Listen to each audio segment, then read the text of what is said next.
and now I would like absolution, Father." This was contrary to accepted practice, and she waited, holding her breath, ready to sweep out if he probed further against accepted practice. As you are leaving today, it is necessary to ensure, Signor, to give absolution that— "I am not leaving by mailship, Father, not today." "Oh, not leaving." She heard the elation and relief.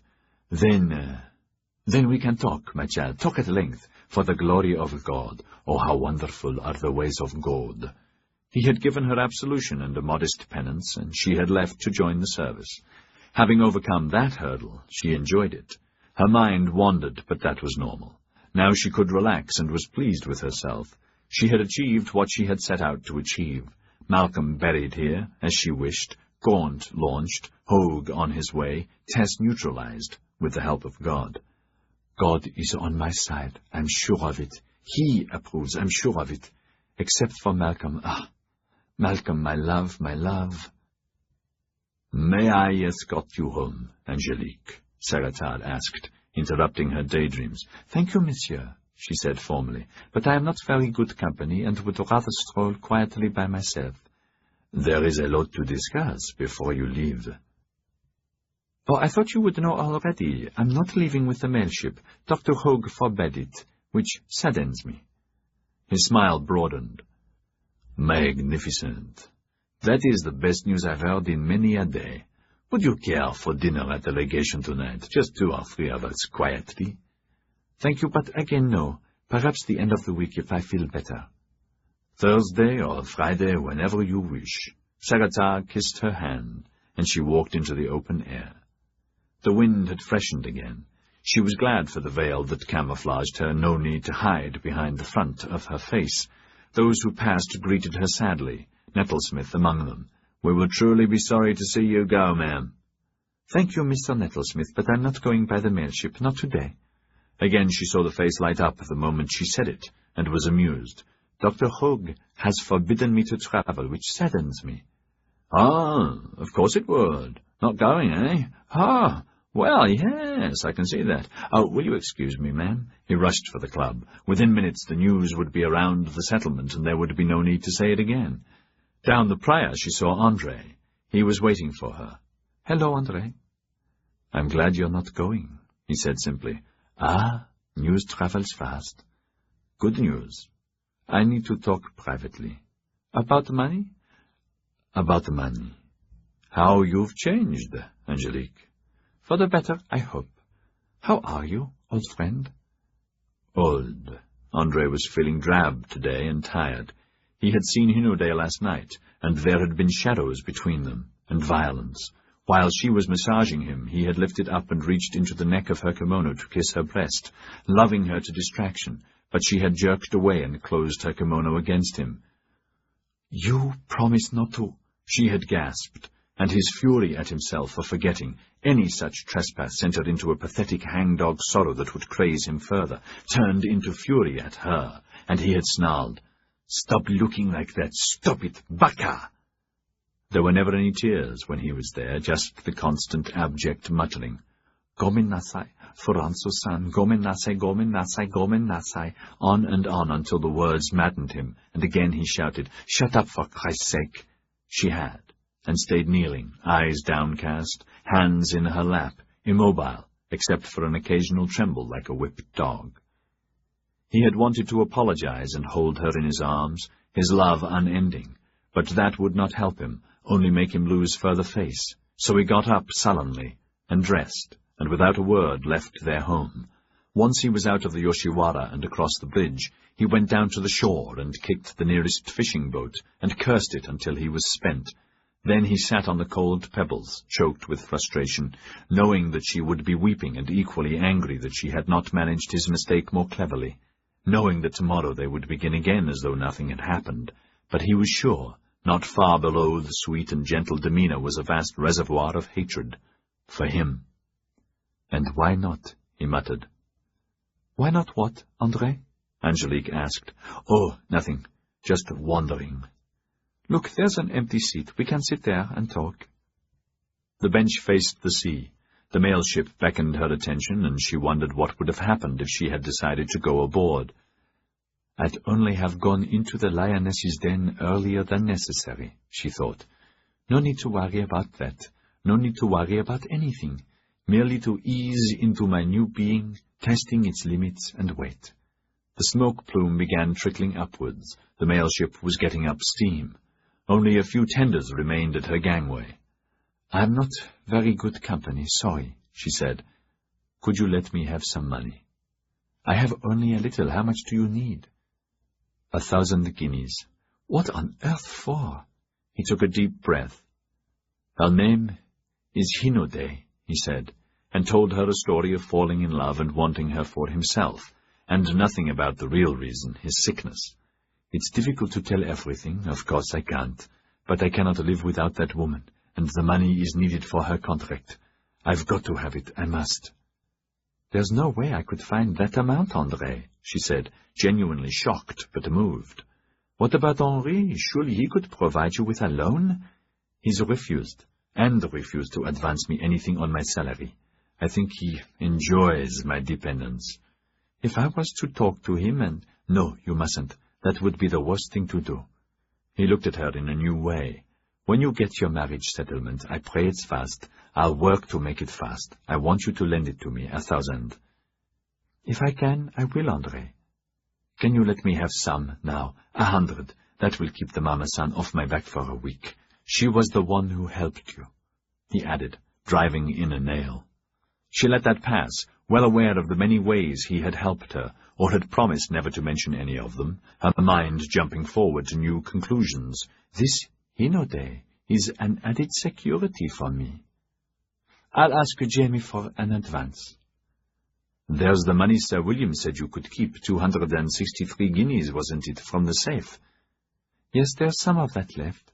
She looked out to sea to avoid his eyes, their disturbing intentness, wondering how he knew, and to mask her abhorrence of this different André with his underlying searing edge of hysteria. Foolish to be like that.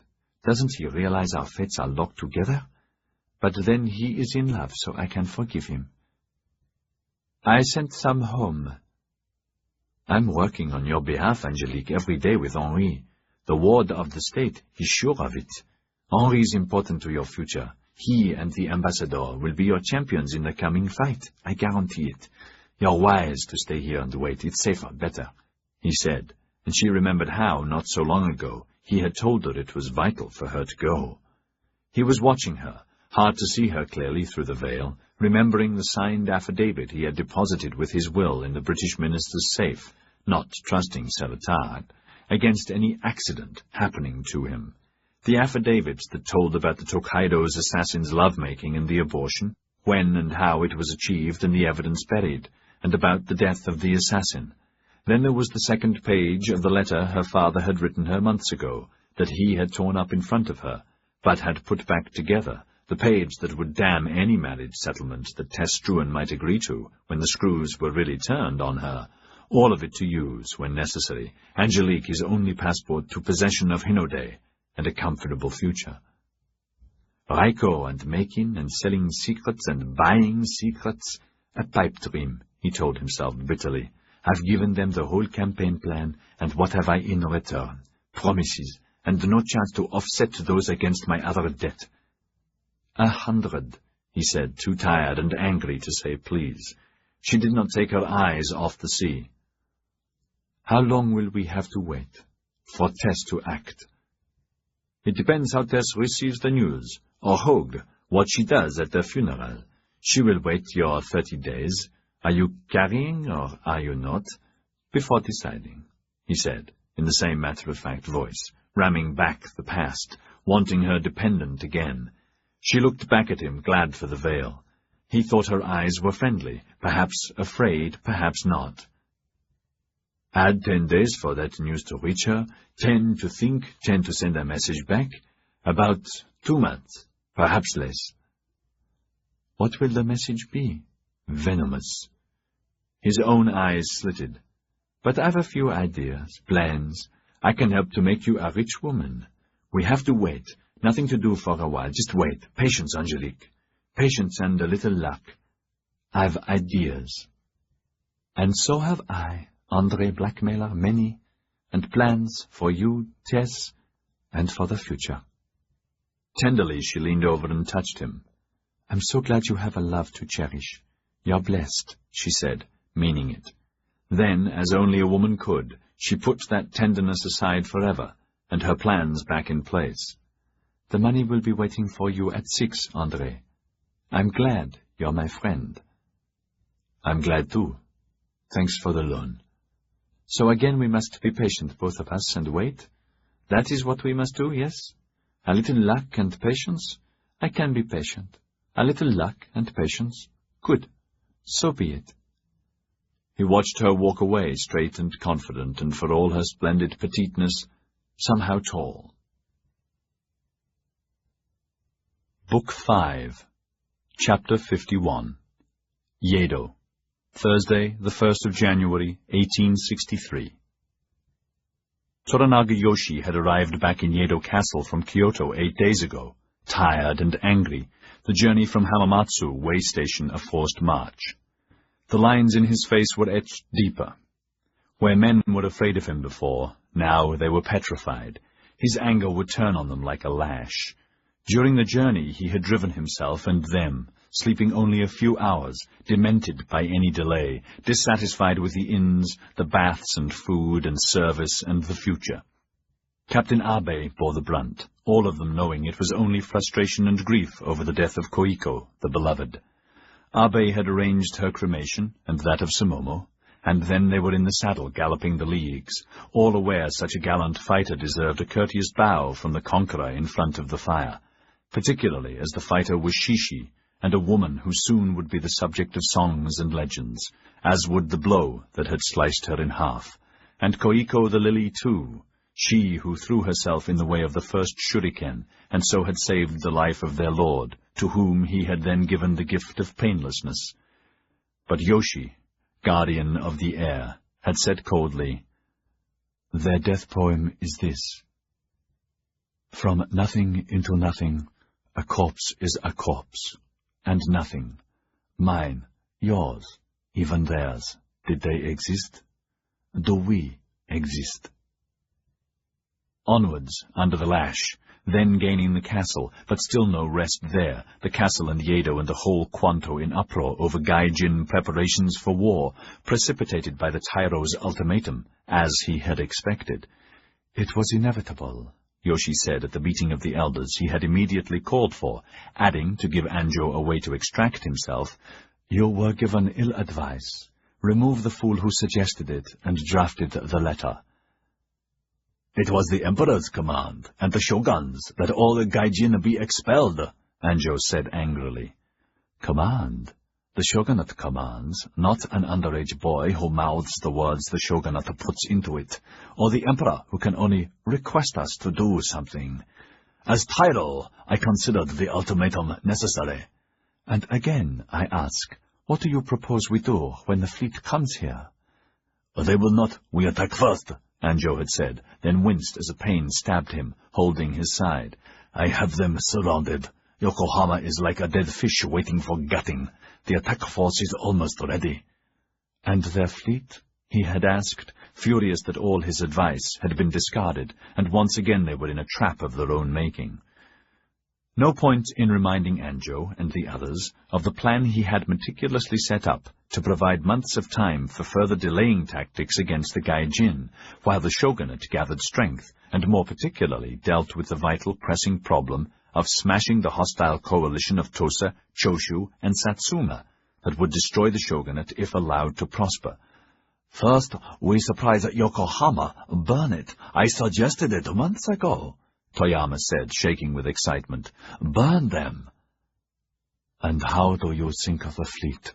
Yoshi snarled. He had noticed Anjo's pain and was glad of it, remembering his pact with Ogama of Choshu that must be instituted quickly to keep that enemy off balance and neutralized.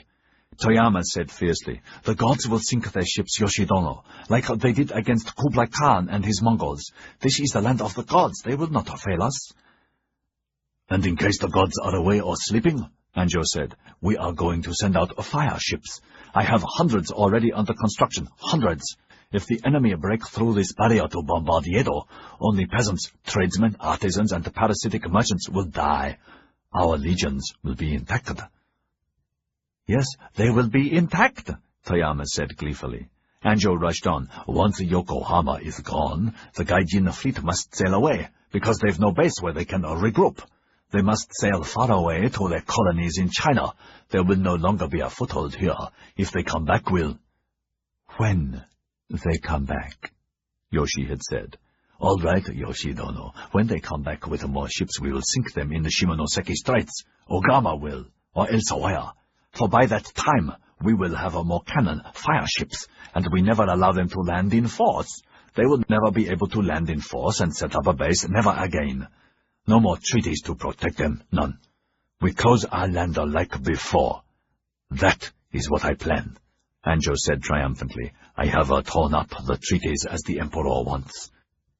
You are godlike, Taiwo. The gods will protect us with a divine wind. Zukumuro chuckled, wiping saliva off his chin. The gods won't protect us from Gai Jin shells, Yoshi said. No fire ships. If we lose Yedo, we lose our shogunate citadel. Then every daimyo in the land will join against us to carve up the spoils, led by Ogama of Choshu, Sanjiro of Satsuma, and Yodo of Tosa. Without Yedo, our shogunate is over. Why can you not understand that? Anjo had twisted under another pain and flared. I understand very well you think you are lord of the land and the god's gift to Nippon, but you are not. You are not. You are under my orders and my command. I am Tairo. I am. You are Tairo and— But why are you in pain? He asked with a pretense of concern, as though he had just noticed, wanting to stop the confrontation.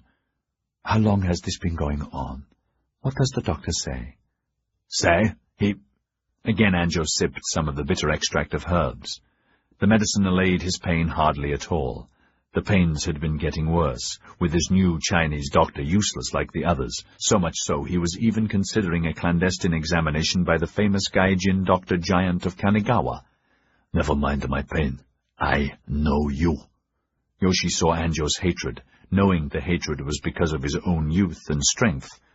Little does the fool know how tired of life I am. Can I— You can do nothing. We will attack when I order the attack, and that is the end of it. The meeting is over. Anjo stormed out. Now that he was Tairo, Anjo ruled imperiously and treated all others with Olympian disdain. In a fury, Yoshi prowled the castle like a caged tiger. After that first awful day, he had compartmentalized Koiko and locked it tight. Even so, from time to time, she would peep out, smiling. Angrily, he would thrust her back. No way to find out now if she had really rushed forward to save his life, as Abe assured him. No way to find out why she had employed a Shishi assassin, Sumomo Fujahito. Of course, a false name, but certainly one of Katsumata's acolytes. And where is Katsumata now?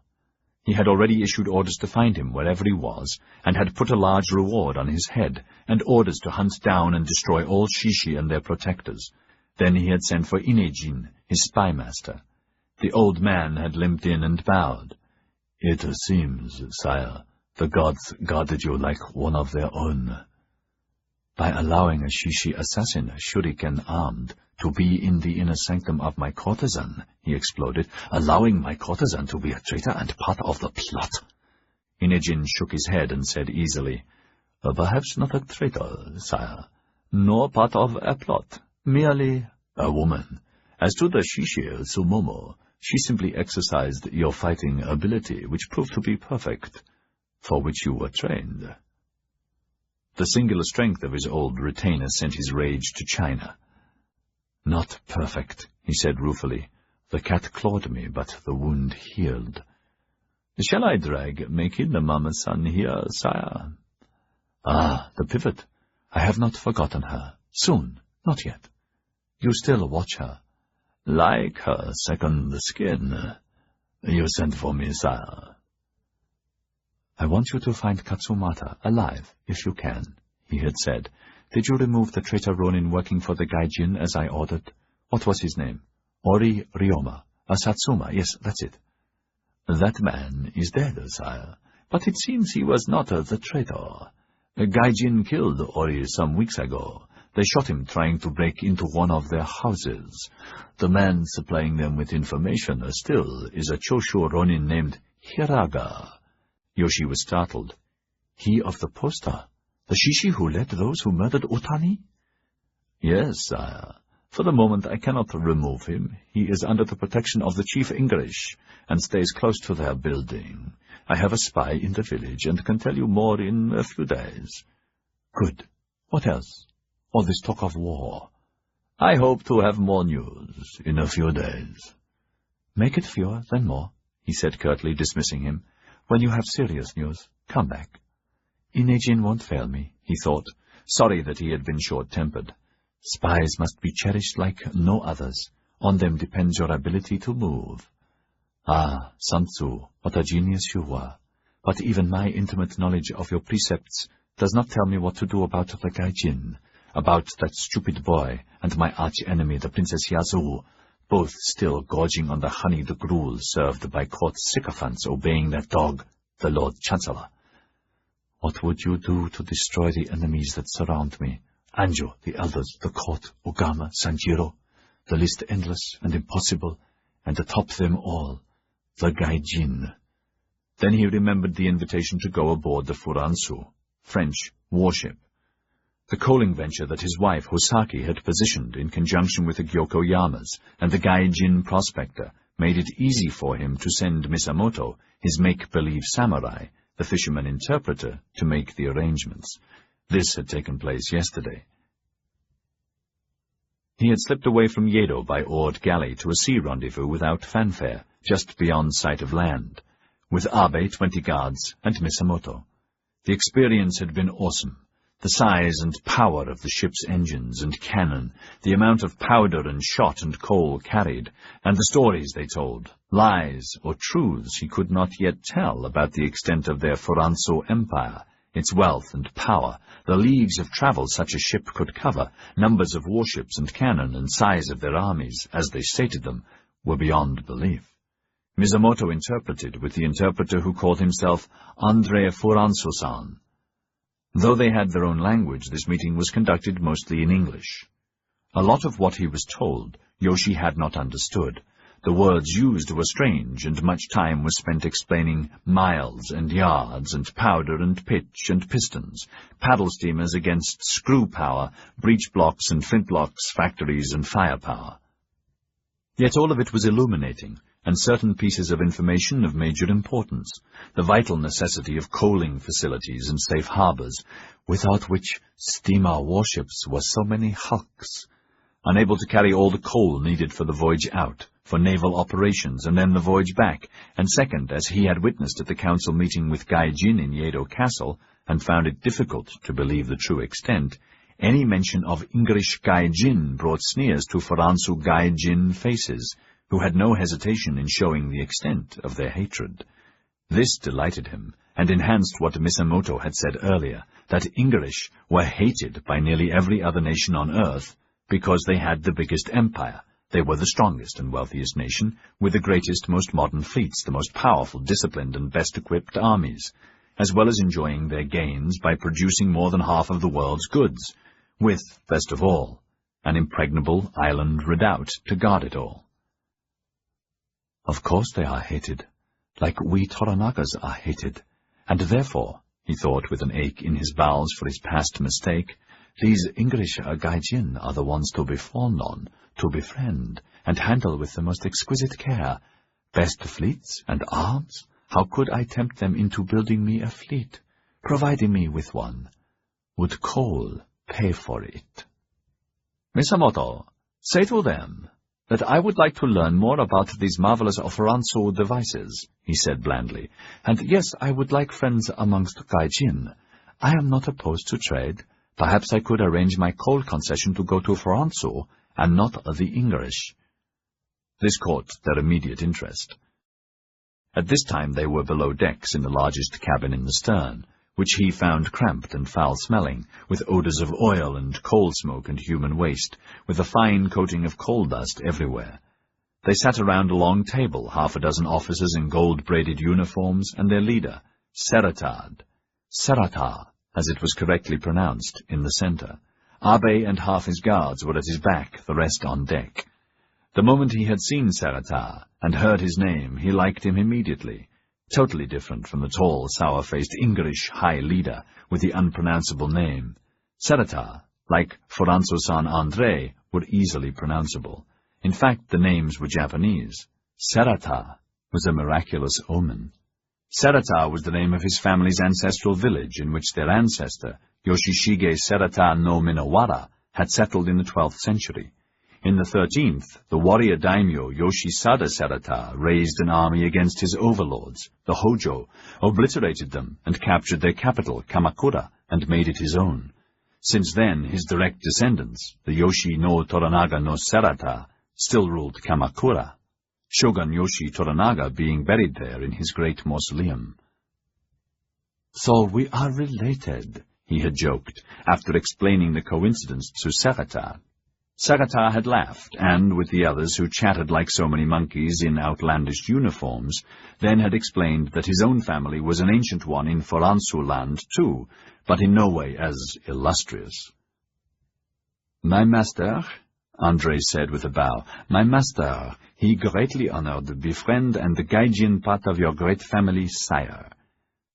"Tell him that I consider his name a good sign," he had said, noting this man seemed much more than just an interpreter. "My master thanks and says what English promise, Furansu promise better." Misamoto said obsequiously, "Lord, he means they will make a better deal. Money arrangement. The Foranso make canon as well as English, though not as many." "Tell them I will consider a proposal to give them the coal concession. They must tell me how many guns or cannons, with powder and shot, and when I can have them, for how much coal. And I want a steamer, a steamship with officers to train my officers and sailors. In fact," he added innocently, "perhaps I could grant Foransos the sole right to build, sell, and train a navy. Of course, I would pay, if reasonable." He saw Misamoto's eyes widen, but before Misamoto had time to begin, the Gai Jin André, who had been listening equally carefully, said, "My master, sure, King of Foransuland, greatly honor assist Lord Yoshi Toranaga in ships." Fascinated, he watched André turn to leader Serata and begin talking, the naval officers listening and nodding, quickly becoming as excited. Astonishing how easy to manipulate these men with trade and the future promise of money, he had thought. If the Foransos react so quickly, surely the English leader will do so also. 2 fish fighting for the same hook is better than 1. They had talked of other matters, not enough time to cover them all, but he learned enough to want to learn more. One detail André Foranso-san had mentioned had rocked him. They had been discussing modern medical knowledge, and how easy it would be to train and equip a hospital. "Chief medicine doctor in Kanagawa good, sire. Here Tairo Anjo sick. Here may be Tairo see Chief Dr. Sama." "When and where is this meeting to take place?" "My master say, not sure if arranged yet, sire.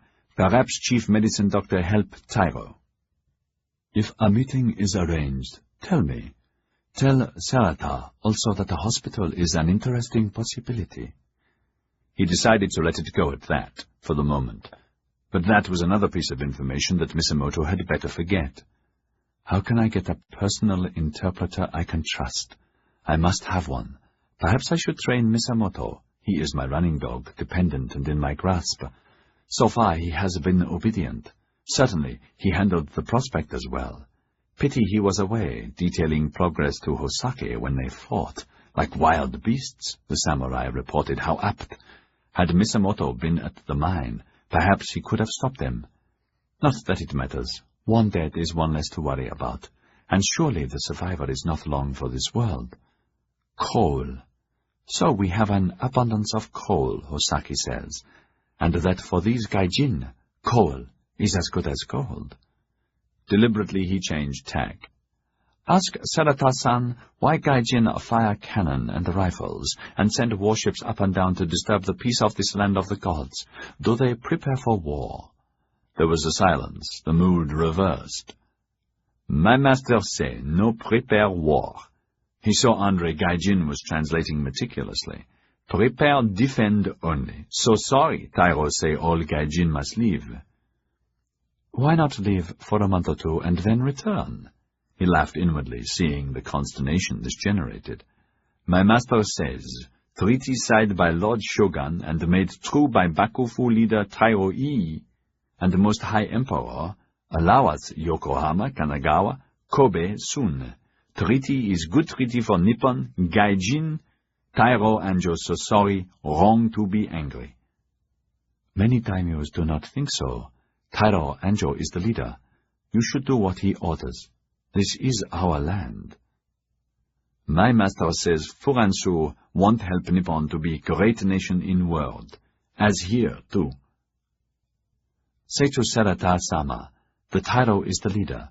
What he says is to be obeyed, though sometimes, he said delicately, even the Tyro may change if given the correct advice. He saw this register. So sorry.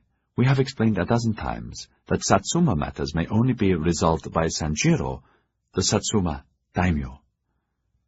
My master say hope someone can give correct advice to Tyro. Satsuma daimyo must say sorry, pay indemnity agreed in Yedo meeting, punish killer openly. He had nodded as if gravely concerned. Abruptly he got up to more consternation. No point in further talk with these underlings who were valuable in other ways. The English leader must be approached. This suited him perfectly, and while he kept his demeanor haughty and stern, he showed some friendliness and agreed with pretended reluctance to another meeting. Misamoto, tell them we can meet in 10 days in Yedo. They may come to Yedo for a private meeting. Just as he was leaving the warship, the Gai Jin Andre said, My master wish you good new year. Dumbfounded, he learned that the Gai Jin world has its own calendar, totally different from the Japanese and Chinese lunar calendar that had been the way to count the days and the months and years since the beginning of time. The first day of our year, Sarata-sama, Misamoto explained, is between a 16th day of first month and 22nd day of second month, depending on the moon. This year, the year of the dog, first day, which begins our season of festivals, is the 18th of first month. That's when all China says Kanghai Fat Choi. All the way back to Yedo in the galley, Yoshi had wondered about these men. Mostly he was appalled. Gai Jin were like monsters in the shape of men who had come from the stars, their ideas and attitudes the wrong side of yin and yang.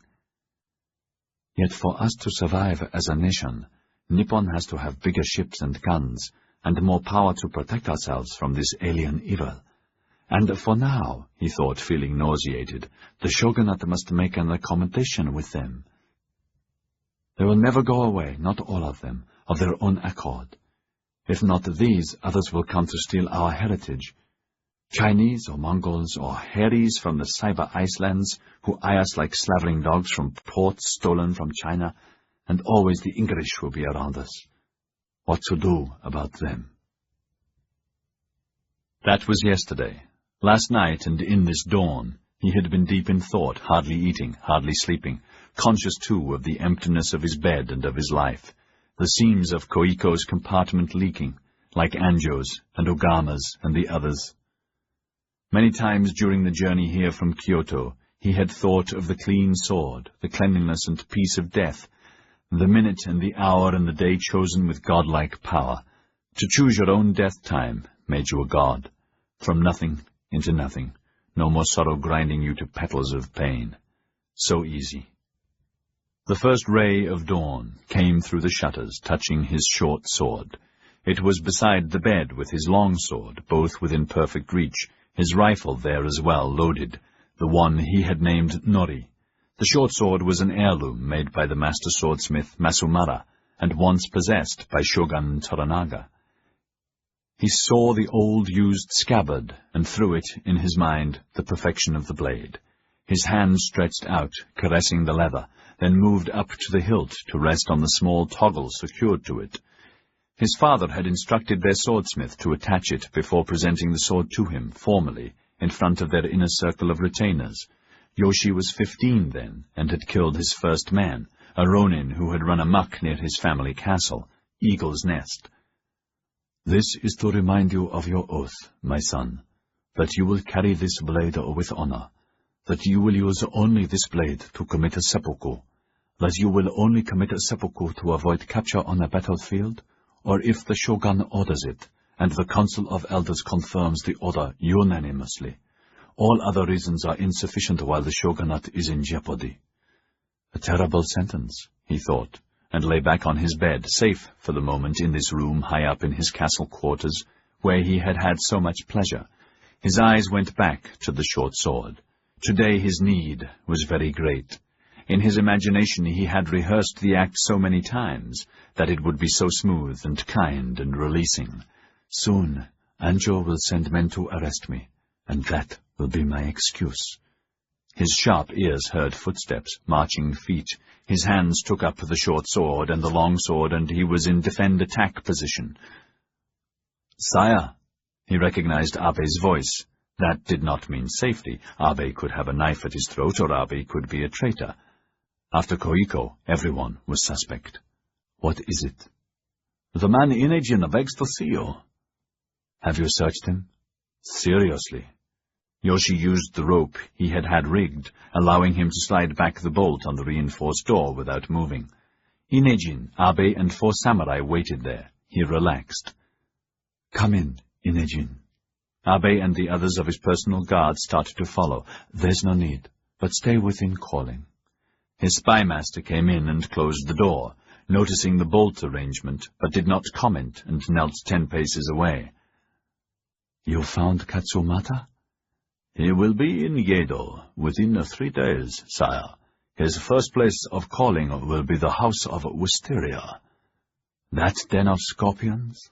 Yoshi had not closed the trap on Mama-san Meikin to learn the real extent of the plot against him before taking vengeance. Vengeance best savored calmly, and he did not yet feel calm. "Could we take him alive?" Inejin smiled strangely. "I doubt it. But may I tell the story in my own way, sire?" He settled his aching knee more comfortably. "First, about the Gai Jin. A development hoped for and encouraged since the beginning has happened. A Gai Jin spy has offered their battle plans for money." His attention soared. "Not false ones?"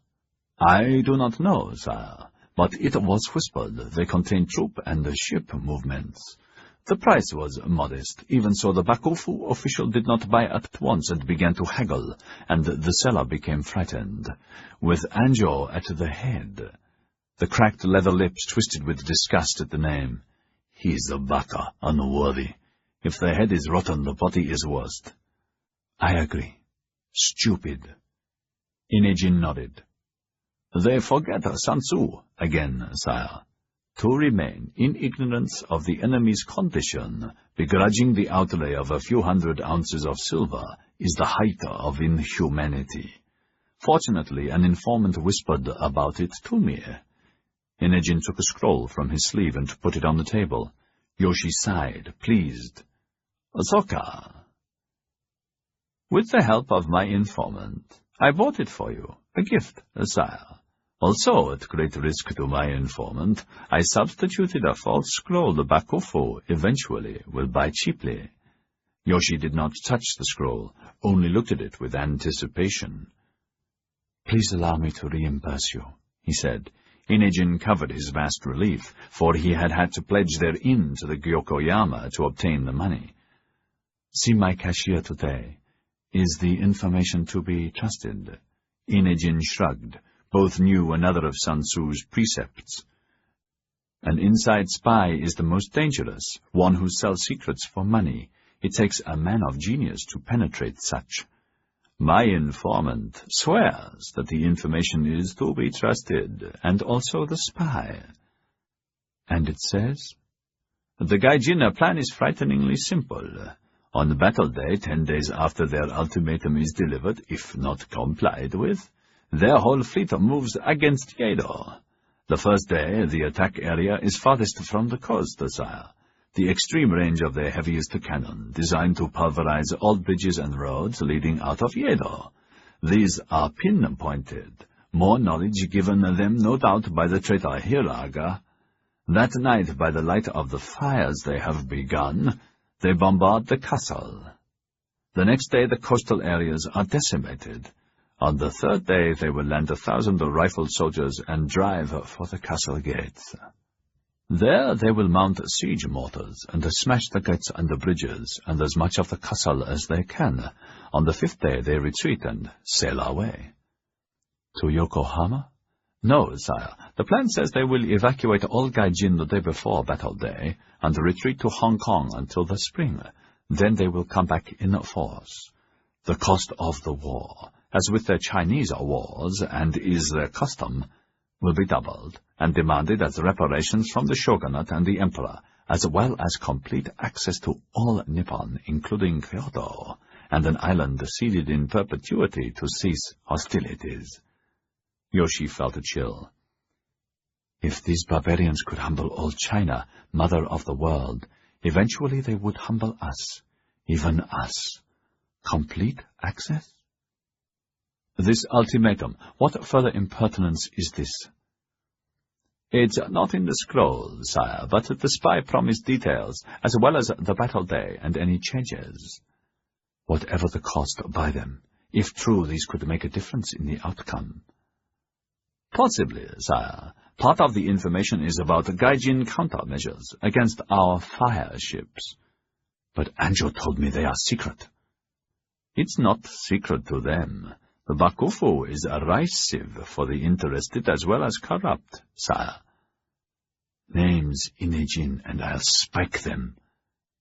Begin today, sire. Begin at the top. That's treason. But the truth, sire. You enjoy truths, not lies, unlike any leader I have ever known. Inejin moved his knees, the ache intolerable. The matter of this spy is complicated, sire. It was Mekin who told me about him. Yoshi grunted. Yes, I agree. But Mekin told me. Mekin who diverted the intermediary from the Bakufu to me. Mekin who will substitute the false document at great danger, for she must attest to its truth. Mekin who desperately wishes to prove her loyalty to you. Loyalty? When her house is a sanctuary for Shishi, a meeting place for Katsumata, a training bed for traitors? Mekin swears the lady was never a part of a plot against you, never. Nor was she. What else can she say? The maid was, eh? Perhaps she speaks the truth, perhaps not, but perhaps because of her grief. Now she sees the error of her past, sire. A converted spy can be most valuable. Katsumata's head would make me more sure. If caught alive, more so. Inejin laughed and bent forward and dropped his voice. I suggested she should quickly provide you with details about the traitor Hiraga before you request his head. And hers. A woman's head on a spike is not a pretty thing, sire, old or young. That is an ancient truth. Better to leave it on her shoulders, and use the venom, wisdom, cunning, or simple rottenness that such a woman possesses to your advantage. How? First, by giving you Katsumata. Hiraga is a more complex problem. She says he is the intimate of an important English official close to the English leader, named Taira. Yoshi frowned. Another omen? Taira was another Japanese name of significance, an ancient regal family related to the Yoshi Serata line. So, this Taira is an official, an interpreter in training. His Japanese is already very good. The English must have a school like the one you proposed, and the Bakufu consider. Consider, eh? Taira. Is he an ugly young man, tall with blue eyes, huge nose, and long hair like rice straw? Yes, that would be him. I remember him from the meeting of elders. Go on. Mekin has heard his grasp of our language improves rapidly. helped by a whore called Fujiko, but more because of this Hiraga, who has cut his hair in Gai Jin style, wears Gai Jin clothes." The old man hesitated, loving the telling of secrets. "It seems this Hiraga is the grandson of an important Choshu Shoya, who was permitted to purchase Goshi status for his sons, one of whom, this Hiraga's father, is now Hirasamurai. Hiraga was chosen to join a secret Choshu school, where, as an exceptional student, he learnt English." He suppressed a smile, seeing his lord's face. "Then the spy is not Gai Jin, but this Hiraga." "No, sire. But Hiraga could be a serious secondary source of intelligence, if he could be tapped." "A shishi helping us?" Yoshi scoffed. "Impossible." "Your meeting yesterday aboard the Foronso ship, it was profitable, sire." "It was interesting." Impossible to keep those ventures secret. He was glad Inejin was so well informed so quickly. Abe and half a dozen of his men had been present at the meeting. Who had spoken in their cups? It didn't matter. It was to be expected. Nothing compromising was said by him. "Abe," he called out. "Sire, send a maid with tea and sake." He said nothing more until it had been served and accepted gratefully by Inejin, sifting the information, sorting it, and coming up with new questions and answers. "What do you propose?" "It would not be for me to propose what you have already surely decided, sire, but it did occur to me. When and if the English leader sends his ultimatum, you alone would be the perfect person to mediate. Alone, sire." "Ah, and then?" "Amongst other things, you could ask to see this Hiraga. You could weigh him, perhaps persuade him to be on your side, turn him to your advantage. The timing could be perfect." "That could be possible, Inejin," he said, already having discarded that for a much better thought, one that fitted the plan he had discussed with Ogama in Kyoto, and his own need to begin the grand design. "Or an example might be made of this Hiraga. Catch Katsumata, he's the head of the Shishi snake. If Mekin is the means to deliver him alive, so much the better for her." A few miles away on the Tokaido Road, at the Hodogaya way station, Katsumata scrutinized the crowds from a tea-house window. "Be patient, Takeda," he said. "Hiraga is not due till mid-morning. Be patient." "I hate this place," Takeda said. The village was in open country with few places to hide, and barely 3 miles from the Yokohama settlement. They were in the tea-house of the first moon, the same that Katsumata and Daimyo Sanjiro had stayed at, after Ori and Shorin had attacked the Gai Jin on the Tokaido. "And if he does not arrive?" The youth scratched his head irritably, neither his chin nor his pate shaven since their escape from Kyoto, and now covered with stubbled hair. "He will arrive, if not today, tomorrow. I must see him." The 2 men had been hiding here for a week. Their journey from Kyoto had been arduous, with many narrow escapes. "Sensei, I do not like this place or the change of plan. We should be in Yedo, if we're to carry on the fight, or perhaps we should turn around and go home." "If you want to go on, go. If you want to walk back to Choshu, go," Katsumata said. "The next time you complain, you are ordered to leave." Takeda apologized at once, adding, "It's just that we lost so many men in Kyoto. We do not even know how Shishi have fared in Yedo. So sorry, yes, but I keep thinking we should have gone home like those who survived. Me to Choshu, you to Satsuma to regroup later." "Hodogaya is perfect for us, and this inn is safe." Warned that Yoshi had put a heavy price on his head, Katsumata had decided to be prudent and not continue. "Tomorrow or the next day we'll go on," he said, glad for the youth's value as a shield to his back. "First, Hiraga." It had been difficult and dangerous to contact him. Few people here had access through the Yokohama barriers, or to the Gai Jin Yoshiwara. New passes were continually being issued, new passwords. Enforcer patrols wandered at large. Covert pockets of samurai swarmed around Yokohama, almost cutting it off from the rest of the land. Then 3 days ago Katsumata had found a maid whose sister was a midwife, who went to the Yoshiwara from time to time. For a golden oban, the midwife agreed to carry a message to the Mama-san at the house of the 3 carp. Takeda, stay here and keep watch. Wait patiently.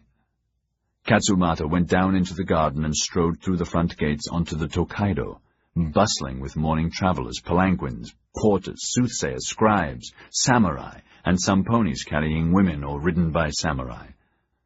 Talking, shouting, screeching. The morning was cold, and everyone wore padded jackets and warm headscarves or hats. A few samurai eyed Katsumata, but not rudely. The way he walked, the filthy thatch of hair and beard, the long sword in a back scabbard, another in his belt, shouted caution to the inquisitive. Clearly he was a ronin of some kind, and to be avoided. On the outskirts of the village, inside the well-guarded barrier, where he had a good field of view towards the sea and Yokohama, he sat on a bench at a roadside eating stall. Tea, and make it fresh, and see that it's hot. The frightened stall owner rushed to obey. At the settlement, a group of mounted traders clattered over the bridge, raised their hats politely, or saluted the North Gate guards with their riding crops in return for perfunctory bows. Other traders, tradesmen, soldiers, sailors, drunk town riffraff were on foot, all of them on a holiday morning outing. Today was New Year's Day. Horse races were scheduled for this afternoon, and then, later, an inter-service football match. It was cold, though fine, the wind slight but sufficient to take most of the smell of winter and decaying seaweed and human waste further inland. One of the riders was Jamie McVeigh. Close beside him was Hiraga, a scarf covering most of his face, his riding cap down over his eyes, his riding clothes well cut. This outing was not approved or even known to Tyler or Sir William. The gift in return for interpreting between Jamie and the Shoya, and also for providing him with business information. Yesterday, Hiraga had said, I answer more questions during ride, Jamie-sama. Need go to go Hodogaya, meet cousin, please? Why not, Nakamo, old chap? McVeigh had not visited the village for months, though it was within the agreed area of the settlement, and was glad for the excuse. Few traders ventured that far now without military escort, Canterbury's murder and Malcolm Struan's fate never far from all their thoughts. Today McVeigh was feeling good. In the last mail, a statement from his bankers in Edinburgh had led him to discover he was in better shape than he had thought, more than enough to start on his own in a small way. The noble house was in good hands, and that pleased him. Struan's new manager, Albert McStruan, had arrived from Shanghai. He had met him in Hong Kong 3 years ago when McStruan had first joined the company. 6 months training in Hong Kong under Cullum Struan, then to Shanghai, where he had quickly become their deputy director. Welcome to Yokohama, Jamie had said, meaning it, liking him, though knowing little about him, except he was good at his job, and his branch of the clan was Black Highlander, a Scots and Spanish bloodline from one of the thousands of Spaniards of the Armada who had been shipwrecked in Scotland and Ireland and survived, but never to return. Here he would be taken as Eurasian, though no one challenged him. Legend whispered that he was another of Dirk Struan's clandestine illegitimate children whom Dirk had secretly sent home to Scotland with his stepbrother, Frederick McStruan, both heavily endowed by him shortly before he died. Dreadfully sorry about seeing you under these rotten circumstances, old chap. McStruan's accent was patrician, Eton and Oxford University with a trace of Scots. He was 26, a chunky, dark-haired man with golden skin, high cheekbones, dark, slow eyes. Jamie had never asked him about the legend, nor had McStruan volunteered anything. When Jamie had first arrived in Hong Kong, almost 20 years ago, it had been made clear to him by Cullum Struan, then Taipan, that here you don't ask questions, especially about the Struans. We've too many secrets, too many black deeds to forget, perhaps. Everything's in order, and don't worry about me, Mr. McStruan, Jamie had said. I'm ready for a change. And though now no longer formally with the noble house, he was still helping him, bringing him up to date on projects and deals, introducing him with Vargas to their Japanese suppliers. The books were in good order. The coaling venture with Johnny Cornishman had begun perfectly and should be highly profitable, the quality of the coal first-rate, and further arrangements made to fill a barge a week for the next 3 months as a trial period.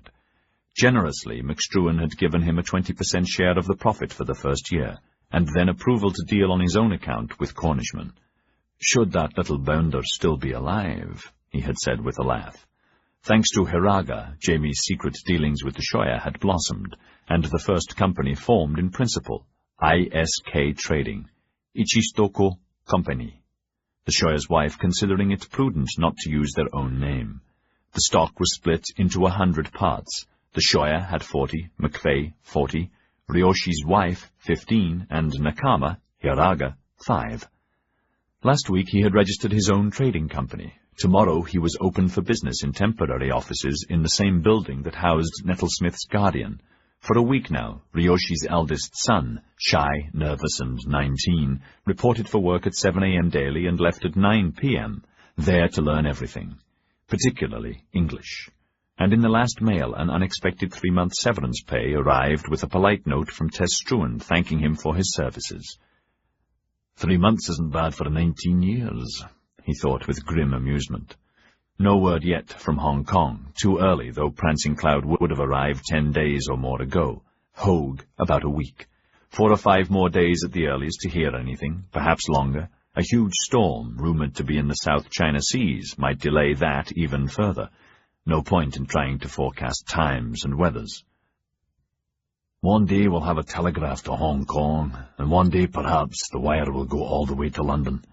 My God, what a fantastic boon to everyone to be able to get a message to Hong Kong and a reply back in a few days, and to London and back in, what, say, 12 to 16 days instead of 4 months. Won't be in my time, but I bet the wire reaches Hong Kong in another 10 to 15 years. Hooray for Nakama and my partner Ryoshi. Hooray for my new company, McVeigh Trading, and hooray for Angelique. Notwithstanding deep mourning, on Christmas Day she had agreed to join the dinner he gave for Albert McStruan, to which Sir William, Sagatard, Andre, and most of the ministers had come. It had been a quiet success. Though she had none of her previous gaiety and was little like her former self, she had been gracious and sweet, and everyone remarked how even more beautiful she had become in her new maturity. Tonight there was to be a grand soirée at the French legation to which they were invited. Andre would be playing. It was doubtful she would dance. Betting was 10 to 1 against. On whether or not she was carrying, betting was still evens. Hong Kong no one mentioned. Since their sea adventure and her successful finesse of Sir William, they had become firm friends and dined privately most evenings. Hooray for the new year, which will be marvellous. In spite of his good humour, a twinge went through him. Actual business was dicey. Civil war around Shanghai brewing again. Plague in Macau. The American Civil War, dreadful. Famine in Ireland. Rumours of famine here. Riots in the British Isles over unemployment and factory wages. Then there's Tess Struan. Damn it, I promised myself not to worry about her from January 1st, 1863 onwards. Or about Maureen. To escape his anxiety, he used his spurs. At once Hiraga did likewise, both men riding well. This was Hiraga's first ride in a long time, his first opportunity to move semi-freely outside the settlement. He drew alongside Jamie, then went ahead. Soon they were happily galloping. Soon, too, they were alone, the others having turned off for the racecourse. They slackened pace, enjoying the day. Ahead they could see the twisting Tokaido, broken here and there with rivers in flood and fords. Porters either side waiting to ferry or carry waiting goods and people over the waters. Southwards was Horugaya. Its barriers were open. In the good old days before the murders, during spring and fall, traders would visit the village for sake and beer, taking their own picnic meals with them, laughing and flirting with coveys of maids who would seek to drag them into their bars or restaurants. They were not welcome in the many brothels.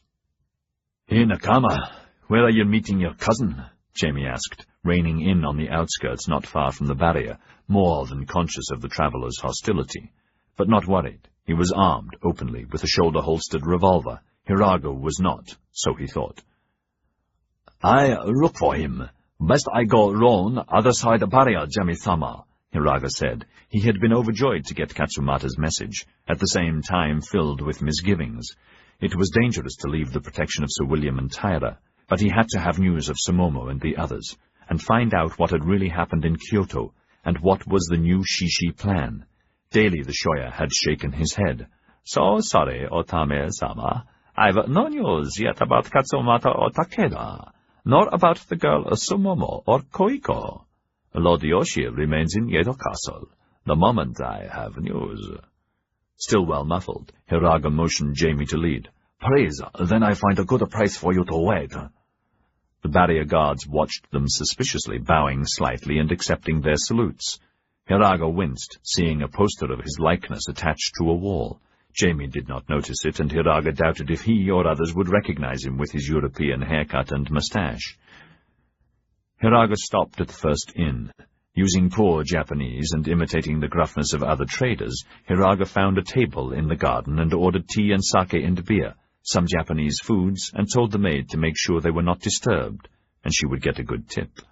The maid kept her eyes down, but Hiraga was sure she had seen his eyes, and knew him to be Japanese. "Jame-sama, I'm back in a few minutes," Hiraga said. "Don't be long, old chap." "Yes, Jame-sama."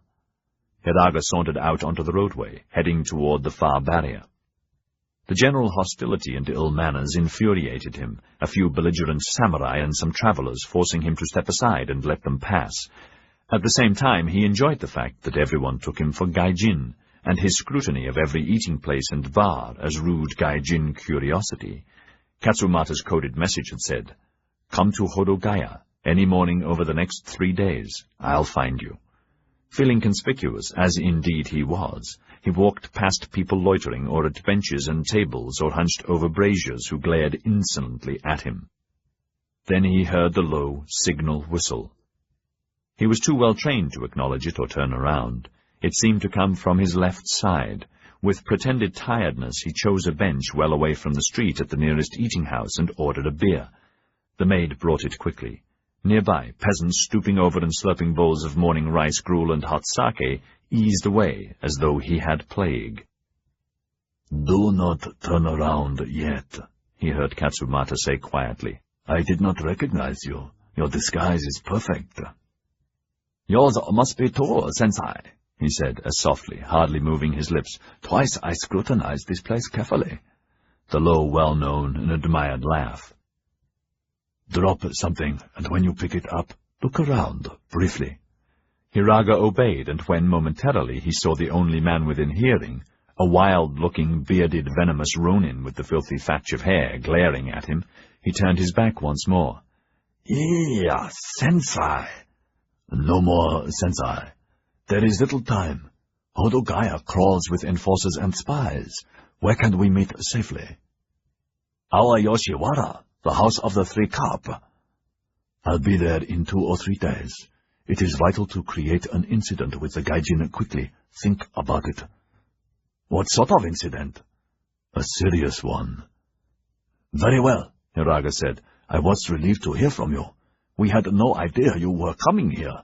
There have been wild rumors about fighting in Kyoto. Akimoto is with me, but we are on our own, and we lost many shishi in our Yedo attacks. There is much to tell about Yedo and the Gai Jin. Quickly, what happened in Kyoto? Sumomo, how is she?" "Kyoto was bad. Before leaving, I assigned Sumomo to Koiko, who was returning here with Yoshi, to spy on him to find out who was betraying us. Must be one of our men. Too good an opportunity to miss, and it got her out of Kyoto safely," Katsumata said, his eyes constantly raking. The other men in this eating place, even though they were not near, avoided looking at him. "We mounted 2 attacks on Yoshi, both failed. Our safe house was betrayed. Ogama and Yoshi, working together, ambushed us. Hiraga murmured, gravely concerned. "They have become allies." "For the moment. We lost many leaders and men. I'll give you particulars later, but we, Sumomo, Takeda, I, and some others, fought our way out." "I'm glad to see you, Hiraga. Leave, now."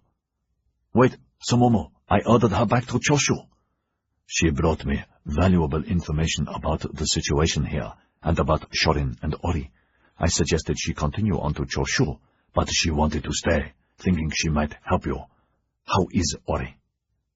"Dead," he heard Katsumata curse. Ori had been his favorite pupil. "The Gai Jin shot him trying to break into one of their houses," he said hastily, his nervousness increasing. "There's a rumor. There was a shishi attack on Yoshi at Hamamatsu. That Koiko was killed in the melee, a shishi also. Who was he?" "Not he. She. So sorry. It was Sumomo." Color drained from Hiraga's face. Koiko betrayed her. The whore betrayed her to Yoshi, and so betrayed Sonojoy and us. But she died with Sumomo's shuriken in her chest. How did Sumomo die? As Ashishi, she will be remembered forever. She fought Yoshi with shuriken and the longsword and almost killed him. That was her mission, if she was betrayed. So, Sumomo had a mission, Hiraga thought with sudden insight, his whole being a volcano. You expected her to be betrayed, and even so sent her into the pit. There was a tightness in his throat. He forced himself to ask the essential question. How did they bury her? Was it with honor? If Toranaga Yoshi had not honored her after fighting and dying bravely, then he would hunt him to the exclusion of all else, until one or other of them was dead. Hiraga was leader of the Choshu Shishi, the strongest contingent. Sumomo, though from Satsuma, had declared her allegiance to him and to Choshu. Please, I must know. Was it with honor? Still no answer. He glanced around. Katsumata had vanished. Hiraga's shock was open. The other customers stared at him silently. To one side a group of samurai stood watching him. The hackles on his neck rose. He threw a few coins on the table and, his hand on his concealed derringer, went back the way he had come. That afternoon, throughout Yedo Castle, there was an air of premonition. Yoshi was hurrying after the Chinese doctor along a corridor. Abe and 4 samurai guards followed. The doctor, tall and very thin, wore a long gown and his grey hair in a queue. Up some stairs and along another corridor, and then the doctor stopped. Hostile guards stood in the way, hands on their swords, all their eyes on Yoshi and his men. So sorry, Lord Yoshi, the officer said. The Tyro's orders are that no one should pass. And my orders, the doctor said, his fear giving him false courage, were to fetch Lord Yoshi. Lord Yoshi, you may pass, the officer said grimly. So sorry, your men may not. Though heavily outnumbered, Abe and his men went for their swords. Stop, Yoshi said calmly. Wait here, Abe. Abe was sick with worry, adrenaline pumping, dreadfully aware of rumors in the castle that his master was about to be arrested, rumors that Yoshi scoffed at. Please excuse me, sire, but this may be a trap. The opposing samurai stiffened at the insult. If it is, you may kill all these men, Yoshi said with a laugh. No one else laughed. He motioned the doctor onwards, having decided that if they attempted to disarm him, they might as well fight and die now. They let him through unmolested. The doctor opened the far door and bowed Yoshi through. Yoshi's hand was not on his hilt, but he was ready for an assassin behind the door. There was none. Just 4 guards around the futons in the big room. On the futons, crumpled with pain, was Anjo. So, guardian of the air, he said, his voice weak, though spiced with venom. You have information. For your ears. Wait outside, doctor, until I call for you. The doctor bowed and left, glad to go. This patient was impossible. He despised him, and as he was slowly dying, only a few weeks or months left, there would be no fee. In China such was the custom, no cure, no fee, and it applied here. The guards had not moved, nor would they. The 4 were noted fighters and completely loyal. Some of Yoshi's confidence left him. He knelt and bowed politely. This morning, after Inejin had left, he had sent Anjo a message asking for an urgent meeting to give him important information. Well, Yoshi-dono. Yesterday, I went on one of the Gai Jin warships and... I know that. Do you think I am a fool that I do not know what you are up to? You said medical information. The Gai Jin doctor at Kanagawa, the Furanzo, said he has made miraculous cures. With your permission, I will have him brought here. I do not need you for that. In agony, Anjo raised up on one elbow. Why so solicitous when you want me dead? Not dead. In good health, Tairo-dono. It is important to have you in good health. Yoshi kept a tight hold, loathing this man and this room with its stench of death and diarrhea and vomit, at the same time afraid he had miscalculated. This could easily be his death trap, should the sick man give the order. Why be sick if you can be cured? Also, I wanted to tell you, I have learnt the Gai Jin battle plan, not on the ship, but early today. What plan, eh? How did you come by it? It does not matter, except I know, so now you know. He told him the substance of the plan accurately, but left out the part about the 10 days of grace after the ultimatum. Then we must leave. The voice became shriller. The guards shifted nervously. The Roju must leave secretly at once. We will take up residence in Hodogaya. When we're safe, we burn the settlement by night and catch them in their beds. What dogs! They deserve to die foully without honor. We burn them out, kill all who escape, and return here when the fleet sailed our way. In the spring we will be prepared. We fire Yokohama tomorrow. Anjo's eyes glittered. A string of saliva wet his chin. You have the honor of leading the assault. Organize it. Lead the attack tomorrow or the next day. At once Yoshi bowed in thanks. I accept the honor gladly, and while I organize it, I have a notion. First, your health. Bring the Gai Jin doctor here. Ours are useless, and the Forantsu swore the man is a miracle healer. I can fetch him quickly and quietly. Tomorrow, if you permit it. Why be in pain needlessly? The Gai Jin doctor will cure you, he said firmly. A few extra days will not interfere with your wise attack strategy. Until you are well enough to command, we must keep the Gai Jin off balance. I can do that while arranging the attack. How? By putting myself into their trap. What? The slight movement Anjo made to see Yoshi better caused him to bite his lip to prevent a cry of pain. I will risk putting myself in their power, meeting with them with only 1 or 2 guards. On the ship I found out they are on the point of lashing out at us, senselessly. We must prevent this at all costs, Tyro. They are as dangerous as a pack of starving sharks. This was said with all the sincerity at his command. He believed the opposite, that Gai Jin were ready to negotiate and compromise, never really wanting to war unless pushed too far, like foolishly attacking them. It will be my risk, he said, dangling the bait with a pretense of fear. If they hold me hostage, that will cause all daimyos to rush to your support. If they do not, never mind. In either event, you forget that I am hostage and attack them. All this, of course, with your permission, Tyro. The silence became heavy. Another spasm. Then Anjo nodded agreement and waved a hand in dismissal. Fetch the Gai Jin doctor at once. Prepare the attack at once. Yoshi bowed humbly and with difficulty, stopped himself from shouting with glee.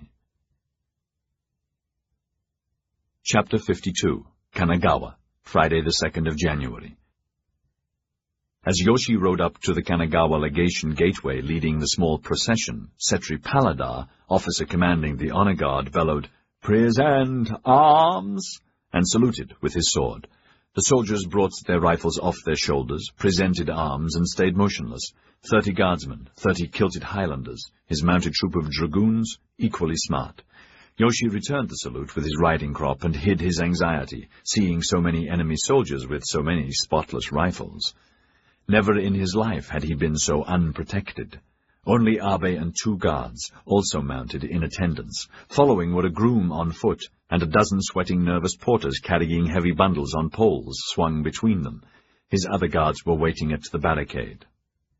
He was dressed all in black, bamboo armor, light helmet, wide-shouldered tunic, 2 swords. Even his stallion pony was jet. But the tasseled trappings and reins and blanket were deliberately scarlet, enhancing the black. As he passed Paladar, turning through the gates, he noticed the cold blue eyes reminding him of dead fish. On the steps above the beaten-earth courtyard he saw Sir William, flanked by Sagatard and André Poncin on one side, the Admiral, Dr. Babcock, and Tyrer on the other, just as he had asked. All were dressed in their best, with top hats and warm wool coats against the damp morning, the sky overcast. His gaze flicked over them, paused a moment on Babcock, staggered by his great height. Then he reined in and saluted with his crop. They bowed as, casually, the Admiral saluted. At once Sir William, with Tyrer close behind, came down to greet him, smiling, both covering their surprise at the smallness of his guard. The groom rushed to hold the head of his pony. Yoshi dismounted on the right side, as was customary in China, and therefore here. "Welcome, Lord Yoshi, on behalf of Her Britannic Majesty," Sir William said. Tyra translated at once, carefully. "Thank you. I hope I am not putting you to any trouble," Yoshi said, beginning his share of the ritual. "No, sire, our honor. You give us rare great pleasure." Yoshi noted an improvement in Tyra's accent and vocabulary, and was even more determined to neutralize the traitor Hiraga, who, Inejin had found out, was under the pseudonym of Nakama. "Please, Lord Yoshi, will you take tea?" Both men had already closed their ears to the meaningless phrases, concentrating on the other man, seeking clues that might help them. "Ah, Sarata-dono," Yoshi said pleasantly, though he was irritated to be standing, having to look up at them, their height, usually more than a head taller, making him feel inferior, though amongst Japanese he would look down on most. "I'm pleased to see you again so soon." "Thank you." He nodded to André, then Sagatard, who bowed formally, André interpreting. "My master Sagatard greet you, sire, on behalf of his friend, Emperor of Furansu, High King Napoleon III.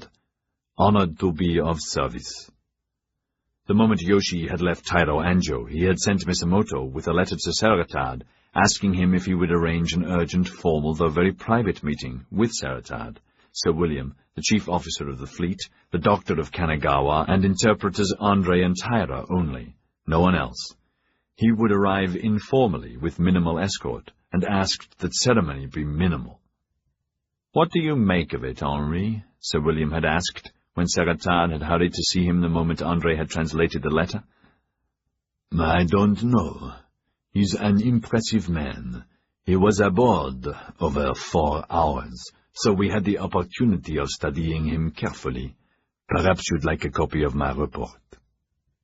"Thank you," Sir William said, knowing it would be revamped with all interesting information excised, no more than he would do. He had a slight cold and sneezed. "Excuse me." "As guardian of the air, one of the elders of an ancient Japanese royal family, even connected to the Mikado, the emperor, whose function you may not know is religious, this man is extremely well connected and important in the shogunate. Why don't we see him?"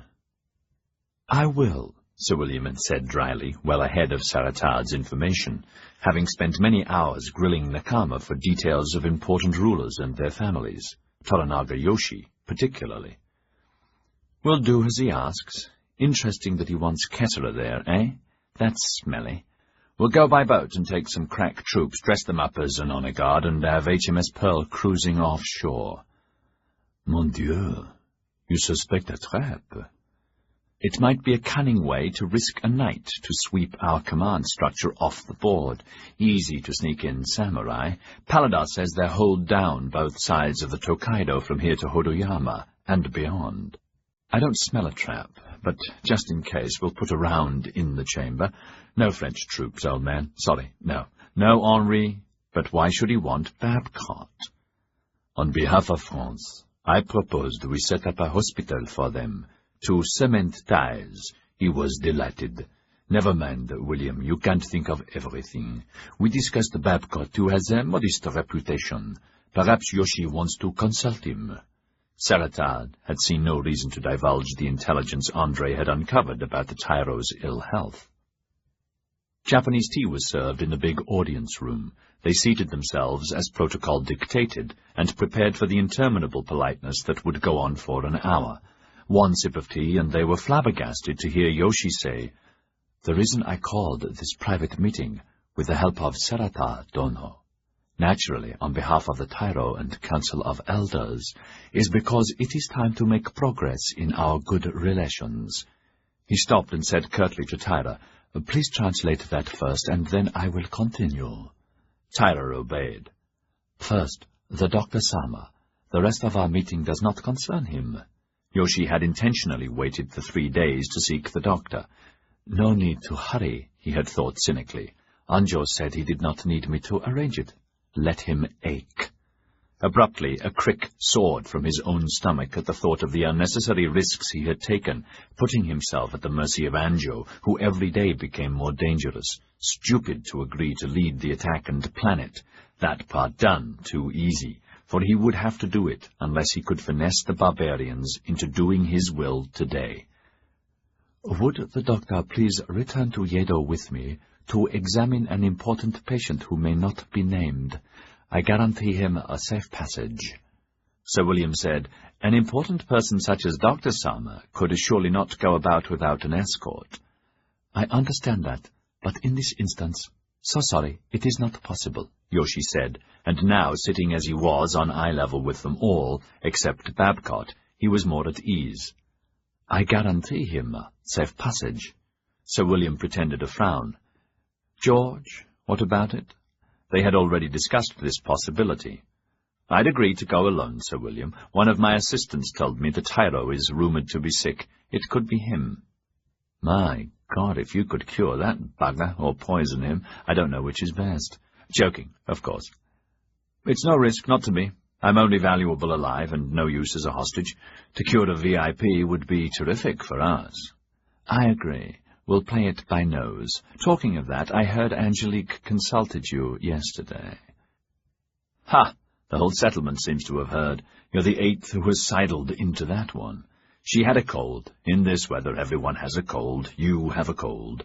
And even if she had consulted me for any other reason, it is and always would be private, so give over." Sir William smiled to himself, remembering how he had sniffed and protested. He was not inquiring about private matters, like her possible pregnancy.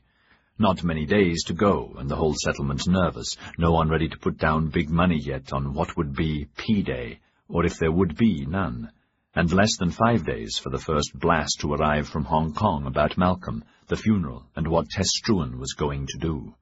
Sir William pulled his mind back to the issues at hand. Babcock was saying to Yoshi directly in halting Japanese, "Yes, go, Yedo. Lord Yoshi, when go, please?" Yoshi said slowly, "When I leave, Dr. Sama, thank you. I am responsible for you. I will ensure you come back safely. You will need an interpreter, yes?" "Yes, please, Lord Yoshi," Babcock said, not needing one. He looked at Tyra. "You're elected, Philip."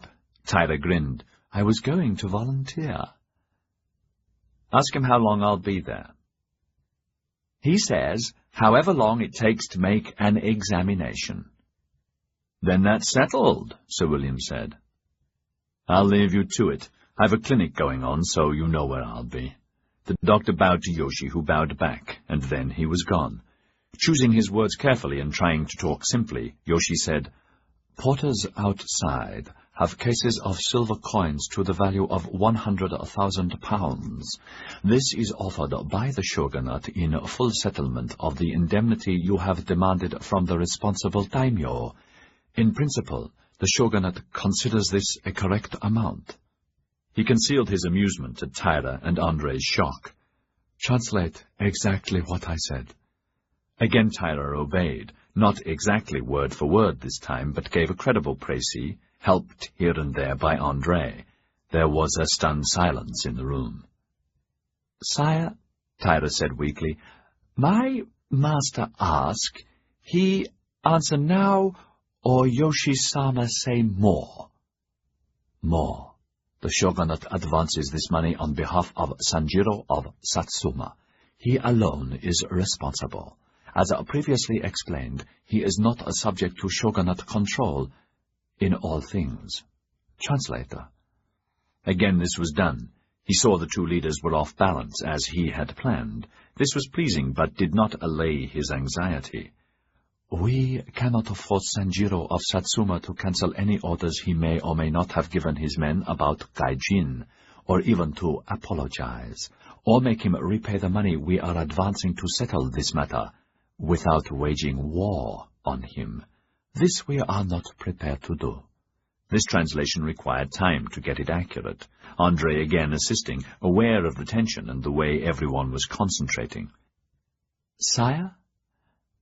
Say this exactly and carefully. Wanting to be friends with the English and the Franco, the shogunate has solved what the shogunate can solve, without going to war." Yoshi sat back, wondering if the bait was succulent enough. His last remarks were received in silence. He noted Sir William was impassive now except for an almost inaudible grunt, but Sagatard nodded and glanced at Andre.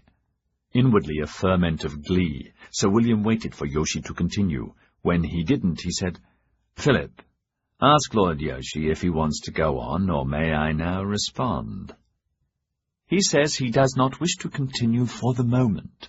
Sir William cleared his throat and spoke grandly, to Tyra's private dismay. "Lord Yoshi, on behalf of Her Majesty's government and the French government, may I thank you and the shogunate for obliterating part of the problem between us. We thank you personally, wishing to make our stay in your land happy and profitable for your country, the shogunate, and ourselves. This gesture surely begins a new era of understanding between our two countries, and those others represented in Japan." He waited as that was translated, both Tyra and Andre apologizing and begging Yoshi's forbearance, putting the message in simpler terms as accurately as possible. When they had finished, Sir William said, "With his permission, I would like to take a short break. Philip or Andre, please ask his indulgence, apologies and all that, but explain my bladder needs assistance. It's my cold." The two interpreters hastily translated. "Of course," Yoshi said at once, not believing him. Sir William got up, and Sagatard made his excuses, and once in the corridor heading for the pot that neither needed, Sir William whispered excitedly, "My God, Henri, did you read him like I did? He's saying we can go after Sanjiro ourselves." Sagatard was equally elated. "It's a complete reversal of their policy that everything must go through the Bakufu and Shogunate. Mon Dieu! Is he giving us carte blanche?" "Pas ce crétin," Sir William said, switching to French without noticing it. "If we can do it against Sanjiro, it's precedent to go against any other daimyo. The Shimonoseki Straits bugger for one. But what the devil's the quid pro quo, eh?" He blew his nose loudly. "There's got to be one." "I've no idea. Whatever it is, it'll be rare, mon brave. Astounding that he put himself in our power. Never thought he'd arrive with so few men. Surely he must have realized we could take him hostage against Sanjiro's performance." "Agreed. My lord, what a step forward. Unbelievable that he came to the point at once. No fart-arsing about. Never thought I'd see the day. But why, eh? Something smelly." "Yes, merde. Pity he's not Tyro, eh?" "Ha, my thought entirely, old boy. Way ahead of you," Sir William told himself. "A little push here, a little pull there, and like in India, we could be off to the races." He had unbuttoned, and now, idly watching the flow, his ears closed to Sagatard's further prognosis, he composed his thoughts, considering what he could barter, how far to go, and how to get Ketterer to agree without Admiralty or Foreign Office approval. God damn the fellow. And God damn Palmerston. I asked for urgent approval to enforce civilized law, so why hasn't he replied? He probably has, he told himself. London's coded message went by telegraph to Basra, and is now somewhere on a mail ship in a diplomatic pouch. His flow ceased. He shook himself, as always, remembering the schoolboy's admonition at Eton. If you shake it more than 3 times, you're playing with it. Quickly he stepped aside for Sagatard, buttoning up, noticing Sagatard was like a small horse in quantity and power. Interesting. Must be the wine, he thought, returning to the conference room.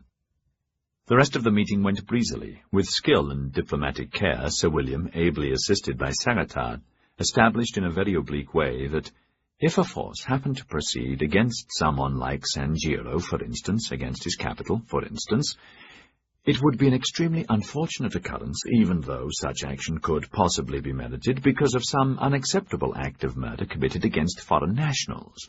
This act would precipitate a flurry of protests from Yedo, and would merit a formal apology if such an inconceivable action was taken. Absolutely nothing was said directly, nothing to imply that permission had been given or sought. Nothing would be in writing. Such a possible major hostile act, a special case, could be contained only if protocol was carefully followed. By now, Tyra and Andre both had splitting headaches, and were inwardly cursing their masters for the near impossibility of translating the necessary obliqueness. Yoshi was silently ecstatic. Sanjiro was as good as dead, and the first barrier removed at no cost. I think we understand one another, and can move to other matters. Yes, quite clearly. Sir William sat back and girded his loins for the quid pro quo. Yoshi took a deep breath and launched the next assault. Translate the following, sentence by sentence. Explain this is for accuracy. Say also, for the moment, this conversation must be considered a state secret between us. Seeing Tyra's blank stare, he added, Do you understand state secret? After consulting with Andre, Tyra said, Yes, sire. Good, then translate. Are we agreed? This is to be a state secret between us. Sir William thought, In for a penny, in for a pound. Agreed. Seratard echoed him. Tyra mopped his brow. Ready, sire. With an even firmer grip, Yoshi said, It is my wish to modernize the shogunate and the bakufu. Translate. To do this, I need knowledge. Translate. England and Francoland are the most powerful outside nations. Translate. I ask you to draw up various plans to help the shogunate form a modern navy, a dockyard, and a modern army. Translator. Admiral Kessler jerked upright, his neck pulsating fire. Keep quiet, Sir William muttered carefully from the corner of his mouth, and don't say a word. Also, a modern banking system and experimental factories. One country cannot do everything. You are rich. The shogunate is poor. When the plans are accepted, I will agree to a fair price. This will be paid for in coal, silver, gold, and yearly lease of safe harbors. I would like a provisional answer in 30 days if this is of interest. If yes, is 1 year enough time for detailed plans to be approved by your rulers? It was difficult for Yoshi to maintain outward poise, and he wondered what they would say if they knew he had no authority to make this offer, nor any way to implement any of it.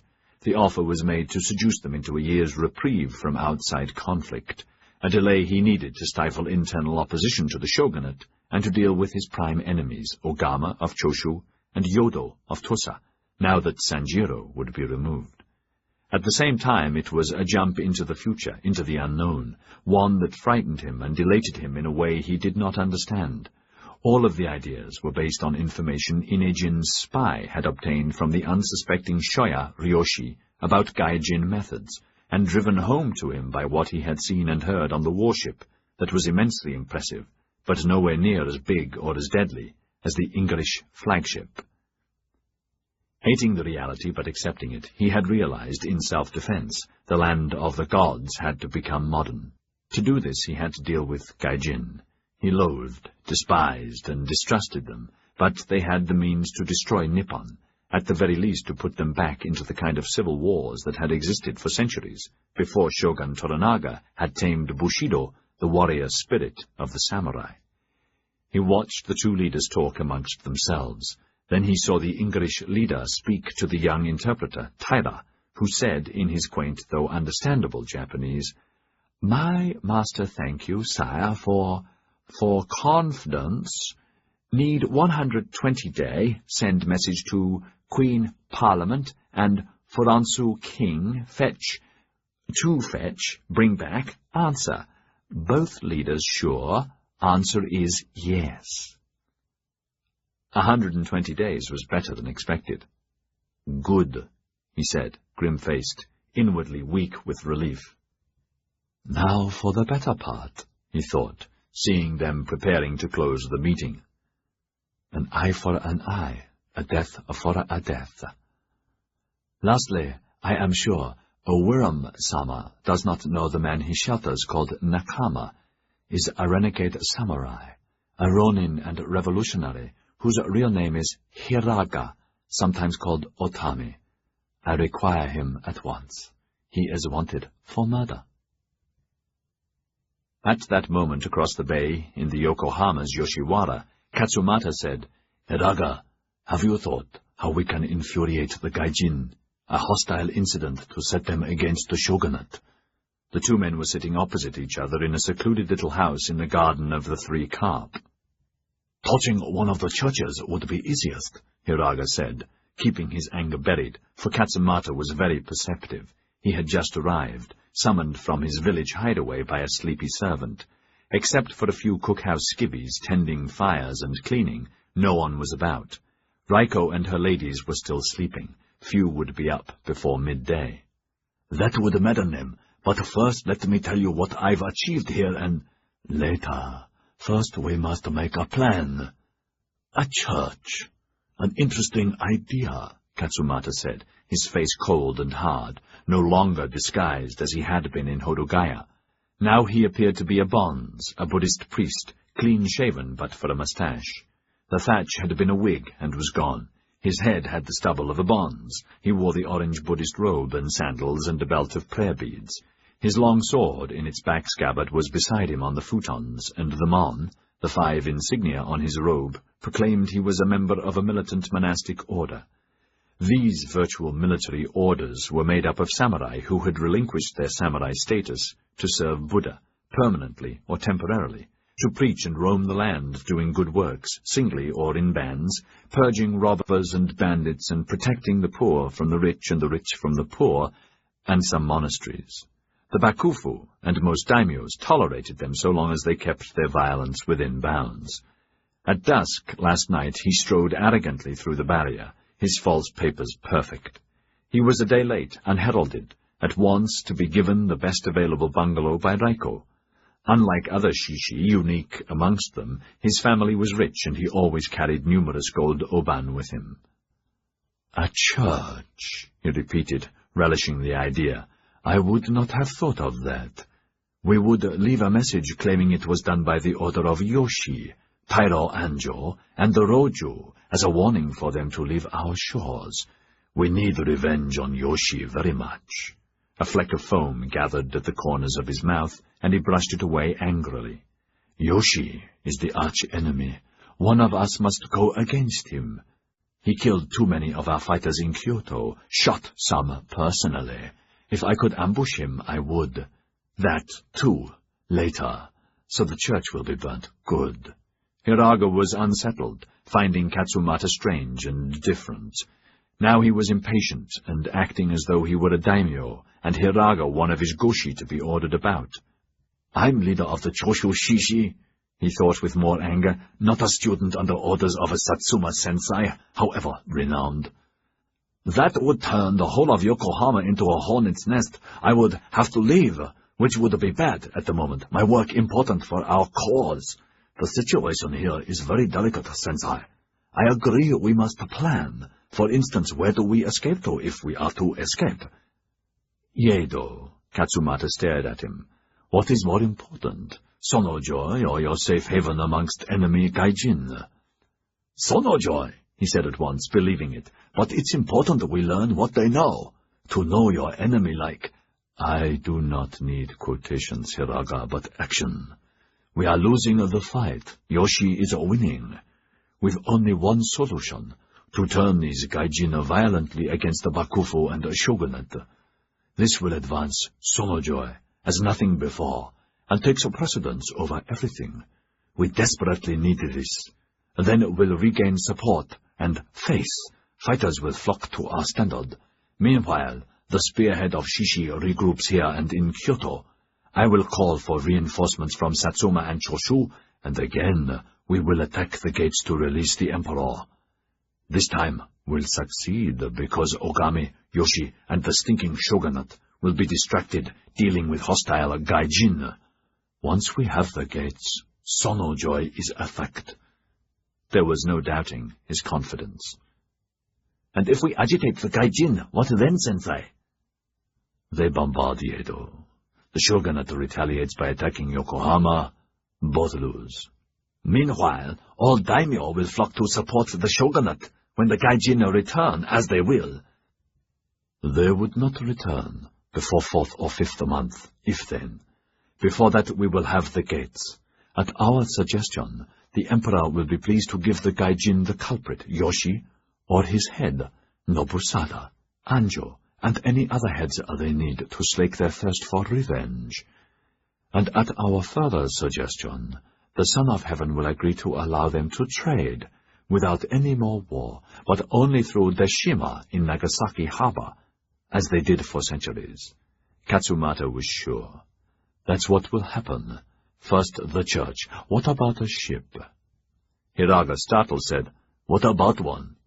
He asked, his mind stuffed with arguments against what Katsumata surmised, certain it would not happen that way, at the same time trying to think of a way to divert Katsumata, to make him go on to Yedo and come back in a month or two. Things were going far too well here, with Tyler and Sir Wirram, Jamie-sama and the Shoya, to want to jeopardize that. Plenty of time to enrage the Gai Jin later with the church, when a safe retreat was there. Sinking a warship would inflame them, wouldn't it? Hiraga blinked. Like nothing else? We use the church as a diversion, while we sink a ship, their biggest one. Dumbfounded, Hiraga watched Katsumata open a backpack. In it were 4 metal tubes bound with wire, and fuses. These contain explosive, cannon powder. One of them fused through a porthole or gun port, or attached to the side of the ship, would blow out the side. 2 would be fatal. Hiraga was transfixed, all else forgotten. He reached for a tube. In his hand the bomb seemed to pulsate with life. At the top was the small hole for the fuse, and in his mind he saw the fuse sputtering, and his arm slip the bomb quietly through the lowest gun port, then another, then ducking back quickly into the boat that was largely hidden by sea mist, silently away, and then safe, the vast explosion as the bombs ignited other charges, and then the great ship, slipping under the water. And with it, all his own plans. "It is an enormous idea, Katsumata," he said, feeling sick. "We'd need to pick the correct time of the moon and the sea carefully, and to plan carefully. Spring or early summer would be best. After that I could not remain here, and there's so much to tell you about what I've discovered." He almost blurted out that he could speak English well now, but stopped. "Just a few more weeks and I'll be done. Then the church and the ship." "We burn the church and sink the ship tomorrow night." "Impossible." Katsumata was coldly amused by his shock, and thought what a shame Ori was dead and Hiraga alive. Ori was so much more superior. But then he too was Satsuma, not Choshu. "How many times must I say, surprise is our Shishi's our best weapon, that and decisive speed. Where is Akimoto?" "In the village. I thought it best not to bring him now," Hiraga said, his mind flooded. Since he had come back from Horogaya, he had not shared his innermost thoughts with his cousin, only that Katsumata had told him Sumomo was dead, betrayed by Koiko to Yoshi, not that he believed both had been thrown into the pit by chance. "Like we would be thrown away uselessly in this wild-eyed scheme, and all my work will have been in vain. Tomorrow is too soon. I suggest we make—" "The church will be easy for one man, Akimoto. We will need a dinghy or small fishing boat. Can you get one?" "Perhaps," Hiraga said, answering automatically, fogged with myriad questions and dreads. "Perhaps I could steal one. Since I think—" "You are not thinking clearly. Fishermen always remove the oars when the boat is not in use. No need for that. Buy one." Katsumata took out a small silk purse and put it carelessly on the table. "Hiraga, concentrate," he said, his voice hardening. "Has living with a Gai Jin infected you so much with their evils that you've forgotten your oath to Sono Joy? Concentrate, the plan is good, the timing is perfect." "Could you buy a boat?" Yes, but Sensei, where do we retreat to?" "Retreat is simple. 3 of us, you, Takeda, and me. We sink the warship. Then we beach the boat, as near Yedo as possible, and lose ourselves in the city." "What about the other man, the one who fires the church?" "He will escape on foot." "We need more Shishi in support. This is a major task. This whole area will become lethal." "That makes escape easier. 4 men is enough. I will lead the attack on the ship, and if tomorrow there's a wind, the burning church may torch all Yokohama, a further gift. Come back tonight, bring Akimoto, and I will make final plans." But where's Takeda? I left him at Horugaya. He will be here this afternoon. Until dusk, Hiraga. Curtly, Katsumata bowed dismissal. In turmoil, Hiraga bowed back. Too many years, an adoring, awestruck student of the sensei, master swordsman and tactician, not to accept the dismissal. He went out and stumbled back across the bridge to the settlement, along the village street, later turned to the promenade, and walked back along it, seeing nothing, his head a mess of dark thoughts and impossibilities, his future in tatters, all because this Satsuma outsider was determined to shove destiny forward. But the sensei is right, he brooded. Those two acts would drive the Gai Jin berserk. The fleet would invest Yedo. Yedo would burn. Yokohama would be decimated in revenge. In a few months, fleets would come. This time with armies. By then Shishi will not control the gates, but all Nippon would be up in arms, and it would make no difference to the Gai Jin. One way or another, we will have to open to their world. Gai Jin have decided. So they will have a base at Yokohama and other places, because they have the power to decimate our coasts and close our ports forever if they wish, and no divine window will help us. Hello, mate. Where are you going? Oh, he was standing in front of the legation. Morning, Sir Sentry. I go Taira-sama. He's not here, mate, the sentry said, yawning. Mr. Taira and the Gov, they's at Kanagawa. Oh? Hiraga looked across the bay. The seascape was wintry. He could just discern Kanagawa. A frigate, he recognized it as the Pearl, was steaming slowly offshore against the wind, neat and deadly. In the roads, the flagship with its 40-60-pounders was at anchor into the wind. I come back later, he murmured. Disconsolate, he wandered back to the village to buy a dinghy. However much he disapproved, he was Shishi first. Early that afternoon, in the wardroom aboard HMS Pearl, Saratard clinked glasses with Sir William, congratulating the other again on the meeting. A marvellous step forward, Henri, old chap, Sir William said jovially. He took up the bottle and rechecked the label. Not bad for a 48. Excellent repast, too. On the table were leftovers of the picnic lunch provided by Saratard's chef. Cold pigeon pies, quiche, crumbs of the French bread, and a few slivers of a devoured brie that had arrived on the last merchantman from Shanghai. Still can't believe Yoshi offered what he offered. I agree. Marvelous is the word. We'll train the Navy, you take the Army, we'll take banking and customs and— Dreamer, Sir William said with a laugh. But we're not going to quarrel about partitions. London and Paris will do that. He belched contentedly. It'll come down to how much in the end, for obviously we'll have to lend the wherewithal to buy our ships, factories, or whatever, however much they say they'll pay. Yes, but there'll be the usual safeguards, customs, revenues, etc. Both laughed. There'll be more than enough for both our countries, Sir William said, still not quite believing it. But do me a favour, Henri, please don't bait the Admiral. I've enough trouble as it is. All right, but he's so— Never mind. What about this Nakama? Astonishing. I think you are lucky he didn't kill you by night. You are their #1 enemy. What possessed you to take such a risk? He wasn't armed. He was helping Philip with the Japanese, Sir William said. As far as he knew, only 4 of them, Tyra, McFay, Babcock, and himself, knew the man could speak English, and there was no reason to share that secret. He was well watched, he added matter-of-factly, though another pang went through him at the thought of the danger they had been in. What are you going to do about him? What I told Yoshi. They had all been shocked at Yoshi's revelations, Sir William almost as much as Tyra, particularly that Nakama was wanted for the murder of Utani, one of the elders, amongst other killings. At once he had said, Philip, tell Lord Yoshi as soon as I get back to Yokohama, I will begin a formal inquiry, and if the facts are as he says, I will return him at once to the authorities. Philip? But Tyra, speechless with disbelief, was staring blankly at Yoshi. Andre recovered quickly and translated for him. They jerked as Yoshi snapped at him. Lord Yoshi says, you question my words. Say, not at all, Lord Yoshi. Sir William had kept his voice level, for he had seen the eyes narrow. But as you have your laws or customs, for instance, your not being able to order this daimyo Sanjiro to obey you, I also have to comply with our laws, which the treaty specifies clearly is Yokohama's dominating law.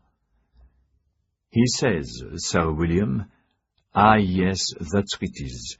In this new spirit of friendship he agrees to allow you the duty of giving up the assassin. He'll send the men to take custody tomorrow. About the treaty, sir, he said exactly, some changes are necessary. We can discuss them in 20 days. Tyler said quietly, Excuse me, Sir William, about Nakama, may I suggest that— No, Philip, you may not. Andre, say to him, exactly. We would be honored to discuss matters that affect our mutual interests at any time. He had chosen the words very carefully and breathed a sigh of relief when the reply came back. Lord Yoshi thanks you and says, we meet in 20 days, if not before, and now we'll return to Yedo with Dr. Babcock. When the politeness and bows were done, and Yoshi had left the room, Sagatad said, William, I think you slid out of that trap cleverly. He's cunning, that one. Congratulations. About the Navy, the Admiral began hotly. Sir William said, First, let me get Babcock and Tyler on their way. Come along, Philip. And when he had got him outside, he hissed, What the devil's the matter with you? Nothing, sir. Then why is your face around your ankles? Why do you forget your job is just to interpret and not make suggestions? Sorry, sir, but about Nakama, sir. I know it's about him, for God's sake. You practically shat all over the conference table. Do you think our wily host didn't notice? Your bloody job is to translate what's said and be impassive, and that's all. This is the second bloody time I've had to caution you. Sorry, sir, it's just that Nakama's important, and— You mean Hirago, or whatever other name he's using at the moment? Jesus Christ, he's accused of murder. I agree he's been a fund of information, but God almighty, a renegade outlaw? We're lucky he didn't kill us in our beds when you think he's had the run of the legation and your quarters. What do you plan to do, sir? Damn it, what I've already said. Investigate, and if it's true, as I suspect it is, we are honor bound to turn him over. Couldn't you consider him a political refugee? Oh, for goodness sake, have you taken leave of your senses? We demand reparations and the murderers for the murder of our nationals, so how the devil can we refuse to return to them one of theirs who's accused and probably guilty of murder of one of their rollers? Yoshi promised him a fair trial. He's a dead man. That's all the trial he'll get. If he's guilty, that's all he deserves. He had held on to his temper, for Tyler had done a good job today, and he had noticed the growing friendship between the two of them that had worked to his advantage. Philip, I know he's been tremendously valuable, but he has to be turned over to them. After I've seen him, I warned him in the beginning that he would have to go if they asked for him. Now forget Nakama and make sure you learn all you can about Babcock's patient. With any luck, it'll be the Tyro. He led the way to the forecourt where Yoshi was mounting. Babcock waited beside a horse Paladar had lent him, another for Tyler. The honor guard was on alert, surrounding them. At Yoshi's order, the porters stood away from their poles with the bundles attached. Then he beckoned Tyler, who listened, bowed, and came back. He said you can, count the money at your leisure, Sir William. Please give him a receipt tomorrow. That man, Tyler pointed at Abe, will come for Nakama tomorrow. Thank him and say it will be done as he wishes. Tyler obeyed. Yoshi waved Abe forward. Ikamasho! They trotted off, the porters and groom trailing. You all set, George? Yes, thanks, Sir William. Off you go, then. Philip, you did well today. A few more conferences like this, and I will recommend you be upgraded to full interpreter. Thank you, sir. May I be present when you see Nakama? He had almost lost his temper. How the devil can that happen when you're going to Yedo with George? Use your brains. George, give him an emetic. The poor lad's witless. Babcock said, "I don't really need Philip. I thought it might be important for him to meet this unnamed person." "You were quite right. This meeting could be very important. Nakama or Hiraga, whatever his name, isn't. Philip, has that got through to you yet?" "Yes, sir. Sorry, sir." Babcock leaned closer. "It might be a good idea not to hand over Nakama until we get back, just in case." Sir William had looked up at him, this thought jumping the medical consultation to a possible new level. "You mean they might try to keep you as a hostage, both of you?" Babcock shrugged. "Nakama's important to him. No harm in being wise, eh?" Sir William frowned. "I'll expect you back tomorrow." He had waited until they were out of sight and then went back to the conference room. At once the Admiral exploded. "Never heard so much poppycock in my life. Build them a navy? Have you taken leave of your senses?" "That's not up to us, my dear Admiral," he said calmly. "That would be up to Parliament." "Or, much more likely, Emperor Napoleon," Saratard interrupted sharply. "I doubt that, my dear sir," Ketterer said, his face and neck puce. "Foreign naval matters are the prime concern of the Royal Navy, and any French interference in areas of British influence will be dealt with right smartly."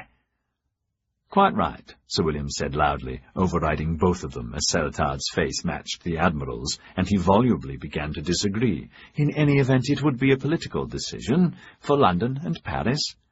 "Political be damned," the Admiral said, jowls shaking with rage.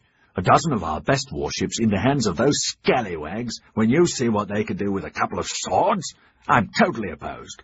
"So am I," Sir William said smoothly. "Totally, and will so recommend." "What?" "I totally agree with you. Such a major decision is entirely up to the Admiralty, assisted by the Foreign Office. Paris likewise. Not a thing we can do but report to our superiors. You should do likewise. Thank God Japanese authorities at long last approve our right to proceed against guilty parties ourselves. Don't you agree, Admiral?" "If you're talking about your proposed ill-advised punitive strike, here, there, or anywhere, it's not yet approved by the Admiralty, so it's not approved by me. I suggest we go back aboard Pearl before the rain starts." Sir William sighed and looked out of a wardroom porthole. The rain had stopped temporarily. The sea was still leaden, but his spirit wasn't. He had the indemnity money. There was no immediate need now to flatten Yedo. "And through this, Yoshi, we'll help modernize Japan," he thought. "We'll make a happy place for it in the family of nations. Happy for them, as well as us. Far better we do it and instill British virtues than the French implant French ones, though their wines and attitudes to food and fornication are far superior to ours. Yes, except in fornication the Japanese will benefit. In that their attitude is without doubt superior. Pity we can't import that into our society, but the Queen would never stand for it. Dreadful shame, but that's life. We'll just have to bless our luck to be living here, once we've civilized them. Henri, let's get some air." He was glad to be back on deck. The wind was sea salt heavy, sharp and wholesome, the frigate under sail now, making way nicely. Marlowe was on the bridge, officers and men on deck or in the shrouds, achingly aware of the Admiral, who sat in the bridge sea-chair, sourly hunched into his greatcoat. "For God's sake, Marlowe, take her closer to the wind." "Aye, aye, sir." Sir William was not an expert, but that seemed to be a pedantic and unnecessary order. Bloody man. Still, can't blame him for wanting confirming orders. It's his neck, if anything goes wrong. When the frigate swung onto a new tack, his grip tightened on the gunwale. He loved the sea and being on it, particularly on the deck of a British warship, proud that the ships of the Empire possessed the sea as much as any ships could rule the waves. Ketterer's right about not wanting to create another navy, he thought. Not with these men. The French, American, and Prussian navies are enough trouble as it is. He looked aft. Aft over the horizon was Yedo. Yedo and Yoshi spelled trouble, whichever way you look at it, whatever the rosy future he promised. Ahead was Yokohama. More trouble there, but never mind. Tonight Angelique's my dinner partner. I'm glad she didn't leave, but still don't understand why. Doesn't that play even more into Tess Struan's hands? Strange to think of Angelique without Malcolm Struan.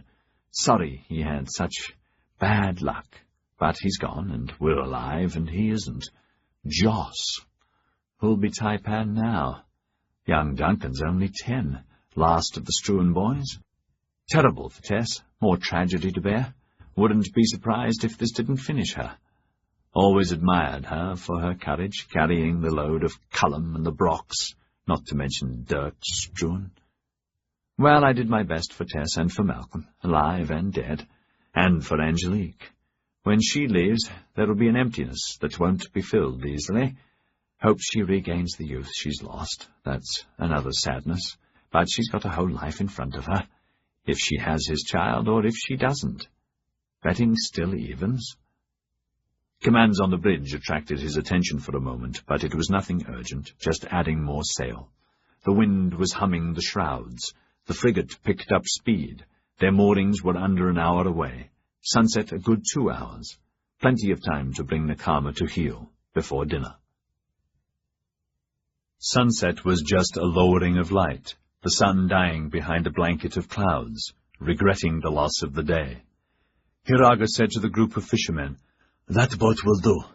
No fishing tackle, but oars and sail are included." He was on the beach near Drunk Town, and he paid the owner what had been asked without bargaining, still unwilling to lose face by negotiating, though he knew now, too well hammered into him by MacFay, that he was being cheated and overcharged, and that this man and his compatriots would laugh at him as soon as they were out of sight. He knew he was to blame, because he was dressed like a Gai Jin and not properly, with swords. Half of him wanted to scream and lash out at their bad manners and have them crawling on the beach, begging for the privilege of giving him the boat. The other half counselled patience. "You have done what you must do. The boat is yours. Tomorrow you die with honor in the cause of Sonojoy. These lice have no more value than the barnacles on the filthy little vessel they sell." "Leave everything in a boat," he said. Unctuously the owner bowed and grovelled his way out of range, then with his comrades walked away, blessing their luck for a double profit.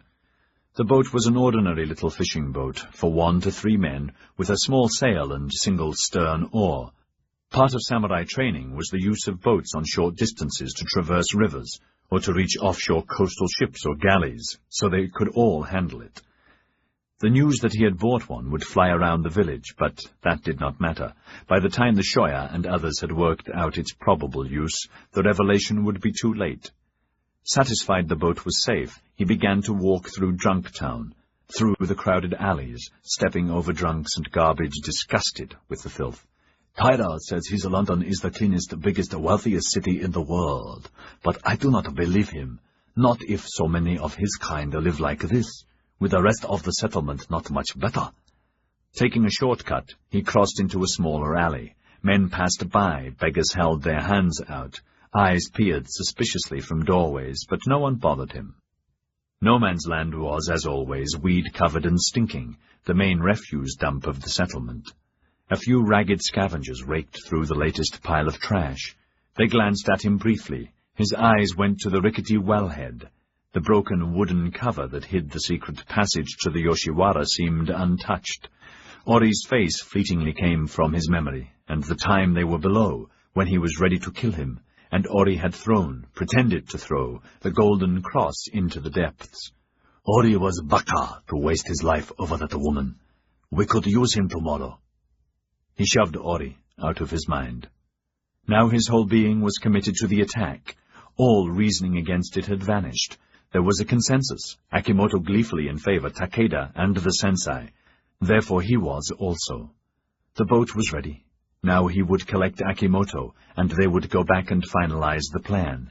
In reality he was glad. He would die in a blaze of glory doing the Emperor's wishes. What more could a samurai desire from life? With the suddenness of an ice bath he was shocked from euphoria and disappeared into a doorway. 3 redcoats stood outside the Shoya's house. 2 more were emerging from the nearby hovel he and Akimoto rented. Akimoto was between them, calling out at the top of his voice, one of the few English phrases he had learned. "So sorry, no understand, Nakama." Nakama, the sergeant said slowly and loudly. Where is he? Then louder. Where Nakama? Nakama! Akimoto's voice itself was loud, clearly trying to warn him if he happened to be within hearing. Nakama no understand, so sorry. Then in Japanese. Someone's betrayed someone. Then in guttural English again. Nakama no ana. Shut up, the sergeant said angrily. Corporal, this fool knows nothing. Butcher, you and Swallow stay here until Mr. Bloody Nakama comes back and ask him nice-like to come along with you to see Sir William, but make sure you bring the bugger. You, he stabbed a rough, iron-hard finger in Akimoto's chest. You come along with me, in case the Gov wants you. Loudly protesting in Japanese, he went with them. Then in English, Nakama no understand, over and over. When Hiraga had recovered, and it was safe, he slipped out of the doorway, jumped a fence, and hurried back to no man's land. There he ducked down into the doorway, not yet safe to run for the well. Too much light, the three scavengers too near, too malevolent. Must keep it secret. Who has betrayed us? No time to think about that now. He went deeper into the shadows, as one of the scavengers moved nearer, muttering and cursing at the smallness of the pickings, a grubby sack in one hand. All three were skeletal and filthy. One came close to the opening, but passed without noticing him. In half an hour light would be gone, nothing to do but to wait. Suddenly the doorway was blocked. Thought I didn't see you, eh? What you doing? The scavenger rasped, heavy with menace. Slowly Hiraga straightened. His hand was on the small pistol in his pocket. Then he saw the knife appear in the claw-like fist, and the man thrust forward viciously. But Hiraga was faster and caught the hand and chopped at the scavenger's throat. He squealed like a gutted pig and went down. At once the other two looked up and hurried to investigate. They skidded to a stop. Now Hiraga was in the doorway, the gun in one hand, knife in the other, and he stood over the man who writhed, choking in the dirt. Knives came out, and the two men attacked. Hiraga did not hesitate and lunged at one man who darted away, leaving him the opening he needed. He was through the slot quickly, running for Drunktown, not wanting to waste time fighting. In moments he had reached a side street, but in his haste his hat had fallen off. He looked back and saw one of the scavengers had grabbed it up with a shout.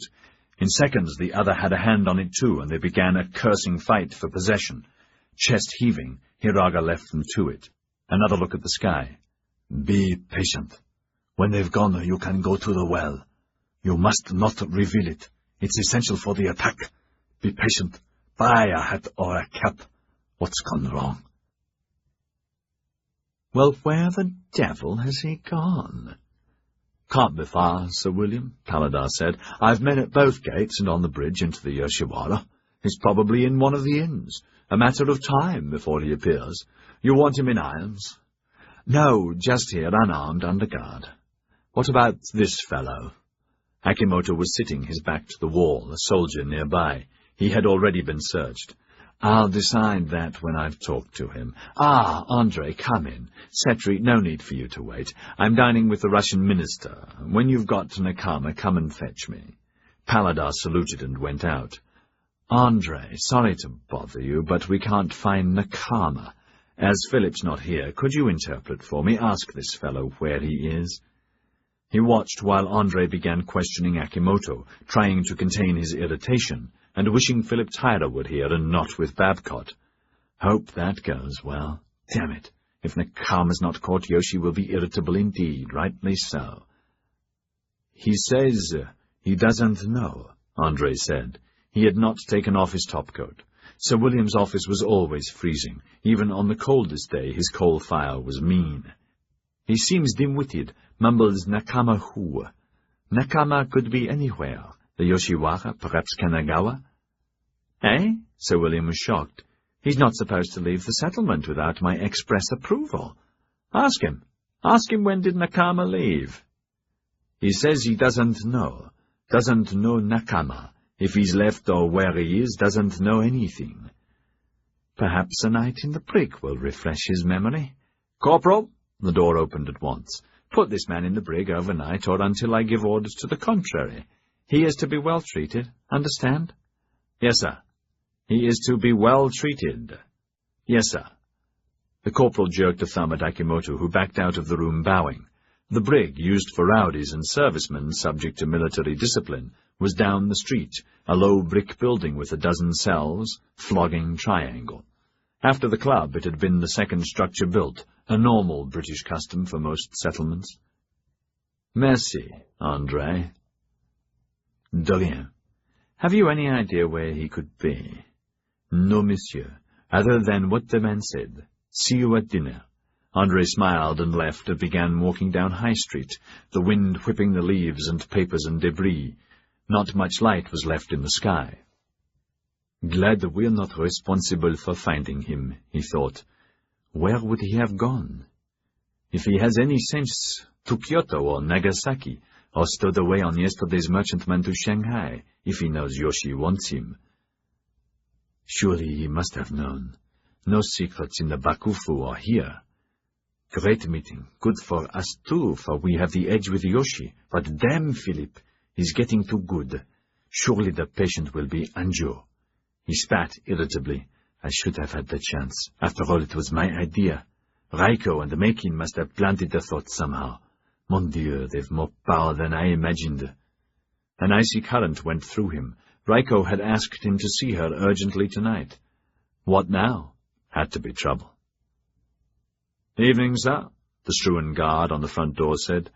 I've an appointment with Madame Struan. Yes, sir, she's expecting you in the Taipan's office along the corridor. Excuse the mess in the hall, sir, but Mr. McFay's packing. Terrible he's going, isn't it? Yes, but let's hope that the signal gun at the harbour-master's cut him off.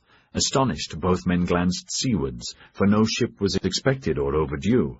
Movement on the crowded High Street stopped, and then a murmur of excitement went through Yokohama.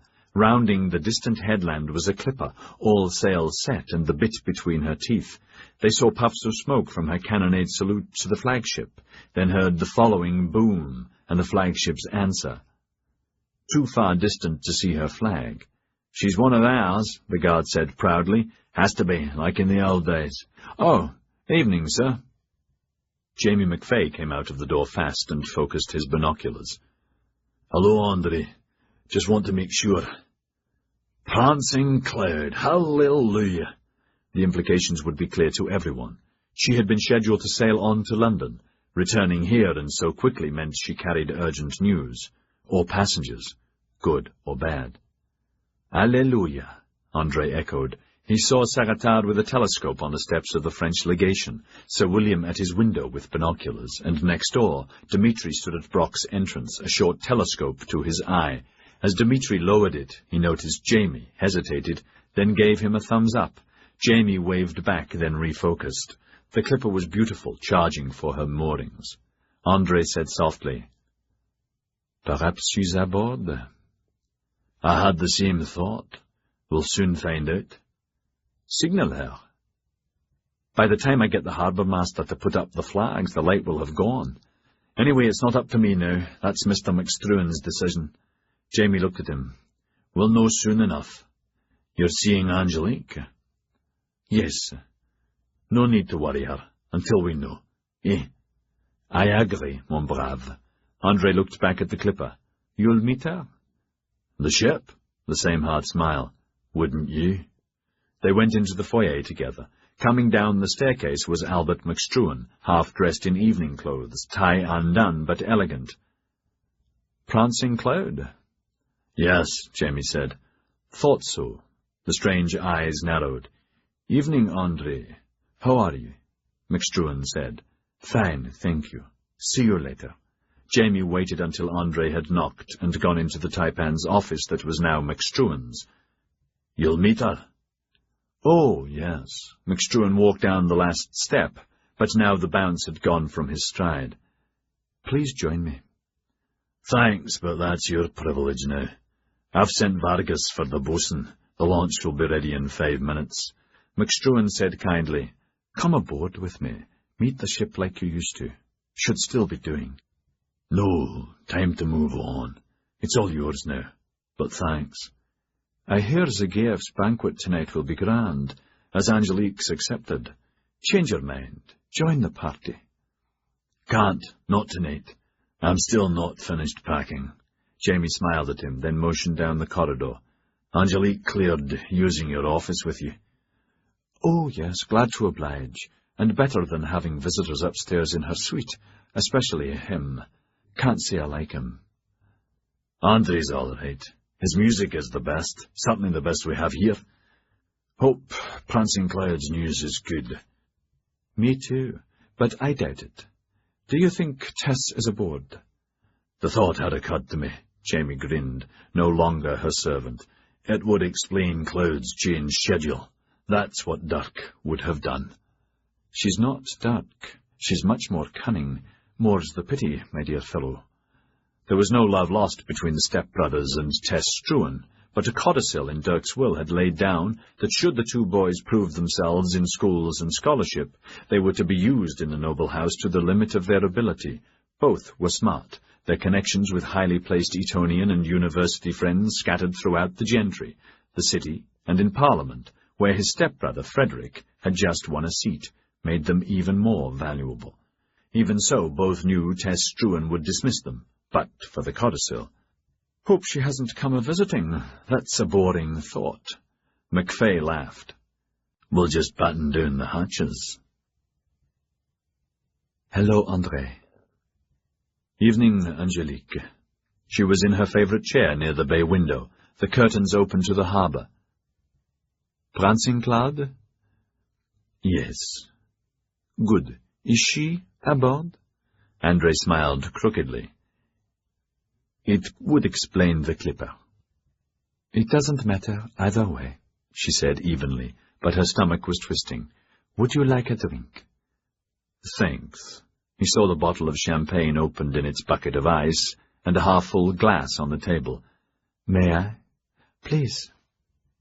It was becoming her custom to watch the sun go down, or the gloaming and the night arrive with champagne. Just one glass to prepare for the long evening, and then the long night. Her sleep pattern had changed. She no longer put her head on the pillow and drifted off to wake at dawn. Now sleep eluded her. At first she had been frightened, but Babcock had convinced her that fear only made insomnia worse. We don't need 8 or 10 hours, so don't worry. Use the time to your profit.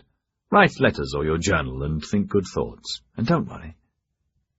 Dearest Colette, she had written yesterday, his advice works, but he missed the best opportunity, and that is to plan. So important, because that woman is plotting my downfall. God willing, I will be in Paris soon, when I can tell you all.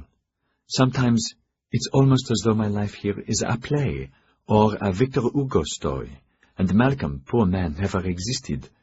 But I enjoy the quiet. I'm content with the waiting. Only a few more days, and then I will know about the child, if it is to be or not. I so hope and hope and hope and pray and pray and pray I carry his child, and also that your birthing will be smooth and give you another boy. I have to be wise. I've only myself to rely on here. Jamie is a good friend, but he cannot help much. He's no longer with the noble house, and this newcomer, Albert Max Struan, is kind, a perfect gentleman, high-born British, and tolerates me only for the moment, until she orders otherwise. Sir William, his government, British government. Saratar, God knows if he'll truly help, but it will only be for what use I can be to him.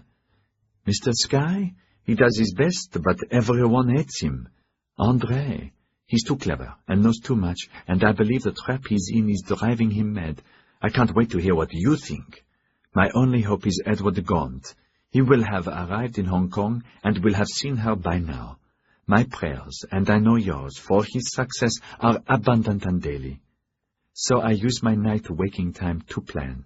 Now I've so many good plans and thoughts how to deal with every possible contingency, and plenty of strength to deal with the ones I haven't dared consider. For example, if Edward fails me, or, God forbid, he never arrives, there are rumors of terrible storms in the China Seas, normal at this time of the year. Poor Dimitri's Cooper Tillman lost another merchantman. Poor sailors. How terrible the sea is, and how brave the men who sail her. André says rightly, I cannot leave here nor make a move until she declares herself. I am Malcolm's widow. Everyone says so. Mr. Skye has registered all sorts of papers with Sir William, and has sent more to Hong Kong and more to London. I have enough money, and can stay here as long as I want. Albert McStruen has said I can use Jamie's office when it is vacant, and I have 10 more chits that Malcolm chopped for me, but left the amount blank. Wasn't that thoughtful? That Jamie and now Albert have agreed to honor up to 100 guineas each. When she declares herself, I will join battle with her. I feel it will be to the death, but I assure you, darling Colette, it won't be mine. This will be her Waterloo, not mine. France will be revenged. I feel very strong, very fit. She was watching André, waiting for him to begin. His face was hard, the skin pale and stretched, and he was thinner. The first glass had been gulped, and the second. Now he sipped the third. You're more beautiful than ever. Thank you. Your Hinode, how is she? More beautiful than ever. If you love her so much, André, why do your lips tighten and your eyes pop out with rage when I mention her name? You said it was all right to ask about her. A few days ago he had told her about their agreement. Part, not all. It had burst out when despair had overwhelmed him. If you're so adamant about not making love in the dark, and the huge price this Rico demanded, why did you agree in the first place? It was necessary, he said, not looking at her. He could not tell her the real reason. It had been enough to see Sarratard's lips curl and see him avoid making contact ever since, careful never to use the same eating utensils or glass, even though it was only caught from a woman or a man. Wasn't it? I just took one look at her, and, mon Dieu, don't you understand what love is, how— The words died away. He poured another glass, the bottle almost empty now. You cannot believe how crushingly desirable she was that once. He gulped the wine. Sorry, I need money. Of course, but I have only a little left. You have paper with his chop. Oh? His smile was, if anything, more crooked. Fortunately, Schroffs talk to Schroffs, clerks to clerks. Fill in another tomorrow, please. 500 mex. That's too much. Not half enough, chérie, he said, his voice barely audible. He got up and closed the curtains to the last of the sunset, then turned up the oil lamp that was on the table and reached for the bottle. The dregs went into his glass, and then he slammed the bottle back in its ice bucket. Do you think I like doing this to you? You think I don't know it's blackmail? Don't worry, I'm reasonable. I only want what you can presently afford. 100 mex, or the guinea equivalent tonight, 200 tomorrow, 100 the next. That's not possible. Everything's possible. He took an envelope out of his pocket. The envelope contained a single sheet of paper that he unfolded carefully. Dozens of shreds of green paper were pasted meticulously onto it to complete a perfect jigsaw. He laid it on the table, well out of her reach. At once she recognized her father's handwriting, the second page that she had seen André tear up so long ago. Can you read it from there? He asked softly. No. Your loving father wrote, he signed and dated it, and hope, as we discussed, that you will arrange an early betrothal and marriage by whatever means you can. It's important for our future. Struan will permanently solve Richaud Frère. Never mind, André, she said, as softly. No need now to disguise the venom. The words are indelibly written on my brain. Indelibly. Am I buying it, or is it a permanent threat? It's an insurance, he said, folding it and replacing it with care. Now it goes back to a safe place with details of the affaire Angélique, in case anything nasty happens to me. Abruptly she laughed, unbalancing him. Oh, André, do you think I try to murder you? Me? It would wreck any financial arrangement Tess might offer. Maybe be forced to offer and put you in the dock. How silly you are. She picked up her glass and sipped her champagne, and he noticed, disquieted, how steady her hand was. She was watching him placidly, thinking how foolish he was, foolish to let her know he had done what he had done, and was a total cheat, but even more foolish to rile against Hinode for preferring the dark. Perhaps he looks awful naked, and more foolish to scream about the price he paid, because both are insignificant if she's everything he says she is. I'd like to meet this Hinode. Please arrange it. Eh? Amused at his expression, she said, "What's so strange about that? I have an interest in her. I'm financing her, the love of your life, yes?" Shakily he got up and went to the sideboard and poured brandy. "Would you like some?" "No, thank you." Only her eyes had moved. Again he sat opposite her. A draught played with the flame and made her eyes glitter. 100, please." "When do I stop paying, André?" she asked pleasantly. The brandy tasted better than the wine. He faced that question. "When she's paid for, before you leave." "Before I leave? You mean I can't leave until then?" "When she's paid for, before you leave." She frowned and went over to the desk and opened a side drawer. The little purse contained the equivalent of about 200 mechs in gold Oban. "And if there's no money?" "It will come from Tess. There's no other way. She'll pay. Somehow we'll make that happen." "We will?" "I promised," he said, the whites of his eyes bloodshot. "Your future is my future. At least on that we both agree." She opened the purse and counted half, then, not knowing why, put them all back and handed it to him. "There's about 200 mechs there," she said, smiling strangely, "on account." "I wish I understood you. I used to." "Then I was a silly young girl. Now I'm not." He nodded slowly, then took out the envelope and held it to the flame. She let out a little gasp as the corner caught, and then it flared, and he put it into an ashtray, and together they watched it curl and twist and die. He crushed the ash with the bottom of his glass. "Why?" she asked. "Because you understood about Hinode. And like it or not, we're partners. If Tess doesn't pay you, I'm a dead man." He stuck out his hand. "Peace?" She put her hand in his and smiled. "Peace, thank you." He got up. "I'd better check on Prancing Cloud. If Tess is aboard, it will speed things up." After he had gone, she sifted the ashes, but not a single word could be seen. Easy for André to forge a copy and tear it up and present it as the original and burn it, and still have the restored original secreted away for later use. That's just the kind of stratagem he would adore. Why burn the false one? To make me trust him further? To forgive the blackmail? Peace? The only peace from a blackmailer is when the deadly exposure he threatens you with no longer needs to be hidden. In my case, that's when she has paid, and the money banked. And after André gets what he wants, Hinode perhaps, what is it she wants? She hides from him in the dark. Why? Because of his color? To titillate? For revenge?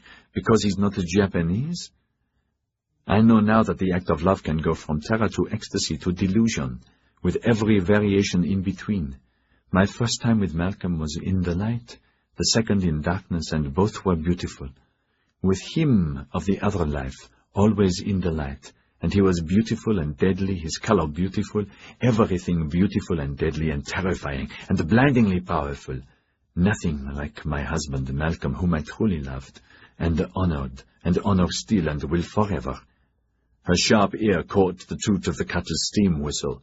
She opened the curtains and saw the launch hurrying away from the jetty, port and starboard lights clear, Albert McStruan in the cabin. In the roads, Prancing Cloud was scarcely visible, downing sails and easing for moorings. Her mind swirled bored, and in her mind she saw her enemy, as ever thin-lipped, pale-eyed, tall and stiff-backed, bony and badly dressed, then sped away to the outer harbour and Malcolm's burial, and she smiled, glorying in that victory, the sound of her heart pulsing in her ears. Then she curled up in her chair again. His chair, their chair, another victory, and watched the dark room become darker, only riding lights to be seen, hardly able to contain her excitement. Surely Edward would be aboard. Chapter 53. The door to Jamie's office swung open, and Vargas rushed in, out of breath. "Launch is left cloud, senor," he said, his heavy street clothes still on, hat and headscarf wrapped around his face, telescope in hand. 4 or 5 passengers. Is she aboard? Jamie did not look up from the packing case he was filling with papers. When there was no immediate answer, his voice edged. Damn it, is she aboard? I think so. I said to let me know when you were sure, not before. I'm sorry, senor. I was at the end of the jetty and looked through the spyglass and thought I'd better report and ask what I should do. Go back and meet her, but first make sure all servants are ready. Make sure there's a fire in the Taipan suite. She'll take that. Mr. McStruan's sure to move out. But that will mean she'll be next door to Mrs. Angeli. I know that, for God's sake, but that's the Taipan suite, and that's the one she'll have. Vargas fled. Unable to resist, Jamie hurried to the window. The cutter was nearing shore. Just riding lights outside and dancing in the chop. He focused his binoculars, vague shapes in the cabin, but positively one a woman. No doubt about the bonnet, and no mistaking her tall, erect carriage, and the way she rode the pitch and toss and tilt of the boat. Shit! The breath sighed out of his mouth. To steady the image, he leaned against the window. Not much better. One of the shapes he identified as Captain Strongbow, more by his height and bulk than anything else. 2 other men, no, 3, one of them McStruan. The cutter came in fast, the storm damage on the prow still easy to see, not yet completely repaired. Curious bystanders waited under the swinging lantern on the dock, everyone muffled against the dreaded winter flux with hats and headscarves that were now obligatory. Difficult to see faces, but he thought he recognized Andre there, and, yes, Verveen, heavenly, and yes, and Nettlesmith. The vultures gathering, he thought, though like me, the main ones are watching from their windows. Tonight the dark oppressed him. In his room his fire was good, but now seemed to have lost its warmth. His throat felt tight and his chest hurt. Control yourself, he thought. She's not your problem. Captain Strongbow was first onto the wharf in his heavy sea coat. Still difficult to see clearly, but no mistaking him. Then, yes, McStruan. They turned and helped her up. She was wrapped against the cold, stiff-backed, dark clothes, dark bonnet tied with the inevitable heavy scarf. Her size. Shit. The other 2 passengers climbed onto the jetty. He recognized them. A moment's hesitation, then he went out and along the passage to the Taipan's office. Angelique was peering into the dark through a crack in the curtain, her fire glowing nicely, lamps lit, and the room cozy. Jamie, I can't see them clearly. Is she there? Afraid so. Yes. He saw no change in her expression. Here. He offered her the binoculars. I thought you might like these. No need for me to look or be afraid, Jamie. Who else? Her voice was the thinnest it had ever been. Who's with her? Strongbow, Hogue, and Gaunt. She turned back to the window to hide, but for an instant he had seen the joy that flooded her face. Never mind if Jamie saw, she was thinking, dizzy with excitement. That woman and Edward together? The 2 of them together, Hogue as well. Doesn't that portend success? Edward's success, that he convinced her. I'll be upstairs, dressing for dinner. If anyone wants to see me, I'll come down again. Thanks, dear Jamie. Impulsively she hugged him and left. He stared after her. Why the joy? If Tess is with Hogue, the heavy guns have arrived, haven't they? He went back to his office perplexed, leaving the door ajar and continued to pack papers and books, his fingers doing the work, his mind elsewhere. On Tess, the future, the Shoya, Namie tonight, the noble house that he had given 20 years to. Be honest, you don't really want to leave, and know it's a bad time to go out on your own. Thinking about Angelique's grim future, tomorrow's meeting with the Swiss minister, and possible imports from their armament watch factories, all mixed with the news of the incredible Yoshi meeting, Babcock and Tyra now in Yedo, the bullion the Bakufu had advanced already counted and accurate, and about Nakama, poor fellow. Poor fellow, he's an assassin, the worst kind. I never felt that, never once did I feel threatened. He must be in Drunktown or somewhere in the Yoshiwara. If the news flashed to us, someone must have whispered to him and he fled. Damn it! Now I'll have to cut Tyra in, or Johann. Voices in the foyer broke into his reverie. A polyglot of voices, McStruan, Vargas, Hogue, servants bustling around.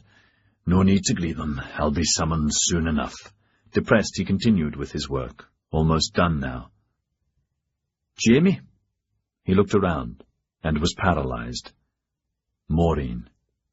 His Maureen in the doorway. Maureen Ross. Navy blue winter bonnet, blue eyes peeping out above the folds of her heavy woolen headscarf, navy blue topcoat over a dark blue dress. Maureen Ross, 28. Tall, a fraction taller than Tess. The average height nowadays a little over 5 feet. Queen Victoria, 4 feet 11. Christ almighty, he said, voice strangled, mind gone. Hello to you, Jamie McPhee. She stayed in the doorway, standing straight like her father, her voice lilting. Can I come in, please? She unwound the scarf and smiled tentatively.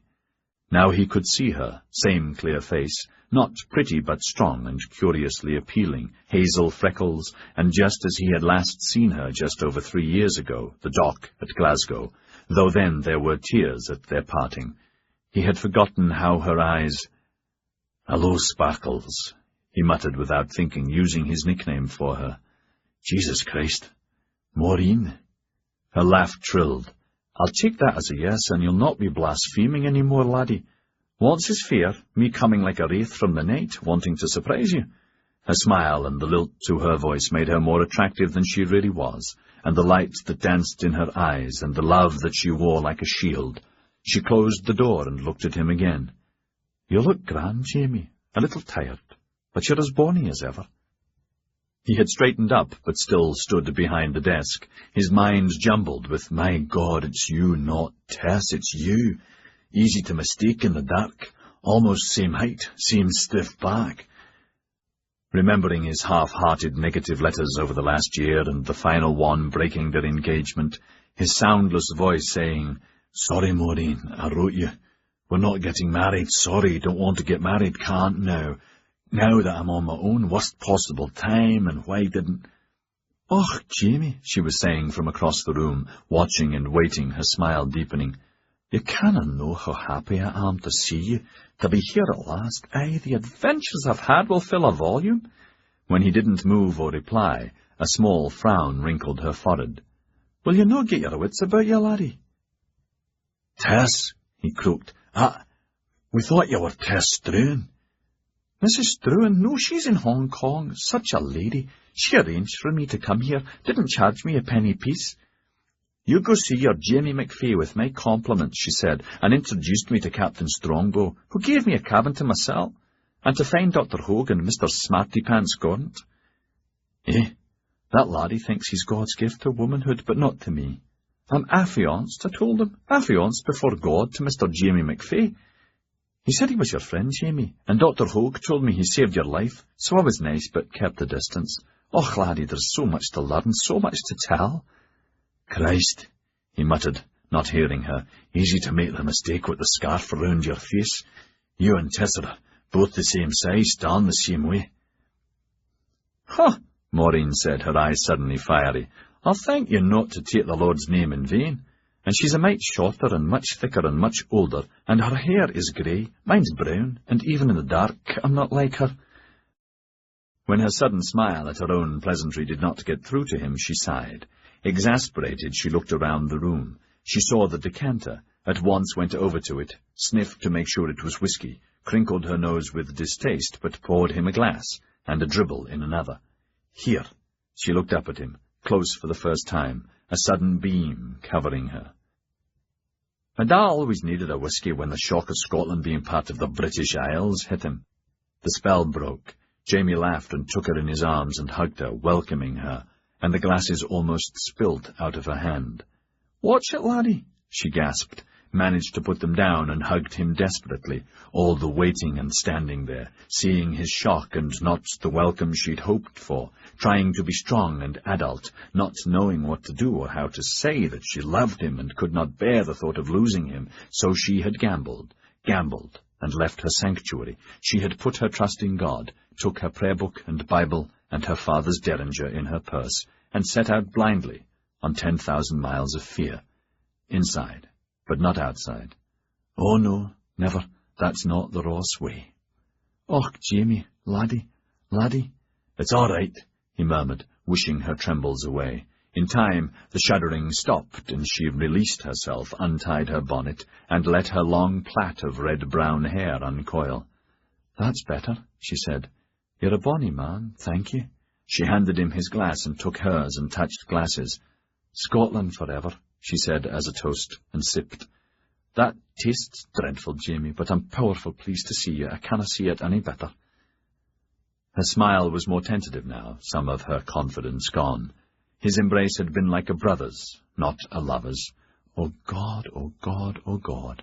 To hide from him, she looked around as she took off her coat and gloves. Her dress was warm and well cut, another shade of blue, and showed off her curves and hourglass waist. "Your Mr. McStruan says you can use your suite, and I can have the rooms next door until we have a place of our own. Have you packed up your rooms yet, Jamie?" "No, not yet." Confused, not knowing how to start, but start he must. Soon. All my papers and books were first. I was starting upstairs tomorrow. Everything, the furniture here and upstairs, belongs to Struan's." "Never mind, we can buy our own." She sat in the chair opposite the desk and looked at him, hands in her lap, waiting, sure that now she had to bite her tongue and wait for him to begin. She had done her part by arriving. Perhaps done too much, arriving unannounced, but she had thought about that carefully and done the best she could by writing the letter, and had imagined this meeting hour after hour in the nauseating months at sea, during the storms, and once in the China Seas off Singapore, during a mutiny of Chinese steerage passengers, pirates amongst them, that had been put down bloodily. Jamie was her lodestar, and now the time of reckoning had arrived. "He's a bad man, this Jamie McPhee," her mother had told her when she announced her decision. "I've said it, and I've said it, and he'll do you no good, lassie. His letters are anything but encouraging, just the reverse." "I mean to go, my darling. Will Dad lend me the money?" "Aye, if you ask him." "I mean to go, I must. I'm 28. I'm old, past normal marriage age. I've waited so long, and would wait another 3 years if need be, but it's now or never. I've decided. Do you understand, Ma?" "Aye, I understand, but, well, at least you'll be with him. You'll be with your man, if you marry, not like me." She had seen the tears and listened to advice never given before, secrets never whispered before, and then her mother said, "Bless you, lassie. Go with God, lassie. Let's tell the da." He was a major, Indian Army retired, 25 years' service, 18 of those with the newly formed Gurkha regiment, home on leave only every 2 or 3 years, before being forced to retire from wounds a decade ago, loathing retirement. "Aye, lassie, go with my blessing on 2 conditions," he said. "If he spurns you, tell him I'll find him and kill him. Second, if ever he rapes you, hurts you, cut off his balls. I'll lend you my kukri. Young Duncan won't need it for 10 years yet." "Yes, da." The kukri, the Gurkha knife, was his most prized possession. She was the eldest of 3 sisters with a brother of 8, and the first to leave home. Children of Britain were children of the Empire. Jamie put more coal on the fire and moved his chair closer before he sat down. He took her hand. "Maureen, 3 months ago I wrote to you." "You wrote many a letter. Not enough," she said lightly, to give herself more time to prepare. "In all my letters for the last year I tried to point out as best I could that this is no place for a lady. It's not India, where there's a regimental life, and I've never been to India, as you know, Jamie. My ma only went once, and never again." She held his hand in both of hers. "Dinna fash yoursel.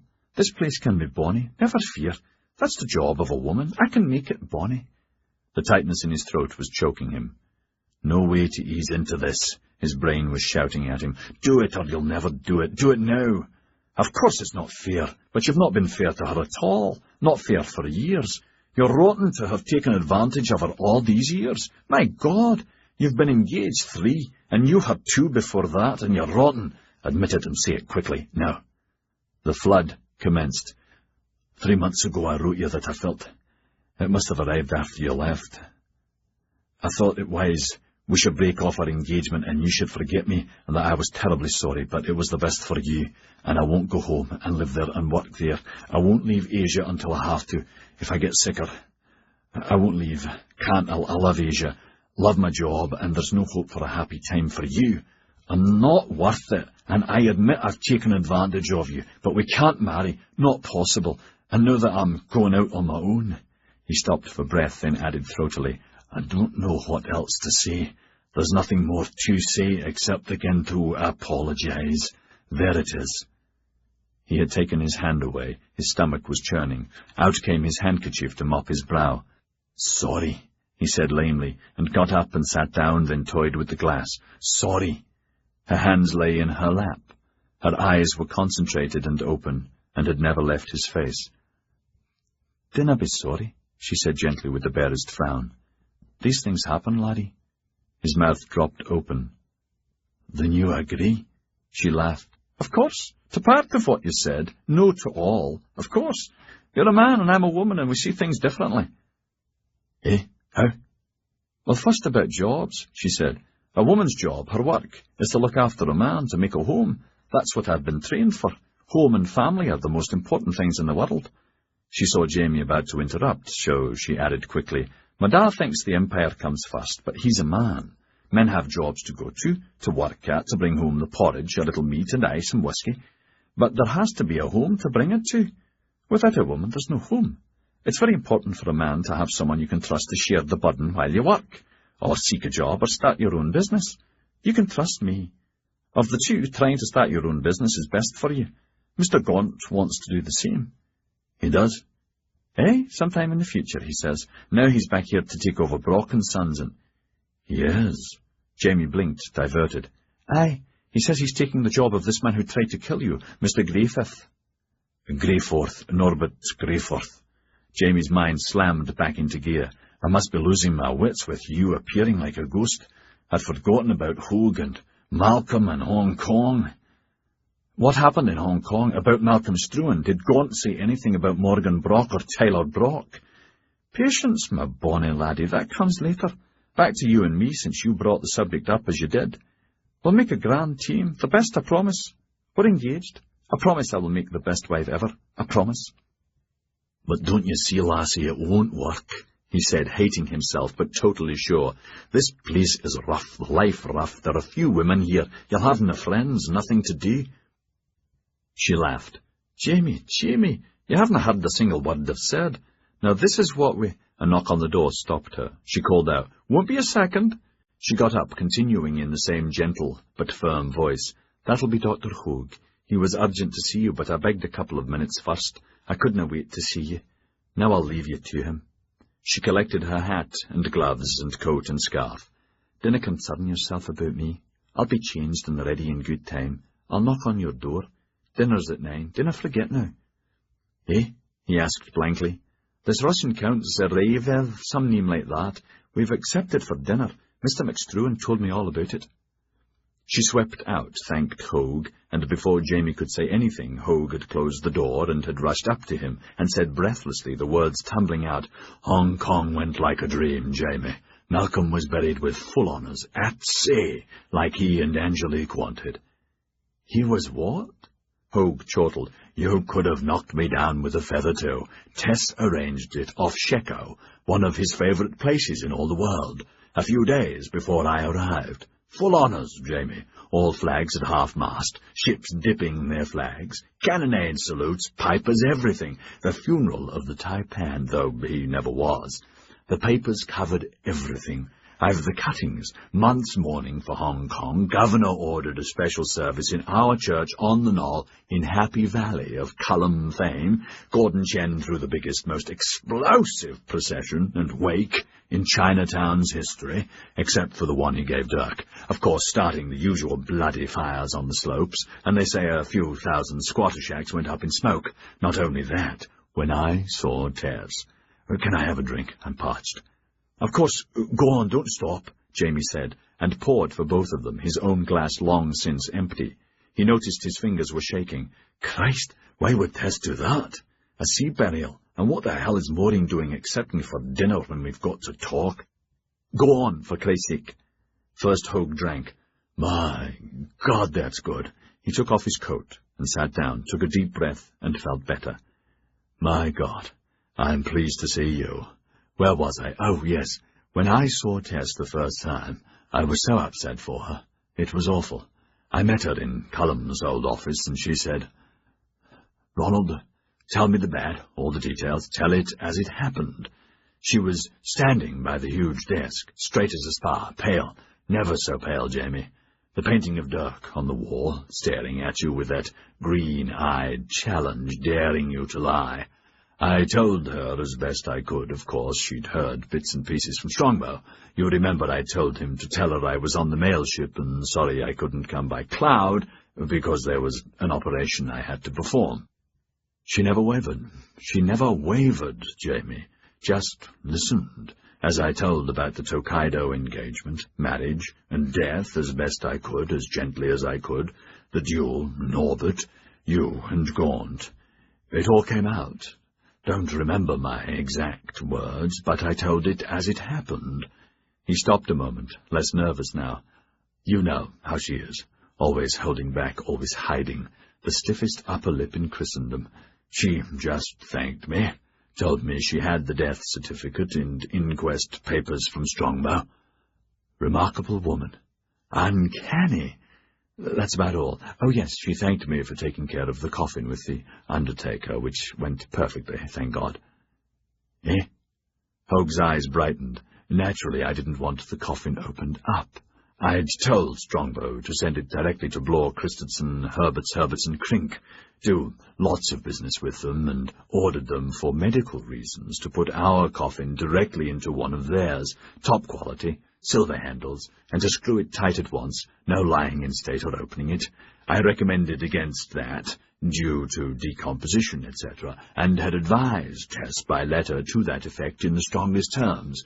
Glad to say it went perfectly from our point of view. And Malcolm's. Hoag refilled his glass. Glad I went. Otherwise, all's well that ends well. Did you tell her about the other, about our burial? Christ, no. Am I that stupid? You're witless, Jamie. Jamie said. I just asked to make sure. Not pleased to be reminded that Maureen had used the same word. I think I really am losing them. What the hell am I going to do with her? Did Tess see anything about Angelique? What she planned to do? No, though she asked dozens of questions. How is Angelique? Fine, outwardly. Calm, stays to herself. Occasionally comes to dinner. Tonight she's going to Zagier's at Sir William's request. Nothing like her old sparkle. There's that word again, he thought miserably. But, well, lovelier than ever. What did Tess ask? Nothing much, only about the facts as I knew them. That, yes, I believed they were in love, that Malcolm pursued her, not the other way around, that she was a lady about him, she accepted his proposal and agreed to be married on Pearl. But nothing about what she plans to do. No, that's the strange part. I thought she'd fume about her, ask my advice, give me a clue, but she didn't.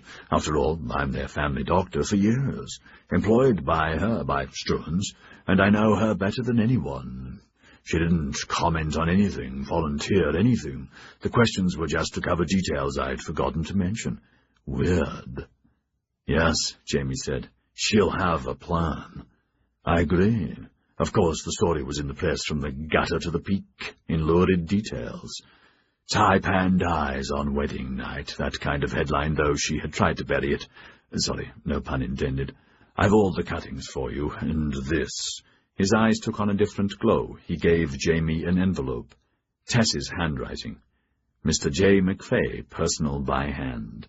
Before you ask, I don't know what's in it. She just said, please give it to Mr. McFay as soon as you arrive. Jamie put it on the desk. Why did you come back? Before I forget, something else. Old man Brock and his equally vile son, Sir Morgan, turned up at the funeral. What? Uninvited? Created a furor. It happened like this. Tess arranged the funeral on China Cloud. Gun carriage to the Clipper along the promenade. 40 guests invited aboard. Governor, all the nobs, Admiral Sir Vincent Cindery, General Scaffer, the new Commander-in-Chief of Asia, very Paka and Indian Army, all Taipans and Gordon Chen. No press. Just as China Cloud swung into wind off Sheko Place, the service about to begin, Old Man Brock and Morgan arrived in his Clipper, hunting which. She stood off, few chains away. dressed overall, his flag at half-mast, him and Morgan on the quarter-deck, dressed in funeral finery, top hats, ruffled shirts, and when the coffin went into the sea, the bastard fired a cannonade salute and opened champagne. Everyone aboard said they heard the cork go. They drank a toast, threw the glasses and bottles into the sea, raising their toppers as they sailed off noisily. Bastards! Bloody bastards! Yes, later they claimed it were to honour the poor dead laddie. The governor was standing next to Tess. He told me she did nothing, said nothing, just stayed like a poker, except he heard her breath hiss out, and the violence in it shocked him. Said it made his balls jump, you know, the feeling. Oh, I forgot to mention, Gaunt was also on Brock's quarter-deck. Maureen said he was taking over Brock's here. Yes, even so, he was a nice young man, I think. Even so. He told me he was ordered aboard, hunting witch, and, by Jove, I forgot to mention Maureen. Jamie, you're a lucky man. Thanks. Very lucky. Hogue stuck out his hand. Congratulations. Thanks. Jamie shook hands and pretended to be pleased, filled with gloom. I thought she was Tess. Through the binoculars, the dark and being muffled up, easy to make the mistake. Eh? Nonsense. She's nothing like her at all. Aggravated, Jamie said. I know that, but they're about the same height, and it's the way she stood, just like Tess, you know, stiff. Hogue frowned, then grunted. Never occurred to me. Now that you mention it, that's true, but she's nothing like Tess to look at. She must be at least 10 to 15 years younger than that red-brown hair of hers and sparkling personality. Christ, give over, I knew that. It was an easy mistake. A lucky one. Hogue felt queasy. Wouldn't have enjoyed the trip with Tess, my God, no. Your Maureen's a smasher. She said she'd written that she was arriving. Yes, at Hong Kong, not here. And no arrival date there. Ah, obviously there was no time, as Prancing Cloud was leaving imminently, and she'd just arrived. Hogue chuckled. Best watch her, or you'll lose her. Gaunt was quite taken. Jamie flushed, jealous in spite of himself. Thanks for the tip. How are Tess's kids? Did you see them? Oh, yes, they're all healthy, though Duncan had another rotten cold. They'd all been to the funeral. I heard it was so sad. Young Duncan trying to be brave, Emma and Rose crying, Tess veiled, heavily veiled, everyone knowing it was the end of an era, the end of Dirk's direct line except Duncan, and he can't inherit for years. The lad's just 10. Doesn't augur well for the noble house. The hottest rumour in Hong Kong is that Brocks have got the noble house on the run. No way. Jamie tried to sound convincing. The new Taipan will come from Rob's line, Rob Struan, Duck's stepbrother. One of his sons or grandsons will be Taipan. I suppose you're right, but it won't be the same. Bloody awful about Malcolm. He was Tess's hope. All the time I was in Hong Kong, I was thinking about our burial. So unnecessary, eh? It's best if we put that away forever. Malcolm was buried there, off Sheko. I wish he had been, as Sir William and we all wanted. Last night Jamie had another nightmare about what the boatswain said he had seen. The corpse clawing for the surface, eyes wide open. He felt chilled again. We did the best we could. Now, he said, why are you back? Hogue got up. Tess asked if I'd deliver mail to McStruan, you, and see Angelique and give her a letter.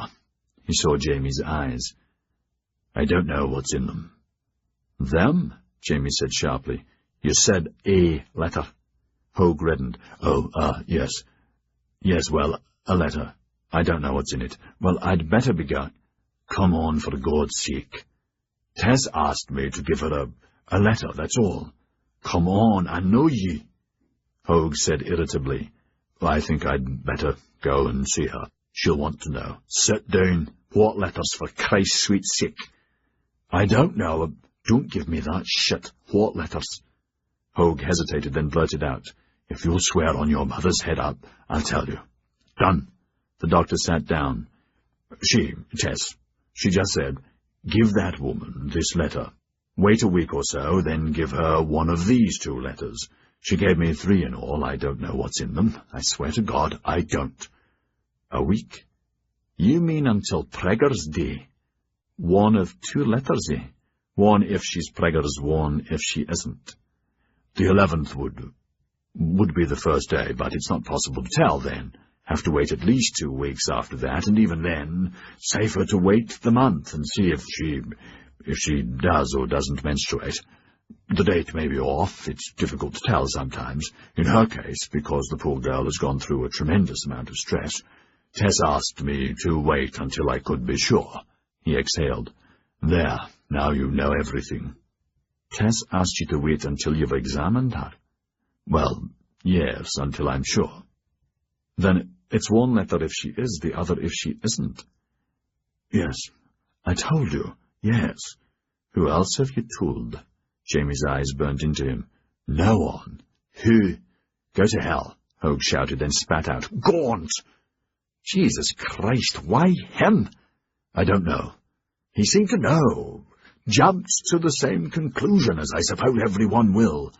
I agree it's fairly obvious now I'm back. I told Tess that. But she said nothing, just looked at me with those eyes of hers. It's easy for you, Jamie, he said, seething. It's easy for you and the Gaunts of the world. You're strong and used to business, and isn't business lying most of the time? Well, doctors aren't. Disgusted with his inability to keep secrets, Hogue blew the breath out of his mouth. Can't change, after all this time. Tess said to tell Sir William why I was back, Albert and you, and no one else. Don't worry, you're right. There won't be a man in Yokohama who won't realize why you're here, for Christ's sake. Poor bloody Angelique. Who else have you mail for from Tess? Sir William. Who else? Who else, for Christ's sweet sake? Heavenly Sky. Pretending a tranquility he did not feel, Hogue handed Angelique the envelope that was sealed with the chop of the noble house. Her stomach had been churning ever since Jamie had told her who had arrived with Prancing Cloud, however much she had tried to be detached. Even Vargas's almost immediate news that the woman was Senor McFay's fiancée and not Tess Struan had not settled her, nor had Hogue's rambling story about Malcolm's funeral, which had confused her even more. The writing on the envelope was copperplate. Angelique Richaud, by hand. Why don't you read it while I'm here? He was saying, concerned at her sudden flush. You mean in case I faint? She asked sharply, sitting up in a tall chair beside the fire, Malcolm's chair that she had taken from his suite before vacating it for Albert McStruan. Hogue said kindly, I mean, you may want to talk. I'm a friend as well as a doctor. He had rushed upstairs directly from Jamie, glad to leave the Inquisition, had greeted and hugged her and brushed aside her immediate what happened in Hong Kong, saying, Just a second, let me look at you. He had scrutinized her as a doctor, then as a friend. In both cases, what he saw had pleased him. Just a suggestion. The letter's not addressed correctly. It should be Mrs. Angelique Struan, or Mrs. Malcolm Struan. Awkwardly, she returned it. Tess said you would do that. It was said gently. If she's so wise, why didn't she address it properly? It's difficult for her as it is difficult for you. She's a mother who's lost a son. Be patient, Angelique. Patient? Me? When I'm under siege for marrying and loving a fine man who... You're on her side. Struans pays you. True, but my side is what I think best. That's not saleable, even to you. Hogue sat amiably in his chair. The room was warm and feminine and filled with tension.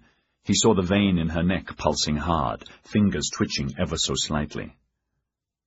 I helped you, and Malcolm, but only because I thought it best. For your private knowledge, I resigned while I was in Hong Kong. This is my last task for the noble house. She was startled. Why did you do that? Again the same strange smile. I'm going back to India. I'm going to try to find that which I lost, soon as I can. Ah, argument. That made her feel better, and she leaned over and touched him. Sorry. Sorry I said what I said. It was wrong. Sorry. It's just... Sorry. Think nothing of it. Don't forget I'm a doctor. I do really understand the stress you're under. I was prepared for worse. He broke the seal and opened the letter. She told me to do this. Inside was another envelope. This was addressed simply, Angelique. A compromise, eh? A suggested compromise. Yours? Yes. Do you know what it says? No, God's truth. Do you want me to leave? Her gaze locked onto the letter. In a moment she shook her head, so he went to the window to give her space, moved the curtains aside and watched the night, his own heart pounding. She hesitated, then opened it. No greeting, no name. I cannot forgive you for what you did to my son. I truly believe, at your father's behest and encouragement, you set your cap for my son to snare him into marriage, any form of marriage.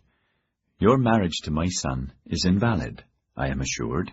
This marriage hastened his death, I am assured. The death certificate indicates this, I am assured. To that end, Struan's solicitors are drafting writs for the case to be brought expeditiously before the High Court in Hong Kong. If you carry my son's child, this will not divert the course of justice or avoid declaring the child illegitimate. I cannot thank you enough for the invaluable information given me, at your instigation, by a mutual acquaintance.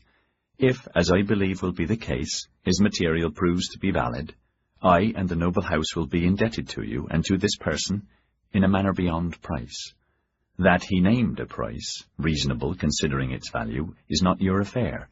You asked for none, and will get none. But your gift to my son's memory and the future of Struan's deserves consideration. How to resolve this impasse? The resolution, if any can be found, must be private, between us foes. We will always be that, and as women. First, I ask that you cooperate with Dr. Hogue, allowing him to examine you at the correct time to establish if you are bearing a child or not. Of course, Dr. Babcock or any other doctor you wish can be consulted to corroborate the diagnosis. Second, let us wait for the 2nd month to be sure, then we can proceed. By that time, the legal brief will be complete and ready for court submission. This is not meant as a threat, only as fact. By that time, the evidence of our acquaintance will have been put to work, partially. At present, I do not see how it can fail. That you persuaded him to see me has, as said above, obligated me and the noble house to you. Perhaps by then, with the help of God, the impasse may be solved. Tess Struan, Hong Kong, December 30th, 62. Angelique's mind was hacking between happiness and terror, victory and defeat. Had she won or had she failed? Tess Struan promised nothing, but had she waved an olive branch? Legal brief? Courts? Witness box? Ashen now, she remembered Skye's words about how easy it would be for the opposition to paint her as a penniless Jezebel, daughter of a felon, and other horrid twisted truths. Impasse and resolution? Didn't that mean she had won, at least a partial victory? Edward, tonight or tomorrow, Edward will tell me. And Mr. Skye, he's clever. He'll know. Oh, God, I hope he'll know. She looked up and saw Hogue watching her. Oh, sorry, I'd forgotten. Numbly, she twisted the material of a sleeve, her foot tapping restlessly. Oh, did you want a drink? I can ring for Asso. Sorry, I don't seem to...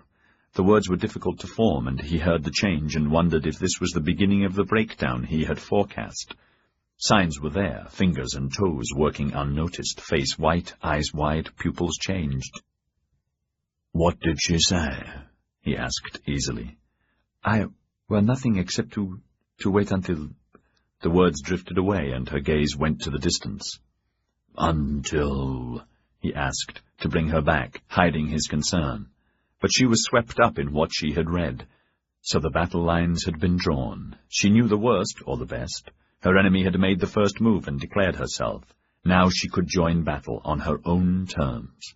The nausea slid away. In its place came fire.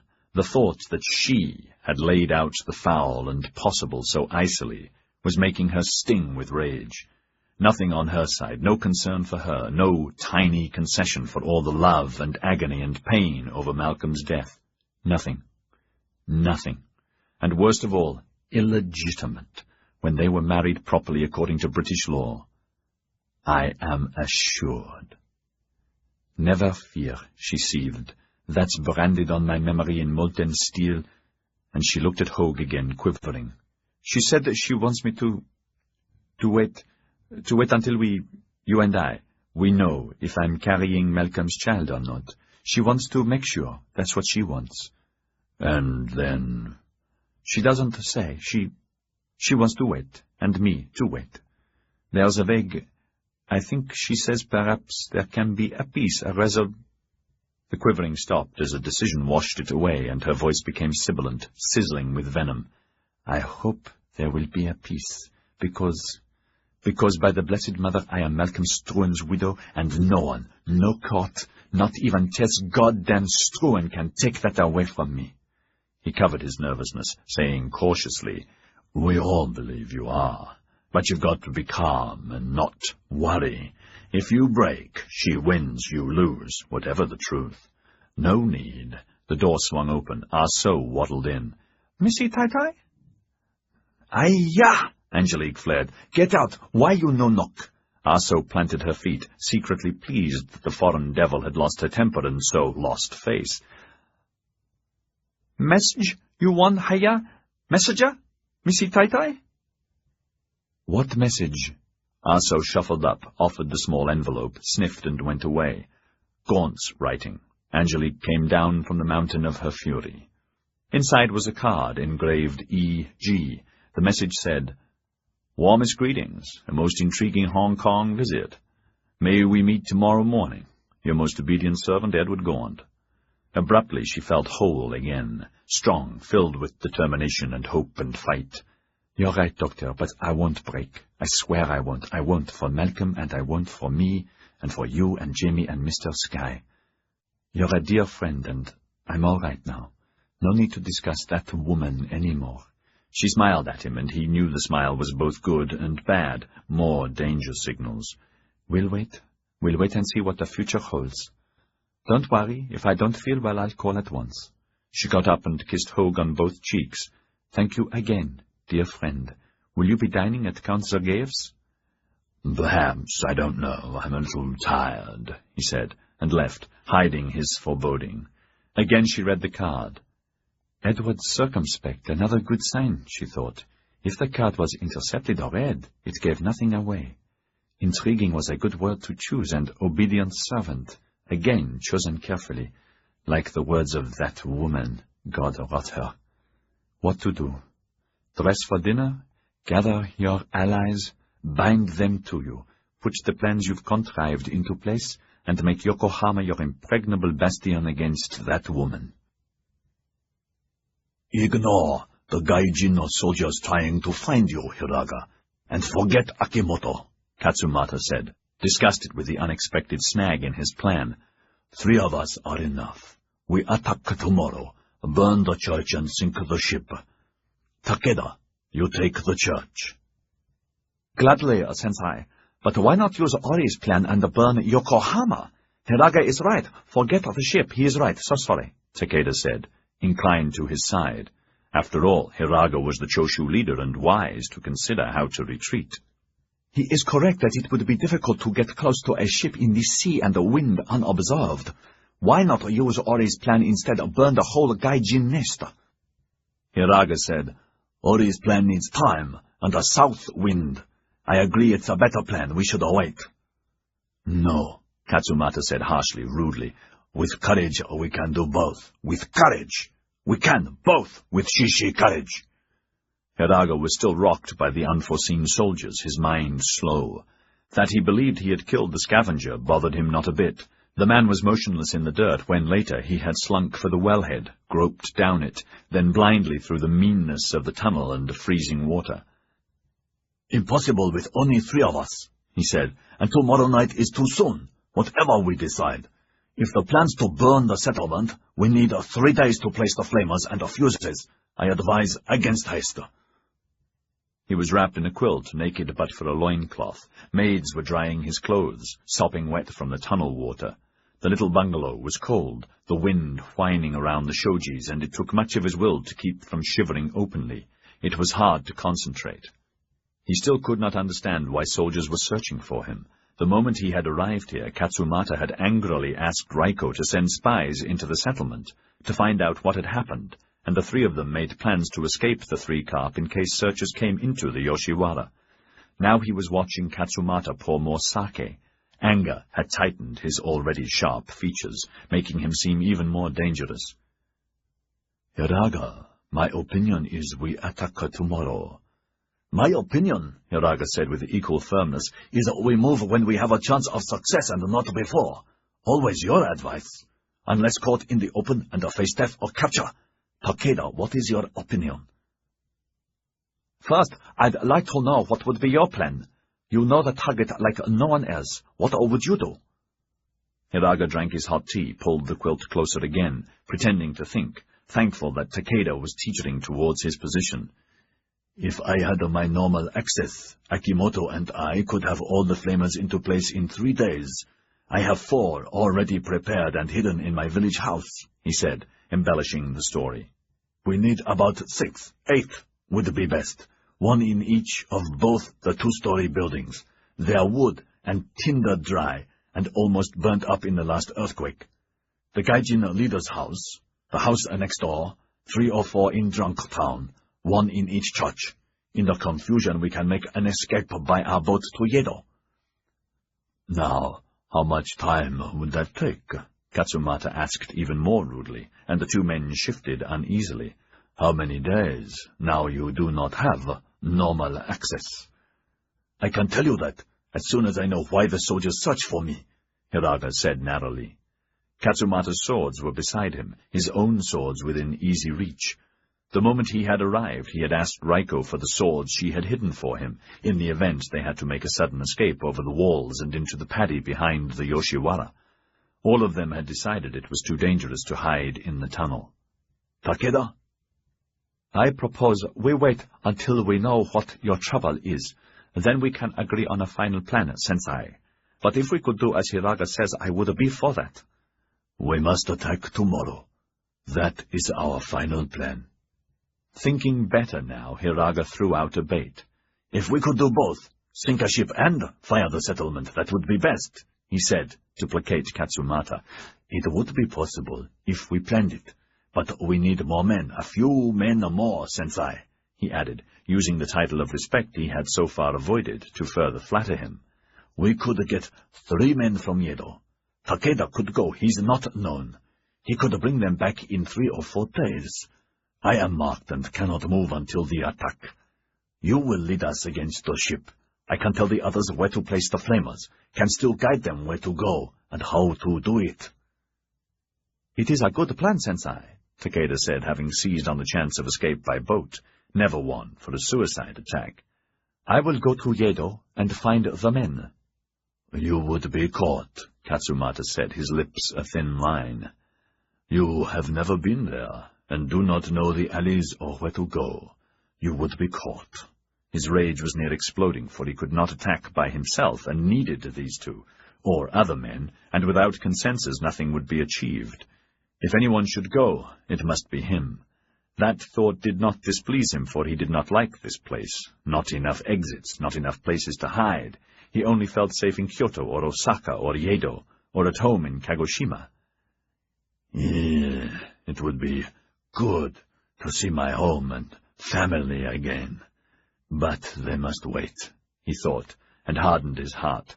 Sono Joy must go forward. Yoshi must be humbled. Simultaneously, the 3 men had their hands on their swords. Shadows came on the shoji door. Katsumata-sama, it was Raiko. I have a maid with me? Please come in. When they saw it was she, they relaxed. She bowed, the maid did the same, and they bowed back. Tell them, Tsuki-chan, she said to the maid. I went to the house of the Shoya, sires. He said that Akimoto-sama was taken to the Gai Jin leader, and after a short time taken to their prison. It has not been possible yet to talk to him, but with his first meal which one of our people serve, we can find out more. Good. He been beaten and was dragged? Katsumata asked. No, Lord, neither, Lord. Not beaten, you're sure? The Shoya was also surprised, sire. Akimoto-sama was whistling and singing and heard to say, as though it was part of the country song, "Someone's betrayed someone." Hiraga said darkly, "That's what he called out in the village. What else did the Shoya say?" "The Shoya says, 'So sorry, he does not know yet why soldiers search for you. Guards are still there. As soon as he knows the reason, he will send word.'" "Thank you, Tsuki-chan," Raiko said and dismissed her. Katsumata said, "If he hadn't been beaten, he must have given them the information they want, and they jailed him to protect him from you?" "No, he would not tell them anything," Hiraga said, his mind elsewhere. "Who's the betrayer?" His eyes flicked to Raiko. She was saying, "Perhaps I can find out. A Gai Jin client who might know is arriving any moment. He might know. Certainly, he could find out." Andre came into her room with a forced smile. "Evening, Raiko-san," he said, disgusted with his weakness. She greeted him coolly and offered tea. When the tea had been taken, he handed her the small bag of coins. "Here, another payment. Sorry, not all, but enough for a moment. You won't see me." "Waiting a little is fair for Ranzo-san amongst friends," she said, annoyed. Feeling the weight of the bag, she was secretly content with the amount, for the moment, and that the first important matter had been settled. Then she added, to keep up the pressure, so important with clients, "A little is fair between friends, but a lot is not correct, not at all. I promise more in day or two. So sorry your payments are far behind." Andre hesitated, then jerked off his gold signet ring. "Here." "I do not want that," Raiko said. "Should I release Hinode and allow her to leave, then you—" "No, please, no. Listen, I have information." Andre was not feeling at all well, both because of her cool reception and also because of a migraine acquired during the Yoshi interview that would not go away, and because of Angelique, and because Tess Struan was not a broad, prancing cloud, for surely that would have made it easier for him to negotiate a settlement, and so get the wealth he required. He had no wish to go to Hong Kong, to challenge her there in the lair of the noble house. "Angelique's still the only chance you've got," his brain kept hammering at him. Saratard had again consulted Kettler, Sir William, and even Skye about the validity of the marriage. They were all convinced it should hold up in a court. "In Hong Kong? I'm not so sure," Kettler had sneered, the others saying the same with different words in different degrees, except Sir William. "So many scallywags there. Judges aren't like they are in London. They're colonials. Plenty of corruption, plenty of hanky-panky, a few tails of silver. Don't forget Struan's are the noble house." Raiko leaned closer to Andre. "Information for Ranzo-san?" "Yes." It was now or never with Raiko and Hinode. "Special. Secrets about secret Yoshi meeting with Gai Jin." "Soka," she said, all attention. "Go on, for Ranzo-sama." He told her what had happened in detail, to her intense interest, much sucking in of breath and hissed exclamations, and when, abruptly, he slid in the part about Yoshi wanting Hiraga, she blanched. His anxiety evaporated. He hid his joy and closed the trap. "So, Hiraga, friend of you?" "No, not at all. He's a client of a friend," she said hastily, fanning herself, mind humming with the wonderful piece of intelligence to pass on to the Shoya and the Gyokoyama that would put him and them totally into her debt, and to Makin.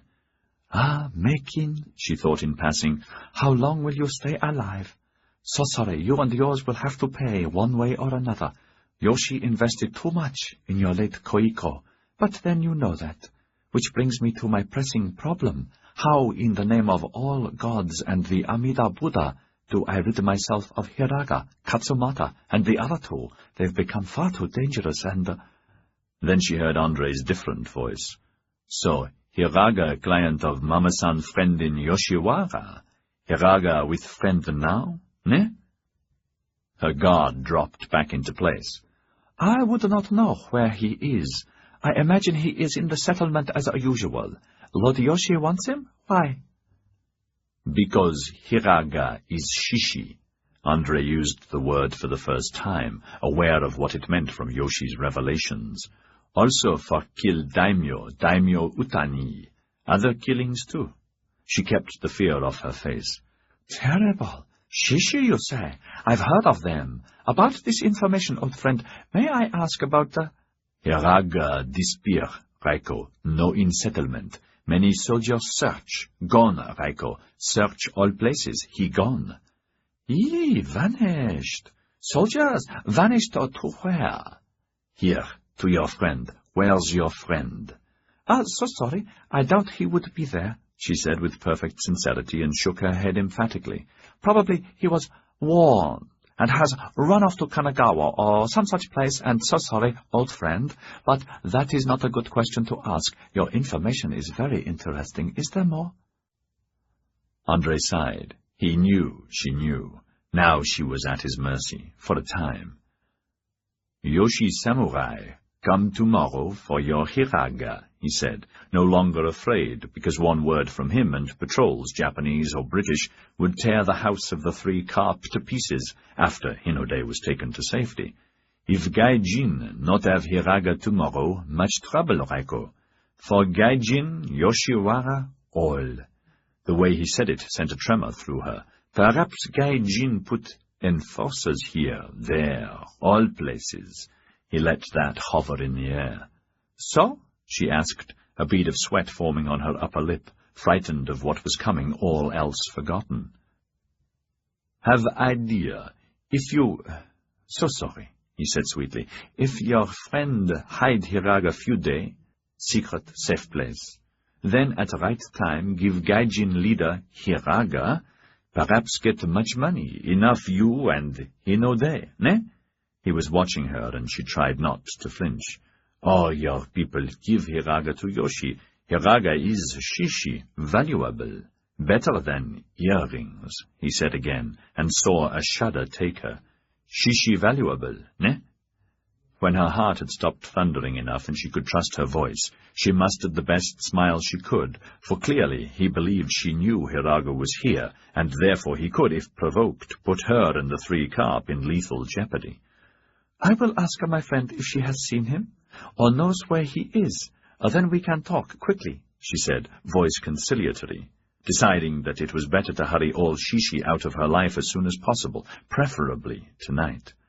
What wonderful information you have discovered. How valuable, how clever to know so much. It will bring some profit, no doubt. Ah, Furanso-san, she said, as if a sudden thought to further distract him. We hear that a Gai Jin lady has arrived from Hong Kong tonight. She is the famous mother of the Taipan? Eh? No, Andre said absently. No, she promised in marriage to trader. Why? Would he be one of my clients, old friend? No. Think in of succulent joy for a year, perhaps more. Jemmy McFay. Jamie-san of Strum. Eee, she thought like quicksilver. Nemi will need to know quickly. She must prepare to present herself to this lady in the Struan's big house, to bow before her and welcome her, and assure her in sharing his bed she had been looking after Jamie-san expertly. Very important to have good relations between Nigo-san, second lady, a consort, and Oko-san, wife, because the wife pays all bills, and then to invite her to a return visit to the Jemmy house in the gardens of the succulent joy. That would be grand. Then we could all get a look at her. Overanso-sama, there is a rumor the Gai Jin put a Japanese in prison tonight. What? Don't know about that. Maybe find out later. Not important. Listen, about Hinode, she interrupted brightly. Hinode was asking me earlier if you were honoring her tonight. She will be so pleased you are here. She honors you greatly. Andre's chest felt tight. Now that he had Raiko in his grip, he would ask her, no, tell her to make Hinode forego the condition of the light. Suddenly he was afraid to do so. Yes? Nothing, he muttered. I go, Hinode. After he left, she drank some brandy to steady her nerves, chewed some fragrant tea leaves to take away the smell, then worriedly went to the three shishi and told them part of Andre's information about Yoshi demanding hiraga, and that his men would arrive tomorrow to take possession. So sorry, it would be best if you left tonight. Much safer for you, she said. her voice heavy with dread. "Katsumata-sama, this client swore enforcers and the Gai Jin soldiers were due any moment, coming to search everywhere." The three men were silent. Hearing of Yoshi's secret dealings with the Gai Jin, Katsumata was more determined than ever to create trouble between them. "Thank you. You have been of great service, Reiko-san. We may leave. We may need to stay. Either way, you will be well rewarded." "I really believe it would be better to leave," and Katsumata's voice rasped. "Either way, you will be well rewarded. Meanwhile, we will discuss how best to protect you." She did not want to go, but she bowed, thanked him, and went out into the night, and when safely away, cursed him, and them, and Andre, at the same time deciding who would be the trustworthy messenger to speed Andre's intelligence to Meikin. "Light the lamps," Katsumata said. All had guttered and most extinguished, as she had opened and closed the door, and the wind had invaded the room. With the door closed again, the few remaining flames settled but for an isolated draught. "Listen," he said, so that no one outside could hear. "Hiraga, I will get more men and return in 3 days. Hide here, safer than coming with me. Use a new disguise and hide in the tunnel. If you are clever, you will be safe." "Yes, sensei." "In 3 days we got Yokohama, sink the ship, kill as many Gai Jin as possible, and escape. I will bring back Kufu uniforms. Takeda, help Hiraga with the incendiaries. They must be ready by the time I get back." Takeda said, "Better if I come with you, sensei. I can protect your back in case you are seen or intercepted." "No, stay with Hiraga." Katsumata did not want to be encumbered, exceedingly uncomfortable inside the Yoshiwara fence. "I'll leave the moment the barricades are open." "It's the best plan. Sono joy," Hiraga said. He was feeling nauseated and light-headed at the same time, aghast at the thought of Yoshi's men arriving tomorrow, or enforcers, and being caught, inevitable now that Yoshi personally was after him, knowing, too, the sensei was right again. The walled settlement and fenced Yoshiwara were traps. At the same time, he was marvelously relieved. Now that his end was inevitable, there was no reason not to hurl himself wholeheartedly into the attack. 3 days is a lifetime. With Katsumata gone, who knows what may happen. In any event, I won't be taken alive. "My God, Jamie, look there," Dmitri said. Jamie glanced at the doorway. So did the 20 other guests scattered around the reception room in the Russian legation. Conversation died, then picked up. Angelique was coming in on the arm of Sir William. A long-sleeved and simple black dress that showed off not only the paleness but the glow of her skin, and set off the column of her neck to perfection, the cut perfect. Her tiny waist and swell of her breasts presented modestly, perfect for mourning, but no doubting their hidden magic. Hair swept up, no jewelry except a thin gold necklace and wedding ring, Malcolm's signet ring, now cut to fit. "She's 24 carat. "Yes," Jamie said. Then, feeling a new stir, looked around. Across the room, Maureen was smiling at him, surrounded by men, Paladar amongst them. He smiled back, liking what he saw, still dumbfounded by her arrival and courage, making such a formidable journey alone. "What the devil am I going to do?" "Incredible about Hong Kong and Malk's funeral, huh?" "You're right, Dmitri. I'd have bet Tess would never do that." "What's she up to?" he asked himself again. And what was in her letter to Angelique? No chance to ask yet, no clue from her appearance. His own had been illuminating. "Dear Jamie, Mr. Gaunt has told me in detail what a good friend you were to my son. I thank you with all my heart, but I still cannot forgive you for not complying with my wishes, company policy, for not diverting my son back to his duty, and persuading him to give up his attention to that woman, or, at the very least, to put her in proportion, and to return here. Cannot forgive you aiding and abetting him in his foolishness, particularly, as I pointed out at length, his minority, and that while Taipan in name, he did not exercise those powers until formally installed, and that, to my regret, I did, temporarily. I understand from Mr. Gaunt you intend to try to form your own business. I wish you luck, and thank you for your many years of fine service. In business, Struans will never be hostile. I enclose a sight draft on London for 5,000 guineas. Please give my best wishes to your fiancée. I enjoyed meeting her. Tess Struan. He beamed at the thought of all that money. It made his company possible, small, to be sure, but it gave him the time he needed, and also to ease forward with the Shoya, though how those ventures would prosper without Nakama Hiraga he did not know. He pitied him. And Tess. In her case he understood and forgave her, not because of the money. What, Dmitri? You've every right to be smug. Your Maureen's great. Oh, yes. Yes, she is. What about Nemi? Dmitri asked. Jamie's smile vanished, his discomfort returned, and he turned his back to the door. A bloody problem, Dmitri. I'd made a date to see her tonight. Jesus, in Struan's? No, thank God, in her place. Jesus, that was lucky. Are you going? Yes, why not? Christ almighty, I don't know. When Maureen arrived out of the dark, it's not that I don't like her. I'm still in a state of shock. Sure, but a good one. You're lucky. Listen, we're old buddies and can speak straight. If you decide to stop with Nemi, to pension her off, call it a day, whatever, may I ask that you let me know? She's a good sport, good fun, and she speaks enough of our lingo. All right, but... Laughter from the men surrounding Maureen attracted their attention there. Then to Angelique. Smashing, isn't she? Jamie said. Angelique, I mean. Angelique and Sir William were waiting for Zagaev to join them. Tonight's dress and coiffure had been decided on earlier, selected specifically for Tess and this soirée, which was to have been their first battleground. Though her enemy had not arrived, she resolved not to alter her plan. The effect was so pleasing. She had considered wearing the imperial jade ring that Malcolm had ordered from Hong Kong and had been delivered by mail ship a week after his death, causing her another flood of private tears. If Tess had been here, she would not have hesitated. Without that reason, the ring was wrong. Actually, I'm glad she isn't here, she told herself. Thank God Vargas warned me. I need more time to prepare for that joust, person to person. Ah, time. Am I or am I not bearing Malcolm's child?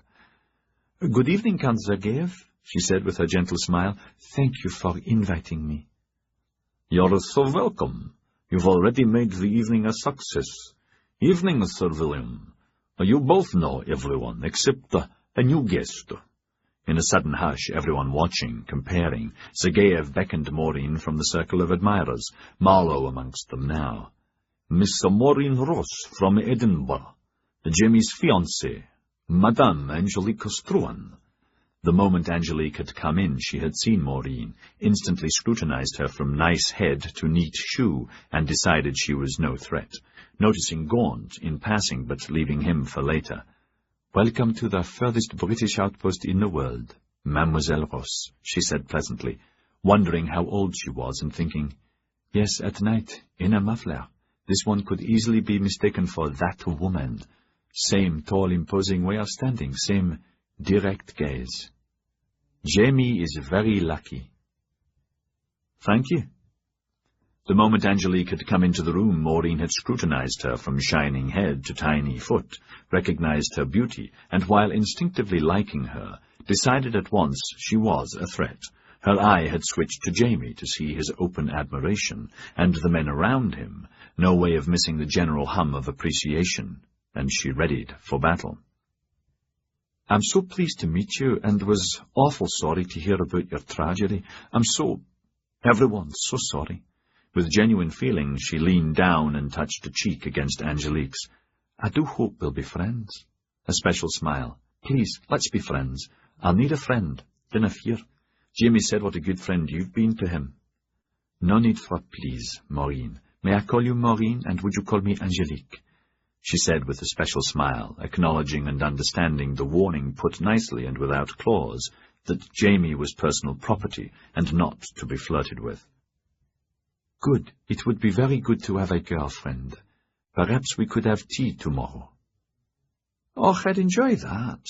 Angelique, what a pretty name and pretty dress. Too severe, yet too hourglass for morning. And so is yours. That colour goes marvellously with your hair. Green silk, expensive, but English, not Parisian, and the cut old-fashioned. Never mind, that can be improved, if she becomes an intimate. Jemmy was a great friend to my husband, and to me when I needed one badly. You are very lucky, she said truthfully. Now where is your handsome fiancé? Ah, there he is. Watched by all eyes, she linked arms with her. Everyone beamed at the entente cordiale, and still the center of attention, she guided Maureen to him. Be careful, Jemmy. It's easy to see this lady is very precious. There are too many pirates in Yokohama. Those around laughed, and she left them and went back to Sir William, greeting Ketterer en route. A special compliment and smile to him, and later to Marlowe, as well as Setri Paladar, resplendent and rivaling Zageyev in his Cossack uniform. "La, Sir William," she said, "how lucky we are." "To be—" Zageyev stopped himself in time. He almost said, "to be alive."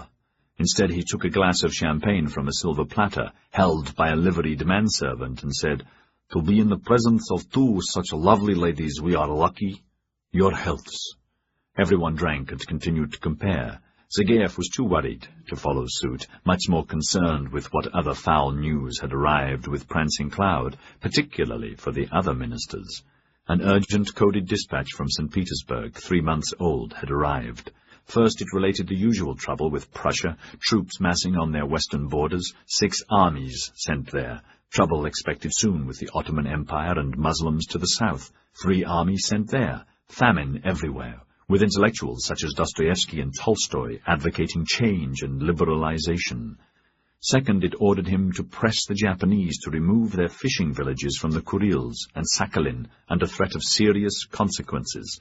And third, much trouble for him personally.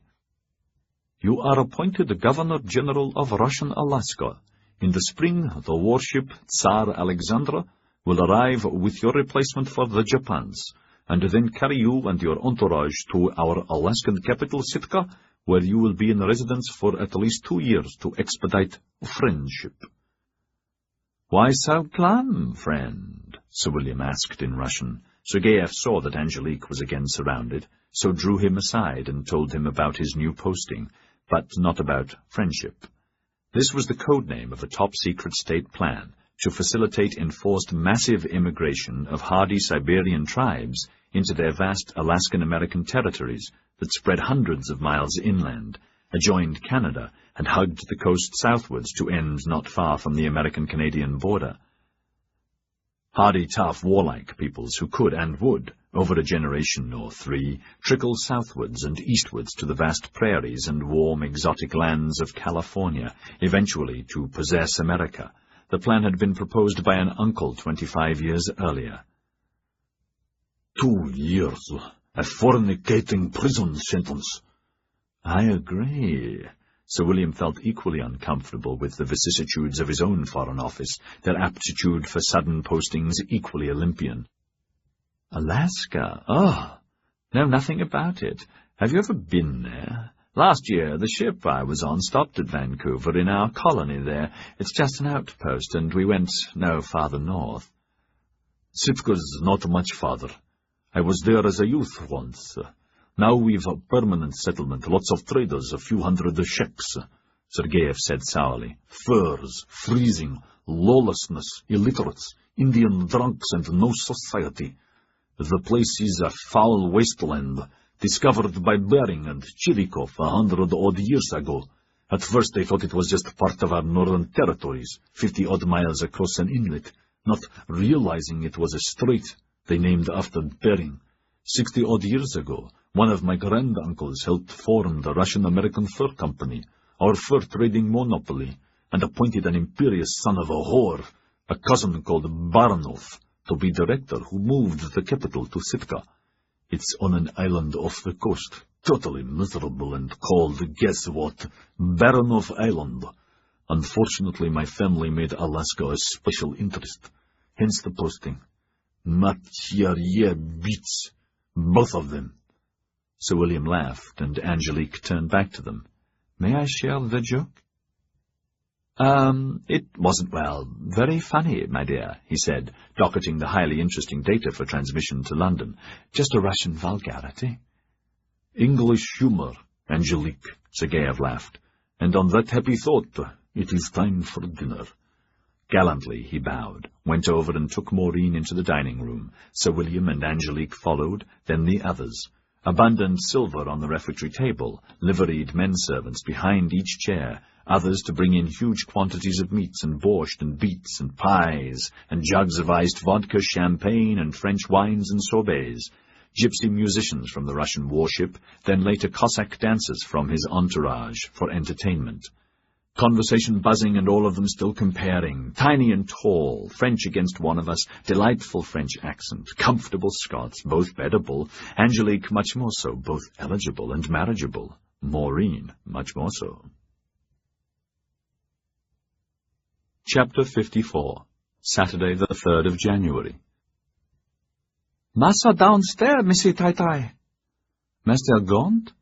Asso shrugged, standing in the doorway of Angelique's boudoir. Quite low, Massa. With her hand she indicated someone tall, and closed the door with a customary bang. Angelique glanced quickly in the mirror. Her suppressed excitement was all the make-up she needed. A moment while she locked her journal and put it away. A final check, and she swept out. Black silk dress with many petticoats, hair tied with a neat chiffon scarf, also black, signet wedding ring. Down the staircase, oblivious of the servants at their early morning chores. Into the taipan's office. Gaunt stood by the window, looking out at the bay. Chen waited lugubriously. "Good morning, Edward." He turned and smiled a welcome. "Morning, ma'am. Can I order coffee or champagne?" "Nothing, thank you. I've had breakfast. Just wanted to tell you about Hong Kong and your shopping list. Hope I'm not disturbing you." "Thank you. Chen, wait outside here." The moment they were alone, she said softly, "This is Albert's office now. I'm borrowing it while he's in the counting office with Vargas, so we may not have much time. It's hard to have somewhere to talk privately. Let's sit here, Edward," she said, motioning to the table in the window with the curtains open. "Passers-by can see us. That should be safe. You were Malcolm's friend. Please, quickly, what happened?" "May I say first how marvelous you look?" "So do you." Her anxiety was open now. "Please?" "It went very well, I think," he said quietly. "Tess would make a great poker player, Angelique, so I can't be sure. At our first meeting, I told her about my Brock information, as we agreed, saying several times in different ways it was because of you I was seeing her. Not that... Were you the first to see her from the ship?" "Yes, I'm quite sure, because I went ashore on the pilot boat before Prancing Cloud docked, with Captain Strongbow. After I told Tess about the Brocks, there wasn't much of a reaction. She listened intently, asked a few questions, and then said, 'Please come back tomorrow with your evidence, shortly after dawn. Use the side door in the alley. It will be unlocked, and be muffled up and careful. The Brocks have spies everywhere.' The next day—" "Wait, did you tell her about Malcolm dying and about our marriage?" "No, I'll let Strongbow do that," Gaunt said. "I'll start from the beginning. We went ashore together on the pilot boat at my suggestion, keeping quiet about it, and Hogue out of the plan. He's a loose mouth. I had volunteered to support Strongbow and help because I was a witness to a part of it. The poor fellow was scared to death, though it really was his duty to tell her. When he blurted out that Malcolm was dead, she went white. In a few seconds she had recovered her composure. Astonishing how fast. But she did, and then she asked, her voice flat. She asked him how Malcolm had died. Strongbow was distraught, and he stuttered, 'I brought the death certificate, Mrs. Struan, and inquest findings, and a letter from Sir William, and it was from natural causes and happened aboard Prancing Cloud. We found him dead in the morning, after the night he was wed.' She shot to her feet like an arrow and screeched, 'You married my son to that woman?' Strongbow almost died, and gabbled out the story as fast as he could, about Pearl, about the duel, me saving Jamie's life by killing Norbert, finding Malcolm, telling everything he knew, how you were in shock. The sweat was pouring off him, Angelique. I must admit, I was sweating, too. After the first screech, Tess just stood there, eyes on fire like a Medusa. Then he gave her some letters. I saw one was from Sir William. mumbled sorry, but it was his awful duty to tell her, and he stumbled away. Gaunt took out a handkerchief and dried his forehead, and Angelique felt weak, nauseated at the strength of her enemy. If Tess could make Gaunt sweat like this, what might Tess do to her? She just stood there, and then her eyes turned on me. Astonishing how such a woman could seem so tall and tough. Tough one minute, soft the next, but never her guard down. I had to force my feet not to back off, and looked around, pretending to be afraid of being overheard, and said in a rush that I was dreadfully sorry, too. Malcolm really was my friend, that you were her friend, too, and it was because of you I was there, as I had information that would bankrupt Tyler and Morgan Brock. The moment I said bankrupt Tyler, the madness left her, at least the scary fire left her, and she sat down. Still didn't take her eyes off me, sat down, and after a long time said, "What information?" I said I'd come back tomorrow, but she said with a voice like a knife, "What information?" I gave her the bare bones. "Sorry, Angelique, could I have a drink?" "Not champagne, whiskey, bourbon, if you have it." She went to the sideboard and poured for him, water for herself, as he continued. The next day I brought half of the evidence and left it with her. Wait, was she the same as the day before? Yes and no. Thanks, health, a long one and a merry. He took a deep swig and gasped as the spirit caught his throat. Thanks. When I'd finished, she looked at me, and I thought I'd failed. That's one hell of a scary woman. I wouldn't like to be her enemy. But I am? Mon Dieu, Edward, tell me the truth. Yes, you are, but that doesn't matter for the moment. Let me go on. You gave her my letter? Oh, yes, sorry, I forgot to mention it. I did that the first day before I left, just as we agreed, again stressing this was all your idea, telling her then that as my arrangement was with Malcolm, the Taipan, and he was dead, I had considered the deal was off and was going back to Shanghai to wait for a new Taipan. But you sought me out and begged me to come to see her, saying I owed it to my friend Malcolm, that he had mentioned my proposal to you in secret, with none of the details, and you were certain it would be his wish to pass the information on to his mother as soon as possible, that I must do it urgently. At first I didn't want to, but you pleaded with me and persuaded me, so I was there because of you, and you had asked me to give her a letter. I passed it over. Did she read it in front of you? No, that was the first day. The next day at our dawn meeting, after I'd given her part of the info, she asked lots of questions, intelligent ones, and said to come back after sunset, the side door again. I did. At once, she said the dossier was incomplete.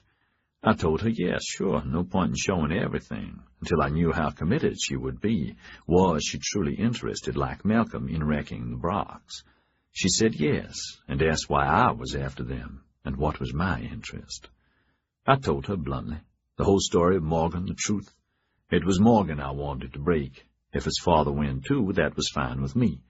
I didn't mention that this made her my step-aunt, not once in all the meetings, nor did she. Never. Nor did she mention your letter to her, not once. All she did was ask questions. After the Morgan revelations, I expected her to say something, how sorry she was, or that was typical of Morgan. After all, he is her brother. But nothing. She didn't say a word. Asked details of my deal with Malcolm, and I gave her the contract. He finished his glass. Your contract. Your contract, she said on edge. How you must hate her, Edward. You're wrong. I don't hate her. I think I understand. She was living on her nerves. Malcolm's death had torn her apart, much as she tried to hide it and rise above it. I'm sure of it. Malcolm was the future of the noble house. Now she faces chaos. Her only ray of hope was me and my scheme, barely legal, by the way, even in Hong Kong, which stretches rules like nowhere else. May I? He asked, lifting his glass. Of course, she said, wondering about him. She read the contract carefully, then got up and stared down at Hong Kong harbor, looking frail in a way, like spun steel in another. When do I get the rest of the evidence? She asked, and I told her now, if she agreed to the deal. It's agreed, she said, and sat down and signed a name and chopped it in front of her secretary as witness, then told her to lock up and leave. She never mentioned my signature as a witness? No, though as you forecast, she sure as hell noticed it first thing. To continue, I stayed with her perhaps 4 hours, guiding her through the maze of papers and copies of papers, not that she needed much guiding. Then she put them in a neat pile and asked me about the Tokaido affair. Malcolm, you, McFay, Tyra, Sir William, Norbert, what Morgan and Tyler had told me in Shanghai, my opinions of you, of Malcolm. Did he pursue you? Did you pursue him? Volunteering nothing. Questions, more questions, avoiding mine. Her mind as sharp as a samurai's sword. But I swear to God, Angelique, every time Morgan or Old Man Brock's name came up, every time I mentioned another quirk that the papers allowed, or suggested another barb that would rip into their empire, Tess almost salivated. She shuddered. Is there a chance for peace with me, do you think? I think so. Let me finish in sequence. She asked again if the deal Malcolm had signed was still an agreeable reward. I said yes. She said, tomorrow I will replace it with a more legal document chopped and signed, as the other. Now, to the last matter tonight, Mr. Gaunt. What should I give this woman? Angelique, I had told her you had asked me for nothing. You only wanted to put your husband's wishes and hopes before her, and that if they proved fruitful. I had told her you knew nothing of their contents, that would be reward enough. You used that word, husband, and she let it pass? Yes, but she said at once, I am informed that marriage, whatever she claims or Sir William says, is not valid. Angelique began to bridle, but Gaunt said, Not so fast, honey. Be patient. I'm telling you what she said. Be patient, time enough to make our play. After that meeting, she wanted another the following evening. To keep everything on the table, I told her I had seen the Brocks and told them the same Yokohama story, particularly about the duel, and had given them a copy of Norbert's inquest. Old Tyler was mad as a pit bull terrier, but Morgan calmed him, said that shooting Jamie McFay in the back would have hurt them more than the loss of one easily replaceable manager. Angelique watched him collect his thoughts, her heart thumping, so many questions unanswered yet. She'll act on the information? On my evidence, yes. Oh, yes, and quickly. I'll have my revenge, and you'll get a settlement. Why are you sure? I'm sure, ma'am. Never fear. It's taken years of biting my tongue, kowtowing, but soon. You'll see.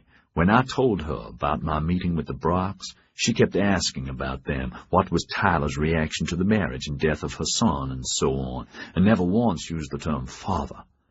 I told her frankly how they both guffawed over your naval marriage and going against her wishes. Old Man Brock had said, pays the bitch back for going agin mine. I told her straight how both gloated over Malcolm's death, Morgan saying, now they've no Taipan. And come February 1st, Tess will be out of Jockey Club, busted in Hong Kong. Tyler adding, and I'll be the Taipan. Dirk's nose be in shit Noble House, and his name forgot forever. You said that to her? Angelique's head reeled. Yes, ma'am. But that's what Tyler said. He really did.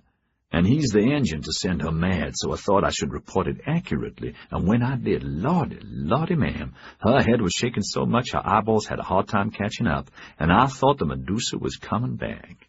But it didn't, not this time. This time the fiend's fire was confined. It was still there, oh, yes, ma'am, yes, indeed. But she caulked it. She kept it inside. Even so, I sure as shooting sweated. Not proper for a woman to have that amount of rage, but after Tyler and Morgan, it's easy to see where she gets it from.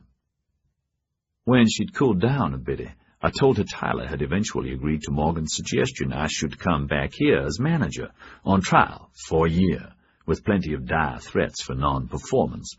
She asked my salary. Excellent. Publicly we will be enemies. Secretly we will be close allies. And if Brock and Sons goes under forever, which I pray to God happens, your Rothwell Gaunt will take their place. That's about it, Angelique. except she had decided to send Hogue back here and was writing you a letter. He sipped his bourbon, the taste turned smooth. I didn't ask what was in it or make any defense of you other than continuing to say in various ways, if my scheme helped her destroy Brock's, she had you to thank too. What was in her letter? She had given it to him. A lot of dung with the bales of cotton, he had said, handing it back. It's her first bargaining position, and clearly from this I kept my bargain. She's convinced she has to thank you as well. You'll win. Win what? No legal harassment? That and the stipend. She admits she's in your debt. Yes, but nothing more, just threats. We hold a few trumps. What? They heard voices outside. Time, among others, Angelique. Tonight I'll invite you to a casual supper. We can talk safely there, and not in Brock's and not alone. We must be careful, she said hastily. Please invite Dimitri and Marlowe. We must be very careful, Edward. We must pretend not to be too close. That would make that woman suspicious, and she's bound to hear. Albert is totally on her side. If we can't talk tonight, I'll promenade tomorrow at 10, and we can continue. To forestall the embrace she had felt imminent, she had kissed him quickly on the cheek and offered her hand, thanking him effusively. When alone once more in the privacy of her boudoir, she let her mind roam. What trumps, what aces, and why that strange smile, and what had he really agreed with Tess? Is he hiding something from me? It's true, from her letter he convinced her of my help, and that's important. Or am I just being over-suspicious? If only I could have been there. Then the am I or am I not took possession of her, racking her. Once, frightened, she had mentioned it to Babcock, who said, Be patient, don't worry. For a moment she wondered if Babcock and Philip Tyler would return from Yedo, out of the enemy net they had gone into willingly, sent by Sir William. Men with their stupidities of patience and mendacity and wrong priorities, what do they know? In Yedo Castle, Yoshi was anxious and irritable. It was mid-morning. He was in his quarters and still had no word how the Gai Jin doctor's examination of the tyro had gone. When he came back to Yedo from Kanagawa yesterday with Babcock and Taira, he had installed them in one of the daimyo's palaces outside the castle walls that he had carefully chosen, staffed, and ringed with trusted guards for further security, and at once invited Anjo for the examination. The tyro arrived in a nondescript closed palanquin, protected by his own bodyguard. The assassination attempt on him had happened barely 100 yards away. This, together with the mass Shishi attack on Shogun Nobusada and the various attempts on Yoshi, had increased the elder's sensitivity and security needs. Yoshi, with Babcock and Philip Tyra beside him, met the clandestine palanquin in the courtyard. They bowed, Yoshi making the lowest bow, laughing to himself as painfully Anjo was helped out. Tyro, this is the Gai Jin doctor Babcock and interpreter Philip Tyra. Anjo gawked up at Babcock. The man really is as big as a tree. So big, a monster. Would his penis be in proportion? Then he looked at Philip Tyra and guffawed. Straw hair, a face like a monkey, a pig's blue eyes, and a Japanese name. That is one of your family names, Yoshidono, ne? The name has almost the same sound, Yoshi said curtly. Then to Tyra, when the examination is completed, send these two men for me. He pointed at Misamoto, the fisherman, his spy and false samurai, and Misamoto's constant guard, the samurai whose orders were never to leave him alone with any Gai Jin. Anjo Dono, I believe your health is in good hands. Thank you for arranging this. The doctor will be sent to you when it pleases me.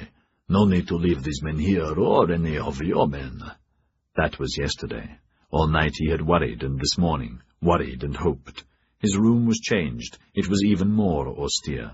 All traces of Koiko had been removed. 2 guards stood behind him and 2 at the door. Irritably he got up from his writing table and went to the window and leaned on the lintel. Far below he could see the daimyo's palace in the inner circle. The Tyro's men were standing guard there. No other signs of activity. Over the rooftops of Yedo he could see the ocean and smoke trails of some merchantmen and a warship out at sea inbound for Yokohama. What do they carry? He asked himself. Guns? Troops? Cannon? What the mischief are they planning? To settle his nerves, he sat back at his table and continued practicing calligraphy. Ordinarily, the exercise soothed. Today, it brought no peace. Koiko's exquisite brushstrokes kept forming on the paper, and try as he could not stop her face rising to the forefront of his mind. "Baka," he said, making a false stroke, spoiling an hour of work. He threw the brush down, splattering ink on the tatami. His guards shifted uneasily, and he cursed himself for the lapse. "You must control your memory. You must." Since that evil day she had beset him, the smallness of her neck, hardly feeling the blow, then rushing away instead of lighting her pyre, the night's worst of all. Lonely in bed and cold, but no wish for a female body or for succor, all illusions gone. After her betrayal, her treason introducing the dragon woman Samomo into his inner chambers. No excuse was acceptable for that. None, he told himself again. None. She must have known about her. No excuse, no forgiveness, not even, as he now believed, for her sacrificial charge to receive the shuriken that would have impaled him. No woman could be trusted again, except his wife, perhaps, and consort, perhaps. He had not sent for either of them, only written, telling them to wait, to guard their sons and keep their castle safe. He felt no real joy, even in his victory over the Gai Jin, though he was certain it was a superb step forward, and sure that when he told the elders they would be ecstatic, even Anjo. "How sick is that dog? Unto death, I hope. Will the giant do his magic and cure him? Or is the Chinese doctor to be believed, he who Inejin says has never been wrong, and whispered, an early death? Never mind. Anjo, sick or not, will listen to me now. The others will listen at last and agree to my proposals. Why not? The Gai Jin are boxed. No threat now from the fleet. Sanjiro almost done to death by Gai Jin. Ogama satisfied in Kyoto. Shogun Nobusada will be ordered back to Yedo where he belongs. Once he explained the part the boy should play in the great plan. And not only returning, but returning alone, leaving his hostile wife, the Princess Yazu, to follow in a few days, never to follow if Yoshi had his way. No need for the others to be in his confidence, only Ogama.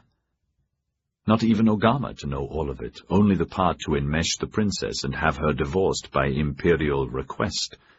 Ogama would see to it that she stayed out of the way until she was safely and permanently neutralized, content to live forever within the palace quagmire of poetry competitions, mysticism, and other-world ceremonies, and a new husband, Ogama. No, not Ogama, he thought, cynically amused, though of course I will propose the union. No, someone else, someone she will be content with, the prince to whom she was once promised, and still honors. Ogama will be a fine ally, in many ways, until he goes onwards. Meanwhile, there is no need to share an immortal truth I have discovered about the Gai Jin, with Ogama, Anjo, or anyone. Gai Jin do not understand time as we do. They do not consider or think about time as we do.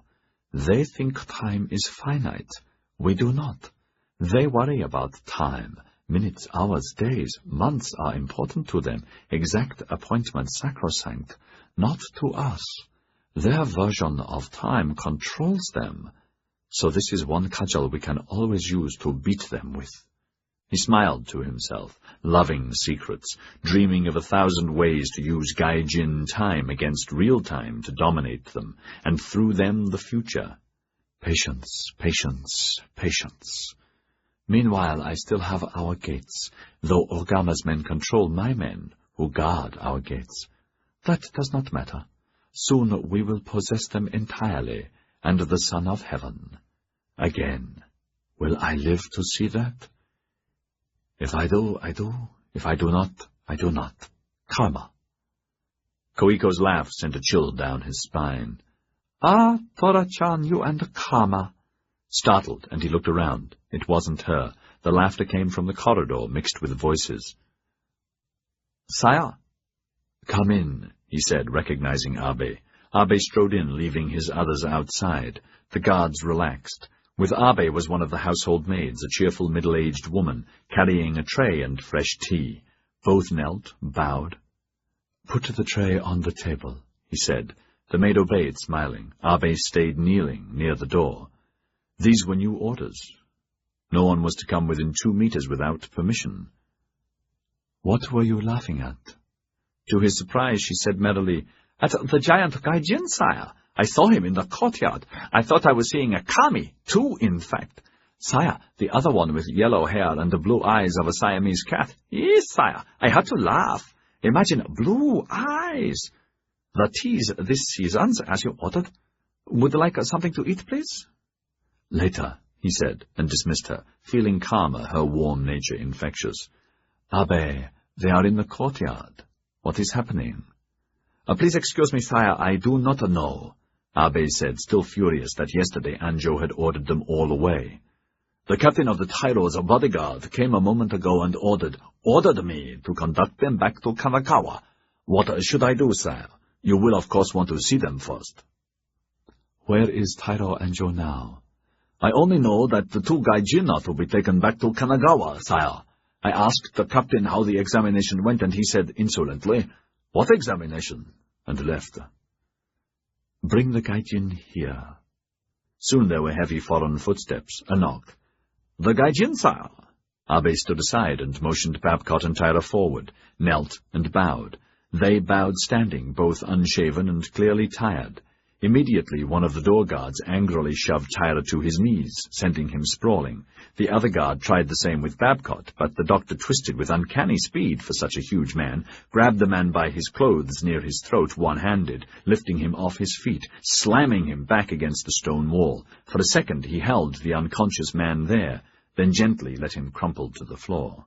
In the shocked silence, Babcock said carelessly, "Gomen nasai, Yoshi-sama, but these twits shouldn't pick on guests. Philip, please translate that and say I haven't killed him, though the ill-mannered sod will have a headache for a week." The other samurai were coming out of their trance and going for their swords. "Stop!" Yoshi ordered, furious with the Gai Jin and furious with the guards. They froze. Weakly, Philip Tyra had picked himself up, ignored the inert guard, and said in his quaint, halting Japanese, "Please excuse, Yoshi-sama, but Dr. Sama and I, we bow as foreign custom. Polite, yes? No mean harm. Dr. Sama say, please excuse. Man no dead, only—" His search for the word could not find it, so he pointed at his head. "Pain 1 week, 2. Yoshi laughed. Tension left the room. "Take him away. When he wakes, bring him back." He waved the others to their places and motioned the Englishman to sit opposite him. When they had settled themselves awkwardly, he said, "How is the Tyro? How did the examination go?" At once Babcock and Philip replied with simple words and gestures that they had agreed in advance, explaining that the examination went well, that the Tyro had a bad hernia, a rupture, that Babcock could help relieve the pain with a truss and medication, which would have to be made and fetched from the settlement, that the Tyro had agreed he should return in a week to fit it and bring the results of tests. Meanwhile, he had given him medication that would take most of the pain away and help him sleep. Yoshi frowned. "This hernia, it is a permanent." "Dr. Sama say that." "I know the doctor is talking through you, Tyra," Yoshi snapped, displeased with what he had heard. "Just translate his words without ceremonial titles." "Yes, sire. He says damage is permanent, a new word for him. Tyro Anjo need medicine always, stop pain, all time, each daytime, and also use each daytime this truss." Tyra used the English word and with his hands explained the belt and pressure point. "Doctor think Tyro-sama good if has care. No cannot fight, use sword, easy." Yoshi scowled, the results not heartening. "How long?" He stopped and waved his guards out. "Wait outside." Abe stayed. "You too." Reluctantly, his captain closed the door. Yoshi said, "The truth. How long will he live?" "That only God says." "Huh, gods. How long doctor thinks Tyro will live?" Babcock hesitated. He had expected the Tyro to order him not to speak to Yoshi, but once he had told him about the hernia and the medicine, and had given him some of his laudanum tincture, which had relieved the pain almost at once, the Tyro had chuckled and encouraged him to relate the good news. But the hernia was only part of the problem. His fuller diagnosis, one he had not told Anjo or Philip Tyra, wanting to reserve judgment until he had made an analysis of urine and stool samples, had consulted with Sir William and made a second examination, was that he was afraid there could be a dangerous deterioration of the intestines from unknown causes. The physical had only taken an hour or so, the verbal probing many hours. At 46, Anjo was in bad condition. Teeth rotten, surely septicemia from those, sooner or later, bad reactions to delicate probing of stomach and organs, obvious constrictions inside, very enlarged prostate. Most of his diagnostic problem was due to his and Philip's lack of fluency, because the patient was impatient, did not trust him yet, and was not forthcoming with symptoms or clues. It had taken much diligent questioning for him to probably establish the man experienced difficulties with bowel movements, passing urine, and an inability to hold erections, which seemed to concern him the most, though Anjo had shrugged and would admit none of the symptoms outright. "Philip, tell Lord Yoshi I think he will live about the average for a man in his condition of the same age." Tyra's headache had returned, aided by his desperation to do a good job. "He live about same as man of same age." Yoshi thought about that, also understanding the difficulties of probing delicate matters in a foreign language with inadequate interpretation. Therefore he must keep the question simple. "Ask 2 years, 3 years, 1 year?" He watched Babcock closely, not Tyra. "Difficult say, Lord. In 1 week perhaps no better. But now, the truth. 1, 2, or 3, what think?" Babcock had realized before he left Kanagawa that his function was not only as a doctor. Sir William had said, "To put it bluntly, old chap, if the patient turns out to be Anjo, you're also an important representative of Her Majesty's government, me, the settlement, and a bloody spy. So, George, please don't pong on this golden opportunity." For himself, he was first and foremost a doctor, with doctor-patient confidentiality. No doubt that Yoshi was the enemy of the patient, a powerful enemy, but also a potentially powerful friend to HM's government. Balancing the two, Yoshi was the more important in the long run. Anjo had issued the ultimatum to evacuate Yokohama. He was the head of the Bakufu, who would, unless there was a violent end to Yoshi, certainly die before him. If forced, what would you answer? He asked himself. Within a year. He answered instead, 1, 2, or 3, Yoshi-sama? Truth, sorry not know now. Could it be more? Sorry not possible say now. Can you say next week? Perhaps say can, not more than 3 year next week. Perhaps you know more than you say, now or next week. Babcock smiled with his mouth. Philip, tell him politely I am here at his invitation as a guest. As doctor, not magician, and I don't need to return next week or any week. Damn it, George, Tyra muttered guardedly. We don't want trouble. I don't know what magician is, and damned if I can cope with these nuances. For God's sake, make it simple. What did you say, Tyra? Yoshi asked sharply. Oh, sire, that... difficult. Translate words of high leaders when many meanings and not no best word, please excuse me. You should study harder, Yoshi said testily, infuriated that he did not have his own interpreter. You do well, but not well enough. Study harder. It is important you work harder. Now what did he say, exactly? Tyra took a deep breath, sweating. He say, he doctor, not like God, Yoshi-sama. Not know exact about Tyro. He hear Yoshi invite, so sorry, if not want come Yedo. Dr. Sama not come Yedo. He died a little more, seeing Yoshi smile the insincere way Babcock had, no mistaking that meaning, and he cursed the day he decided to be an interpreter. So sorry. Saga. Grimly Yoshi weighed his next move. The doctor had proved useful, though he was hiding facts from him. If that was the case, he deduced the real facts were bad, not good. That thought pleased him. A second thought pleased him. It was based on an enlightened idea Misamoto unknowingly suggested months ago. Yoshi had at once initiated the practice through his spy master, Gai Jin, for future use. One way to control barbarians was through their whores. Gai Jin had been diligent as usual, so now Yoshi knew a lot about the Gai Jin in Yoshiwara, which were the most popular inns, about Raiko and the whore of this strange and so ugly youth, Taira, the old one of many names now called Fujiko, and about the strange whore of Furanso-san. The Gai Jin leader, Sir Worm, had no special whore. Serata used two sporadically. Nemi was named as the consort of the chief Gai Jin trader, and an especially good source of information. The doctor did not visit the Yoshiwara. Why? Mekin will find out.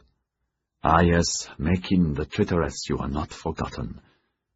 Tell the doctor I look forward to seeing him next week, he said, his voice flat, and thank him. Abe? Abe was in the room, kneeling, in an instant. Escort them to Kanagawa. No, take them to the Gai Jin leader personally at Yokohama, and bring back the renegade Hiraga. Hello, Jamie. It's lunchtime. Last night you said to call for you at 1 o'clock. Maureen smiled at him from his office doorway, bonnet and dressed nicely, her cheeks rosy from her brisk walk along the promenade from Struan's. 1 o'clock, you said, for lunch at this club of yours? Be right with you, lassie, he said absently, finishing the letter to his banker in Edinburgh about the joint venture with the Shoya, enclosing Tess Struan's site draft for deposit. Got to talk to Nakama Hiraga somehow as soon as he's found, he was thinking. Where the devil is he? Hope to God he hasn't fled as everyone thinks. Take a seat. Albert's joining us. He was so engrossed he missed her disappointment. This new office was in the Guardian building, near to Drunktown, on the High Street. It was much smaller than the one in Struan's, but it had a pleasant view of the bay, so important for the trader to be able to follow the coming and going of ships. Unfurnished, except for a desk and 3 chairs, half a dozen filing cabinets. Piles of books and boxes, sheaves of blank paper, pens and new ledgers that he had scrounged until his order from Hong Kong arrived, were scattered everywhere. Heaped on his desk were more papers, letters, orders, and a big mailing announcing the launch of his new company and requests for business. All had to be made ready for Prancing Cloud's departure. Did you sleep well? He sealed the letter, hardly hearing her. Yes, thank you, did you? And picked up another of the mailings. These were being copied by 2 Portuguese clerks in their office down the corridor next to the printing shop. The clerks had been lent by McStruan until he could make permanent arrangements. Albert's a good fellow, isn't he? I said we might be late, he remarked absently. If it had been up to him, he would have skipped the club and asked one of the clerks to make him a sandwich or ordered some of the Chinese food that they ordered daily from Drunktown. Half an hour later he put down his pen. All set? He asked brightly. Aye. What's up? He asked, seeing her look. Well, laddie, I'd hoped we could be alone for lunch. There's a lot to talk about. Obviously there was no time last night. It was a bonny party, though, wasn't it? Yes, it was. The Cossack dancers were stunning. We've lots of time to talk. Sorry, didn't think it was important. Angelique was stunning too, aye, and many of your friends, Marlowe and Sertry. She laughed lightly. Relieved, his guard came down, and he picked up his hat and coat and opened the door. Glad you enjoyed it. You went out last night, after we'd said good night? His guard came up too late to prevent the guilty flush. Yes, I did. I knocked on your door, but there was no answer. I just wanted to talk. I wasn't tired. You said you were tired. Well, yes, I was, but then I wasn't. Shall we go? I am hungry. They went out onto the promenade. Few people were about. The day was not the best, sea choppy and wind cutting. It's not as bad as Glasgow at this time of the year, she said pleasantly, taking his arm. That's true, but the cold won't last. Soon it'll be the best time. The spring and autumn are best. He was breathing better now that the subject had been dropped. Spring and autumn are the best. You went to the Yoshiwara? She asked pleasantly. An ice pick leapt from his testicles to his heart and back again, and 1,000 answers presented themselves, the best of which was, "If I want to go to the Yoshiwara, by God I will go, and we aren't married, and even if I was, and I told you I didn't want to be married, at least not yet, not now, that the new business has a chance." Confidently he opened his mouth to say all that, but for some reason his voice came out strangled and limp. Yes, I did, but, Did you have a good time? "Look, Maureen, there's some—" "I know about the Yoshiwara, laddie, and about men," she said matter-of-fact and kindly. "Did you have a good time?" He stopped, rocked at the gentle voice and manner. I suppose. But you see, It's too cold to stop, Jamie dear." In a friendly fashion she took his arm again and forced him to walk on again, and continued. "Good, so you had a good time. Why did you not tell me? And why tell a fib about being tired?" "Well, because—" Again a dozen answers, but his mouth only issued, "Because it's obvious, for goodness sake. I didn't want—" He couldn't say, "I didn't want to hurt you because I'd made a date. Wanted to see Naomi, yet didn't want you to know about her, and actually I had a dreadful time." When he had walked into their little house, Naomi was dressed in her best sleeping kimono, their little sanctuary pristine, food and sake prepared, and she was laughing and happy and completely attentive. "Hiya, Jimmy-san, good you see, ah? Here, good news from both. You two, marriage ready from Scotland, marriage. Hiya?" He had been flabbergasted at how quickly the news had travelled. "How do you know?" "All Yoshiwara know, Important, ne?" Naomi bubbled. "Today I at the great house kowtow meet soon Oko-san, you?" "Eh?" "Important, Jimmy-san, when marriage. Important for Oko-san, Nigo-san, friend, ne?" "Are you touched?" he had burst out. She had stared at him without understanding. "What for bad, Jamie-san? Oko-san pay now? Oko-san pay, Jamie-san, yeah? Potent Oko-san, ne?" "That's not the way things are done, for God's sake." "No understand. Potent name go Oko-san." "You're crazy." "No understand," she had said sullenly, appalled at his bellicose manner, deciding flight was the best defence from this incredible behaviour, but flight, of course, in tears.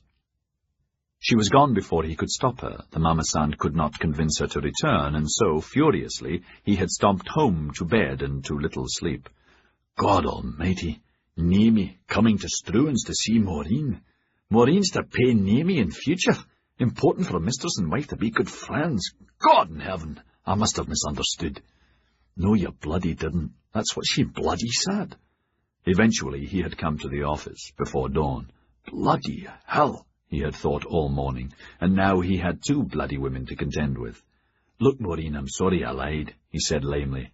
"But, I don't quite know what else to say." "Dinna fash yourself. These things happen," she smiled.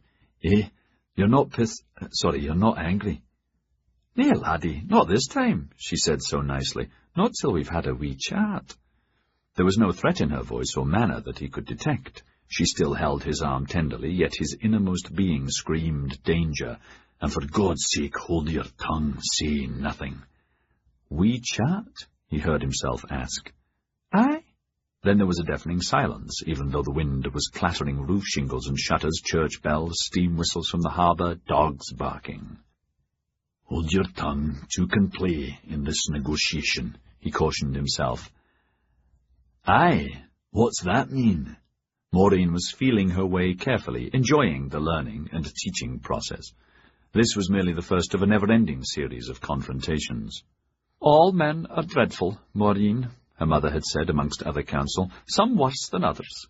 They're all liars, though a canny wife can always see through her man's lies. In the beginning husbands are sweet, and send your head to the stars. They're warmth and love-making and silly little kindnesses in the beginning. Then come the bairns, the children, and looking after the home, must always without enough money. By this time you're inclined to let yourself go, in dress and your hair and person. It's awful difficult with bairns, and lack of sleep, and being mortal tired. So soon thy man turns his back in bed, begins to snore.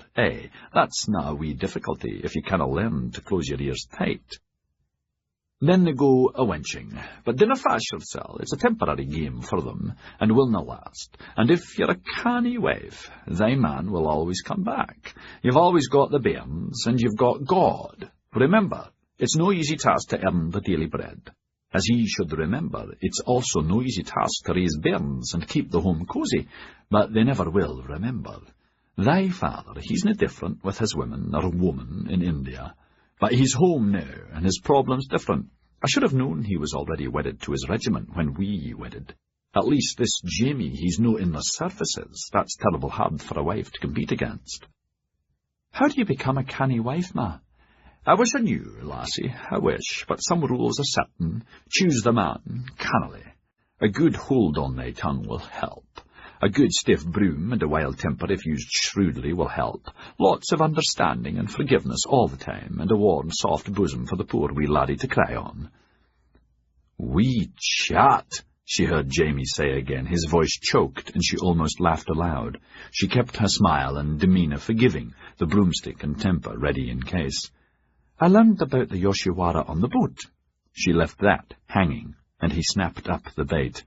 "Gaunt told you, or Hogue. It was him, that idiot."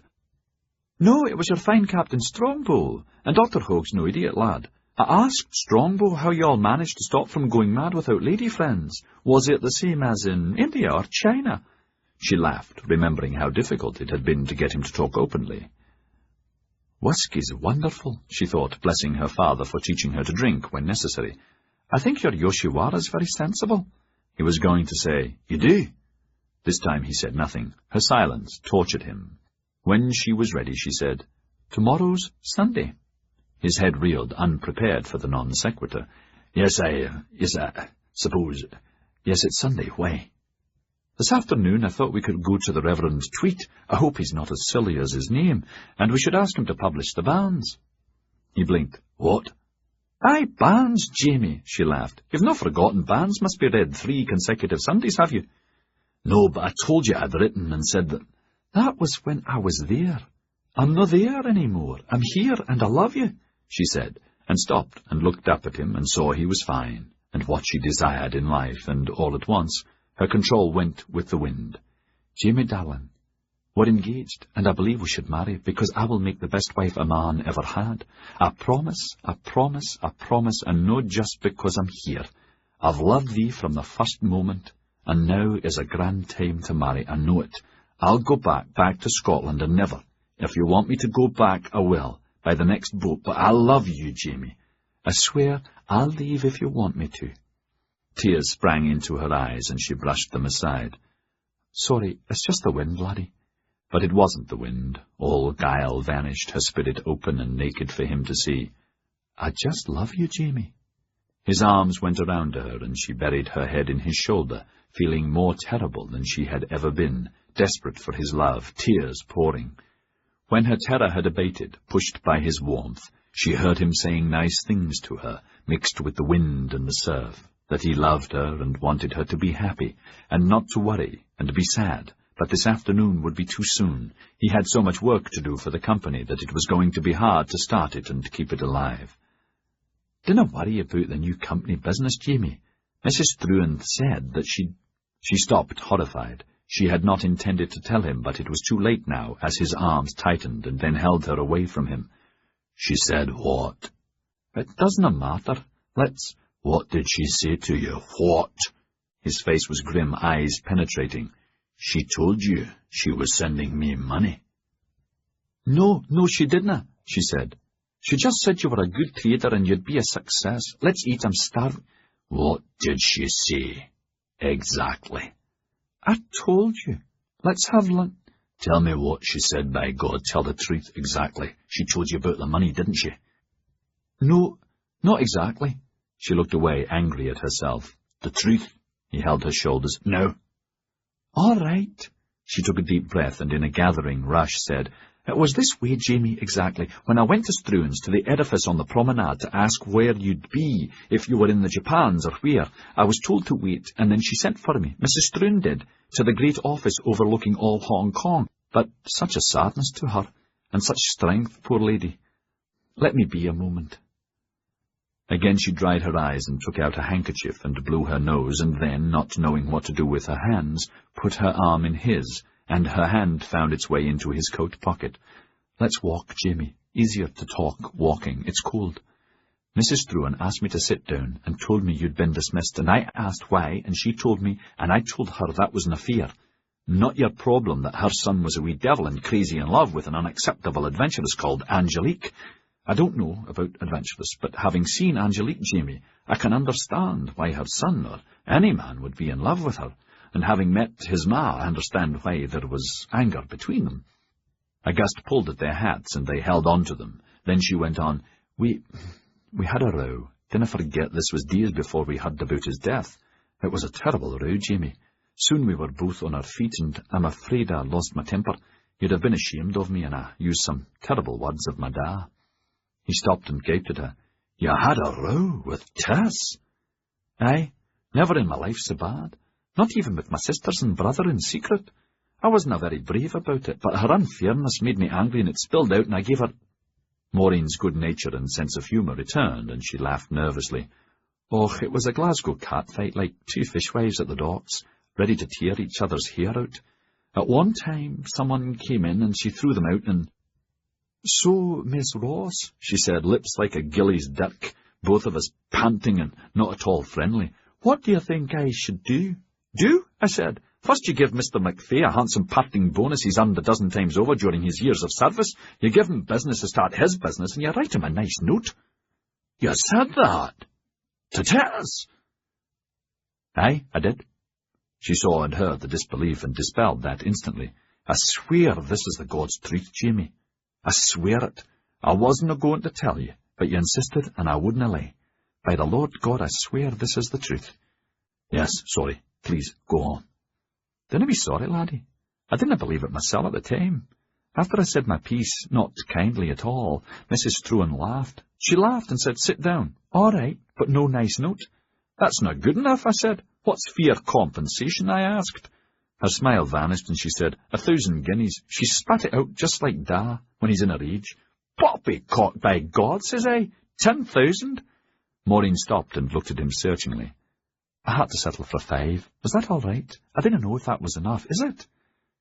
"You settled? You settled for 5?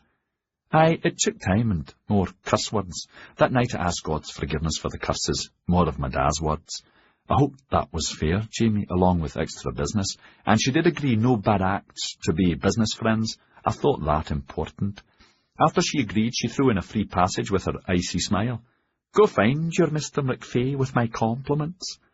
Maureen glanced at the surf a moment, collecting her thoughts. Another little nervous shrug, then she stared up at him artlessly. "That's what happened, but it was for you, not for me or us, for you. I didn't mean to mention it." "Jamie, Miss Ross." Lunkchurch had reeled out of his office and was standing with them before they knew it. He greeted them effusively, nearly asphyxiating her with the smell of whiskey, invited them to dinner that night, and reeled away. "He's always drunk by 2 o'clock, but he's all right," Jamie said. "He won't remember the invitation or our refusal." This time he took her hand and put it in his coat pocket for warmth, and held it and walked on. "Maureen, I think—" "Before you say another word, let me finish. I didn't mean to tell you about her and me. It slipped out.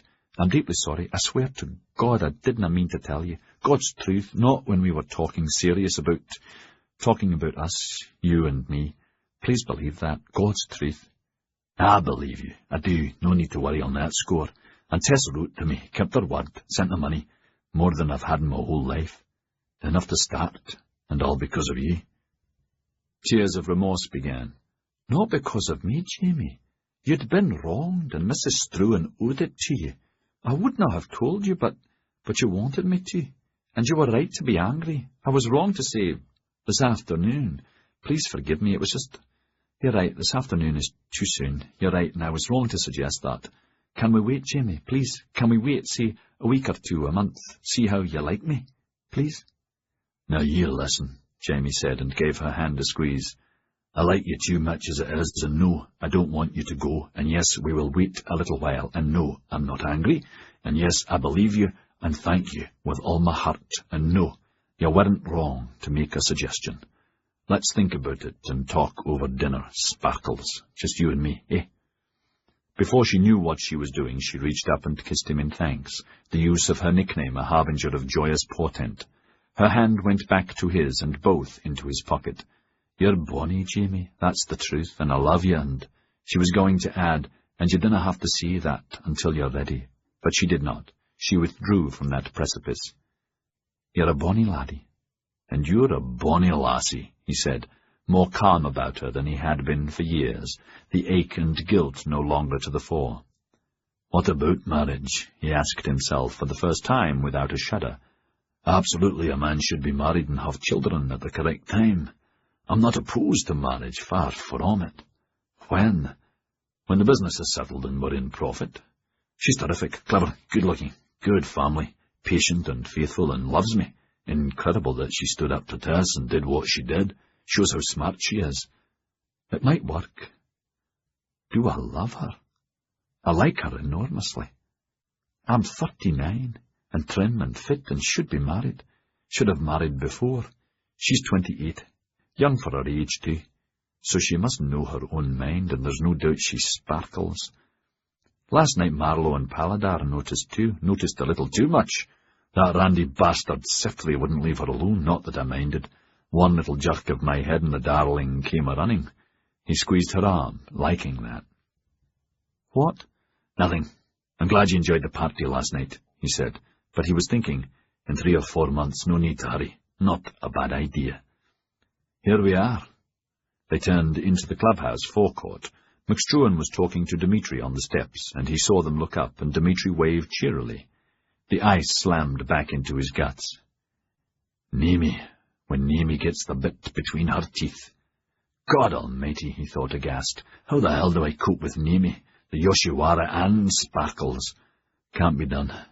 Must be done. What was it she said about the Yoshiwara? She wasn't pissed off this time. Not till we've had a wee chat." "Chat? Are you cold, Jamie, darling?" No. Just fine."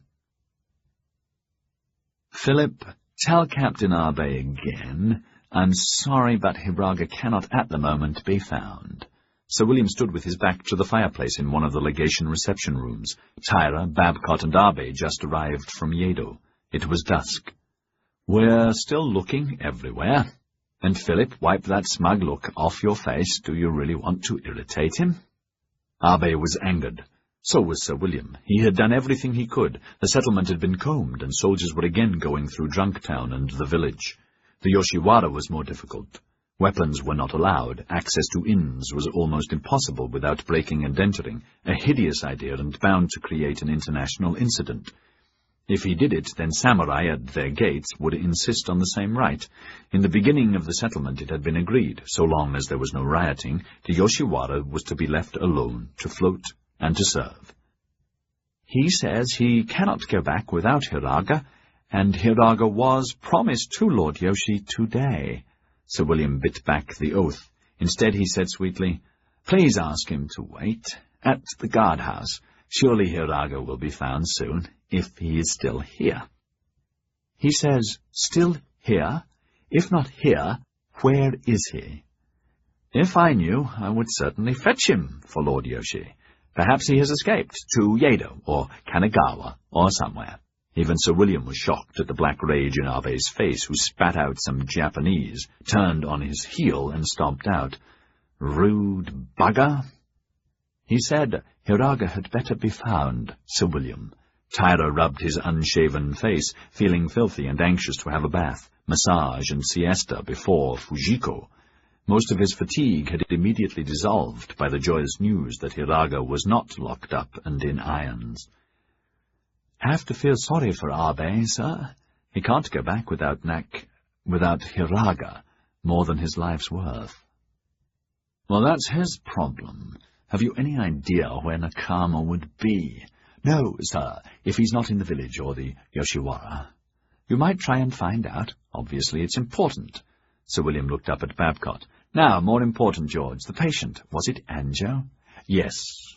Tally-ho! Philip, you look exhausted. No need for you to wait. We can talk later. George can fill me in. If Nakama Hiraga appears, you bloody clap him in irons at once. At once. Yes, sir. Thank you, sir.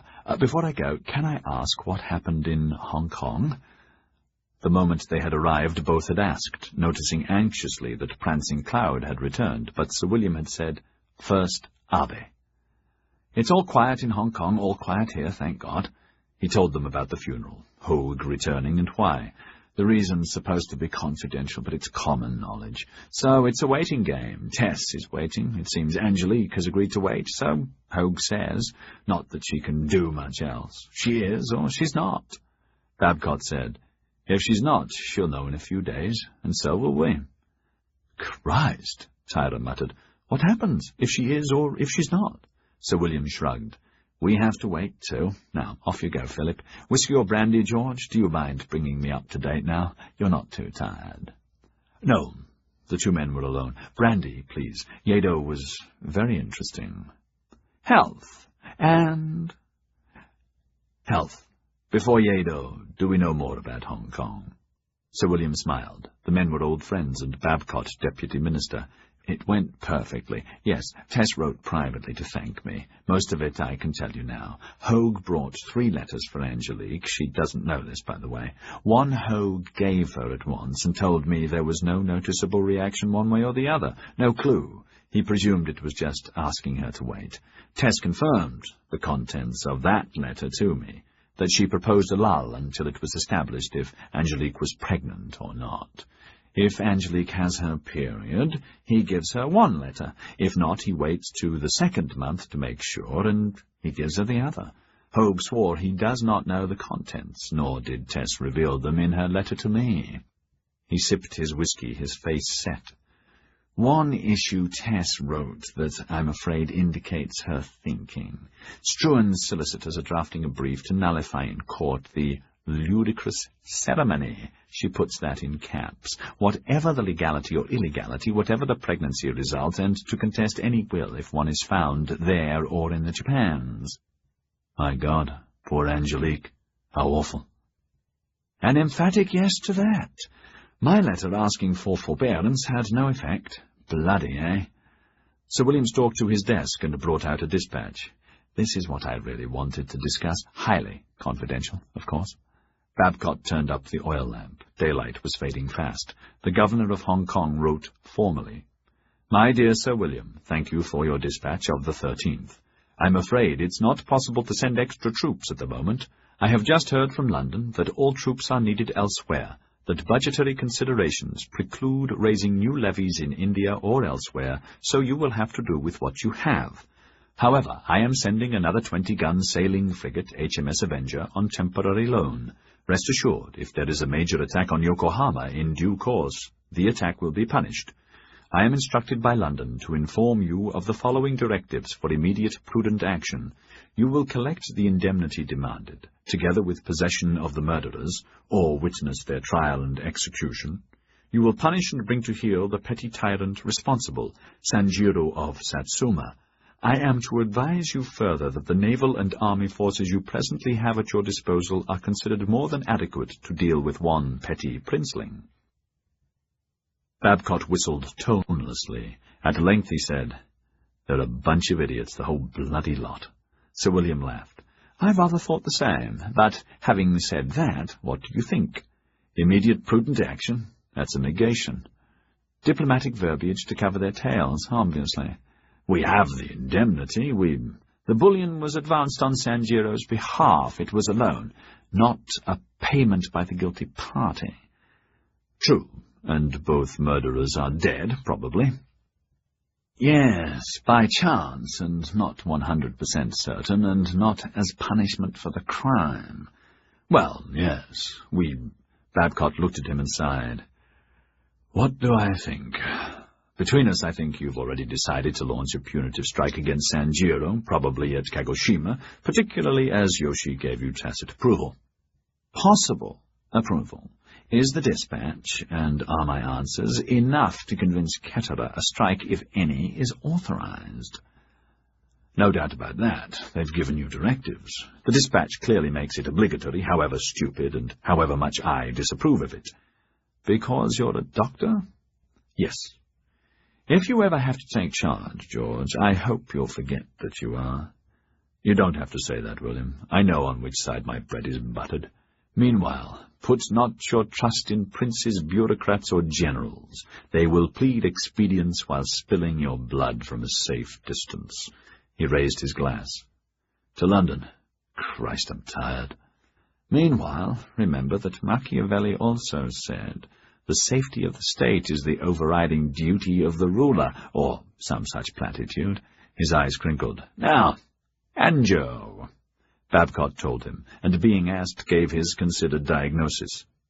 6 months, a year, no more, subject to my tests.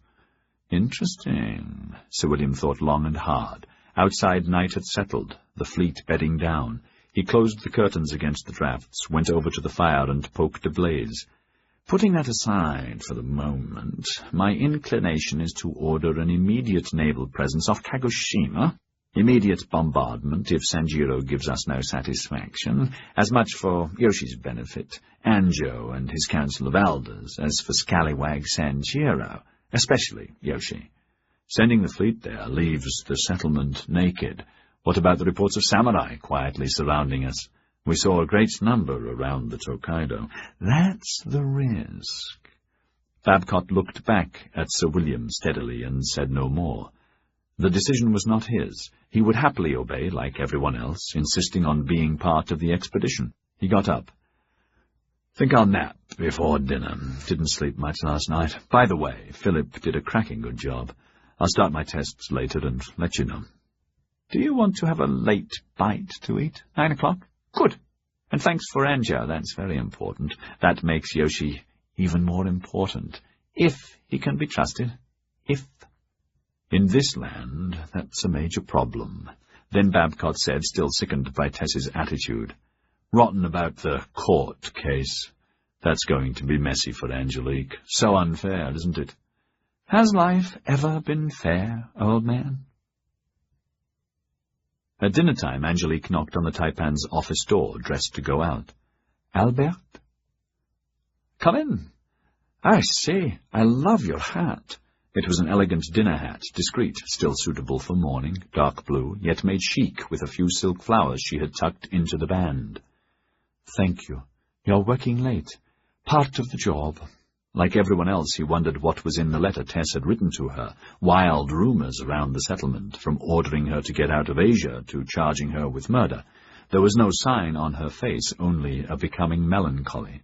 In his own letter, Tess had cautioned him to be wary about making commitments on armaments, and if proposed, to keep them very confidential, to use McVeigh, if need be. I have asked him to cooperate with you. Of course, his main interest will be to promote his own business, but you are to treat him as friendly. Now that Mr. Edward Gaunt has assumed control of Brock's in Japan, he is enemy. Be careful of him. He's more cunning than we presumed. As to that other person, Dr. Hogue has agreed to assist me. I understand she still occupies quarters in our house granted by my son. You will be informed later of new arrangements. Where are you dining? French legation? He asked. I accepted to sup next door with Mr. Gaunt. She saw his face harden. It was a last-minute supper invitation with mutual friends, Dimitri, Marlowe. He asked me to ask you to join us, to escort me, if you would. Are you free? Sorry, can't. Glad to take you to the door and to call for you. But that's Brock and Sons. He's the head of it, and this is the noble house. You should be friends. You could still be competitors. He really was my husband's friend, and mine, and Jimmy's. Sorry, it's my problem, not yours. He smiled again. Come on. He took her arm, not bothering about a coat, and they went into the cold. The wind tugged at her hat, but did not displace it. She had secured it with a chiffon scarf. Evening, ma'am. The guard on Brock's door bowed. Evening. Thank you, Albert. No need to come and fetch me. One of the others will see me home. Off you go, or you'll catch cold. He laughed and was gone. In the same moment, Gaunt was there to greet her. Evening, ma'am. My, but you look smashing. Now, as he accepted her wrap, her worries began to well up again. What trumps? A burst of laughter came from an inner room. She recognized Marlowe, saw that the guard had gone, and there were no servants about, and they were alone for the moment. "Edward," she whispered, her concern overcoming her caution, "why are you so sure I'll be all right?" "Tess invited me back. Don't worry, it's in control. Better we talk during your promenade tomorrow. Tonight is only for good conversation amongst friends, gentle pleasure. I'm truly honored you accepted my invitation. It's due to you I'm head here." Gaunt took her arm and in a normal voice said, "Welcome to Brock & Sons, Angelique. Shall we go in?" The dining room was as big as the one in Struan's, as lush, the silver as good, the wine superior, the linen richer, liveried Chinese servants. Marlowe, Paladar, and Dmitri stood in front of a roaring fire, waiting to greet her. They kissed her hand, admired her hat that she kept on, as was custom, Marlowe and Paladar in their informal uniforms, and while she greeted them and listened with her quiet charm, her inner motor was sifting Gaunt, what he had said, and what was missing. "Shall we sit now that our honored guest is gracing us?" Gaunt settled her at one end of the table. He took the other. The table was small enough to be intimate, large enough to be impressive. "Sirs, a toast," he said, lifting his glass of champagne. "To the lady." They drank, and his eyes never left hers. An invitation, discreetly given. She smiled back, neither yes nor no. Plenty of time, he thought, delighted to be the host, and even more delighted with himself. So much left to tell, perhaps the best part. But not to her. On the last day in Hong Kong, Tess Struan had again sent for him, secretly. "I've been through all the papers, Mr. Gaunt. It's not absolutely certain the support the papers give your scheme will bring about the Brock crash." "I think they will, ma'am," he said, impressed that she knew so much about business. "I truly believe you have everything needed to unlock Pandora's box." This was the code name they had agreed on. "There's one last piece of the jigsaw that would complete the picture and guarantee success." "And that is?" "Norbert's official chop. It's in his safe at Yokohama." She had sighed and leaned back in the carved chair. No need for either of them to articulate that this chop on almost any Brock letterheaded document, correctly couched and dated, validated it, committing Brocks of Yokohama through him to whatever was on the paper. No need to say aloud that all kinds of incriminating information could be written now, backdated, and found or slid surreptitiously into the pile. Who could challenge such a letter with Greyforth dead? Both of them knew its value.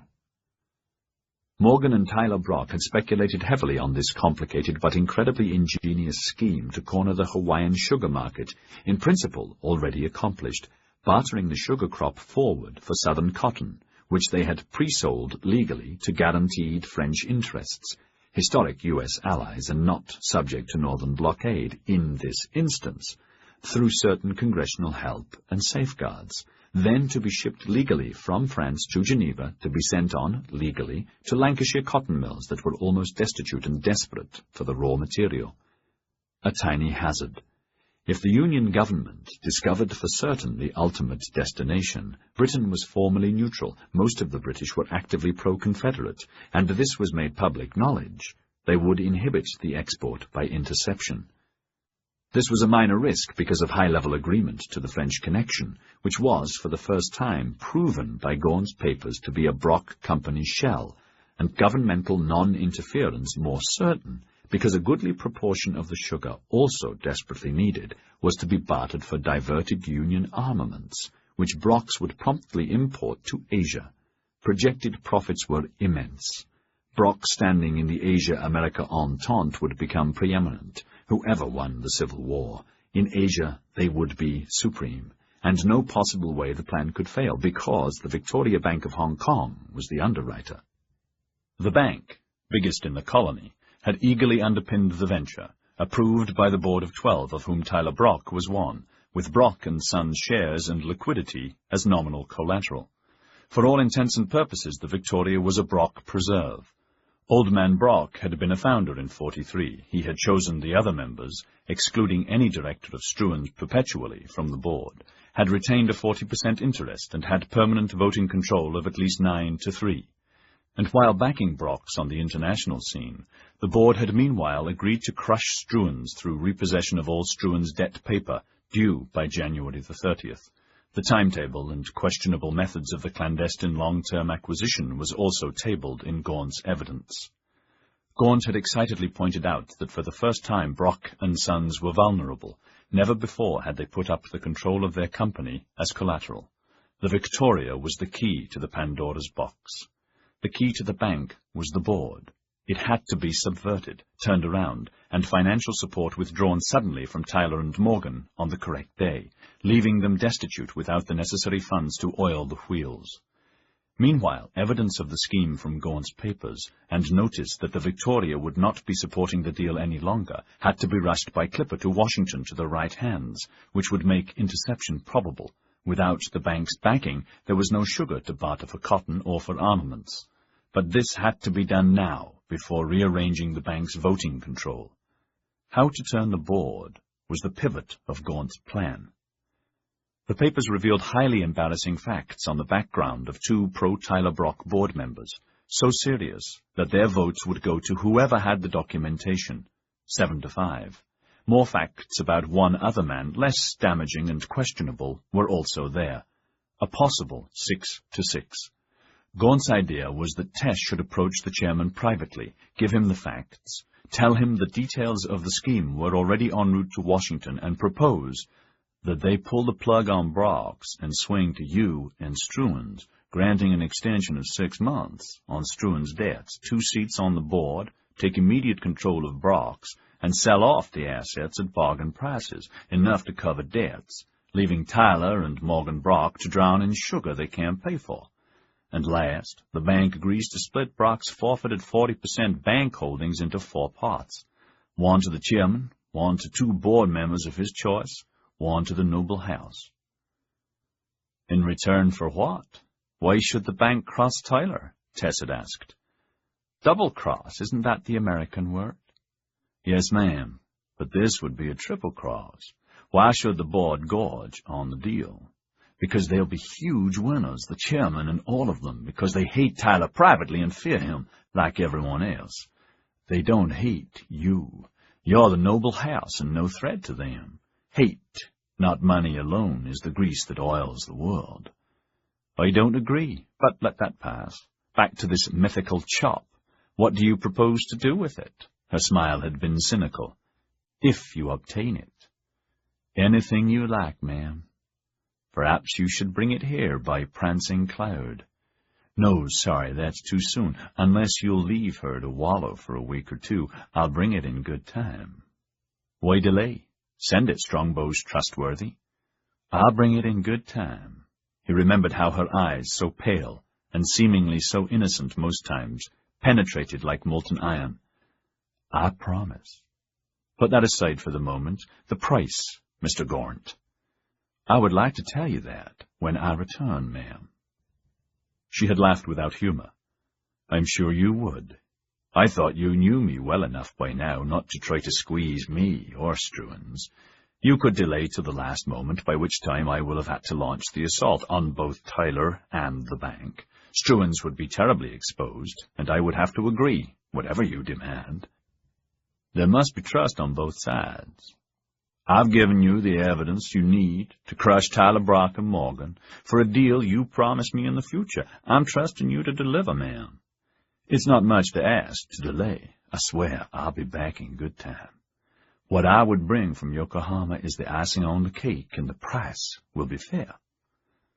I've never liked cake or icing, Mr. Gaunt.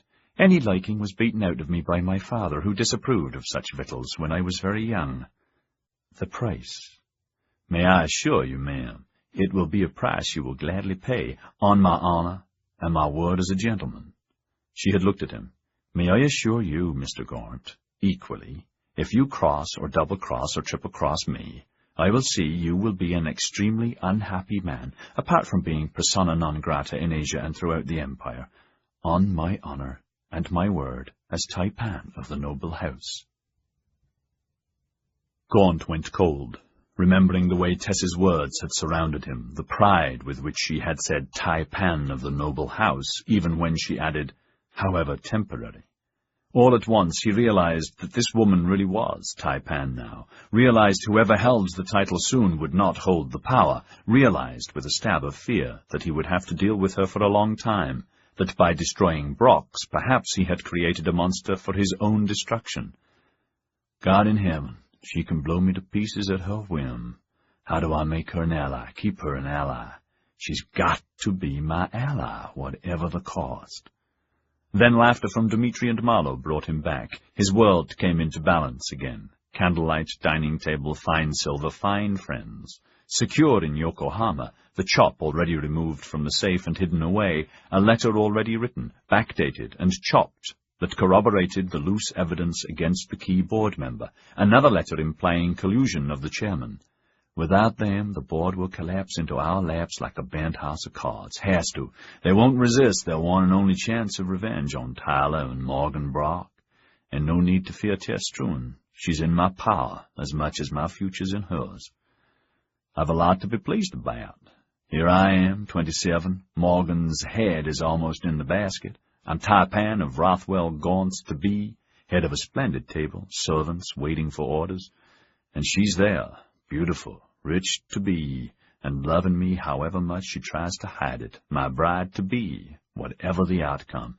A child by Malcolm only making the price higher to Tess, a sumptuous but bargain price she will gladly pay. Health and a long one, he toasted silently, raising his glass to Angelique and to himself and to them both together, sure his future was limitless. His guests did not notice the private toast, too involved in chattering, vying for her attention. Comfortably he watched them. Mostly he watched her. Then he tapped the table. Angelique, gentlemen, your attention, please. We have mulligatawny soup with sherry, baked fish with onions, olives, and iced pouilly frisée, sorbet and champagne, then the roast with potatoes and Saint-Emilion.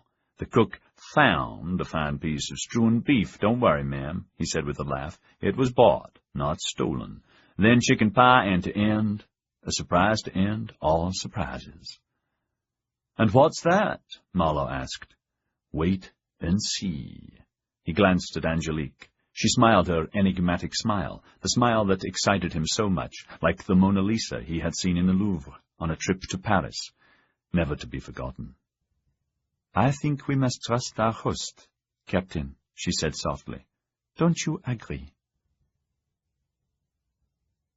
Chapter 55. Sunday, the 11th of January. In the night, Angelique awoke in a cold sweat, back in time, back in the French legation, the Mama-san's little bottles on the side table, one already empty, the other ready to uncork and swallow as soon as the cramps began. Finding herself warm in bed in her own suite, the fire coals still glowing, her nightlight casting solid shadows, the terror left, and her pulse slowed, and she waited for the indications. Nothing. No cramp or stomachache. Waiting. Still nothing. Thank God, she thought. I must have dreamed they had begun. She relaxed in the down mattress, watching the fire, not quite awake. Good pictures in the coals, happy pictures of the roofs of Paris in the sunset, melding into the summerscape of her dream house in Provence, her baby son contentedly sleeping in her arms. Jésus Marie, please don't let it begin, please. Yesterday afternoon Babcock had arrived. Happened to be passing, and wanted to see how you were. No need to tell fibs, she said sharply. Dr. Hogue said the same thing this morning, the very same words. Steady on, dear Angelique. I really did happen to pass by, and I really did want to see you, to reassure you. Oh? Yes.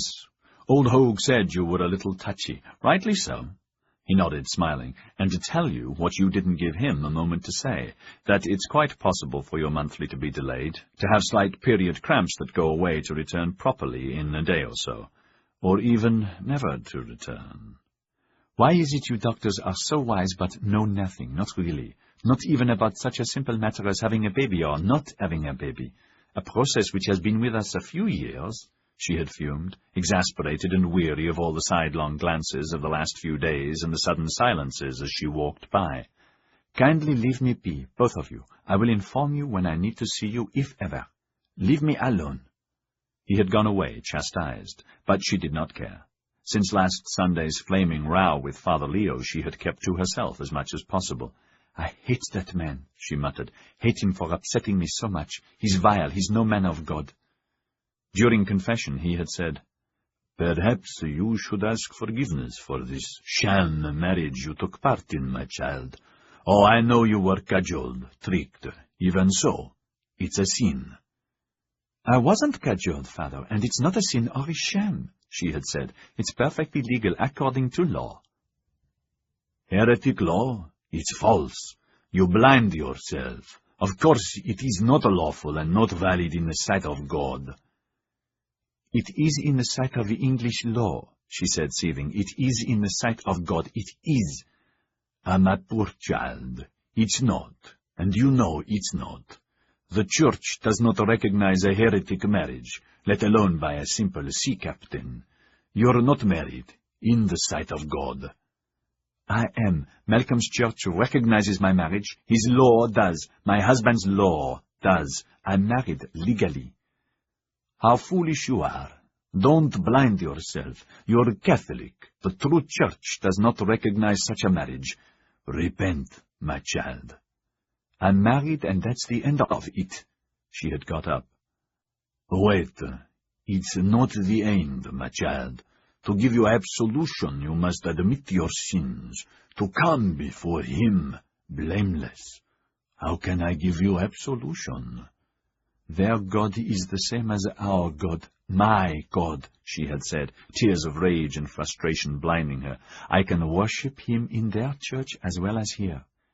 "You risk damnation and eternal torment, excommunication, the sacraments withdrawn from you. Beware. Your mind has been taken by the heretics. Pray for forgiveness." She had fled. André and Saratad were in the congregation. Later, André had asked what the trouble was, and she had told him.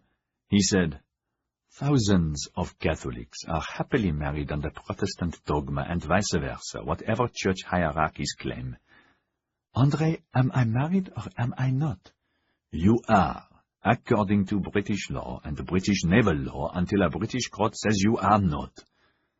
"But not according to the church."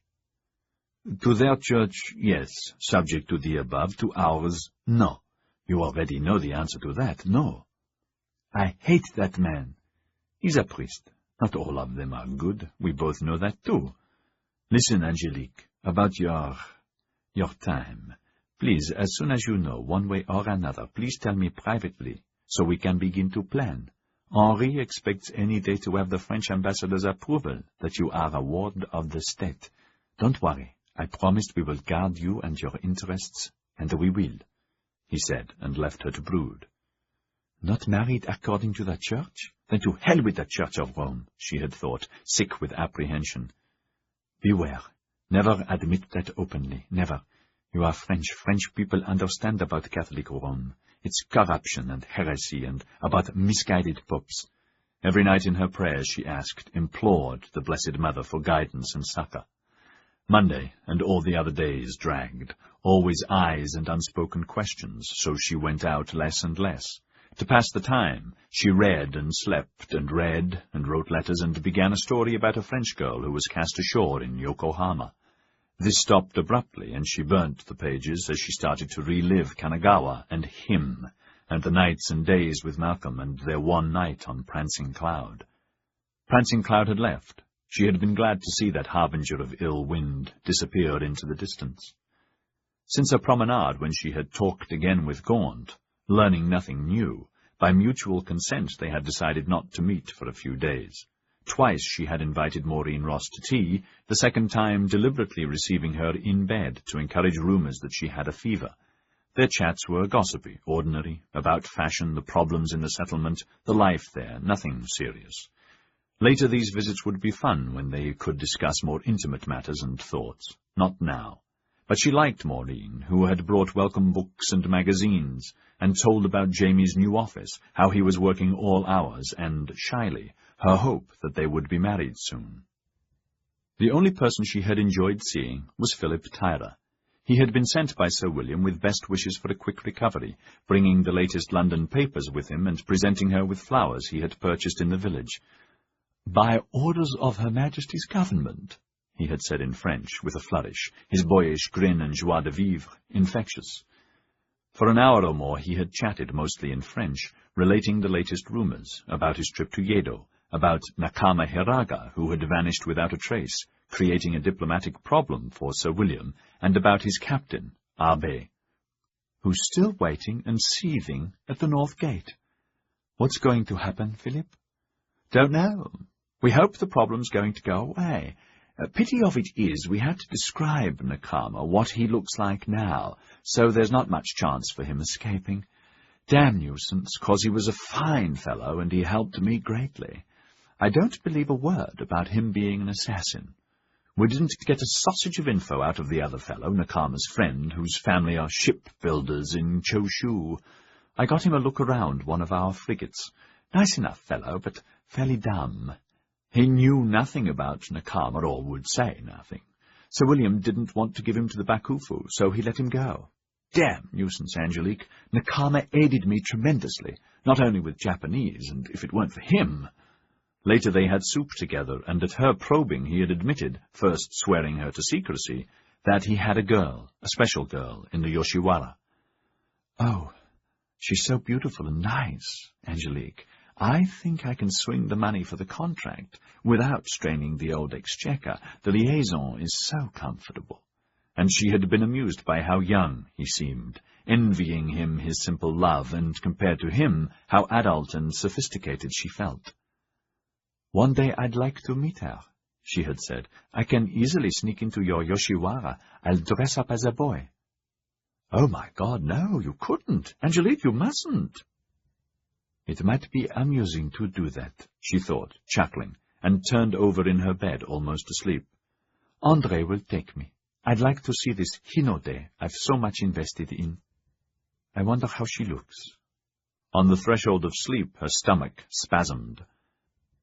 Another cramp, different, another, wide awake now. Apprehensively she rubbed her stomach and loins to take the ache away, but it did not go away, and now she realized for sure it was the old familiar ache, with the slightly bloated feeling. It had begun. The bleeding followed, and with the flow all of her longing and worry and hoping burst. In abject grief she began to cry and buried her head in her pillows. Oh, Malcolm, I had hoped so much, so much. Now I've nothing left to give you, nothing left of you, nothing left to give you. Oh, Malcolm, Malcolm, I'm so sorry, so awfully sorry. Oh, God, I'm so awfully sorry. Thy will be done. Crying and crying. After an eternity, crying herself to sleep, no more tears to shed. Missy awake! Missy tai-tai coffee! Hiya! In her waking mists, Ah So banged the tray on the side table, and Angelique smelled the warm, heavenly smell of fresh-brewed coffee, a present from Saratad, and one of the few services Ah So would and could do properly, wafting around her, bringing her into the day without hurt. She sat up in bed and stretched, astonished and delighted. She felt so alert and so well. The cramps had gone, the ache had subsided into its normal pattern, better than usual, the bloated feeling less than usual. And best of all, despair had left her. It's her miracle, she thought reverently. During the last month, in nightly prayers to the Blessed Mother, talking, asking, pleading, one night exhausted by anxiety, she had listened. Leave it to me, child. It is my decision, not thine, she heard, not hearing with her ears, but with her innermost self. My decision, all of it. Rest in peace. The anxiety had left her. It was her decision. How wonderful. Angelique would accept her verdict, the will of God. And she had. Impulsively she knelt beside the bed, closed her eyes and blessed her, and gave passionate thanks, and said again how sorry she was, but thanked her for lifting the burden. Thy will be done. Then slid again under the covers ready for coffee and the world. Coffee at this time, 9, was custom on a Sunday, just enough time to bathe and dress for church. Church? Why not? She thought. I must give proper thanks, but no confession. Asso, bring my bath and... Asso was staring at her, glazed. Abruptly she realized her maid must have seen bloodstains on the back of her nightdress. Hastily Asso said, I get a bath. and waddled for the door, but Angelique was there before her and pushed her back. "If you tell anyone, I'll scratch your eyes out." "Hey-ya! No understand, Missy Tai-Tai," Aso grunted, petrified by the venom on her mistress's face and in her voice. "No understand." "Oh, yes, you do." "Dunelo moa." She spat out the Cantonese curse words as she had heard Malcolm use them at Chen once when he was angry with him, and had seen Chen go white. He had never told her what the words meant, but they had the same effect on Ah So, whose legs nearly gave way. "Hi-ya!" "If you talk, Ah So, Tai-Tai will—" Furiously, Angelique stabbed her long nails to within a millimeter of her eyes and held them there.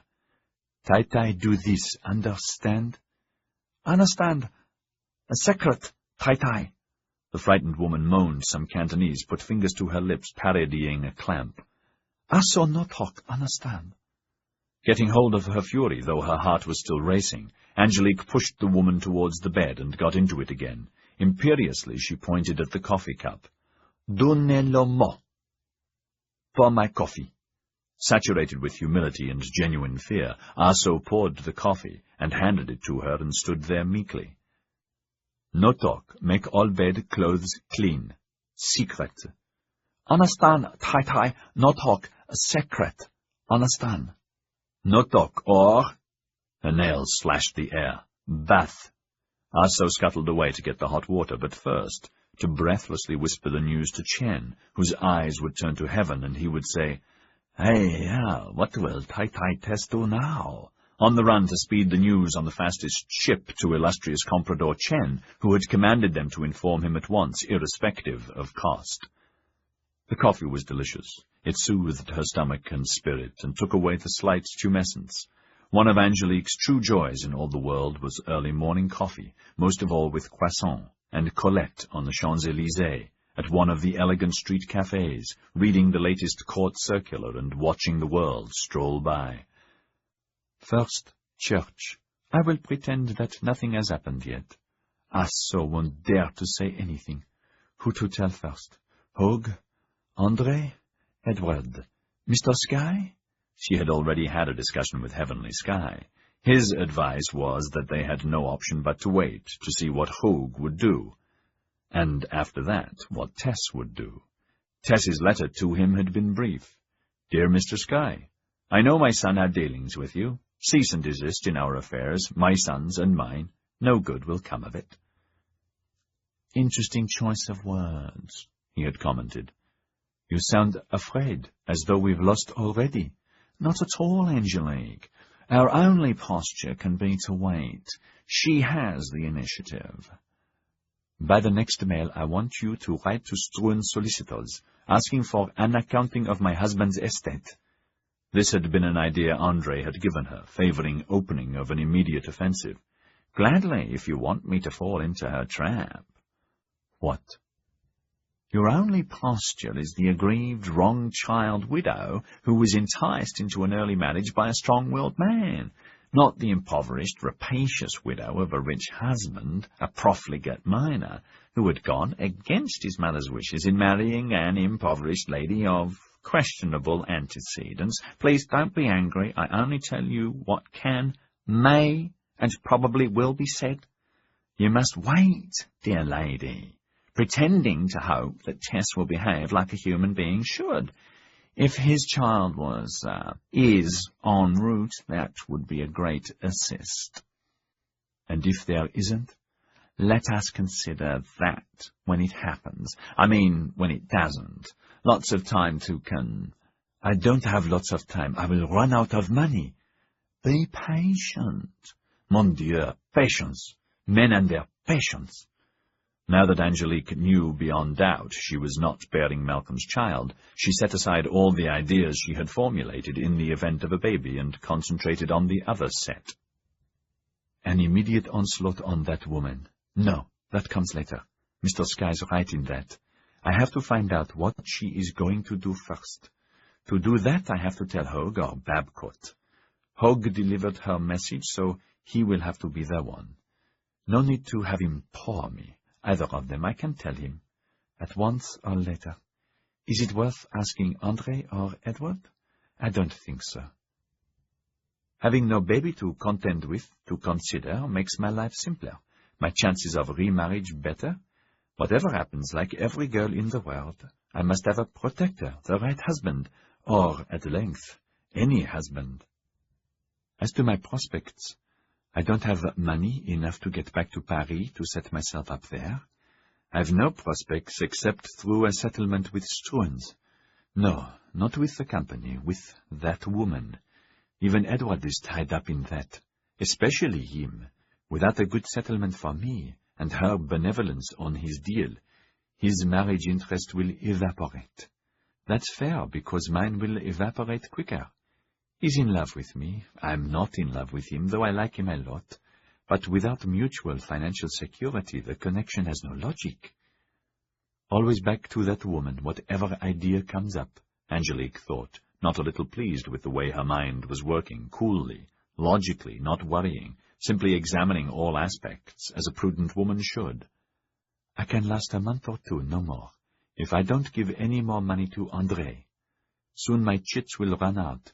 Any day Albert can get orders to stop my credit and throw me out. I can almost read her spiteful mind.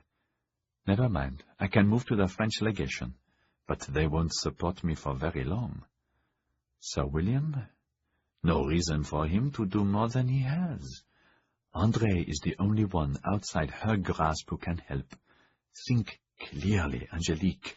That's wrong. When André sees that the money is drying up or has dried up, no telling what he may do in desperation. He could sell Tess that awful paper. He could give her proof about the past. He's a cynic, callous enough or clever enough to have kept proof I paid for the medicine with the earrings I lost. He'd settle for much less money than I would.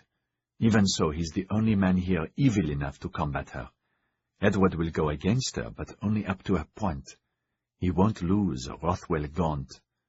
Should I get Edward to go back to Hong Kong at once? Or Hogg? He's a friend, a sort of friend, and he's the one she sent to me? Or André? Not him, for then I wouldn't sleep a moment, knowing he was in Hong Kong with that woman, unwatched. For her, church was a huge success, even with her melancholy. She had dressed as usual in black. A medium veil covered her hat and face.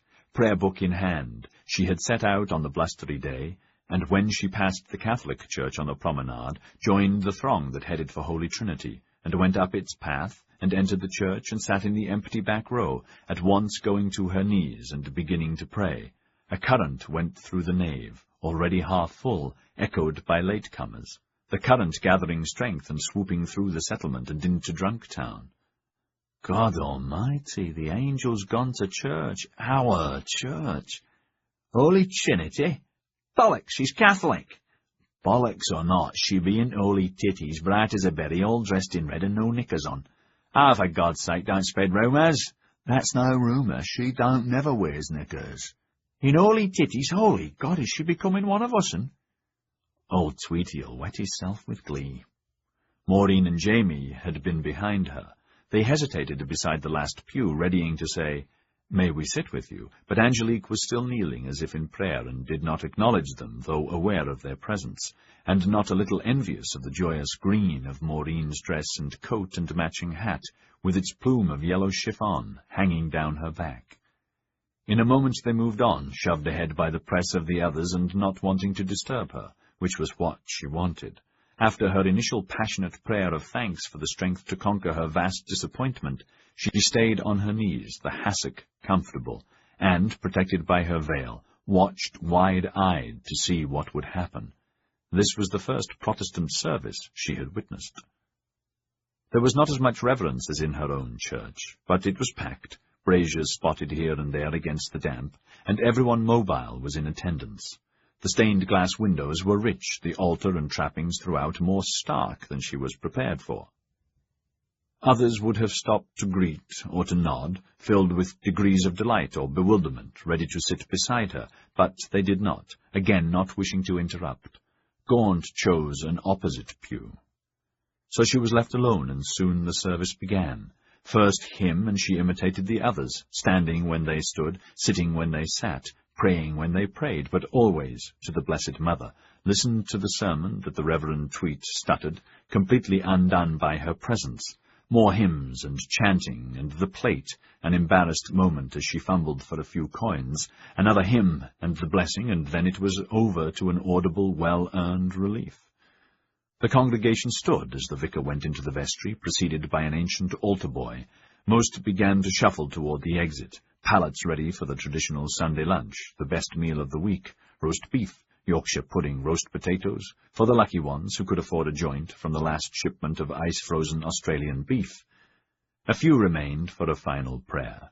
Hers was for forgiveness that she had come to this church, but she was confident that God would understand it was only a momentary, necessary protest to Father Leo. All eyes watched her as they filed out. Then she joined the last of them, nodding and saying, "Morning," to murmured greetings. The vicar stood just outside the door, greeting some, glowering at others. When she came up, he became both seraphic and stuttering. "Oh, my, Miss Ange, oh, madam, how wonderful to see you. Welcome to Holy Trinity. May we see more of you? If there's anything I can explain—" "Oh, no? Well, I hope you enjoyed. Well, please, come again. Wonderful to see you. You're welcome." "Thank you, Reverend," she said, bobbed a quick curtsy, hastily walked up the path and onto the promenade. Sir William was waiting for her, Babcock with him, muffled like everyone else against the gusts. "Glad to see you up and about," Sir William said sincerely, "particularly here. We're rather proud of Holy Trinity, and you're very welcome, very, and we're all happy you're here. The vicar was a bit off today, sorry about that. He's usually quite good, and not too much fire and brimstone. Did you enjoy the service?" "It was so different, Sir William," she said. "To worship in English and not Latin was exotic." "Yes, I suppose it was. May we walk with you?" "Please." They set off briskly, exchanging pleasantries and genial questions, avoiding the issue central to their mind with, "The weather's shocking, isn't it? The football match yesterday afternoon was grand. May we escort you next week? Have you seen the latest papers or heard the Yokohama Players were putting on a performance of Romeo and Juliet? Mrs. Longchurch has kindly consented to play the starring role against Mrs. Grimm's Romeo. Have you ever been on the boards? Have you performed, ma'am?" "Only children's nativity plays in the convent," she said, "and not very well." "Oh!" A gust had seized Sir William's top hat and sent it twirling. Babcock just managed to hold on to his. She was not quick enough, and hers went sailing away, with hats all along the promenade, to curses, wails, cheers, and laughter. She joined the melee and scurried after hers, but Babcock retrieved it just before it went rolling down onto the beach.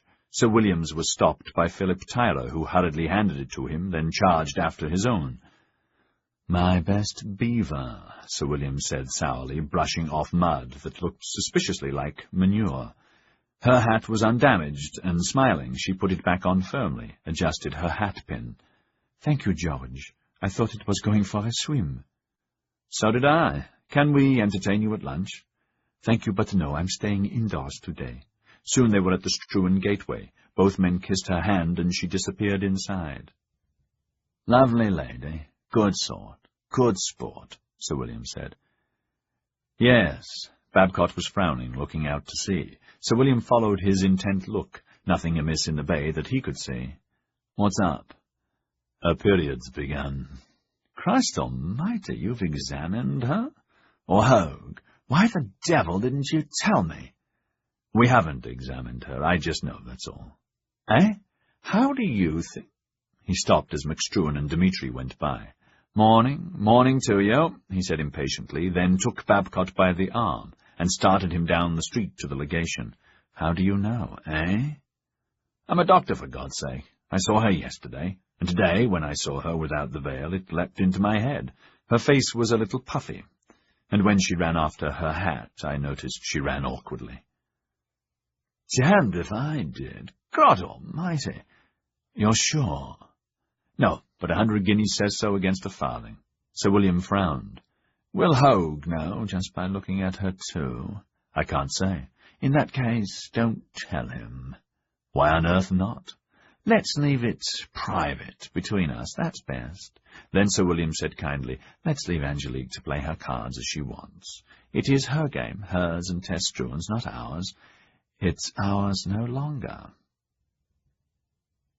4 Bakufu enforcers, including a sergeant, stomped through the Yoshiwara gateway. They were like any other patrol of samurai, except the men were tougher, meaner, and more alert. It was early afternoon. In spite of the weather, the traditional leisurely procession of courtesans, trailing maids, paraded up and down, showing off their finery, one to another, and to the groups of Gai Jin gawking and drinking at the cafes and tea-house, laughing as the wind sent a few decorative umbrellas sailing.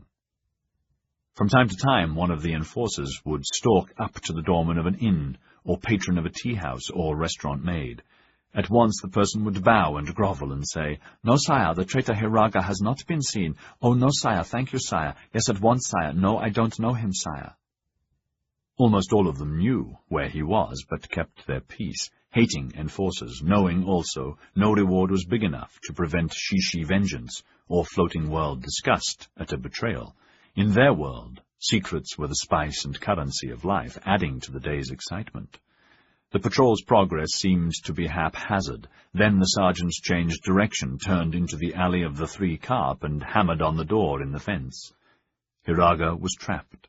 Whenever patrols were in the vicinity, lookouts alerted him in good time to flee to his underground hideaway in the tunnel, where he now had a rough bed, candles, matches, food, his swords and pistol, and Katsumata's explosives. Today, when the alarm reached him, Hiraga discovered other samurai searching that garden, so there was no chance to reach the well. In panic he had rushed for the kitchen area, and had barely enough time to assume a disguise, secreted there, that Katsumata had given him as, a few meters away, masked by a hedge, the sergeant shoved past the bowing doorman, kicked off his sandals, and stomped into the veranda of the main house. Unaware Hiraga was above ground and so near, Raiko came out to greet the sergeant, knelt and bowed, her face all charm, her insides fluttering, for this was the 3rd day of searches, too many for comfort. "Good afternoon, sire. So sorry the ladies are resting and not ready to receive clients." "I wish to search." "With pleasure. Please follow." "Go to the kitchen." "Kitchen. Please to follow." She led the way pleasantly. When she saw Hiraga, head down in the dirt amongst the dozen cooks and workers, her knees almost failed her. Hiraga was filthy, his head covered by the matted wig Katsumata had worn in Horigaya, and naked except for a soiled loincloth and ragged singlet. "Tie a pebble under your instep, Hiraga," Katsumata advised. "Your walk as much as your face will give you away. Smear dirt on your face and armpits. Dung is better. Pretend to be a scullion. Do not act. Be one. Meanwhile, make incendiaries. Instruct Takeda how to do it, and be ready for when I return." The leather-faced sergeant stood with his hands on his hips in the silence and looked around, painstakingly. Every corner, cupboard, or storeroom was scrutinized. Rows of rare spices, teas, barrels of sake, and bottles of Gai Jin liquor, and bags of the finest rice. He grunted to hide his envy. "You, head cook!" The portly, terrified man raised his head. "Stand over there. Line up, all of you." In their haste to obey, they stumbled over one another. Hiraga, limping badly, dirty, shoved his way into line. Muttering curses, the samurai stared at each man as he went down the line. When he came up to Hiraga, his nostrils wrinkled with disgust at the stench. Then he moved to the next man and the next, vented his pent-up rage by shouting at the last man, who collapsed in a petrified heap. Then the sergeant stalked back and stood in front of Hiraga, feet planted. "You!" he bellowed. "You!" Raiko cried out and nearly swooned. Everyone stopped breathing. Hiraga fell on his face, groveling and moaning, bracing his feet against the wall to hurl himself forward at the sergeant's legs. But the man began raving. "You are a disgrace to a kitchen, and you—" He whirled on Raiko, who backed against the wall, terrified, Hiraga just managing to stop his lunge in time. "You should be ashamed to have a dung-covered scum like this in the kitchen for the rich." His iron-hard toe kicked the befouled in the neck and shoulder joint, and Hiraga cried out in real pain. The wig almost came off, and he grabbed it in panic, hands over his head. "Get rid of him. If this lice bag is here, or in the Yoshiwara by sundown, I will close you for filth. Shave his head." Another kick and he stalked out. No one moved until the all-clear came. Even then they started to pick themselves up warily. Maids rushed in with smelling salts for Raiko, who tottered away leaning on them, while kitchen workers helped Hiraga to his feet. He was in pain, but did not show it. At once he stripped and went out to the servants' area and washed himself, scrubbing and scrubbing, filled with revulsion. He had had only enough time to dig his hands into the nearest bucket of night soil and smear himself, and rush to a place near the fires. When he was partially satisfied, he stalked naked for his house to bathe again, this time in hot water, certain he would never feel clean again. Raiko intercepted him on the veranda, not fully recovered from her alarm. "So sorry, Hiraga-sama. The lookout failed to warn us, but the samurai in that garden. Hot water and a bath maid is waiting for you inside, but now so sorry perhaps you should go. It is too dangerous." "I am waiting for Katsumata, then I shall leave. He has paid you well." "Yes, but the enforce—" "Baka! You are responsible for the warning system. If there is another mistake, your head goes in the bucket." Grim-visaged, he stalked into the bathhouse, where the maid knelt and bowed so fast she banged her head. "Baka!" he snarled, not yet over his utter fright, the foul taste of fear still with him. He squatted on the tiny stool, ready for the maid to begin scrubbing. "Hurry up." "Baka," he thought, enraged. "Everyone is Baka. Raiko is Baka. But not Katsumata. He is not Baka. He was right again. Without the shit, I would be dead. Or worse, captured alive." Yedo. Dusk was a busy time for the inhabitants of Yedo's Yoshiwara, the biggest and finest in all Nippon, a maze of tiny streets and pleasant places on the edge of the city, covering almost 200 acres, where Katsumata and other shishi or ronin could hide in safety, if acceptable. Katsumata was particularly acceptable. Money was not a problem for him. He paid the waitress for his soup and noodles and strolled unhurried towards the house of wisteria, still disguised, as a bonze, though now he wore a false mustache and was clad differently, his shoulders made wider with pads, his robe richer. Colorful lanterns were being lit everywhere, gardens and paths given their last brushing, fresh flower arrangements finished. Inside the tea-houses and inns of greater or lesser importance, geisha and courtesans and mama-sans were being bathed and dressed, chattering and preparing for tonight's entertainment. Kitchens abuzz, men chopping and dicing and preparing sauces and sweetmeats and decorations and cauldrons of the choicest rice, cleaning fish and caressing marinades into them. Lots of friendly laughter.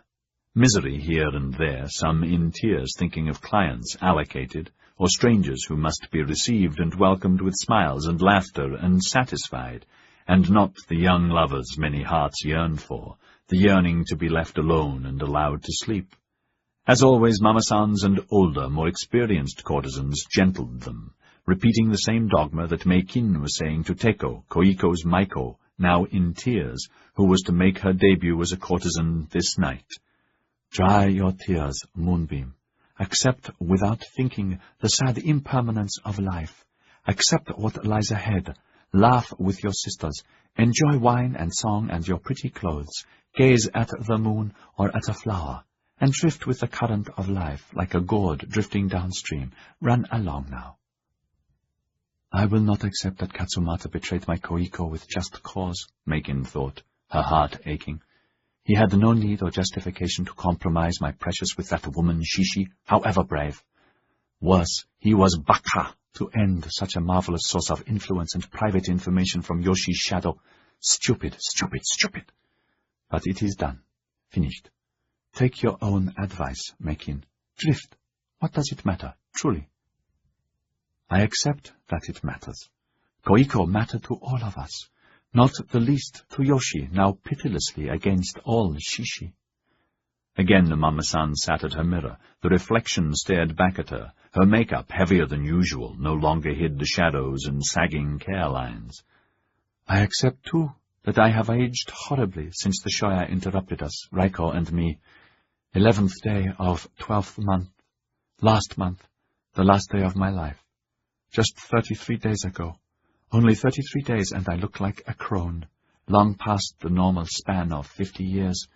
33 days of tears, a lake of tears, when I thought I was safely beyond tears, sure that I had used up all my tears long ago, over lovers I can hardly remember, over one I can still feel and smell and taste and yearn for, my penniless young samurai, who left without warning, without a word or letter, for another tea-house and another woman, taking the little money I had saved, and the broken pieces of my spirit that he cast into the gutter.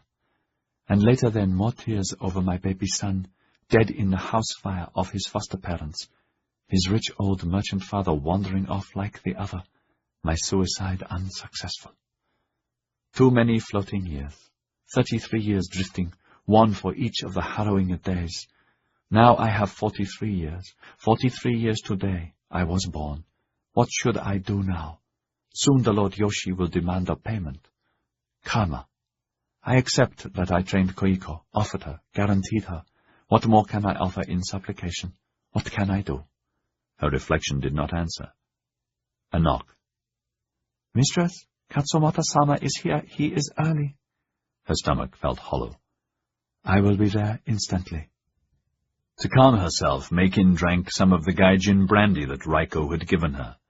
When she was easier, she went out and along the exquisite corridor towards a guest reception room, all woods and tatami and shoji the most expensive, in wonderful taste, bought and paid for with so much effort and heartache and cajoling, but, because of Koiko the flower, her house was immensely profitable and a pleasure for her bankers.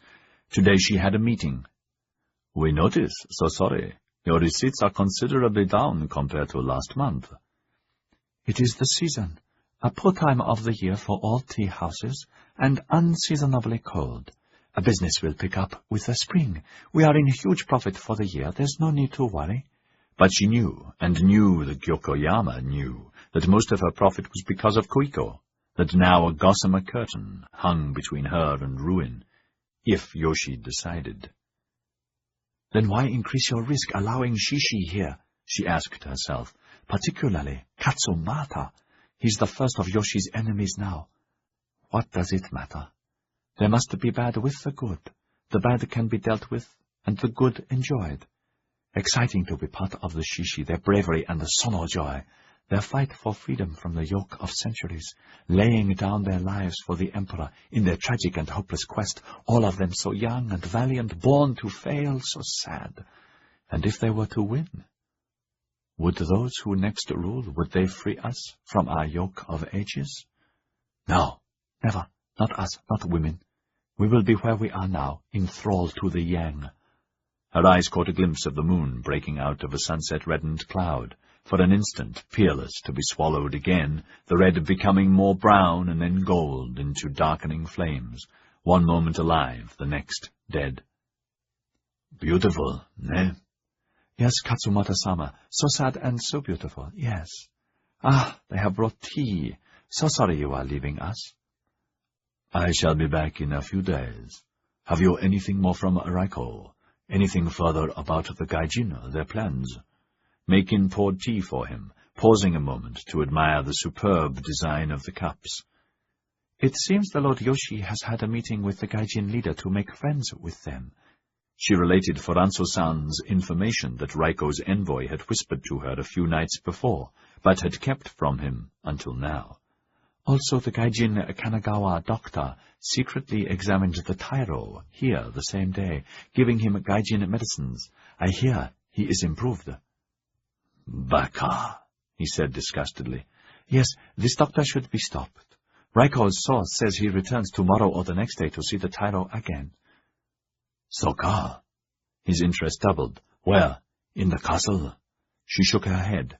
"No, this is the best part. Outside the walls, in the palace of Zukumura the idiot, as last time." His face twisted.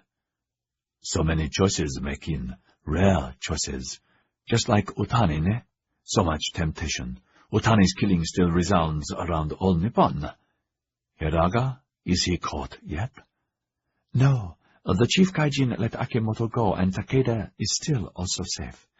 She watched him and wondered what he was thinking, then added softly, "Two last facts you should know. Lord Yoshi was at the meeting of Doctor and Tairo, also with only a few guards. I hear he will be there again." She saw his eyes glitter in the light that permeated the room and felt a sudden fear, sensing his restrained violence. "Yoshi and Anjo together? Those dogs outside the walls together? Mekin, how rare!" Katsumata trembled with excitement. "Can you find out exactly when the doctor arrives?" She leaned forward, almost sick with hope, and whispered, "Another courier is due this evening. I will know then. Raiko would understand what a vital chance it could be for us, for all of us, to settle many scores." In truth, it was a never-before opportunity, if it came to pass. He scowled. "I cannot wait here or come back tonight. When was the other meeting? What part of the day?" "Early." The scowl deepened, then dissolved. "Mekin, all Shishi will thank you. If the meeting's tomorrow, send me the time at once. The Inn of Blue Skies, near the bridge at Nihonbashi." He bowed, and she bowed, both satisfied, for now. The bridge at Nihonbashi was considered the first stage of the Tokaido, on the fringe of Yedo, and the Inn of Blue Skies one of dozens, rich and poor, that were scattered in the district. Tonight was black and cold, the sky solid cloud, midnight still hours away. The Blue Skies lay in a dirty little alley, one of the poorer establishments, a nondescript ramshackle two-story building with outhouses, kitchens, and a few separate one-room bungalows in the garden behind the walls. On the veranda of one of these, Katsumata sat meditating, his robe padded against the chill, enjoying the garden that alone had had care lavished on it. Colorful lanterns amidst choice plantings around a tiny stream, a bridge, the soothing, friendly sound of trickling water and clop, clop of the pivoted, resonant bamboo cup falling against its stone, filling with water and emptying from the miniature waterfall as long as the water fell. His silent Shishi bodyguard stopped momentarily, motioned that all was well, and continued on his roving patrol around the inn. Katsumata was content, his plans perfected. 2 Shishi were to join him in the morning for Yokohama, this guard and one other. The sacrifice of these 2 with Hiraga, Takeda, and Akimoto would ensure the burning of the settlement and sinking the warship, and therefore the bombardment and obliteration of Yedo, with all its consequent results. At the last minute he would take over the firing of the church, as he had always anticipated, allowing Hiraga to lead the assault team against the warship, thus giving himself plenty of opportunity to escape, whereas the others would have none. His fingers fondled the hilt of a long sword in his lap, enjoying the touch of the fine leather, already imagining himself part of these acts of terrorism that would lift Sonojoy from the present apathy that surrounded it, making certain his leadership of the newly formed Shishi cadres, from now on to be dominated by himself and Satsuma. Next, Yoshi and Anjo, however tempting, were not as important as Yokohama, so he had left them to other Shishi here. There were not enough men to mount a frontal attack, so he had devised an ambush. An ambush might succeed, probably would not, but its very audacity again would be uplifting.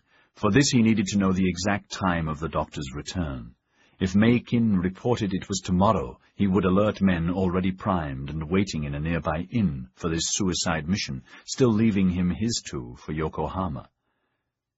"It will be enough if the ambush is launched so close to the castle," he told himself, light-headed with anticipation. "This, together with Yokohama, will assure Sonojoy and make my future sublime. If only there was more time to prepare. Ah, time. Time is a thought, he had told his students in their Zen classes, opening and closing his fist for emphasis. Time exists, but does not exist, is permanent and impermanent, fixed and elastic, necessary and unnecessary, to be held in the hand and wondered at. Why? Solemnly he opened his palm and stared at it, then chuckled. What nonsense! But oh, how those youths used to rack their brains for meaning when there was none. Ori, especially, and Hiraga, my best students, future leaders, I had hoped. But Ori is dead, and now Hiraga is tainted and treacherous. The clop, clop of the watermobile was comforting, and the trickling water. His being was filled with vitality and plans and ideas, the future once again balmy, no tiredness tonight, plenty of time for Makin to send.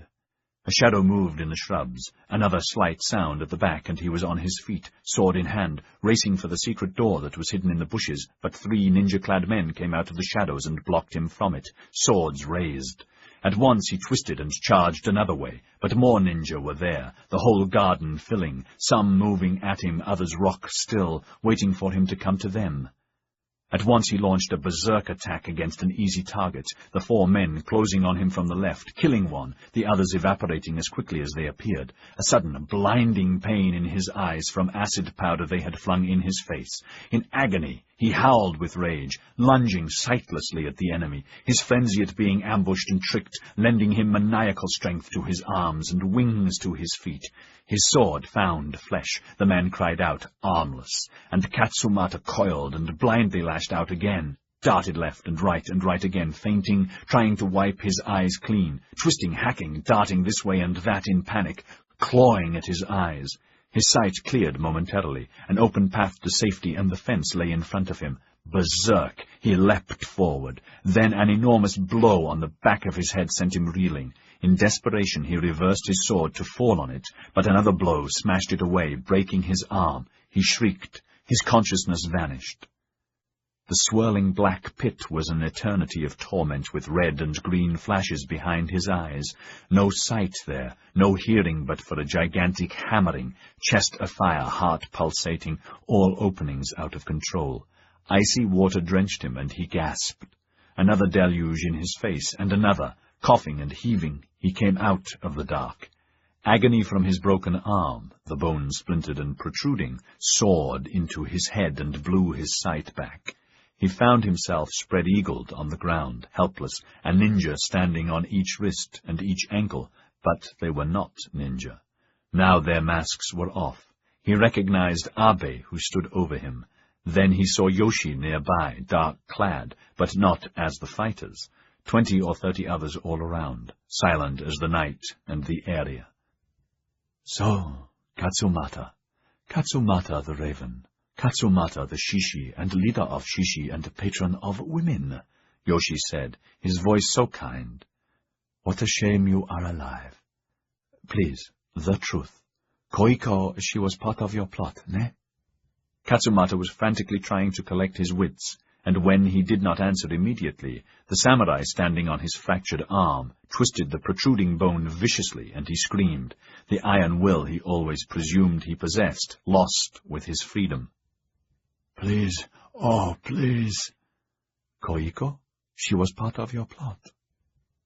Not my plot, sire. Hers and the Mama-san's. Hers, sire. The broken man babbled, his head on fire like his arm, the pain intolerable. Not, she was. It was her and the Mama-san, not me, Lord. Nothing to do with me. It was her and making her Mama-san, not me. It was them, not me. Soka. And Sumomo, the Shishi who escaped with you through the tunnel, the Kyoto tunnel, remember? You remember Sumomo? You blackmailed Koiko and without her knowledge secretly ordered Sumomo to murder me, ne? Son, Momo, sire, I don't know who it is. She? Nothing to do with me, nothing. The words trailed into another scream as the man standing on his arm shifted his stance. Yoshi sighed, his face a mask. He motioned to Meikin, who was standing to one side, out of Katsumata's eyeline, Inejin beside her. You heard your accuser, Meikin. Yes, sire. She came forward weakly, her voice small and shuddering. So sorry. He is a liar. We were never part of any plot against you. Never. He is a liar. We are blameless. She looked down at Katsumata, loathing him, glad she had betrayed him and that she was revenged, his cowardice and being caught alive, better than anything she had dared hope for. Liar! She hissed, and backed off as he began raving, trying impotently to get at her until another of the men smashed him senseless, and he lay back moaning fitfully, not one of them with any sympathy. Her head was pounding like never before, her mouth tasted vile. But, sire, so sorry. It is also true I knew him, so did my treasure. but only as an ancient client, only that. He was an ancient client, and I did not know then who he was or what this—" She hesitated, trying to find a word that fit her loathing. "This thing really did." "I believe you, Makin. Good. At last the truth. Good. And because he is the liar, you may have him, as I agreed." "Thank you, Lord." "Obey her," he said to Abe. "Then bring her outside." He strode off. All the men went with him, surrounding him, shielding him, except for Abe, and the men restraining the spread-eagled man, now moaning into consciousness again. She waited, savoring the moment, for herself, for Koiko and all the floating world, so rare to have revenge, so very rare. "Please strip him," she said, quite calm. They obeyed her. She knelt and showed Katsumata the knife. It was small, but sufficient for her purposes. "Traitor, you won't fornicate in hell, if there is a hell." When at length the shriek subsided into unconsciousness, she dealt with him as with a pig. "That's what you are," she murmured, and wiped the knife clean and slipped it into her obi, blood still on her hands and sleeves. "I will take that, please," Abe said, nauseated by her vengeance. Silently she gave him the knife and followed to the courtyard, men surrounding her. Yoshi was waiting. She knelt in the dirt. "Thank you, Lord. I believe he regretted he betrayed you, betrayed us, before leaving. Thank you." "And you, Makin? I never betrayed you. I told the truth.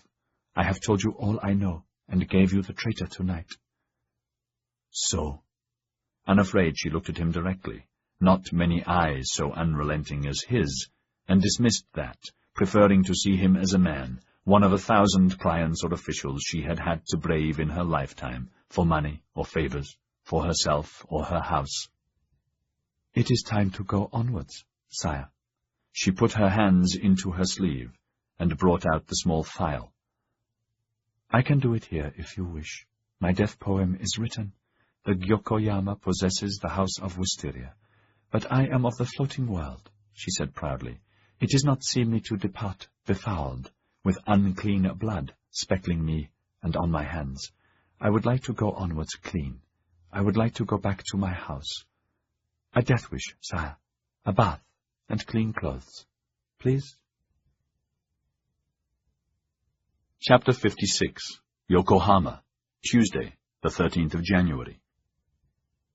Angelique was among the riders exercising their ponies in the early morning light at the Yokohama racetrack, cantering alone, by choice, hardly noticing the others. The circuit was busy, and all the riders watched her. A lot of money was riding with her that morning. She was overdue. At least a day. "Edward, she is, isn't she?" Paladar asked, riding alongside Gaunt, on the other side of the field. Overdue?" "Yes, sir. The figures add up that way." Gaunt looked across at her and pondered what he was going to do. She was mounted on a black pony that Malcolm had given her, and wore a black riding habit, very snug, black boots and hat with a half veil. "Her tailor's good. Never seen that outfit before." "Yes, and she's got a good seat, too," Paladar said dryly. Both laughed. "But she does ride like a dream, no doubt about it, pretty as any southern belle." "Seriously, what do you think? There are all sorts of rumors about dates. Not many of us have ever had, not many of us know about the curse, the intervals, and all that. Have you money on it?" "So much you'd never believe," Gaunt thought. "Yesterday I asked Hogue, point blank." "Good God, just like that? I'd never have had the balls, old boy." Paladar leaned closer, his mount a dragoon gelding grey, and a hand bigger than Gaunt's pony. "What did he say?" "He says he doesn't know any more than we do. You know what he's like, so I believe him." Gaunt hid his impatience, missing her company. They had agreed to keep up the pretense of avoiding each other until she was sure if she wasn't. Nothing could begin until then, or until the 2nd month. The 11th or 12th are right, though he did say she could be late, but not much later to start. If she doesn't, she's bearing. Christ, makes you think, what? Tough for her if she is, poor lady. More than tough when you think of Hong Kong Tess and the problems, and tougher if she isn't, if you believe the rumors. Don't know which is tougher. Bugles began sounding on the bluff above the racecourse where the soldiers' tented encampment lay. 1,000 soldiers there. Bloody hell, Paladin muttered. What? It's a return to base. The general's probably just got a hangover and wants to snarl at everyone. You going with Sir William tomorrow? The Kanagawa Yoshi conference? Suppose so. Generally, I'm the dog's body. I'd better go. Dinner in the mess? Thanks. I'd like that. Gaunt watched Paladin pirouette his horse impeccably to gallop off and mingle with other army officers streaming away. He noticed Hogue coming up from the settlement to join the circuit. The doctor rode well, easy in the saddle for such a heavy man. Deciding to intercept him, he heeled his pony, a brown stallion, the best in the block stable, into a canter, then changed his mind. He had ridden enough for today. They would hear soon enough. Hogue would never be able to keep that news to himself once it was fact. Before leaving the track, he waved to Angelique and called out, "Morning, ma'am. You're a joy to see on a chill day." She looked up, pulled from her own private world. "Oh, thank you, Mr. Gaunt." He saw her melancholy, but she smiled at him. Reassured, he trotted on, content, no need to rush. "First, is she or isn't she? Either way, it's fine with me." Angelique had been pleased to see him, enjoying his open admiration and elegance and masculinity. The strain of the waiting, remaining alone, holding to her regimen of mourning, bottling up secrets, was beginning to tell. Her early morning ride, occasional promenades, reading as many new books as she could find, talking to Vargas about silk and silkworms, trying to work up an enthusiasm, were the only luxuries she allowed herself. Then she saw Hogue. Hogue. If she continued her canter, she would catch up with him. A trot would avoid him, and even easier to turn and go home. "Good morning, Monsieur le Docteur. How are you?" "Oh, hello. You're looking well." "I'm not," she said. "I'm piqued. But thank you anyway." A slight hesitation, and she added casually, "A woman never feels well during that time of the month." Startled, he jerked his reins, and his mare bridled, neighed, and shook her head, frightening Angelique's mount. In moments both were in tight control again. "Sorry," he said gruffly. I'd expected the opposite." The suddenness and her nonchalance was so unsettling that he almost said, "Are you sure?" Must be getting old, he thought, irritated with himself for not seeing the obvious now that he looked at her. "Well, at least you know." "I'm terribly disappointed for Malcolm's sake, but somehow it doesn't seem to skewer me anymore. Of course I cried my heart out, but now—" Her guilelessness made him want to reach out and comfort her. "With all the rest, that's understandable, Angelique. Better that way. I told you before, so long as you can cry, none of it will damage you. May I ask when you started?" There were more bugles from the bluff. "What's going on? I saw Setri and the other officers rush off." "The bugles are just recalling officers' routine, nothing to worry about." Hogue looked around to make sure no one was near. "Thanks for telling me." He laughed nervously, if a little abruptly. "Can we talk as we ride?" "Certainly," she said, knowing full well why she had told him. It was seeing Gaunt today, and Hogue convenient, and because she wanted the fight to begin. It began Sunday. "I don't know whether to say you're lucky or unlucky." "It's neither," she said. "It was the will of God. I accept that. I'm sorry for Malcolm, not for me. For me, it's the will of God. What do you do now? Inform her?" "Yes, but first I have to give you a letter." It was her turn to be startled. "You had a letter all this time, but didn't give it to me?" "She asked me to give it to you if you were not bearing Malcolm's child." "Oh," she thought about that, feeling slightly sick. "And if I were, what then?" "That's a hypothetical question now, isn't it?" he said gently, her sudden pallor worrisome. "This young lady's not out of the woods yet, not by a long shot." "I want to know." "I was asked to give you this letter if your period began, Angelique. Would you like to go back now? I'll bring it to your suite." "Thank you, but I'll wait while you collect it. I'll wait outside Struan's."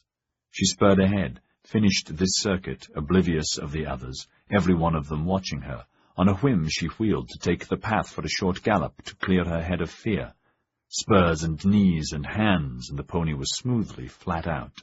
Ahead were 2 church spires and a perimeter fence, the Yoshiwara nestling outside, but inside its own walls, the bridge and guardhouse.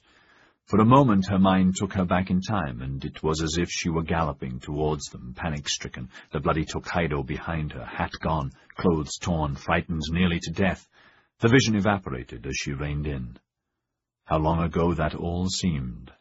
A different kind of fear remained. She had cast the die. Tess's letter read, "I'm sure you will agree there is no need for pleasantries that are meaningless between us. I am glad that you are not bearing my son's child. That makes the future simpler and less messy. I do not accept nor acknowledge the marriage, or that you have any legal claims whatsoever against him. To the contrary. By the time you read this, the noble house will have begun a new era, or be teetering on bankruptcy. If the first, it will be due in part to your sending me that person. Because of that, as a finder's fee, I will pay capital into the Bank of England in trust, necessary to provide you with an income of 2,000 guineas a year, if, in turn, you provide me within 30 days from today's date, when your period has been established, with an affidavit on the following conditions. First, that you repudiate and relinquish forever any and all claims that you or any representatives might dream up against my son's non-existent estate. You realize that, as a minor and never accredited legally as Taipan, he had no estate to leave. Second, that you agree to relinquish all claims to and agree no longer to use the Mrs. Malcolm Struan title, or any version of it. For Face, yours, I suggest you have regretfully decided to do this because, being Catholic, you accept you were not legally married according to your faith and your church. Not that I accept the ceremony was valid in any way. Third, that you will not set foot in Hong Kong again, other than to transship, nor seek to meet me, write to me, or have any contact with me or my line in the future. Fourth, that your affidavit, formally notarized by Sir William Aylesbury, H.M.'s Minister for Japan, be delivered to me here in Hong Kong via Dr. Hogue as surety by February the 14th, a little over 30 days approximately from today, the date your period has been established. Last, that if you marry within the year, the capital will be enlarged to increase the yearly stipend to 3,000 guineas for the first 10 years. On your death, the capital reverts to me or my heirs. Within 3 weeks of reading this, please remove yourself from Struan premises. I have advised Mr. Albert McStruan by letter today to that effect, and also that, from today, your credit with Struans is ended, and that any chits given or purportedly given by my son, and authenticated by his chop only, are not to be honoured, excepting those that are personally signed and dated by him, thus completely bona fide. If, within 3 weeks, your affidavit is signed and ready for Dr. Hogue, then Mr. McStruan is authorized to give you at once credit to 500 guineas on account of your guaranteed trust, which will be erected within 30 days, the yearly amount to be paid quarterly. Should you decline the above conditions, you have my solemn word they are not negotiable, or I do not see Dr. Hogue by said specified date, February the 12th. The next day, Friday the 13th, my solicitors will file court proceedings against you to the maximum I and they feel justified, the first of which is that, with malice aforethought, you caused the death of my son. A piece of advice. Mr. Skye may twist and turn and scream duress, that these are threats against your person. They are not. My solicitors advise me they are not, that this is a generous, legal way to remove a tiresome problem my son, for whatever ill-advised reasons, has caused. Please ask Dr. Hogue to return as soon as possible with your affidavit, or non-agreement. Tess Struan, 28th of December, year of our Lord, 1862, at Hong Kong. Gaunt looked up from the letter. You don't accept? That's exactly what Mr. Skye told me. Some of Angelique's fury dissipated on the spot. She sat in her tall chair, stiff and set-faced, Gaunt opposite her, and they were in her boudoir. I'm glad you agree. I'll reply in kind to that woman this afternoon. No, that would be wrong. I'm saying you don't fight. That's the worst you can do. You compromise. She became ashen again, more angry. You say accept this foulness? I'm just saying you can compromise in due course, he said, his mind working well and logically, though his chest and throat felt tight. I'm sure I can get you better terms. Terms? Then you do say accept this in principle? Accept this? I thought you were a fighter and my friend, but you let her get away with dragging my face in the mud? I know she said it's non-negotiable, but I don't believe that. I can improve it. Her first offer, 2,000 or 3,000, already makes you comfortable. 5, and you'd be rich. That doesn't outweigh her vile manners, her evil threats, constant hostility and enmity. I was married legally. Angelique stamped her foot. Not to be Mrs. Struan, not to set foot in Hong Kong, to be addressed in this way, how dare she? As though I am a felon. I agree. On your behalf, I'll renegotiate. Jesus, I want her humbled, smashed. So do I, but now is not the time. What? The great Dirk Struan really did ill-use my mother's family, the Tillmans. Not as bad as Morgan, but bad enough. His smile was cruel. If I can crush Brock's, why not Struan's? It's all the same to me. Revenge is a meal we can eat together, leisurely, morsel by morsel. We can? A sudden warmth went into her loins. He looked so confident and handsome and strong. How? First, what did Sky say? He said at once to fight, and showed me papers he has prepared for filing in Hong Kong, London, and Paris, and Paris. Why Paris? She explained about ward of the state. He says in Paris, with word of France, as a fact, we will win. The marriage will be declared legal according to French law, and then I can settle at my whim, not hers. Has he mentioned fees, Angelique? She flushed. That has nothing to do with his advice. Nonsense, he said harshly. Our only safety is to face the truth and understand the games being played.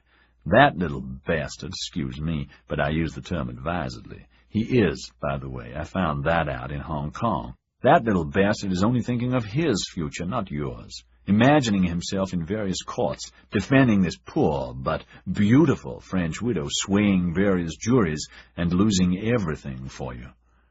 I don't see... Why? Malcolm has no estate.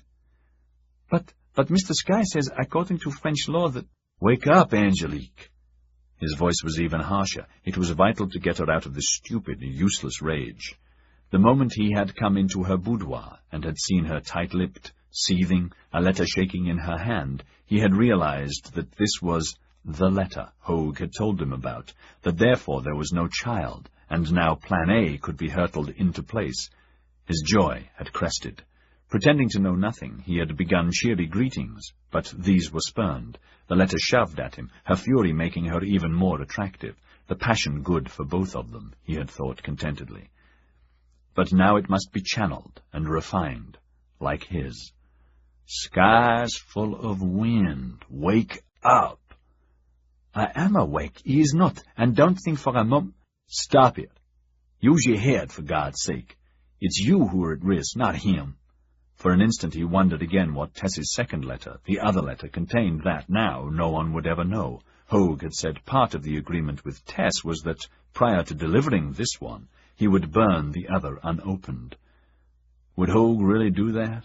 Or would he have read it before burning it, though he had sworn a holy oath to abide exactly by her wishes? Wish I knew.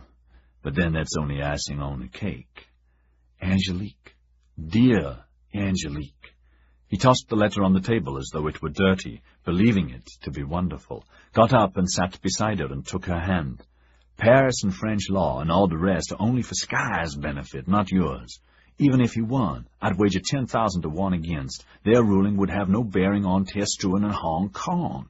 Listen to me, he said louder as she started to override him. We've not much time, and you have to be sensible. While you borrow or pauper yourself or sell yourself to pay his costs, let alone the fees he needs, you'll lose this one chance. He hasn't got but a few dollars. How's he going to get to Hong Kong, let alone Paris or London? That's a pipe dream. Sullenly, she pulled her hand away. He laughed. "You're a spoiled brat, and I love you for it." "You—" She stopped. "You do?" "Love you, or think you're a spoiled brat?" With a different voice, she said, "Both." "Both," he said in a different voice, and took her hand again and grinned when she tried to pull it away. This time he did not allow it. With equal gentle firmness, he pulled her closer and kissed her deeply. Her fight was immediate, soon to lessen, soon to enjoy. Both of them. When he released her, he ducked at once, correctly anticipating her nails, which slashed at him. "Whoa there," he said, as though to a spirited horse, delighted he had the measure of her.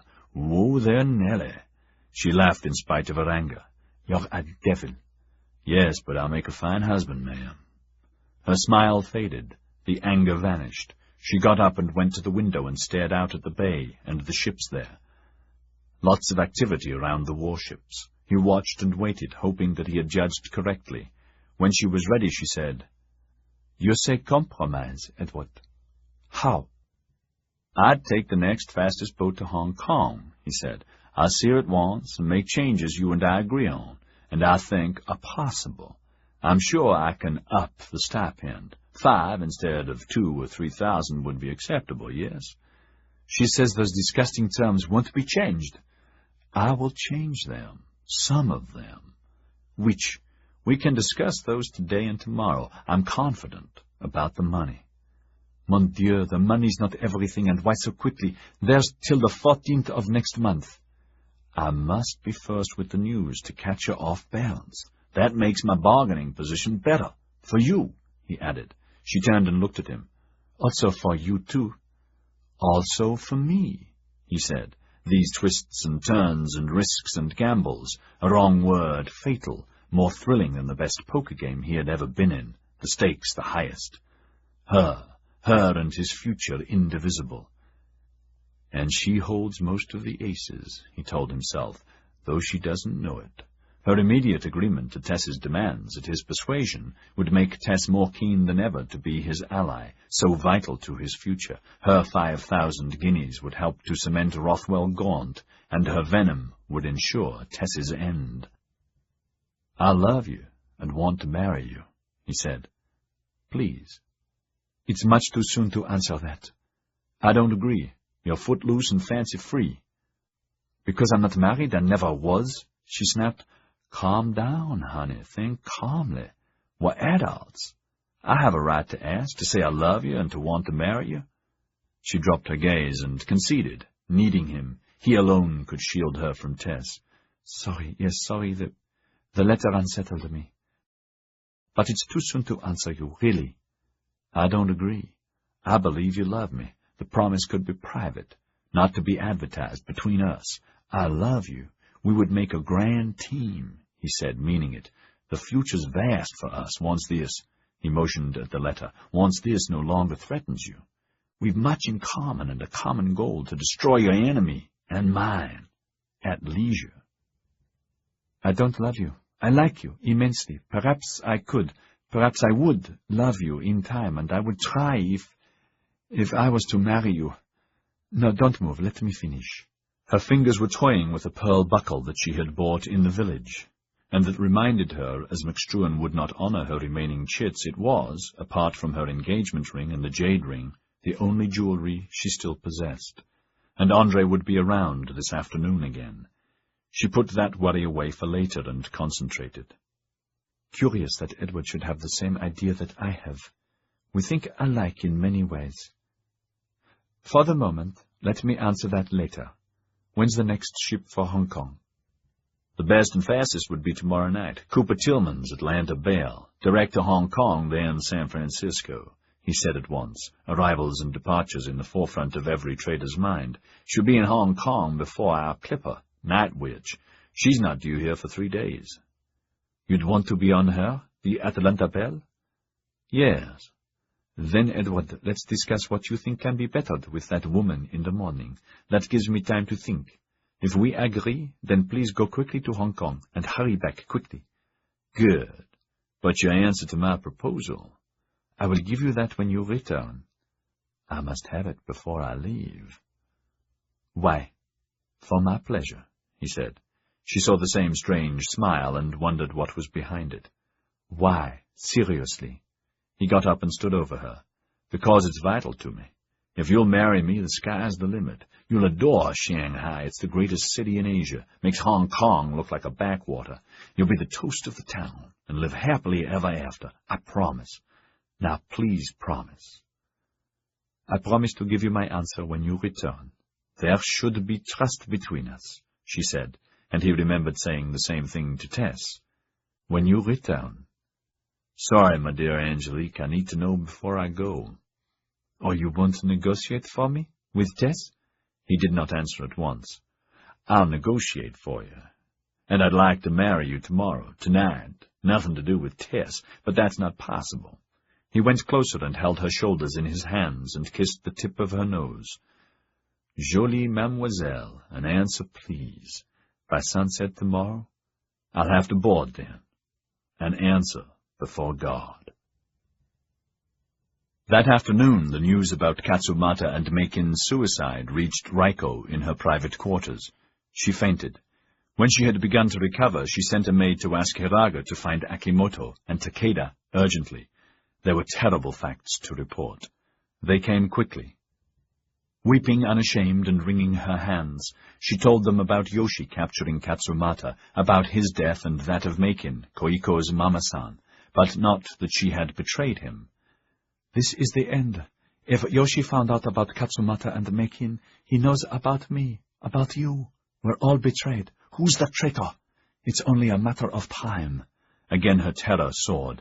You must all leave at once before enforcers discover you. You must leave. Stop! Hiraga hissed, face chalky, no longer disguised as a kitchen skivvy. He was wearing an ordinary kimono and was ready to rush for his tunnel sanctuary, the lookouts reliable now on pain of death. Akimoto and Takeda were also devastated. That Katsumata could die a coward was inconceivable. I cannot believe the sensei would allow himself to be caught alive, Hiraga thought. And for Yoshi to allow Meikin to do that to him was disgusting, however merited. Baka to be caught alive. Leave us, Raiko. I will see you later. Thank you, sire. So sorry, but... Leave us. She stumbled away, glad to be free of them, hating all shishi, wisely hiding the hatred. Takeda spat in anger. Yoshi has no honor to let that happen. Katsumata must be avenged. Akimoto glanced at Hiraga, sickened too. What should we do, cousin?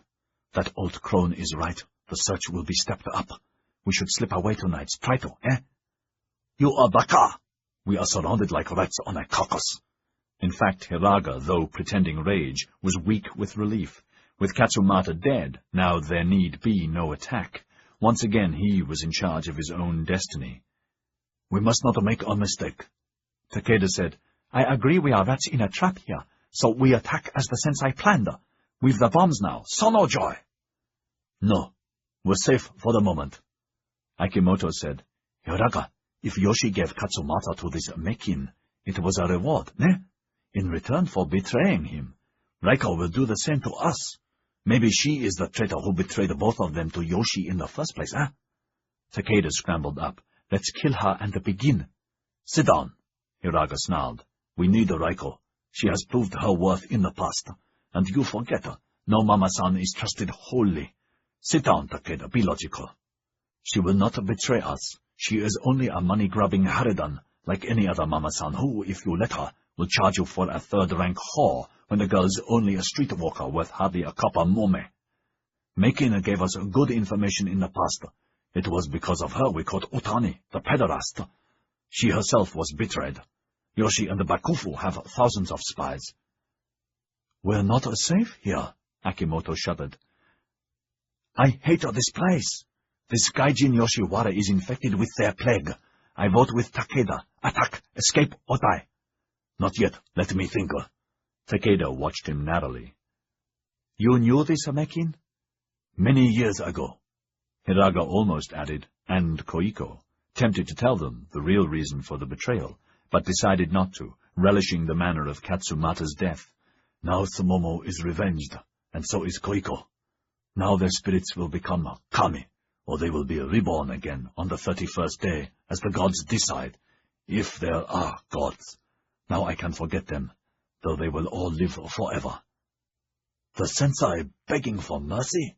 All those years idolizing him, listening to him? We were dupes, he thought, disgusted. Never mind. That coward will be derided and spat on in news sheets. And soon bards and plays will orate the story of how he betrayed Sumomo and Koiko, and the Mama-san's revenge and the death wish. Ah, what style she had! Involuntarily, he chuckled nervously and mimicked the high-pitched voice of an onogata, a male actor who specialized in female roles, only men being allowed on the stage. A bath and clean clothes, please. Kabuki and puppeteers will fill houses with that for generations. Baka on the Kabuki, Takeda said, fuming. The sensei will be revenged. Honor will be redeemed. Tonight we attack as planned. You take the ship, I take the church and the other church, and kill every Gai Jin I meet till I am dead. What do you say, Akimoto? He got up and peered out of the window. Night was not far. Suddenly he noticed the wind rustling the shrubs. Look, it's a sign from the gods. The wind is picking up. It's from the south. Akimoto leapt beside him. It's true, Hiraga. For a moment Hiraga was thrown off balance. Was it a sign? No attack, not tonight. No attack. Takeda whirled. I say attack! He glared at Akimoto. You agree? Sonojoy! Akimoto was teetering. Both Takeda's rage and confidence were infectious.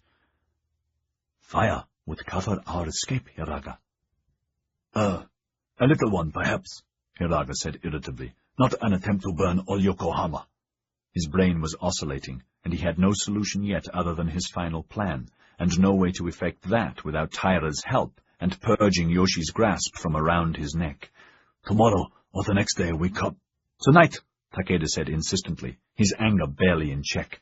Tonight's a gift. The gods speak to us. At this time of the year the wind will hold. We need more men to fire the settlement. One of us should go to Yedo for them. Takeda, you could go. How? You said enforcers are everywhere. How? I don't know, Takeda. Shakily, Hiraga got up. Wait till I get back, then we decide. I'll see Raiko. Tell her we'll leave tomorrow. We won't, but that's what I'll say. She's not to be trusted any more. I keep telling you she never was. Hiraga went and found her. All right, Hiraga-sama, you may stay. Raiko was over the panic, brandy in her stomach, dully allowing fate to be fate. Is Taira here tonight?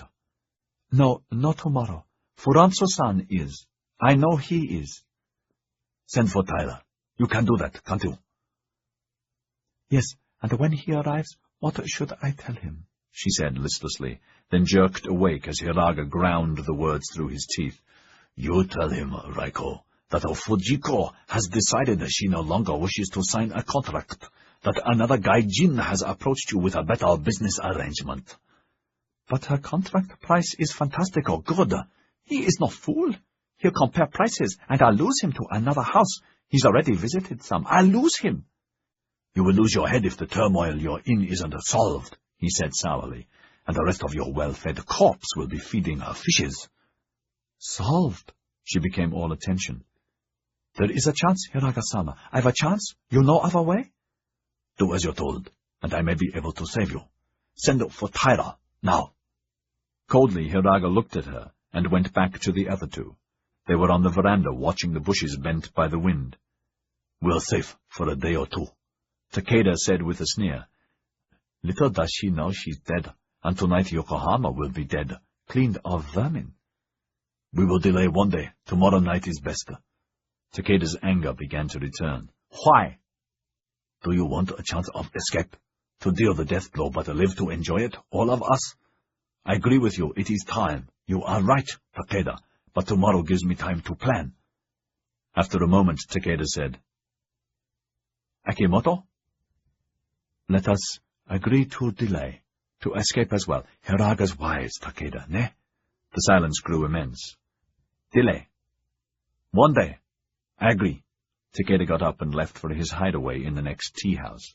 After a moment, Hiraga said, Akimoto, in a little while, go and sit with him. Reassure him. He's Satsuma, cousin. Katsumata was Satsuma. Hiraga glanced at the shrubs bent by the south wind. Sit with him. Reassure him. Taira was appalled. No contract, Raiko-san. No, so sorry, Fujiko has changed her mind, and has a much better offer, so sorry, but she's adamant.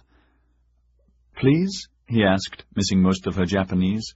She repeated it, adding, That's why I asked to see you urgently. So sorry, she won't see you tonight or ever. All of Taira's being plunged into a pit. He questioned her in his most polite and best Japanese, but she shook her head. So sorry, she said with finality, bowing a dismissal. Good night, Taira-sama. As if a drunkard, Taira went out onto the veranda. The shoji slid shut. He stumbled onto the garden path, cursed as he realized he had forgotten his shoes. In a daze, he sat on the veranda and slipped them on. What the hell's happened? 3 days ago, when he had returned with Babcock from Yedo, all had been perfect. The contract agreed, but for one minor point, payment was to be made within the week. His previous bill had been settled to smiles and bows, with Fujiko that night more loving and sweeter than ever before. This evening, when Raiko had sent a servant to the house he shared with Babcock, asking him to see her urgently, he had presumed, amused, it was just to sign the paper. He had left a message earlier that probably he could not come tonight, nor would he be available tomorrow. He was due to go to Kanagawa. And now this. I don't understand. Gusts swirling more leaves around his feet. Miserably, he pulled his coat closer around him. The night seemed blacker than before. With a great sigh, he got up and plodded down the meandering path, stopped abruptly as the samurai almost bumped into him. Christ almighty, Nakama! He burst out. Hiraga went for his sword, and Taira thought he was a dead man. But the sword stayed half in the scabbard, and he saw the eyes staring at him on a hair trigger. Don't, Taira said, his voice choked at the sudden apparition. I'm not armed. He raised his arms in surrender, froze, cursing himself for his stupidity, almost died again as Hiraga slammed the sword back into its scabbard. Taira-sama, I not hurt you. I thought you enemy. You are friend. Hiraga smiled and stuck out his hand. Blankly, Taira took it, then erupted. What are you doing? We thought you'd fled to Yedo. What's this about being Ronin? We have to turn you over to him, to Yoshi. You know Yoshi is after you, Lord Yoshi. Not here, Hiraga cautioned, and took his arm, and Taira felt the iron grip. Come with me. Motioning him to silence, he guided him down another path, into another in the maze of little pathways well screened from each other by hedges, until Taira had lost all sense of direction. Then this path ended at a bungalow. Wind tugged at the thatch, whining in the rafters. Hiraga motioned him onto the veranda, kicked off his own shoes, and waited until Taira had done the same, then pushed him forward. Inside, please. Wet with fear and powerless, Taira obeyed. There was no chance to run. He saw Hiraga look carefully to see if they had been followed. The shoji slid too. A shaded candle dimly lit the interior of the usual one-room house, a tiny bathroom adjoining. The flame guttered and almost went out in the draught. Sit, please. Now, say again, but not fast. Keep voice down. Ominously, Hiraga took his short sword out of his belt and laid it on the tatami beside him. So. Trying to contain the shaking that mixed nauseatingly with his distress, Taira related about Yoshi and Abe and the murder of Utani, and how they all thought Hiraga had fled elsewhere. We've got to turn you over to Yoshi, to guards at the gate. Captain Abe went back to Yedo, Nakama, and... What should I call you, Nakama or Hiraga? As you wish, Taira-sama. Hiraga, then. That's your real name, isn't it? I am accord that, but Japanese have many names, one at birth, another when age 7, another at manhood, and take another if want. I am Nakama, or Hiraga, your friend. Friend? Taira said bitterly, forgetting his fear. Why didn't you tell me you were an assassin? You killed Utani. You killed him, didn't you? Yes, he a target. Very bad man. Yoshi another. This not England, Taira-sama, not England.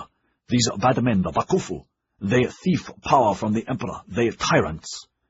Solemnly, Hiraga explained as best he could about the Shishi and their struggle to eliminate the despotic government, his sincerity obvious, explaining the greed of Utani and his rapacious taxes, how the Toranaga clans and daimyos possessed all the wealth of the land, the Toranagas most of all, about the corrupt Bakufu, and that the people were starved and powerless. "We won't give Nippon back to Emperor, make govern fair for all people." By all people, Hiraga meant all samurai, though Taira took it to mean all Japanese. And as he questioned Hiraga, fascinated with this unique window into the inner workings of Nippon and Japanese mentality, he was more and more convinced there was merit on Hiraga's side. He had only to consider English history, and the people struggled to cast off the divine right of kings and the rule of tyrants, to become more and more sympathetic. Not hard to recall the huge cost in lives to create parliament, and the rule of the people for the people, a king's head, others humbled, revolution, riots, deaths before the British Raj and Pax Britannica had blossomed. Remembering also the debt he owed this man, he said gloomily, "Even so, I don't see any hope for you. The moment you're seen, you'll be captured, by your people or mine. There's nothing I can do to prevent that." Hiraga took a deep breath and launched himself into the void. "One thing, yes, you cannot do to help me. Help me onto ship for England." Taira gaped at him. "Eh? You're mad." "Please, keep soft, many enemy here," Hiraga said quietly, passionately excited with this stunning, radical idea that had swooped out of the air at him, as if down from the sun goddess herself. "Please, listen. Many times you say me learn about Gai Jin, your country best, ne? I go there with my cousin. We learn best way to make govern, your parliament. We learn your way. Yoshi right about navy and army, but I think more best to learn banking and business and trading. We need knowing best way, ne? Your way, English way, ne?" Eloquently, Hiraga continued to spin his web, his anxiety lending him extra words and soft cadences. This was his final plan, his only possible escape from Yoshi's trap. He was certain that a year or two spent with Gai Jin, with the right introductions and help, would be of enormous value to Sonojoy. "It is the perfect answer to inevitable death if I stay," he had reasoned exuberantly.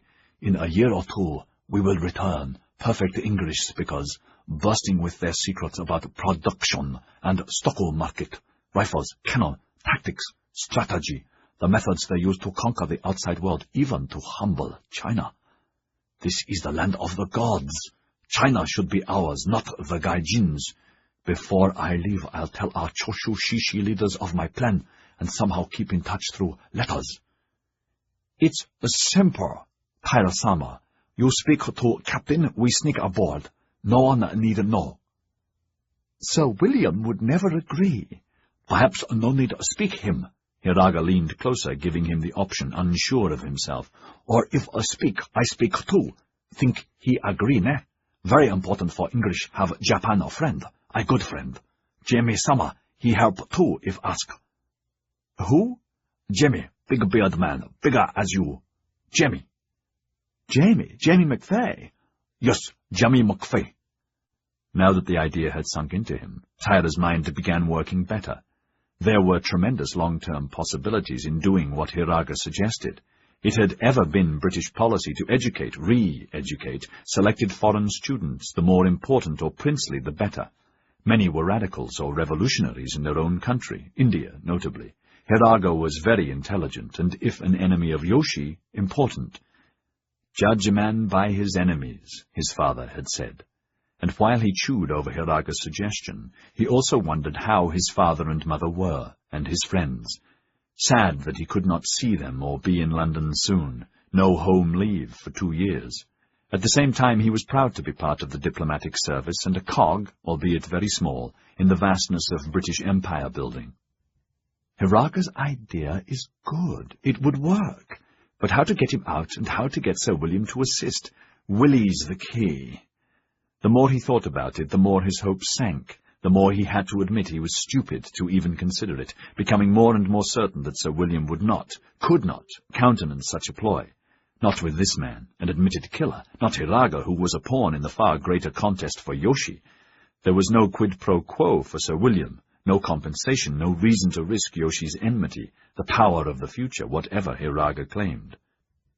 "I'll try," he said, purporting to be confident, not forgetting he was still Hiraga's prisoner, the sword too near. "Can't guarantee anything, but I'll try. Where will you be?"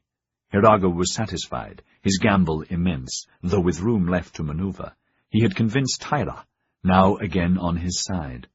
The Gai Jin leader would be an ally. "You keep a secret?" "Of course." "Send a word to Raiko. I can meet in a village or here. You say where, Taira-sama. Think sooner is better for ship, ne?" "Yes, I'll send you a message tomorrow or come myself." Cautiously Taira began to stand. Hiraga beamed. "You go Fujiko." Gloom descended instantly. "There's no Fujiko anymore." "What? What do you mean, please?" Taira told him, and he saw Hiraga's face flush. "But you have promised, Taira-sama. Me, I talk. Arrange with Raiko, ne?" "Yes, but now the contract's off. Raiko says—" Taira stopped, frightened by the look on Hiraga's face. "Wait, please." Hiraga stormed out. Taira peered out of a side window. No one in sight, only waving branches and the smell of sea salt in the air. "Run while you've the chance," he told himself, but then, suddenly, desperately, he wanted to urinate. He used the bucket in the bathroom and felt better. Now he was hungry and thirsty. He looked around. No teapot, no water jug. His hunger and thirst were grinding, like Hiraga's idea was grinding. No way to satisfy either. Without Sir William's benevolence, Hiraga would be a child in the wilderness. Even Jamie couldn't help much now that he was out of Struan's. Why should he or anyone help? There was no quid pro quo. Again he peered out of the little window. "Get out while you can," he thought, and went for the door. Then he heard footsteps. He rushed back to his cushion. The shoji was flung open. Raiko was shoved on her knees in front of him, Hiraga towering menacingly in the doorway.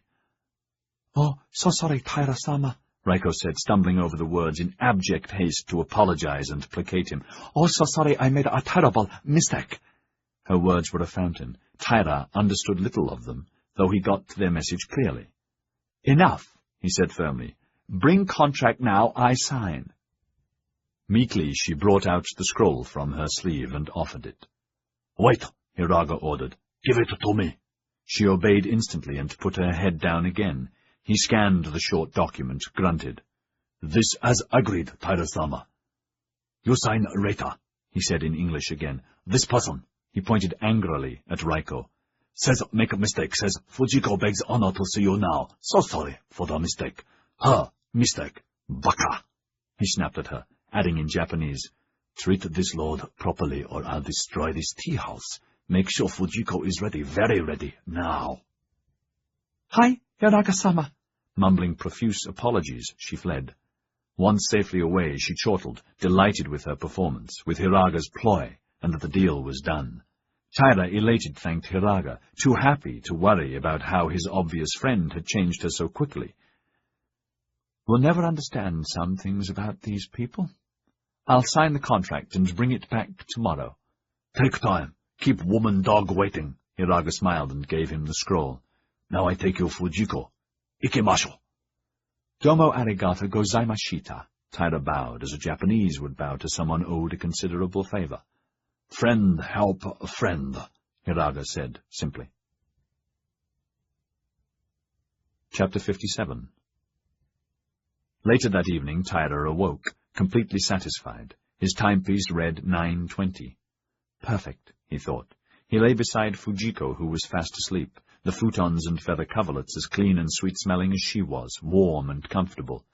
So much better than his bed, rough straw mattress and heavy woolen blankets with their dank smell. The sheen of her skin was golden in the candlelight, the tiny room golden and snug, with the wind worrying the roof and shoji walls and flames. Another short nap, he thought, and then I'll leave. Don't be silly. There's no need to go back tonight. All papers for tomorrow's Yoshi meeting are ready. A copy of the treaty in Japanese and English in Wee Willie's briefcase and double-checked this afternoon. The agreed battle plan against Sanjiro of Satsuma is ready in the safe for his and Ketera's signature. I'll be up with the dawn, bright as a mint-new golden guinea, after the Hiraga shoku and Raiko's bigger shoku, I deserve a treat. He smiled. Shoku, sounding so Japanese. A contented sigh. Good old Nakama, I mean Hiraga. He yawned and closed his eyes, and nestled closer. Fujiko did not awaken, but opened herself to him. In another part of the gardens, Hinode waited impatiently for Andre, due any moment now, Raiko had warned, almost ill with anticipation. Raiko was slouched in her own quarters drinking sake. Soon she would turn to brandy, and to oblivion, the drink swilling away all bad thoughts, her fear and loathing for Hiraga, and her hopes for him, her terror over Makin, and esteem for her revenge intermingled with each emptied cup. Across the garden, hidden in his safe house, Hiraga sat in the classic lotus position meditating to clear the foul headache that the Katsumata news and Taira had caused. Soon Akimoto would return. Then he would decide about Takeda. Over the next fence in a garden house of the Tea House of Cherries, Akimoto was sake drunk. Lolling across from him, Takeda belched and quaffed his beer. Another sake flask was emptied blearily until it slid from Akimoto's fingers. His head drifted to his arms. He began to snore. Takeda smiled, not nearly as drunk as he had pretended. When he was sure Akimoto was asleep, he slid the shoji open and closed it after him. The night was cold, the wind strong from the south. It whipped around him, ruffling his thatch of uncomfortable stubbled hair. He scratched vigorously, checking the part of the gardens he could see. A maid with a tray hurried from a bungalow to the main building. In the distance he heard men singing drunkenly and a samisen. Somewhere a dog barked.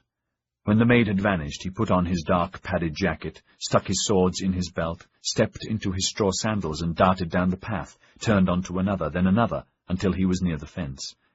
His cache was under a bush, 5 bombs that he and Hiraga had made, with fuses of various lengths. The bombs were constructed from 2 sections of giant bamboo tied together, a third of a yard long, half that wide, the hollows of one packed tightly with Katsumata's extra gunpowder, the other with oil, and plugged. Quickly he fused 3 bombs using the longest fuses he had, about a candle of time each, nearly 2 hours. The fuses were made of cotton rope, impregnated with a gunpowder solution and allowed to dry. He armed the remaining 2 with fuses for half that time. A last look at the sky. Clouds raced with the wind. Good. He picked up 2 long-fused bombs and was gone, melding nicely with the night. Through the secret fence door into the garden of the 3 carp that was south of the cherries, and headed for the southernmost garden house, like all of them, raised half a yard on low pilings. It was occupied and illuminated. Warily he crawled under it. He lit the fuse with a flint, the noise deadened by the wind. The fuse caught. A woman's footstep sounded above, and he froze. Sound of the shoji being opened. After a moment it closed again. Errant leaves heaped over the sputtering fuse concealed it almost completely, and once more he was away, a shadow amongst shadows, to duck into the shrubbery, seeing a Gai Jin coming down the path. The man passed without noticing him. Then again he was in motion, running for the main tea-house building. Another firebomb was settled there, neatly. Now back through the fence, avoiding a servant, waiting for a portly old maid to trundle by, reaching the cache, there to collect the last of the long-fused bombs, and hastening away again. This he lit, and placed under his own house, Akimoto's snores rumbling above. Takeda's lips drew back with his smile. A last time he darted back to the cache, sweating and euphoric. So far, all according to Ori's plan. Hiraga was Gai Jin infected, so was Akimoto. He was not. He would do it alone. With the remaining bombs, he went across the garden and over the fence to the next, and to the next, and there was the secret well ahead. Quickly he went down into it, replacing the cover. No need to fear that Hiraga was below. In the tunnel and safe he began to breathe again, and lit the oil lamp. Scattered around were Hiraga's bed and few possessions. Katsumata's knapsack with the metal-cased bombs was under a blanket. He added his own, too, shouldered the bag and hurried down the tunnel. Soon the water barrier was ahead. Quickly he was out of his clothes, tying them into a bundle. The freezing water made him struggle for breath. When he reached the narrowest part where the roof sank toward the water, his head was just below it, and the water not quite to his chin. With difficulty, he managed to hold the lamp and knapsack above the surface. On the other side he dressed hurriedly, shivering and cursing, still so much to do. Never mind, he had begun. Soon he would be finished, and then would live forever. His fervour warmed him, and drove the cold away. At the far end, where iron bars led upwards, and the well vanished below, he stopped to collect his breath. Now upwards. Once he slipped, almost fell, but regained his hold, and held on until his heart stopped racing. Up again. With great care he moved the broken cover aside and peered out. No Man's Land was empty. Drunktown was busy with slavering and shouts and drunken singing, a few men reeling along alleys not far away, dogs barking at them. Drunktown was south of the village and the settlements that hugged the coast on a south-north line, as the Yoshiwara was generally southwards of Drunktown. Ori first, then Katsumata and Hiraga had planned where to plant the fire initiators, so that a wind from the south would drive the flames before it, to consume all in its path. He left the knapsack in the weeds, and secreted one short-fused bomb against the rickety godown, the other behind a hovel. Rubbish covered the smoking fuses. Hurrying back for the remaining bombs, he had to slump into hiding near a pile of rubbish. Approaching from the village, a patrol of soldiers was making their nightly rounds. Their route went from the British legation along High Street through the village, across to No Man's Land, down through Drunktown, and back along the promenade again, twice nightly. When they reached the alley 30 yards from him, they stopped in the lee of the godown for a smoke and to relieve themselves. Takeda cursed, pinned down. More than 3/4 of a candle had passed since lighting the first fuse. "Good evening, Hinode," Andre said earlier when he had arrived at their garden sanctuary. "Sorry I late." "Good evening, Furanzo-san. You are never late. Whatever you do is correct." Smiling at him, "Will you take sake?" "Please." He sat opposite and watched her pour, his legs in the space under the table where a small brazier warmed the air, the heat kept in by the eiderdown that was spread over the table and wrapped around them. Her grace was ever more pleasing, hair like glistening jet, held with decorative pins, a touch of rouge to her lips, her long sleeves held delicately away from the flask. Tonight she wore a kimono he had never seen before, a glorious shade of green, his favorite color, with cranes, the symbol of long life, embroidered in silver thread all over, the edge of a sheer underkimono peeping out enticingly. With a bow she handed him the cup, and then, to his surprise, poured for herself from another flask that contained warm sake. His was cold, as he preferred. It was rare for her to drink. With a special smile she lifted her cup. "À ta santé, chérie, je t'aime." She copied his accent as he had taught her. "À ta santé, chérie, je t'aime," he said, an ache in his heart, not believing that she did. How could she? They clinked cups, and she drained hers, choked a little, at once poured for him again and for herself. The same smile, and she offered her cup to touch his. They drained them, and again she poured.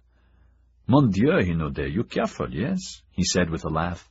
"Not used to sake. Careful, no become drunk." She laughed, sparkling white teeth, voluptuous lips. "Please, Furanzo-san, tonight is special. Drink and be merry, please." She sipped this time, looking at him over the lip, her eyes alight and flashing in the dance of candle flames, eyes he always found fathomless, always keeping him off balance, part of her fascination. "Why special, Hinode?" "Today is Seiji no Hi, coming of age day, for all persons who have reached 20 years. You have reached 20, ne?" she said happily, then pointed to the big candle on the table. "This candle I dedicated to my village god, Ujigame, for you." Then she motioned to the door shoji. Just above it was a bouquet of pine and bamboo. "That is a kadamatsu, symbolizing stability." A shy smile, and she poured and drank again. "I hope you approve." "Oh, yes. Thank you, Hinode," he said, warmed. A few weeks ago he had discovered it was her birthday, and brought iced champagne with a golden bracelet. She wrinkled her nose against the bubbles and said it was wonderful, but drank it only when he insisted. He had finished most of the bottle, and that night his love-making had been frenzied. Over their time together, he had noticed that the violence of his thrusts did not disturb her. She responded equally, whatever he did, and at length lay back with him as drained. But how much she really enjoyed their joining he could never fathom, nor could he savour her and leave it at that, leave her to her pretense, if that's what it really was. and forget the enigma she had become. One day he would penetrate that enigma. He was convinced. It only required patience, that was all. He would wear away the shell of the enigma, and then their loving and his frantic, insatiable passion would be calmed, and he could live in peace. She was still everything to him. Nothing else mattered. This afternoon he had humbled himself with Angelique, and cajoled, and begged, and pleaded, and menaced, until she had given him a brooch in lieu of money. Raiko had accepted it. Angelique's stupid. Why is she wavering? Of course she should accept Testruan's offer, buying her off, and quickly before it's withdrawn. The offer's generous, over-generous, more than I expected considering her untenable position. No will in her favor, and anyway no estate to claim against. 500 guineas as a down payment in 3 weeks, wonderful, a gift from God. She can spare 400 of that, and I'll arrange moneylenders to advance another 1,000 against her trust, 2,000, whatever I need. Sky's a fool. She'll settle after I've talked to her, and gratefully accept any advance when I suggest it. I'm saved. Looking at Hinode, he beamed so joyously. What? She fanned herself against the rising alcoholic flush, the tip of her tongue between her teeth. In French she said, I'm home free, my love. Soon you're paid for, and all mine forever. So sorry, I do not understand. Reverting to Japanese, he said, Tonight I just happy, and say, you mine. You so pretty, you mine.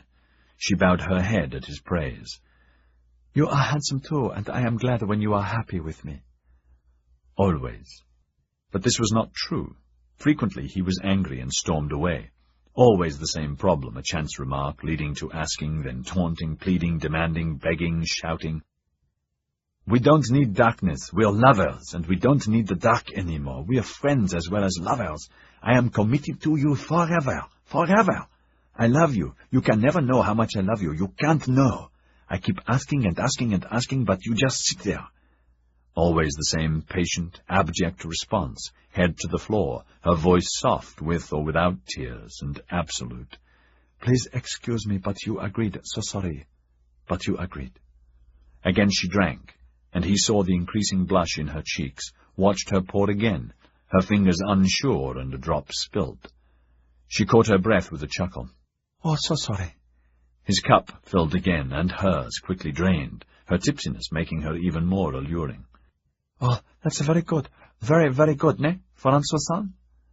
Long fingers with perfect nails, shaking the flask and finding it empty, at once gracefully to her feet, the overlong kimono trailing, making her seem to glide to the brazier where other flasks sat in simmering water, and on a ledge outside the tiny window where others cooled.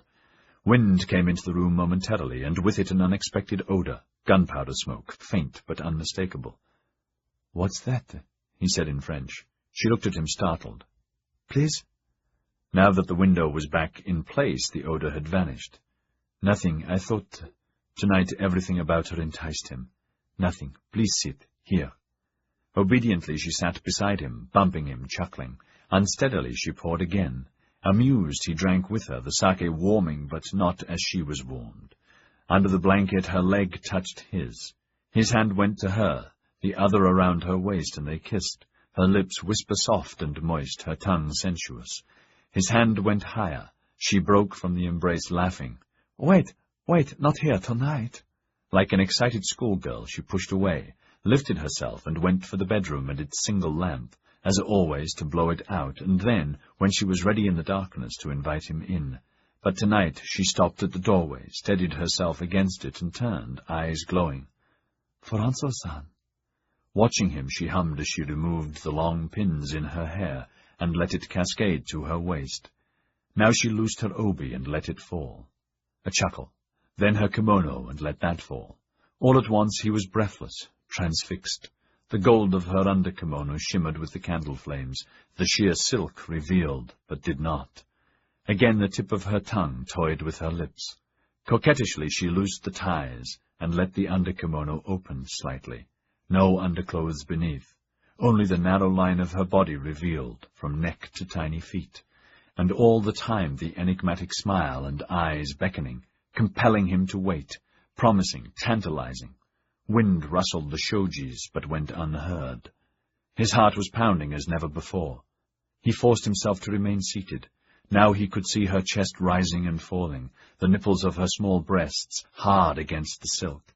Then she sighed. With perfect grace, she let this covering slowly slide away and stood there in all her purity. For him, time stopped. Hardly breathing, he gloried in her gift, so unexpected and given so freely.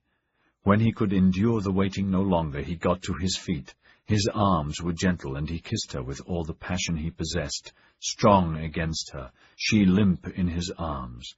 Easily he lifted her, and laid her on the futons in the bedroom, and tore off his clothes, and knelt beside her, gazing at her in ecstasy in the light. Je t'aime, je t'aime.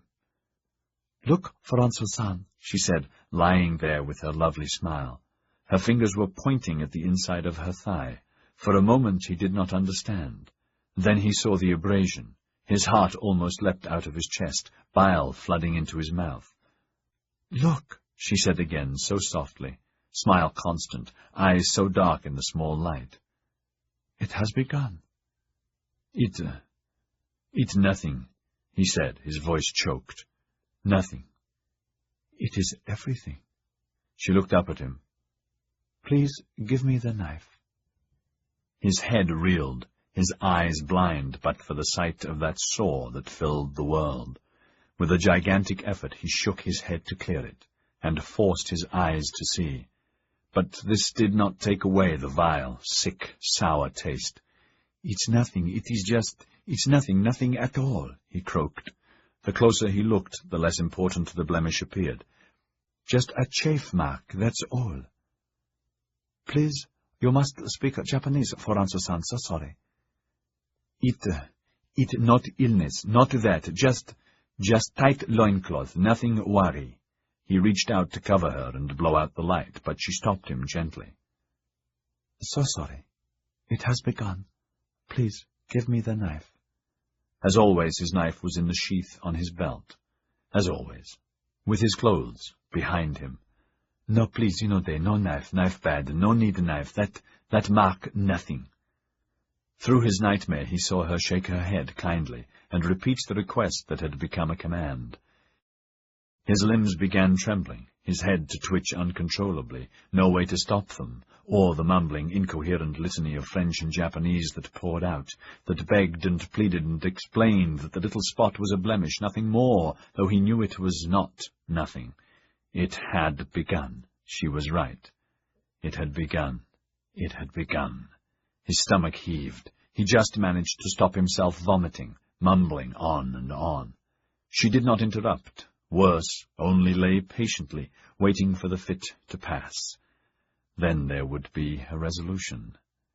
He said brokenly, Listen, Hinode, please, no knife. Please, cannot. That, it's nothing. Soon go away. Look me, look. Desperately, he pointed at himself. Nothing, nowhere. That little soon go. No knife. We live. No afraid. Happy, yes? He saw a shadow cross her face. Again her fingers touched the abrasion. Again the same sweetly monotonous, It has begun. He fixed a smile, and did not know it was grotesque, and as much as he cajoled and twisted and turned, she kept asking the same question, gently, politely, infuriating him more and more, until he was near exploding. It's nothing, he said hoarsely. Understand. Yes, I understand. But it has begun, ne? He stared at her, his face mean, then his rage broke, and he shouted, For Christ's sake, yes, yes, yes, hi! Through a great silence, she said, Thank you, Francois-san. Then please, as you agree it has begun, as you have promised, please give me the knife. His eyes were bloodshot, the corners of his mouth flecked with foam, sweat pouring off him, and he was near madness. His mouth opened, and his mouth said with finality what he always knew he would say. No knife. Kinjiro. It is forbidden. Cannot. You too value. Forbidden. No knife. You refuse? Gently asked, no change in her. Hinode, you son, my moon, cannot, will not, Never, never, never. Forbidden. You stay, please. Je t'aime. Please, the knife. No. A long sigh. Docilely she bowed to him, a light gone out in her, and fetched a damp towel and a dry one, and knelt beside the bed. Here, sire. Scowling, sweat-stained, he watched her. You agree? Yes, I agree, if that is your wish. He caught her hand. She let it lie in his. Truly agree. If you wish it, whatever you wish, she said, but sadly. No ask knife, ever again. I agree. It is over, Francois-san, if that is your wish. Her voice was gentle, her face in repose, different yet the same, shadows of sadness there. Please stop now. It is over. I promise I will not ask ever again. Please excuse me. The weight came off him. He went weak with relief. Oh, Hinode, je t'aime, thank you, he said, his voice breaking. But please, no sad, je t'aime, thank you. Please do not thank me. It is your wish. Please, no sad, Hinode. I promise I'll be very good now. Wonderful, I promise. She nodded slowly. A sudden smile washed her face and all the sad away. Yes, and I thank you, and yes, no more sad. She waited while he dried himself, then removed the towels. His eyes followed her, feasting on her and his victory. She padded across the tatami to the other room, and brought back their 2 sake flasks. With a sweet smile, she said, Drink from the flasks, better than cups. Mine hot, yours cold. Thank you for buying my contract. À ta santé. À ta santé, je t'aime. Ah, Soka, je t'aime. She drained the flask, choked a little, then laughed, wiped some off her chin. That was good, so good. Come to bed. Gaily she slid under the covers. Come to bed, Francois-san, you risk a chill. The grand-tasting drink cleansed his mouth and took away the death feeling he had had. Slowly he moved the coverlet off her, aching for her. Please, no more dark, please? If you wish it, no more dark, except to sleep, ne? So gratefully he bowed his head to the futon, reborn, and thanked her and lay beside her, loving her, craving her monstrously. His fingers reached for her. Ah, Francois-san, may I rest first, please? She asked tenderly, as never before. So much passion has tired me. May I rest a little, please? Later, ne? His flaring disappointment, that almost turned to fury, was difficult to contain.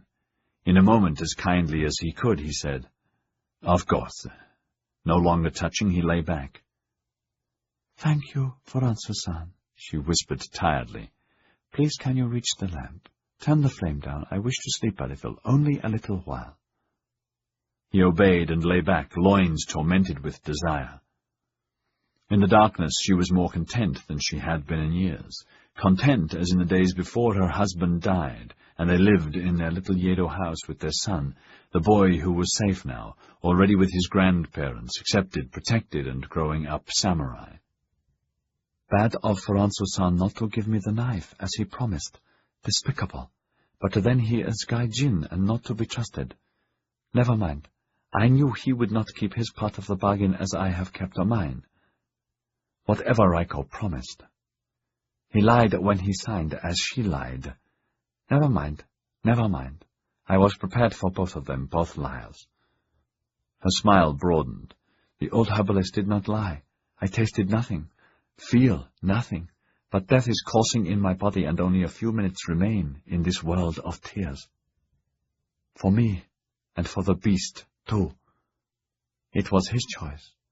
He broke his promise. So the unclean pays for cheating me. He will cheat no other lady, and goes to death unquenched. He stirred, hearing her light, odd laughter. What? Nothing. Later we will laugh together. No more dark after tonight, Francois-san. No more dark. Hiraga slammed his fist on the tatami, tired of waiting for Akimoto. He went out into the blustering night, and trudged the paths through the garden to the door in the fence. Through it to Takeda's house, missing the turning the first time. On the veranda he stopped. Snores came from within. "Akimoto! Takeda!" he called out softly, not wanting to open the shoji without warning, every one of them dangerous if surprised. No answer. The snores continued. He slid the door aside noiselessly. Akimoto was slumped over the table, sake flasks and beer bottles strewn over the floor. No sign of Takeda. Angrily, he shook Akimoto, cursing him. The young man came out of his stupor blearily, half awake. "What's the matter?" The words were slurred, Hiraga's face out of focus and swirling. "Where's Takeda? Wake up, Baka! Where is Takeda?" "Don't know. Just drinking." For a second Hiraga was transfixed. His whole world turned over. Then he rushed out and through the garden to the fence and the cache. His mind fogged. Then the plan they all knew, where the bombs would best be placed, surged at him. Panic lent speed to his feet. He peered under Takeda's house, but could see nothing. Then he caught a whiff of gunpowder smoke, and ducked down and crawled between the low stone supports. But the fuse was too well hidden, its smoke dissipated by the stiff currents of air. Out again and up into the room to shake Akimoto. "Get up! Wake up!" When the youth drunkenly tried to shove him away, Hiraga struck him across the face open-handed. Then again, pain tore him back to slurring consciousness. "Takeda's taken the bombs. He's firing the inn. There's a one below." Hiraga dragged him roughly to his feet. Mumbling, leaning on him, Akimoto staggered out and fell down the steps into the garden path, the sound of the wind fierce. At that moment the bomb exploded. The blast was small, enough to knock them over and blow a hole in the floor, most of the noise muffled by floor joists and by the wind. But the spray of ignited oil was deadly. Flames gushed up and outwards.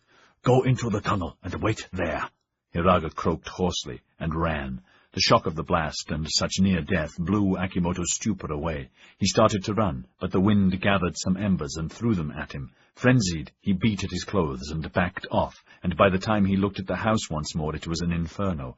Dry rice-husk tatamis, dry oiled paper screens, dry wood floor and beams and thatched roof. As he watched, the roof collapsed in a shower of sparks that were swiftly sucked up and driven by the wind to swoop onto the next dwelling, the thatch court. Fire bells began sounding, maids, servants, clients, courtesans, guards on the gate beginning to respond. Hiraga was racing down the path to the southmost house.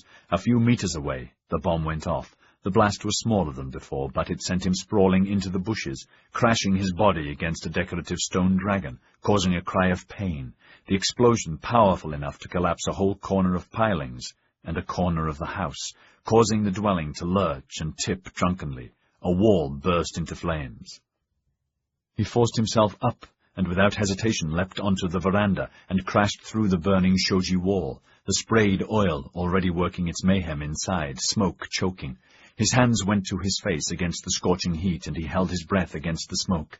He saw Taira blown to one side, helplessly trying to grope to his hands and knees, suffocating, surrounded by flames that in an instant turned the oil-sprayed shoji wall behind him into a sheet of fire. Other flames gorged on oil-drenched walls and supports and roof and licked at the remains of the futon and down coverlet Taira lay on. The hem of his ripped sleeping kimono caught fire. Hiraga jumped forward, stamped out the flame, and pulled him up. One look at Fujiko was enough. The bomb had cut her in half. Already she was hairless and turning to cinder. Half blinded by the smoke, Hiraga dragged Taira out onto the path. At that second the blazing roof collapsed, sending them reeling away to fall in a heap. The resulting gusher of sparks and embers turned into a flamethrower by the wind, blow-torching other houses, fences, and the next tea-house. Shouts and screams and fire warnings. Already lines of people were dashing this way and that with water buckets or fetching buckets, most now wearing dampened face masks against smoke inhalation that were always ready in abundance. Astonished to be still alive, coughing and gagging, Hiraga beat out a smouldering patch on the chest of his kimono. His short sword still in his belt, the long sword vanished. As far as he could tell, Taira was unhurt, but it was impossible to be sure, for he was not truly conscious, chest heaving, gasping and vomiting from inhaling the smoke. Painfully, Hiraga stood over him to collect his breath and his reason, looking around against new dangers. The nearby dwelling burst into flames, then the next, cutting their escape route. Katsumata was right, he thought. With this wind the Yoshiwara's doomed, and with it the settlement. On the edge of no man's land, the patrol of soldiers stood stock still, with everyone else in Drunktown who was sober, and stared over the fence toward the Yoshiwara. 2 columns of flames and billowing smoke reached skywards, amid distant shouts and bells brought closer by the wind.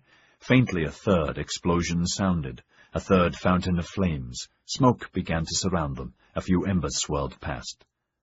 "Christ almighty," the sergeant said, moving out of the lee of the godown to see better. "Was that a bomb?" "Don't know, Sarge. Could be a barrel of oil exploding. But we'd better get back. That bleeder heading our way, and—" The firebomb that Takeda had planted against the far side of the godown detonated. Instinctively, they all ducked. More smoke, fire crackling, bellowing from nearby drunk-towners, and cries for water buckets, and "Fire! Fire! Hurry, for Christ's sake! That's the lamp oil depot!" Half-naked men dashed in and out of adjoining houses to save their valuables. Down the street, Mrs. Fotheringills was emptying, inmates and customers raving and swearing, climbing into their clothes. More warning bells. Looting began. And down at the south gate, disciplined samurai streamed in, racing for the Yoshiwara with ladders and fire buckets, wet smoke masks over their faces. A few diverted to fight the godown fire. The remainder rushed onwards. Flames from the blazing godown roof, fanned by the wind, jumped the alley to attack the next line of hovels. They caught instantly. From his hiding place in no man's land, Takeda saw the soldiers in confusion, and gloated with the success of the bombs, a large section of the Yoshiwara already ablaze. Time to make a run for it. Quickly he adjusted his face mask, the mask and the dirt and his soot-blackened, filthy kimono making him even more ominous. In flickering alternations of night and light, he hurried for the wellhead, found the knapsack, stuck his arms through the straps, and, as quickly as he dared, picked a precarious way through the dump. Warning cries behind him. He thought he had been spotted, but it was only about the building, as one wall caved in with a roar, showering more sparks and fire on scattering people and on neighboring property. Now the abundance of flames allowed him to see better. Elated, he began to run. Ahead was the village and safety. "Hey, you!" He did not understand the words, but the shout jerked him to a stop. In front was another group of British soldiers with an officer, who had come running from the village area to probe the danger, and had stopped, startled. They blocked his escape. "Must be a looter, or arsonist. Hey, you!" "My God, watch out, sir, it's a samurai and he's armed!" "Cover me, Sergeant. You there, samurai, what are you doing?" "What's that you're carrying?" In panic, Takeda saw the officer unbuttoning his holster, start towards him, soldiers unslinging their rifles, and all the time the sound of the Holocaust, flames chasing weird shadows. He whirled and ran. At once they gave chase. On the other side of no man's land, the godown blaze was totally out of control, soldiers impotently striving to organize a firefighting party to protect abutting dwellings and streets. The fire gave enough light to help Takeda dart through the dump, avoiding most obstacles, the knapsack banging against his back. His breath was coming in gulps. With a sudden gush of hope, he saw safety in the empty alley beside the burning building ahead. He raced for it, easily outstripping the soldiers behind him. "Stop or I shoot!" The words were meaningless to him, but not the hostility. Onwards in his headlong dash, no need for evading action now, any moment safe. He had forgotten the light that helped him, aided them, etching him clearly against the flames. "Stop him, Sergeant. Wound him. Don't kill him." "Right, sir. Wait, God almighty, isn't he the bugger Sir William's after, Nakama, that bloody assassin?" "Damn my eyes, you're right, that's him. Quick, Sergeant, cut him down, wound him." The sergeant aimed. His target was escaping down the alley. He squeezed the trigger. "Got him!" he shouted gleefully and charged. "Come on, lads!" The bullet sent Takeda sprawling. It had smashed through the knapsack into his upper back, piercing a lung, to come out from his chest cleanly. Not a fatal wound if a man was lucky. But Takeda knew none of that, only that he felt destroyed, and he lay in the dirt, howling with shock but without pain, one arm useless and dangling, the roar of the nearby fire drowning his cries.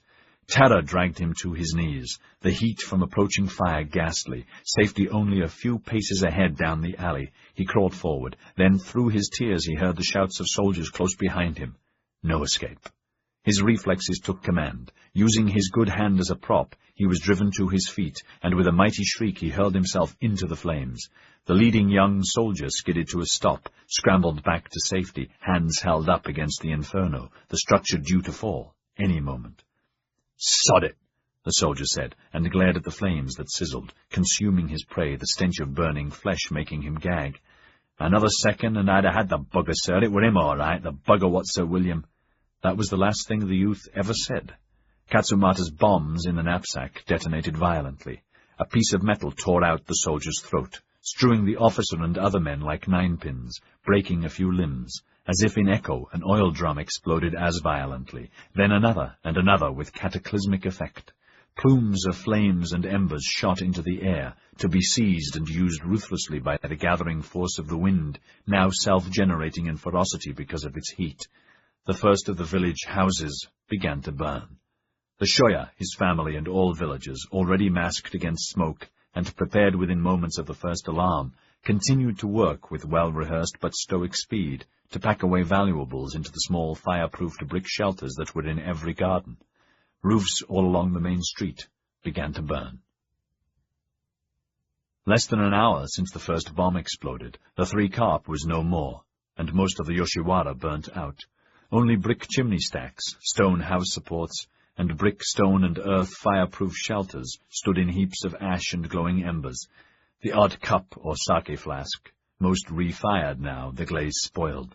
Metal kitchen utensils. Gardens ruined, shrubs scorched.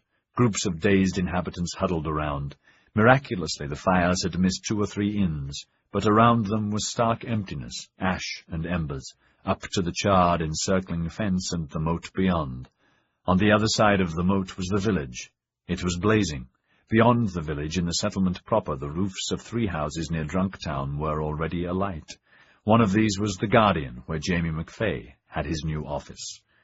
Nettlesmith and their clerks were hauling buckets for Jamie atop the ladder, who used them to douse the roof flames, the next house well afire. Other men, Chinese servants, and Maureen bravely darted in and out of the front door, carrying armfuls of papers, printing dyes, and whatever was most important. Burning wooden roof tiles cascaded around them. Billowing smoke from Drunktown, causing them to cough and heave, hampered them. Above, Jamie was losing the battle. A gust shoved flames at him. He almost fell off the ladder, then shinnied down, defeated. "It's hopeless," he panted, his face black-smudged, hair singed. "Jamie, help me with the press, for God's sake," Nettlesmith called out, and ran back inside. Maureen began to follow, but Jamie stopped her. "No, stay here. Watch your dress," he shouted above the noise, a shower of embers from the roof surrounding her. Then he dashed inside. Wisely, she backed off to the seaside of the street, helping others stack what had been salvaged more safely. The whole roof was ablaze now, and more embers showered Jamie and Nettlesmith as they stumbled out with the small portable press. Then, seeing the roof was beyond saving and the building doomed, Jamie hurried back to help him rescue type, dyes, ink, and some paper. Quickly, the wooden building became too dangerous to enter.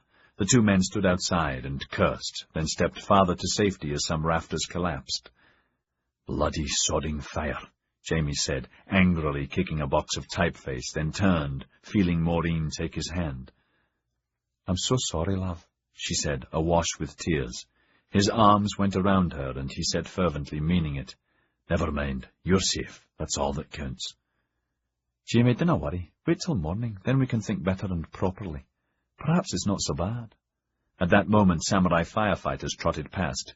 With signs, Jamie asked one of them where he could get a fire mask.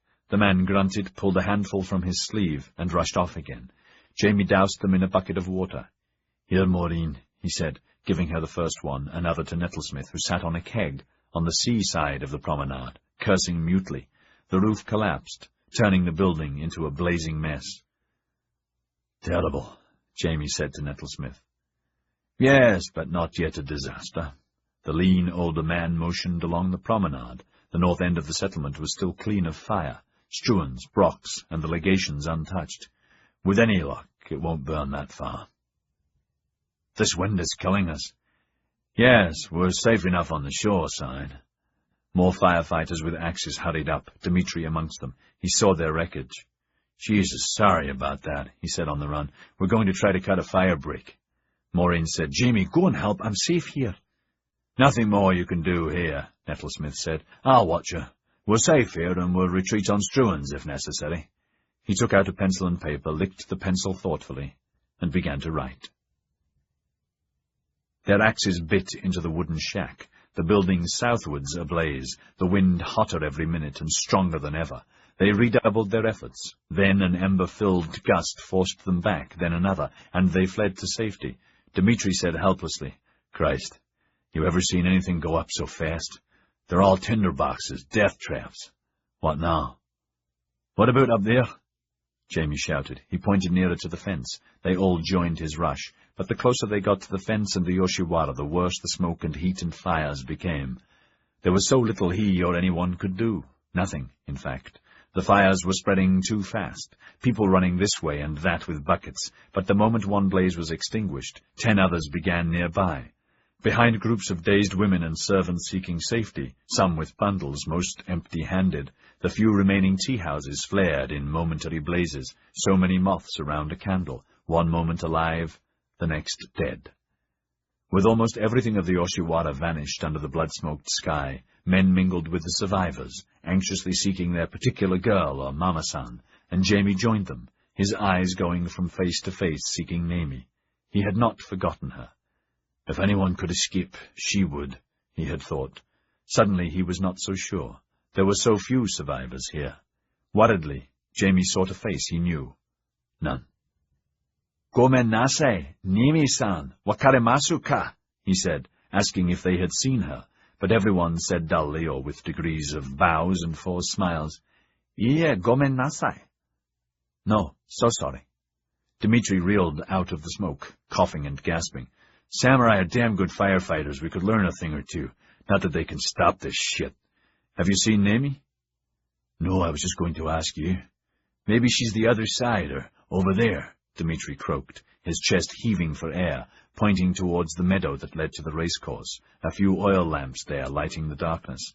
"Some of them are collecting there, some the other side. Listen, I'm going to work my way around through the north gate and across the canal. You try the meadow. If I see her, what do you want me to say?" "Just that I hope she's safe and I'll find her tomorrow." They both ducked as fire jumped over them to fall on a village hut behind. In the confusion, Jamie lost Dmitri and continued his search, helping where he could. Once Heavenly Sky rushed past, calling out, "Jamie, just heard Philip's lost with the rest of the 3 carp." "God almighty, are you sure? What about?" But Sky had vanished into the darkness. The legations that lay northwards were not yet directly menaced, nor Struans, Brocks, or nearby houses and godowns, though the wind was strong and hotter by the minute. The promenade and streets were crowded, everyone preparing for a last stand, more soldiers and sailors coming ashore from the fleet that had first sounded the general alarm. Samurai poured into the high street from their barracks, outside the gates with ladders and buckets, fire-masked and efficient. In groups they trotted along, heading for danger points. Sir William, a great coat over his pyjamas, had taken charge of the legation defence. Down by the surf, Paladar was supervising dragoons connecting pumps to the sea through long canvas hoses. He looked back to see the general hurry out of the night, an engineer officer alongside, a detachment of soldiers with him, to stop in front of Sir William. "I'm heading for Drunktown and the village," the general said, out of breath. "Plan to blow out some houses to make a fire break, with your permission, all right?" "Yes, do what you can. It might work. If the wind doesn't drop, we're finished. Hurry!" "Happened to be watching from the bluff. Looked like 3 or 4 fires started in the Yoshiwara. Same time, different areas." "Good God, you mean arson?" "Don't know, but whether it was an act of God or the devil or a bloody arsonist, this'll burn us out." With the engineers he raced into the night. Sir William saw the Admiral trudging up the beach from the legation wharf, where more sailors and marines were landing. "Boats are ready to evacuate," Ketterer said. "We've stores enough for the whole population. We can assemble them along the beach. Should be safe enough." "Good. This could be dicey." "Yes, completely changes our plans, what?" "Afraid so. Couldn't have happened at a worse time." "God-cursed fire," Sir William thought angrily. "Complicates everything. The Yoshi meeting tomorrow and bombardment of Kagoshima, and just when Ketterer had finally agreed to obey instructions. What the devil do we do? Evacuate or what? Put everyone aboard the fleet and sail back to Hong Kong with our tails between our legs? Or move everyone to Kanagawa, and to hell with what the Japanese might do? Can't. Kanagawa's a worse trap. Bay's too shallow for the fleet to be useful." He glanced at Ketterer. The Admiral's face was hard and weather-beaten, the small eyes fixed in the distance. He'll plump for Hong Kong, he thought, sickened.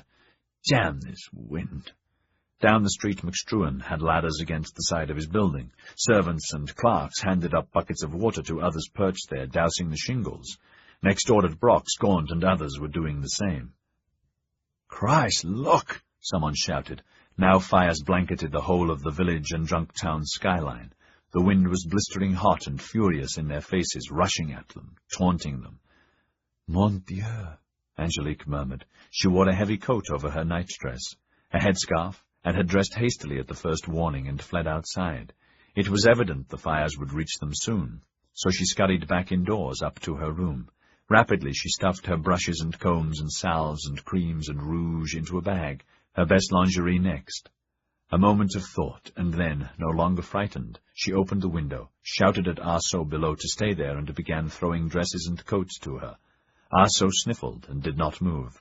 McStruan, close by, cursed her into motion and pointed across the road to their jetty, where clerks already guarded boxes of papers, stores, and rifles, Vargas and others sweating more parcels into place, McStruan having decided to chance leaving their specie bullion and certain documents in their iron safe.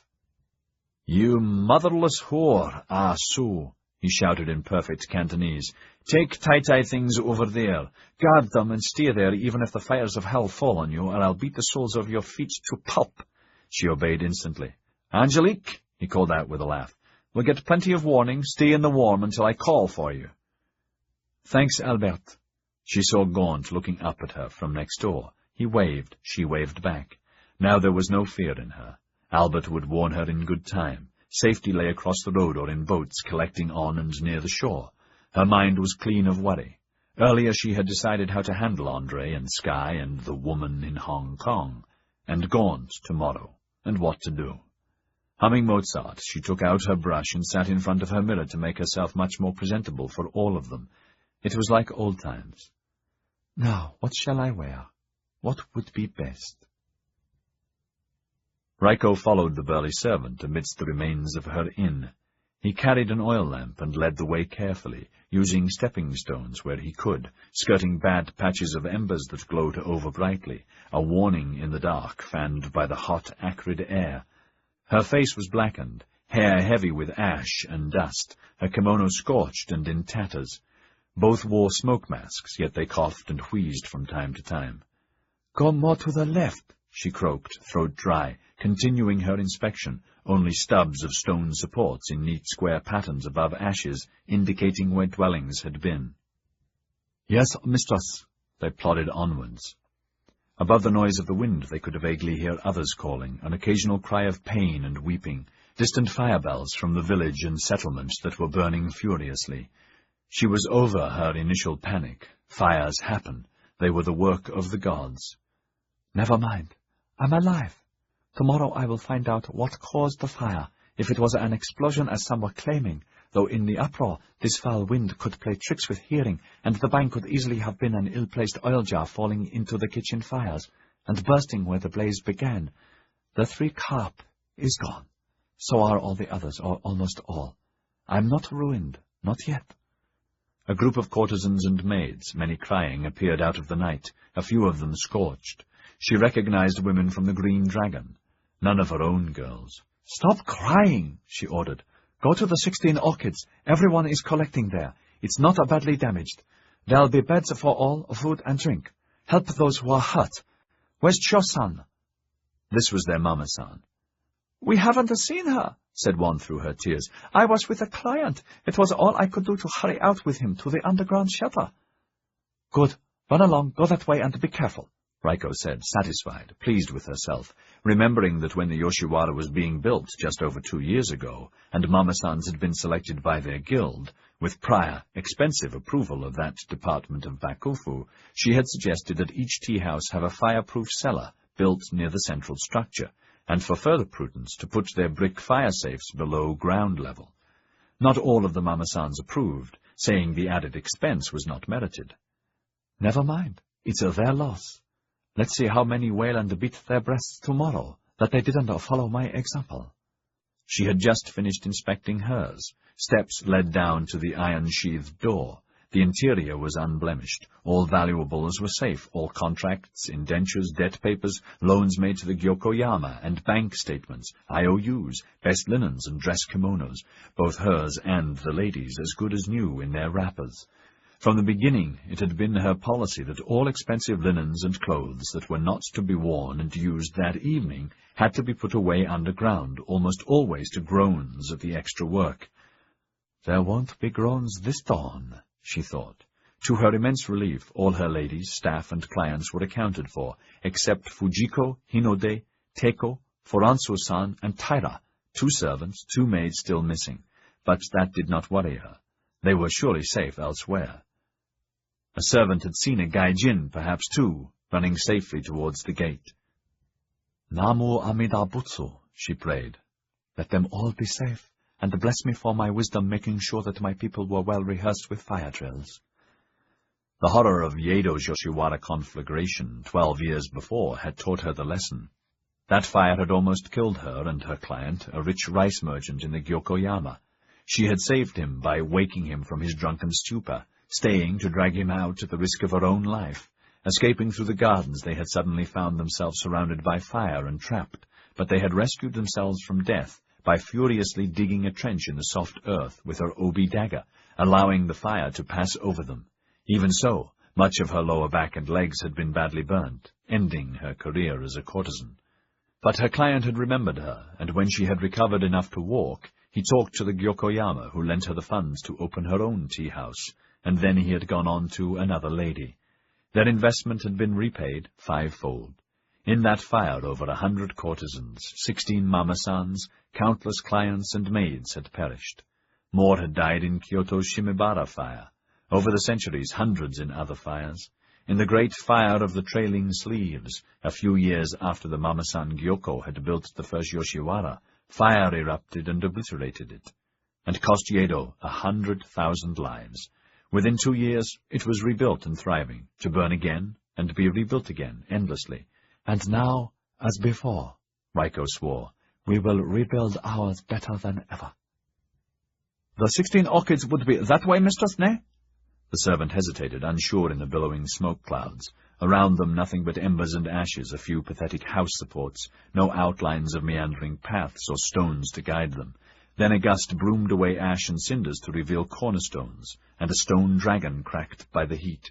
She recognized it and knew where they were, Hinode's bungalow. "We must go back a little," she said. Then something caught her eye, a glint. "Wait, what's that?" "Where, mistress?" She waited. Again the wind fanned embers, and again the glitter slightly ahead and to the right. "There!" "Ah, yes." Taking care, he used a blackened, leafless branch to brush a path, stepped forward and raised the lamp and peered ahead, another cautious step to retreat hastily as a gust shoved embers at him. "Come back, we look tomorrow." "A moment, mistress." Flinching against the heat, he used the branch swiftly to brush away more ashes. He gasped. The 2 charred shapes lay side by side, the left hand of one in the right hand of the other. What glinted was a gold signet ring, twisted and partially melted. "Mistress!" Aghast, like a statue, Raiko stood beside him. "Foranso-san and Hinode must be," she thought instantly. "He always wore a signet ring. Remember, he even offered it to me a few days ago." And as instantly her spirit was uplifted with the sight of the clasped hands, the picture they made on their bed of living coals, seeming to her to be a cradle of precious gems, rubies, glinting and living and dying and being reborn by the air currents, as the 2 of them would be until the end of time. "Oh, so sad," she thought, tears brimming. "So sad, and yet so beautiful. How peaceful they are, lying there, how blessed, dying together hand in hand. They must have decided on the poison cup, and to go as one. How wise for both of them." She brushed at her tears, murmured, "Namu Amida Butsu," as a benediction. "We'll leave them in peace, and I'll decide what to do tomorrow." She backed away, her tears bittersweet, but gladdened by the beauty she had seen. Once more they picked their way towards the gathering point. A random thought took hold of her. If those were Foranso-san and Hinode, the Gai Jin who escaped must be Taira. That's good. Much better than the other way around. I lose a fine source of intelligence, but gain more in the long run. Taira and Fujiko are more docile and have a future.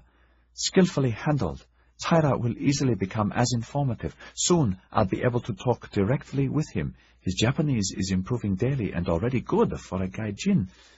I must arrange extra lessons and teach him political phrases, not just the language of bedding and the floating world. That is all Fujiko is capable of, and with a peasant accent at that. Certainly my investment with him long-term is much more promising and— Both mistress and servant stopped at the same moment. They stared at each other, then abruptly at the southern sky. The wind had dropped. Chapter 58. Wednesday, the 14th of January. "Yokohama's finished, William," the general said in the first light of dawn, his voice raw. They were on a bluff overlooking the settlement, Paladar in attendance, all of them mounted. Smoke still wafted up to them. The general's face was bruised and filthy, uniform torn, cap ripped, and the brim burned. "Thought it best to ask you to come up here. Gives you a better picture, sorry. Act of God." "I knew it was bad, but this—" The words trailed off. Sir William was numbed. None of them had slept. The signs of fatigue and worry were in all their faces, their clothes scorched and dirty, Paladar's ripped, and the worst of all. As the sun rose slightly, they could see the whole panorama to Hodogaya on the Tokaido. The Yoshiwara no longer existed, nor the village, most of Drunk Town, over half the settlement, including stables. No confirmed reports of casualties yet, but a richness of rumors, all bad. No confirmed reason for the catastrophe yet. Many shouted arson by Japanese, but which Japanese, and at whose orders, no one knew, though destruction of the Yoshiwara and village would concern none of them to gain their ends. "You'll order evacuation this morning?" Sir William's head ached with 1,000 questions and forebodings. "First, an inspection. Thank you, Thomas. Paladar, you come with me." He spurred his pony down the incline. At the legation he reined in a moment. "Anything new, Bertram?" "No, sir. No confirmed names or numbers yet." "Send for the village elder, the Shoya, at once. Ask him to find out how many casualties he has, and to see me at once." "I don't speak Japanese, Sir William, and Philip Tyra isn't here."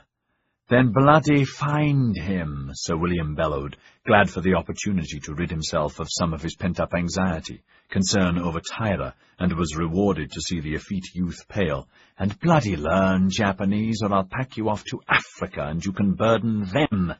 Get all senior traders here in an hour." "No, not here. The club's better. And let's see, it's 6:20 now. Make it at 9:30. And for Christ's sake, pull your finger out and start using your bloody head." Idiot, he thought, and trotted off, feeling better. Under the lightening sky, the people of Yokohama were picking up the pieces of their places and their lives. At first, Sir William, escorted by Paladar, stayed on the high street, greeting everyone, answering questions by saying, "First, let me have a look. I've called a meeting at the club for 9:30. By then I'll know better." Nearer Drunk Town, the stench of burnt buildings worsened. This morning, when the wind had dropped about 2 a.m., the fires had died rapidly and no longer jumped fire breaks or from house to house. Only this had saved the settlement from oblivion. All legations were safe, as well as the harbour masters, the main traders, and their godowns, Struans, Brocks, Cooper Tillman, and others. Lunk Churches was gutted. The fire had stopped exactly before Holy Trinity, leaving it untouched, and he thanked God for a most suitable miracle. Farther down the street, the Catholic Church had lost most windows and roof, the maw of charred and smoking beams now like an open mouth of rotten teeth. "Morning. Where's Father Leo?" he asked a man working in the garden, cleaning up. "In the vestry, Sir William. Top of the morning to yourself, and that yourself is safe, Sir William, sir." "Thank you. Sorry about your church. I've called a meeting in the club at 9:30. Spread the word, would you? Father Leo's welcome, of course." He went on again. Unlike the village and Yoshiwara, where piles of clean ash were in drifts like snow, the ravaged areas of the settlement and Drunk Town were a mess of bricks, flagstones, twisted metal, the remains of machinery, engines, tools, guns, cannon, anvils, and other manufactured objects, now junk. The festering sore of no man's land had been cleaned, except for metal, and that pleased him. He meandered down to the south gate.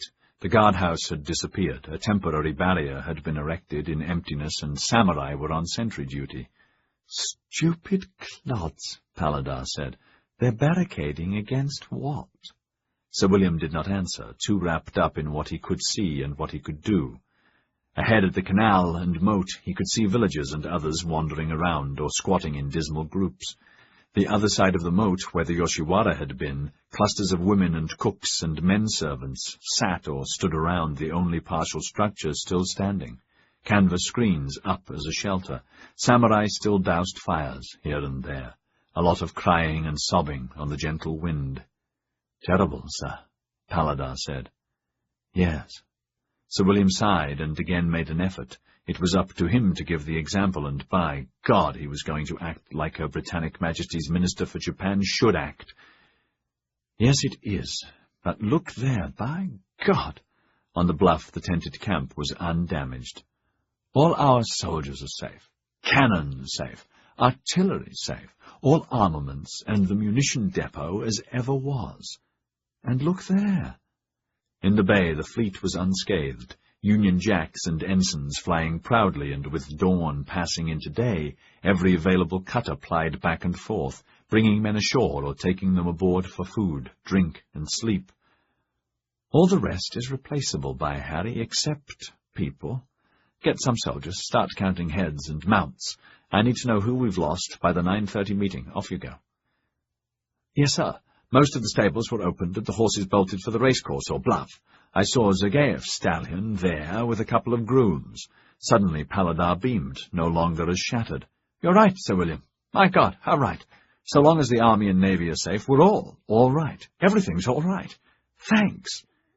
He galloped off. Sir William turned his attention inland. What to do? What to do?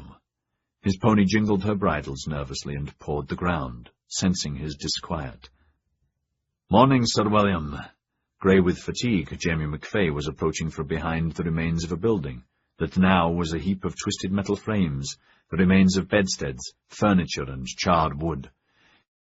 His clothes were tattered, burnt in places, hair matted.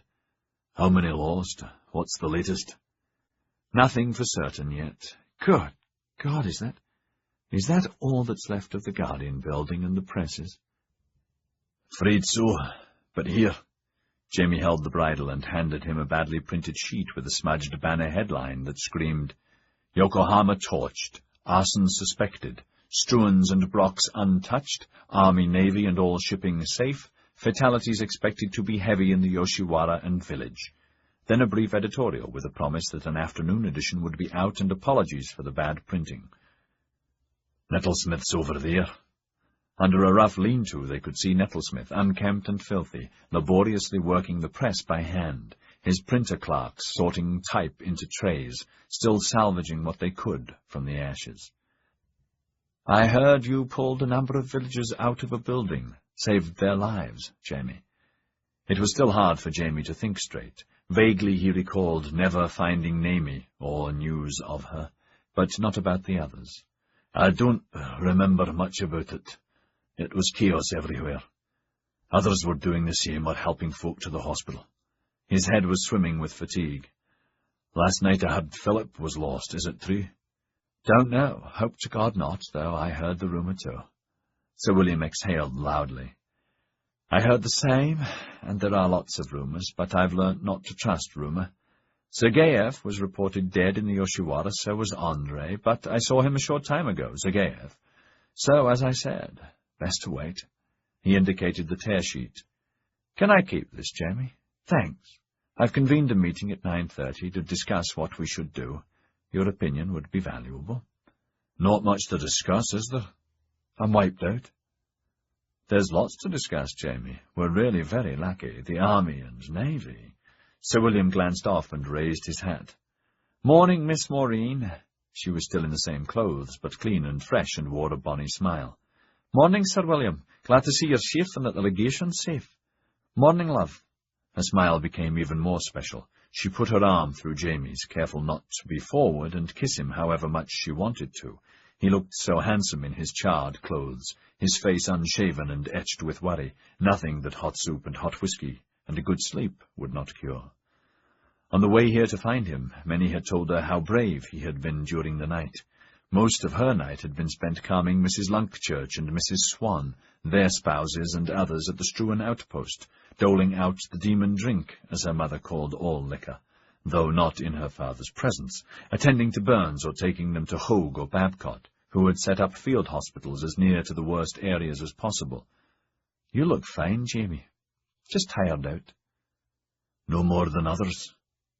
Knowing he had been forgotten and not a little envious, Sir William saluted with his quirt. "See you later, Jamie, Miss Maureen." They watched him canter away. Her arm and nearness felt good to Jamie. All at once his unhappiness and apprehension for the future surged, and he turned and hugged her with the full measure of his misery. She melted against him, so happy, and waited, and gave him all of her strength. In time he felt his wits revive, his courage returning, and his sense of belonging easing back. "Bless you. I can't believe it, but you've made me come alive again, bless you." Then he remembered Tess and the 5,000 Maureen had wheedled out of her, and Maureen saying, "Tomorrow things will not be so bad," and his joy exploded. "By God, Sparkles," he said, hugging her again, "you're right. We're alive and lucky, and everything's going to be fine, and it's all due to you." "Now dinna exaggerate, laddie," she said with a little smile, head against his, not letting go of him yet. "Nothing to do with me. It's to do with God," she was thinking. "That's his special gift to us women, as his gift to men is to do the same for women at special times. It's just life."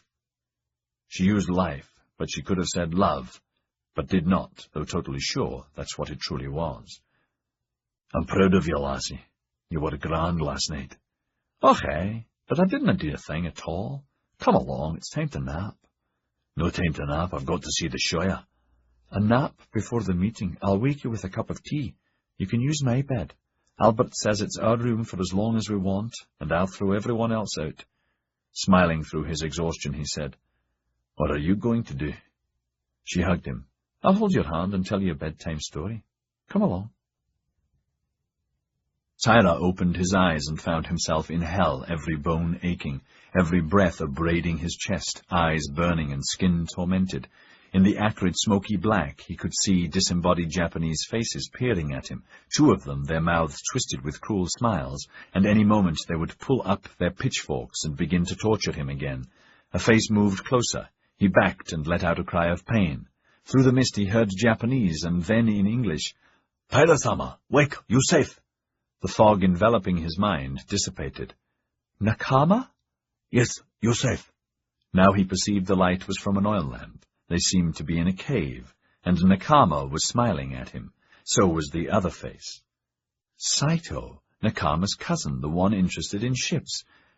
No, this isn't Nakama, this is Hiraga the assassin. He jerked up and fell back against the wall of the tunnel, his headache blinding him for a moment, and coughed, bile and a foul taste of smoke making him heave. When there was no more to come up and the spasm had passed, he felt a cup pressed to his lips.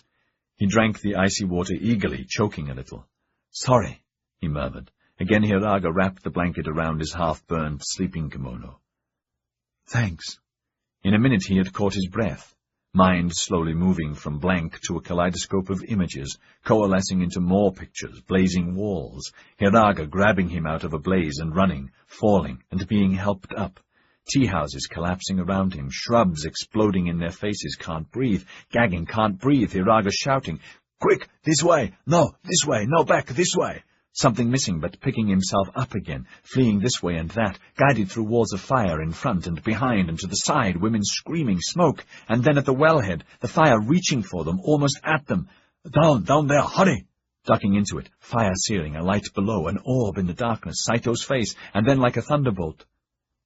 Fujiko. "Where's Fujiko?" he had screamed. Gasping for breath, Hiraga shouted above the roaring flames, "Quick, go down! She dead in room! Fujiko dead when find you! Quick, or you dead!" He remembered that part clearly now. He had leapt out of the well and began to rush back, the fire worse than before, certain death ahead, but he had to reach her to make sure, and then he was flat on his face, a blinding pain in his neck. He tried to scramble up, the heat monstrous, and all he remembered seeing was the edge of a rock-hard hand, driving for the side of his neck. I was going for her, but you stopped me? Yes, no way save. Fujiko dead, so sorry. I saw. She dead. You two if go back, so hit and carry here. Fujiko dead in room. Hiraga said it flat, still disgusted with Taira for risking both their lives on such a stupidity. He had only just had time to lift Taira onto his shoulder and clamber down, almost losing his footing to reach safety, saving his own life by a paper thickness from the flames. And he was thinking, fuming. Even the most baka man must have known there was no chance to find her, no way to survive with the whole garden, entire tea house afire. And even if she hadn't been dead then, she was dead 15 times now. If no hit, you dead. Is that better? No. Taira's grief swamped him. Sorry. I owe you my life again. He wiped his face to try, unsuccessfully, to stop the anguish. Fujiko dead. Oh God, oh God. Sorry, Nick. Sorry, Hiraga-sama. Where are we? Tunnel. Near 3 carp. It go to verge on the fence moat. Hiraga motioned up the well. It day now. Taira clambered painfully to his feet. Once upright, he felt a little better.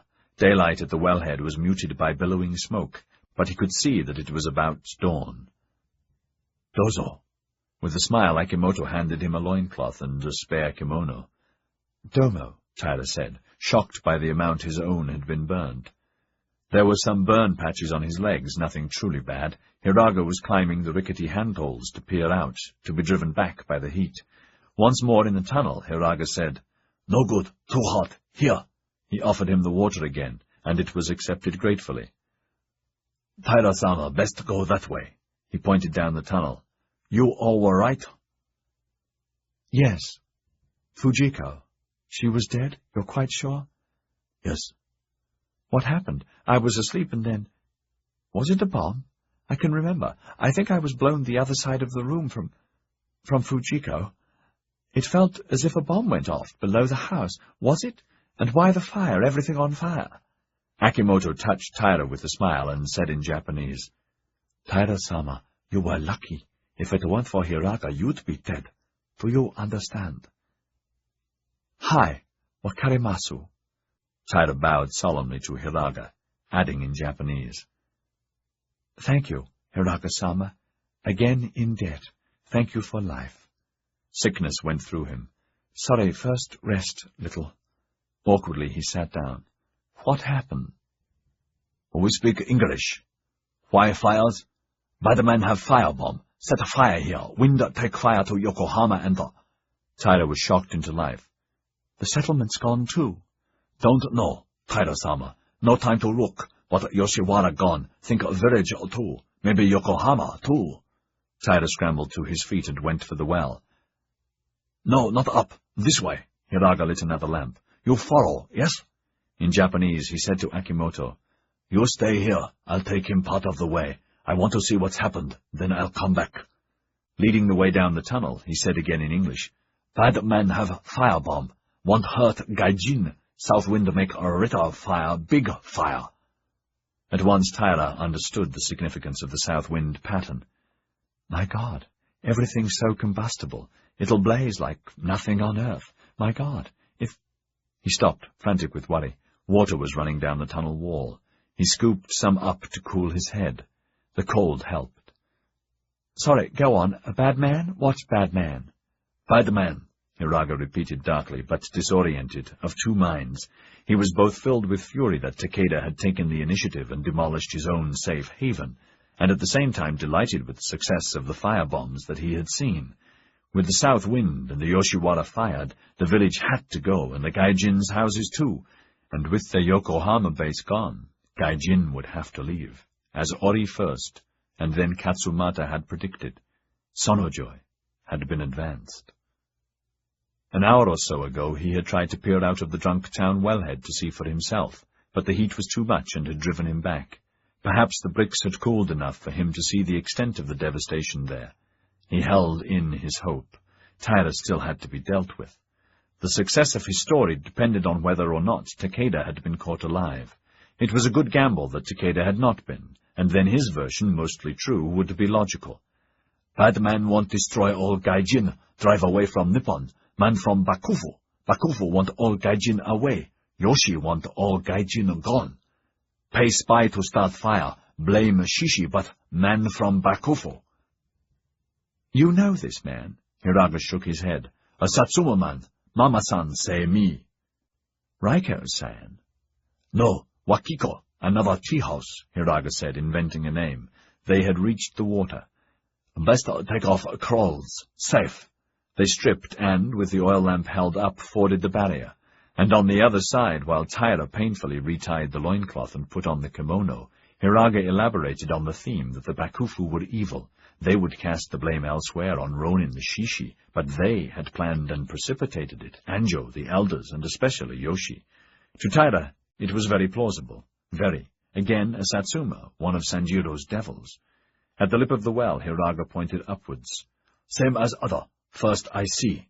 He handed Taira the lamp, and climbed to the top, the bricks still hot. Warily he peered out. What he saw made his head reel. Where once no man's land was hemmed in, now he could see clear to the sea, past the space that was once Drunktown, past the other space that was once the village, right up to the north end.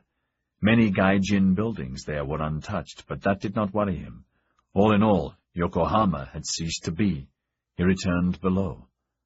What's happened, Hiraga-sama? You go see. I stay. You go now, friend. Hiraga not go, cannot. Samurai still search, ne? Taira saw the brown eyes watching him, this strange alien who had certainly risked his life to save him, and had saved him for the second time. What more can a friend do than risk his life for his friend? Without you, I know I'd be dead. I owe you a life. To thank you is not enough. Hiraga shrugged silently. What will you do? Prison. If I want to see you, to contact you. I hear. Taira-sama not forget Yoshi price my head, ne? Please not say about Tana. Bakufu and Yoshi want me bad. If Taira-sama say, soon dead, can nowhere to run. I won't tell anyone. How can I get you a message? Hiraga thought about that. Sunset time. Come here. Speak down. I hear sunset time. Understand? Yes. Taira stuck out his hand. Don't be afraid. I won't tell, and I'll try to help. Hiraga's grip was as firm. Philip, my boy, thank God you're safe. Sir William's face was alight with relief, and he hurried towards him to grip him on both shoulders. The rumors said you'd been swallowed up in the Yoshiwara. Come and sit down, you poor chap. He helped him to the best chair in his office by the fire. Good God, you look terrible. What on earth happened? You need a drink. Brandy coming up. Taira relaxed into the tall chair, feeling much better. After the initial horror of the damage, and meeting a few people on the waterfront, seeing bandages and burns, no one spoke of deaths, seeing the legations, struans and brocks and important parts untouched, along with the army encampment and the fleet, all this took away most of his tension. No one seemed to know who was lost or how many, so he had hurried here. He took a large swallow of the drink. I was caught in the Yoshiwara, all right. I was with my girl, and, well, she died. His unhappiness rushed in again like a tidal wave. My God, sorry about that. Strange, your other friend, Nakama, Hiraga, whatever his real name is, he's dead too. Sir? Yes, Sir William said, and sat in the chair opposite and ran on happily. Definite identification. A patrol spotted him in no man's land at the beginning of the fire in Drunktown. At first they thought he was a looter and gave chase, but recognized him, shot the bugger, wounding him to stop him. But can you imagine? The madman got up and hurled himself into a blazing building, the old oil depot. A few moments later the sergeant said there was a terrific explosion and the place seemed to blow up. That's not possible I agree, it's unlikely. Throwing yourself into an inferno, ridiculous. No one would do that. Sorry to say, 2 of the lads were killed trying to catch him caught by the explosions. Damn shame. Nakama certainly could have been the arsonist, if there was one. Rather far-fetched, if you ask me. In any event, oil barrels were exploding all over. He saw Taira's agitation and pallor and felt bad for him.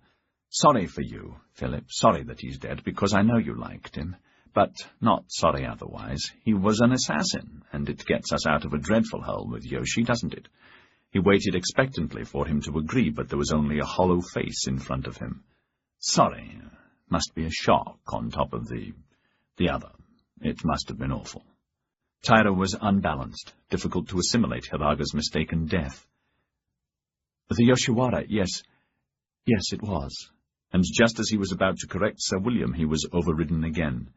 "Have to tell you, Philip, we've been incredibly lucky. Army's intact. Navy, only one of our community was lost so far, though we're still checking. Did you see any of our chaps last night in the Yoshiwara?" "No, sir, not one of ours, no." Taira could not get his mind working properly. "Not a soul. You see, I was—" "Damn! Difficult trying to track everyone down. Can't get an accurate count. Junktown's hopeless, but even there they say only half a dozen vagrants, no one with any name but Charlie or Tom or George. Glad to say Mrs. Fotheringill's young ladies are all safe. Astounding we all escaped, if the winds hadn't dropped. But then it did, and thank God for that. Did you see Holy Titties escape too? Of course, damages will run into hundreds of thousands of pounds. Thank God for insurance, what? Well, drink up and take a nap.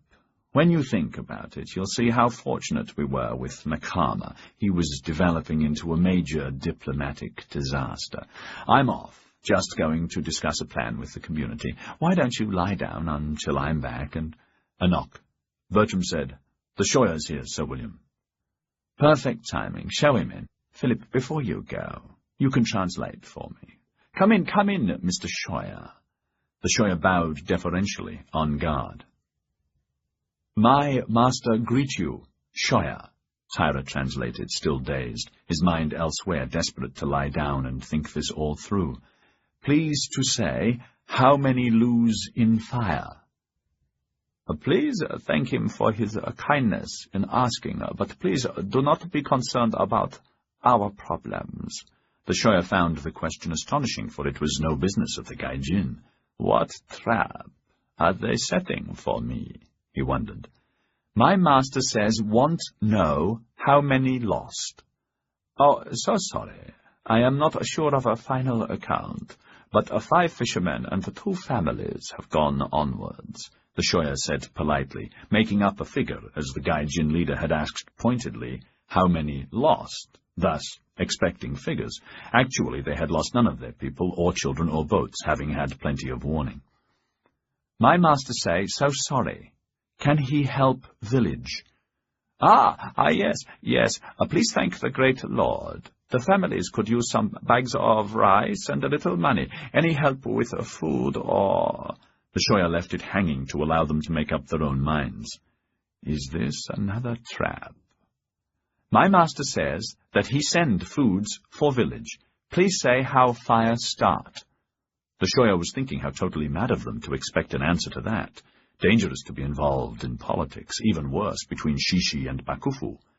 While he greatly regretted the loss of all the profit when the Gai Jin left their shores tomorrow or the next day, all was not lost, because all his books and receipts and bullion were safe, and because of his agreement with the Jamie Gai Jin, which had become even more important now. "I'm sure my stock or company won't suffer." At the same time, he was pleased with Shishi daring to drive them out, blaming the vile Bakufu. "So no joy. We're better off without Gai Jin here.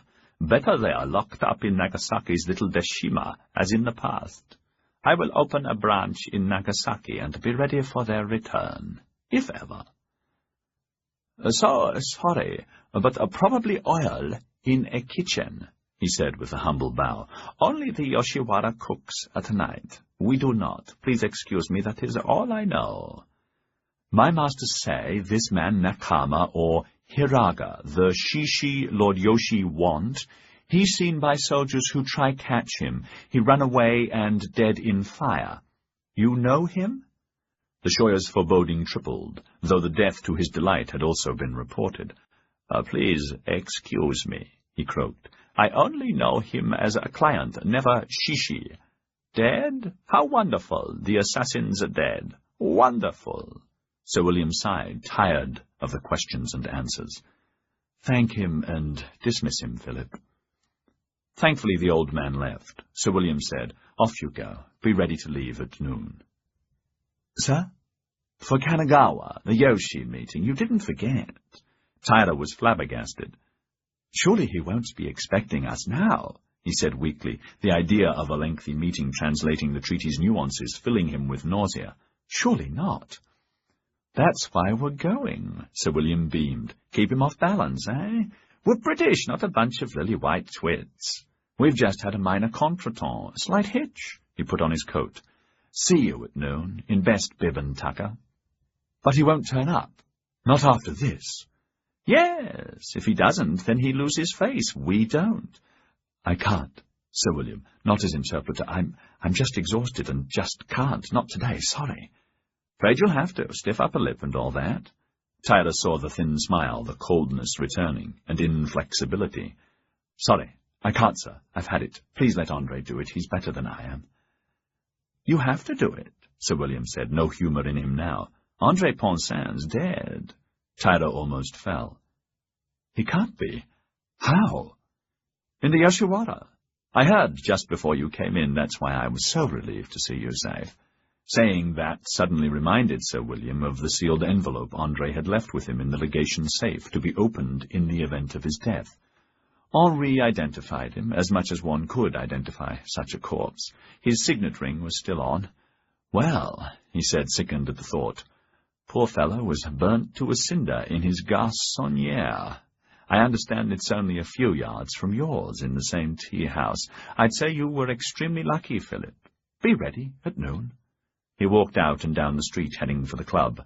Men were streaming from all directions. Passing Struan's, he glanced at the building, thankful it was safe, with Brock's. A good omen, he thought. One of them certainly the noble house, and Brock's is a bloody sight better with Gaunt than with Norbert. He noticed Angelique at her window and waved. She waved back. Poor Angelique. Wonder if Henri's told her about Andre. Then, hearing the tumult from inside the club, even this far away, the usual shouting, cursing, and clinking glasses, he sighed and put his mind to the business of the settlement. Silence fell as he entered. The club was crammed, an overflow on the steps outside. A narrow path opened up for him through the packed, sweating ranks, and he walked to his usual place near the bar to greet the other ministers, Seratard, Erlicher, and Zagayev, who had part of his face bandaged from burns, and his arm in a sling. Anyone of importance was present, and many who were not, many bandaged, some with broken bones, but all faces flushed. Already a few drunks were laid out. Morning. I'm happy to report we've been tremendously lucky. Catcalls interrupted him, shouts of, Balls, I'm ruined. What are you talking about, for God's sake? Let him talk. He's full of wind. Hasn't he seen? Oh, for God's sake, shut up. He waited and then continued, tougher in tone. We really have been lucky. Only Andre Poncin's been confirmed dead, an audible murmur of grief, for his music was greatly appreciated. No one else of the community. Mr. Seratard identified the body, and the funeral will be tomorrow. Unfortunately, we lost 2 soldiers, their funerals tomorrow also. In Drunktown, a few are still unaccounted for, but no one we know by name. Our army is intact, all firearms, shells, munitions intact, navy's intact. We are very lucky indeed, and I propose we should give thanks to God. In the dead silence he added, I'm asking the Padre to hold a special evensong at dusk. All are invited. Any questions so far? What about our firms? Lunkchurch said. I'm burnt out. That's what we all have fire insurance for, Mr. Lunkchurch. A bellow of laughter stopped him. What? Heavenly Sky, Yokohama's forwarding insurance agent to Hong Kong, where all policies were accepted, said, Sorry to say, Sir William, Barnaby's policy lapsed last week, and to save money, he refused to renew until the 1st of the month. The rest of what he said was again drowned in laughter and jeers.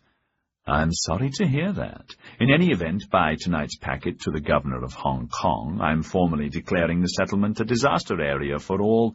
Roars of agreement, and good old Willie greeted that, for such a pronouncement made sure all claims would be dealt with expeditiously. a disaster area for all legitimate claims, all of which must be substantiated, requiring my signature to be valid, and another roar, this time of fury, for he was known to be punctilious, unlike certain officials in the Hong Kong government, and the fire had automatically been considered by many to be a heaven-sent opportunity to inflate inventories. When there was sufficient quiet, he added sweetly, "No exceptions will be considered, and the sooner claims are on my desk, the sooner they'll be approved, signed, and dispatched." A general movement for the door began, and he bellowed with a voice huge for such a thin man, "I haven't finished, by God!" Next, certain ill-advised, foolish people believe the wisest course is to abandon our foothold here. Her Majesty's government has no intention of leaving. None whatsoever. Arguments to the contrary began, but he overrode them coldly. Next, you are required to assist each other, like British gentlemen, and— "What about the bloody Yanks?" someone shouted to jeers and cheers for and against. "Them too," he called back, his humour returned. "A few of them are, and many more could be." More laughter. "So act like gentlemen, and rebuild as fast as possible. That's important. We must confirm our position here, because last, most seriously, there are rumours the fire was arson." "That's right, my Masume said it were." One likely report is that the arsonist was the samurai Nakama, the fellow wanted by the Bakufu as a revolutionary, though Mr. Tyler and I, and Mr. McFay, I believe, found him pleasant, no threat, and a vast source of information. "That's right," Jamie said, refreshed by Maureen's tenderness. "I don't believe he could be an arsonist. At least, that's what I think." Be that as it may, we know for a fact he's dead, and he was caught in suspicious circumstances. Everyone must be on their toes in case it was arson. Personally, I'm not convinced, but if the fire was an act of violence against us, there will be others. If an act of God, well, that's his privilege. "Amen," many said, so thankful to be alive. So be aware of possible danger, but let us act as normal and get back to work. Thank you. Good day. "What about the Yoshiwara and Mrs. Fotheringills?" Sir William blinked. Good God, I must be getting old, he thought. The problem of the Yoshiwara had not occurred to him, when it was what made Japan bearable, even desirable to most men. Mrs. Fotheringills will certainly be well covered by insurance. As to the first, we'll start a fund right now. For 1 week, I'll open it with 20 guineas, and, well, because it's part of our disaster area, Her Majesty's government will match, pound for pound, all contributions. To more cheers and backslapping, he chatted briefly with the other ministers, telling them, to their surprise, the Yoshi meeting was on, that he and Saratard would deal with Yoshi, but asked would they dine with him tonight for a private meeting. On the promenade he mopped his brow. Satisfied, he started for home. "Hey, look!" someone called out behind him. He turned and watched in wonder and envy, with others leaving the club. In the desolate area where the village had been, now the whole location swarmed with industrious men, women, and children, working and cleaning up with an ant-like zeal towards the same goal, to recreate that which had disappeared. 2 houses, roofed and shoji-walled, were already erected, others half up. Many were carrying new lumber and shoji walls from a pile already established outside the south gate. Pity our fellows aren't as quick off the mark, he thought, awed, and saw, on the other side of the moat, across the repaired bridge, the bridge to paradise, more activity and a temporary gateway already up, swaying in the breeze.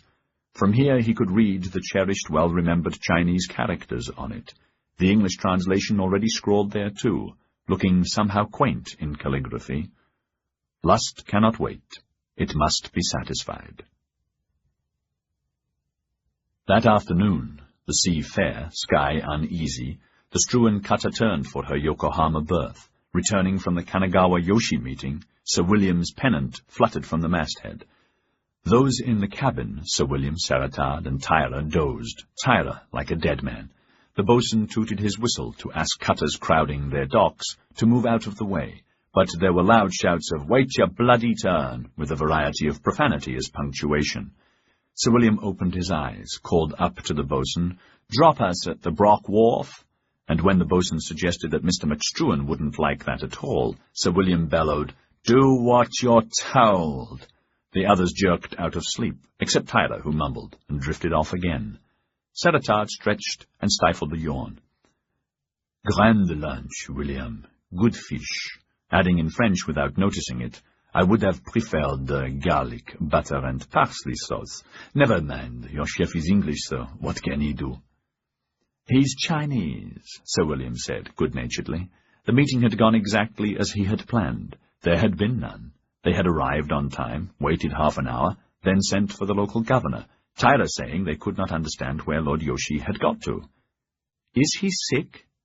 So sorry, I don't know, Lord." "My master says, ask after the health of Lord Yoshi. Say, we here, as asked. As soon as, well, please make new day." Deliberately, Tyler had dropped all real pleasantries. The governor had flushed, bowed as to superiors, apologized again, and hurried off disgusted that the Gai Jin was still in place. Naturally, every civilized person from here to Yedo had seen the fires, and presumed the Gai Jin, those left, would be licking their burns, boarding their ships to join the exodus and sail away. After the governor and his entourage had left, Sir William had suggested a leisurely lunch, guiding Saratard to their substantial cellar. "We deserve a celebration, Henri. What would you like to drink? We were truly lucky last night, apart from Andre, poor chap." "Yes, pity the will of God." Saratard frowned, still looking at labels. Montrachet 51. 2 bottles?" "At least 2. George is joining us. Might as well taste a Margaux. I recommend the 48, Chateau Pichon Longueville, and a Chateau d'Yquem with the pudding." "Perfect. Shame we have no cheese. No chance Yoshi will appear now." "If he does, we won't see him." "At the club meeting, you said dinner tonight. You want to discuss something special with the others?" "Yes." The cellar was cool and pleasant. A few glasses stood on a sideboard beside the racks. Sir William selected a half bottle of champagne and began to open it. "I think we must pretend the fire is not the disaster it really is, and press ahead against Sanjiro and his capital, Kagoshima." "Now?" Saratard was very surprised.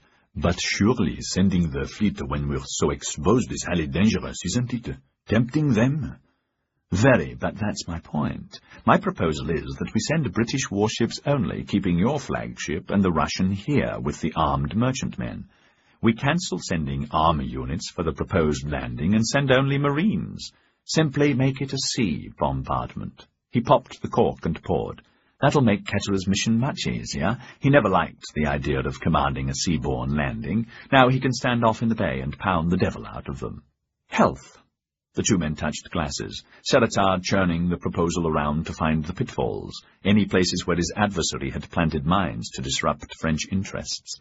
There were none. On the contrary, this helped his long-term plan to ingratiate himself into Yoshi's confidence, making him realize the British were the barbarians, not the French, and that France, which he equated with himself, could be trusted to be more patient and far-seeing.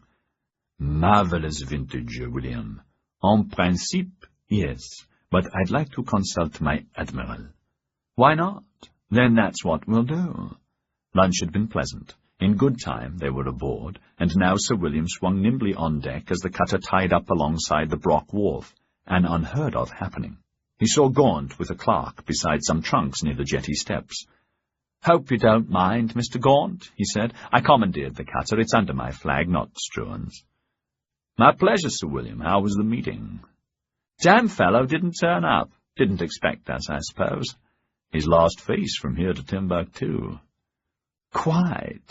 Which was the whole idea," Sir William thought with a secret smile, and pointed to the trunks. "You're not leaving, surely?" "No, sir, but I am going to Hong Kong by tonight's packet to arrange building supplies for ourselves and others." "Good idea. Have a safe journey and safe return." He raised his hat and walked off with Saratard. Tyler, sick with tiredness, reeled after them, hardly acknowledging Gaunt. "Put these aboard, Pereira," Gaunt said. "Tell the captain I'll be aboard in good time." "Oh, hello, Doc." Hogue hurried up with some coolies bowed under a sea trunk and bags. "I say, Edward, heard you were on the Atlanta Belle, too." Hogue was out of breath and harassed, his clothes and hands blood-stained and filthy, eyes red-rimmed. "Could I Prevail on your people to put these aboard for me. I've still a dozen or so arms and legs to set and burns. Thanks awfully." He rushed off, not waiting for an answer. "Put 'em aboard, Pereira." Gaunt frowned. Why is Hogue in such a hurry to leave? He asked himself. Everything packed that should be, everything done to ensure Brox would operate correctly while he was away. Which traders to give credit to, which to deny. Tomorrow or the next day, Choshu representatives were due to discuss arms shipments. A nice business to acquire for himself when the Brox went under and, as also planned, he acquired the premises and staff here at, well, fire sale prices. He laughed to himself at the joke. Next, the Yoshi coal concession that he had heard might be transferred from Struan's to Seratard through the late André Poncin's trading company might still be available to offers. He had instructed his shroff to make such an offer secretly. Pereira was left in charge. Last night, hearing from Maureen that Jamie's new offices were gone, he had planned to appoint Jamie, but to his surprise this afternoon, Jamie had thanked him and refused, saying he thought he would be able to restart his own business. Jamie would be more icing on the icing, he thought. Doesn't matter. Jamie will take over for me when this is all Rothwell Gaunt's. He felt in his pocket. Norbert's chop was there and the 2 backdated letters for Tess. His money belt was heavy with more than enough Brock silver mechs and gold for expenses. Good. All done. Now for Angelique. "Hello, Edward," she said, her smile warm. This was the first time she had received him in her upstairs boudoir. Arceau stood by a wine cooler, and he noticed the door to the bedroom was closed. Curtains were drawn, though the light had not yet completely gone. Oil lamps lit, the room feminine, inviting, her manner demure, odd. His tension increased. "White wine for a change," she said pleasantly. "La Doucette. Bourbon, if you wish." "Wine, please, ma'am. I have never seen you look better." "Nor you, my friend. Please sit here, by the fire." Her afternoon blue-black morning dress was new, the cut enhancing, the neckline square cut and modest. But for his pleasure and hers, she had draped a multicolored silk shawl around her shoulders, the effect startling, a breath of spring on this January day. "So, wine," she said, and when they had the glasses, "Wait outside. I want, I call." The maid shuffled out and carelessly banged the door closed. Gaunt said softly, "She'll have her ear, hard against it." Angelique laughed. "To hear secrets? What secrets could there be between us?" "To a safe journey, Edward." She sipped and put her glass down. "You're all packed?" Yes, I am. You look wonderful, and I love you and would like an answer to my question." Her fan slid open, and she began using it, as it should be used by a young lady of quality with an eligible man of quality, and ones of dubious reputation, to tantalize, flirt, to promise, but not promise, to give answers or avoid them to questions that were dangerous to acknowledge openly. The fan fluttered. "I admire you greatly, Edward." "No more than I admire you. But a yes or a no?" The fan snapped shut. Then she smiled and opened a box on the bureau, handed him an envelope. It was addressed, Mrs. Tess Struan. "Please read the letter. I am sending it by Hogue to Hong Kong in answer to hers." Her handwriting was neat. "Dear Mrs. Struan, thank you for your letter and your generosity. I agree to everything you requested. I solemnly swear and agree freely to relinquish all and any claims to your son's estate. I agree never again to use the title Mrs. Struan. I agree I am Catholic, and was never married according to my church. I agree never to set foot in Hong Kong except for transshipping, nor will ever try to contact you and any of your family. I agree to remove myself from these premises within the week, and accept with sincere thanks the offer of a trust of 2,000 guineas a year until I am dead." The space for her signature was blank, and then below it, verified as a true signature by Sir William Aylesbury, Minister, Japan, and another space for his signature and date. Gaunt looked up. "You can't mean this. This gives her everything." "Didn't you advise me to accept her conditions?" "Yes, but to compromise, to renegotiate." "Ah, yes, I remembered that. If you agree, I'll ask Sir William to witness it now before you leave. Dr. Hogue has promised to take it tonight on your ship, so it will be there when you arrive." But surely you know this yields everything. How can I or anyone negotiate for you? There's a second page. She took it out of the box. Her fan slid open and began to move, gently. Again he concentrated. The writing was not so clear, and here and there smudged. Could those be tear stains? He asked himself. Dear Mrs. Struan, for obvious reasons this part must be separate, as it is just between us, and no concern of Sir William. Again, I thank you for your generosity. The kind offer of 1,000 if I remarry, or marry, as you would say, within a year, I cannot accept, because I do not intend to remarry or marry, whichever you consider correct. Again he looked up at her, startled. Is this my answer? The fan fluttered. Finish it, she said. Now his eyes flashed down the page. Before God, I cannot avoid the belief I was married, though freely relinquish any public and legal pretension to that state as above. I will not take another. I do not wish to hurt or offend you, but to marry again, no. It is my intention as soon as possible to settle in London. I feel more English than French, my mother tongue English rather than French. My aunt was my real mother. I will never use the Mrs. title as I have agreed, but I cannot stop others here referring to me as such. Sir William will not accept Angelique or Angelique Richaud, but insists that I sign as Mrs. Angelique Struan, née Richaud, to make the above binding, for according to him and his understanding of English law, that is presently my legal name until I remarry. Has he said that? He asked sharply. No, but Mr. Skye says, if asked, he would have to agree. Ah! Gaunt nodded thoughtfully, gulped some wine, and went on reading, slower and more carefully. Should any of the above be unsatisfactory, please draw up what you further require. Give it to Mr. Gaunt, who tells me he is going to see you again, then return here almost immediately, and I will sign it. I commend him to you. He was a very good friend to your son, and has been kind to me. He advised me to accept your kind conditions, as Mr. Skye was against. Sincerely yours, Angelique.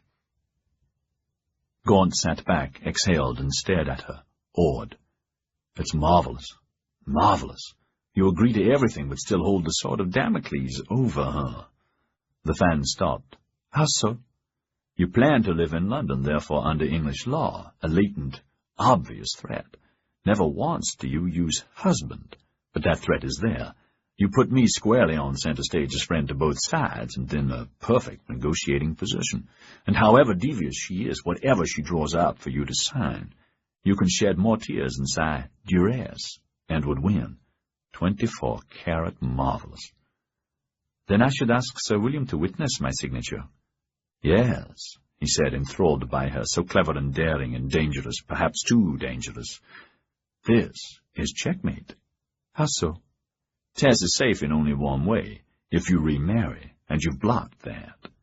Though the fan stopped, her eyes watched him over the edge. Then the movement began again, and he handed her back the letter, thinking, devilishly clever, for you, but not for me. Skye advised you, brilliantly. No one advised me except you. Something you said guided me. His heart skipped. No one else has seen this? No, and no one else will. It can be a secret between us. He heard the can be, and wondered where that led, despondent now, but hiding it. The fire in the grate needed attention, so he got up and used the poker to give himself time to think. The air was still strong with the smell of smoke and burning, but he did not register it, only her. How in the hell did she figure that all out? It's totally brilliant. All the pieces are on the board for both of us. She's won. She'll beat Tess, but I've lost. I'll still have to negotiate for her, and now I'm surer than hell I can up her stipend. But Angelique's conceded nothing and left her game plan open. I've lost. I don't share in the big prize. Her. So the answer to my question is no, must be no. Only the fan moved. Why? She asked without emotion. Because the moment you do, you lose the game. You lose all power over Tess Struan. Yes, I would. She closed the fan quietly and let it rest in her lap. Her eyes never left his, nor their intensity. For a moment he felt hypnotized, Then his mind flared into action, and sudden hope spread through him. "I would," you said, meaning you would. But I wouldn't. I wouldn't lose power. Now she smiled. It was an answer. The Mona Lisa again, he thought. Strange how her face changes, how I think it changes, how really devious she is, and how vigilant I'm going to have to be to tame this filly. I still don't understand, but a faint heart never won a fair lady. It took all of his will to keep his feet planted where they were. I love you for all the usual reasons, and I love your cleverness. Now formally, please, will you marry me? Yes, she said. Chapter 59. Hallelujah, Gaunt said, light-headed, but did not move from the fireplace. The fan stopped. Hallelujah, is that all? She murmured, heart picking up tempo. Oh, no, but first tell me what are your conditions? She laughed. Should there be conditions? I'm beginning to know the way your mind works, some of the time. When will you board Atlanta Bell? At the last moment, there's much to talk about. Yes. Would our children be brought up Catholic, and would we be married in a Catholic church? Is that a condition? A question. He frowned, letting his mind race ahead and all around, wanting to be cautious in this rock-infested sea. I don't see why not. I'm not Catholic, as you know, he said slowly. But if that's what you want, it would be all right.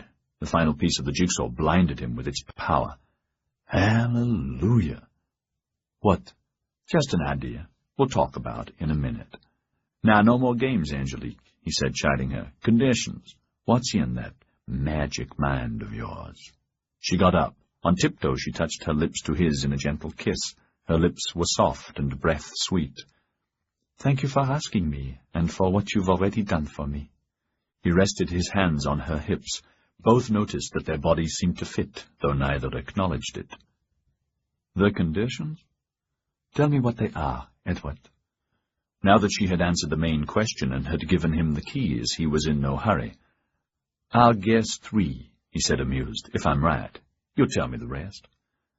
Agreed. His body, hard against hers, was pleasing to her, and so was her soft curving against him, diverting his concentration, effortlessly. Careful, it's a major trump card, and this game's now in its most dangerous stage, to settle the future. God damn! Easy enough to make the kiss more serious, too easy, and easy then to whisk her off her feet to the bed in the next room and lose, whatever the result, even before you reach the door. It was more exciting for him to hold back, to wait for the perfect moment, as with Morgan Brock, to accept the fact of his lust and put it aside, and try to inject his mind into hers instead. 3 conditions. I know at least 5, he thought, wanting to win, needing to win, as in everything. Not necessarily in this order, he said. 1 is that I successfully renegotiate upwards, say at least to $4,000 a year. Another that we spend time in Paris and London, say a month every 2 years. With traveling time, that'll be about a 6-month trip. Next, that Tess's trust money, whatever it is, stays under your control, not mine. He saw her eyes dancing and knew he had won. And another, for good measure, that I must love you madly, forever. You're so clever, Edward. I know we will be very happy. The strange smile returned. Now, 5 would be better than 4, and 2 months better than 1. I'll try for 5, though I can't promise, he said at once, and agree to 2 months in Paris, all other things being equal. What else? Nothing important. We will need a house in Paris, but once you know it, you will love it too. Nothing else except you promise to cherish me.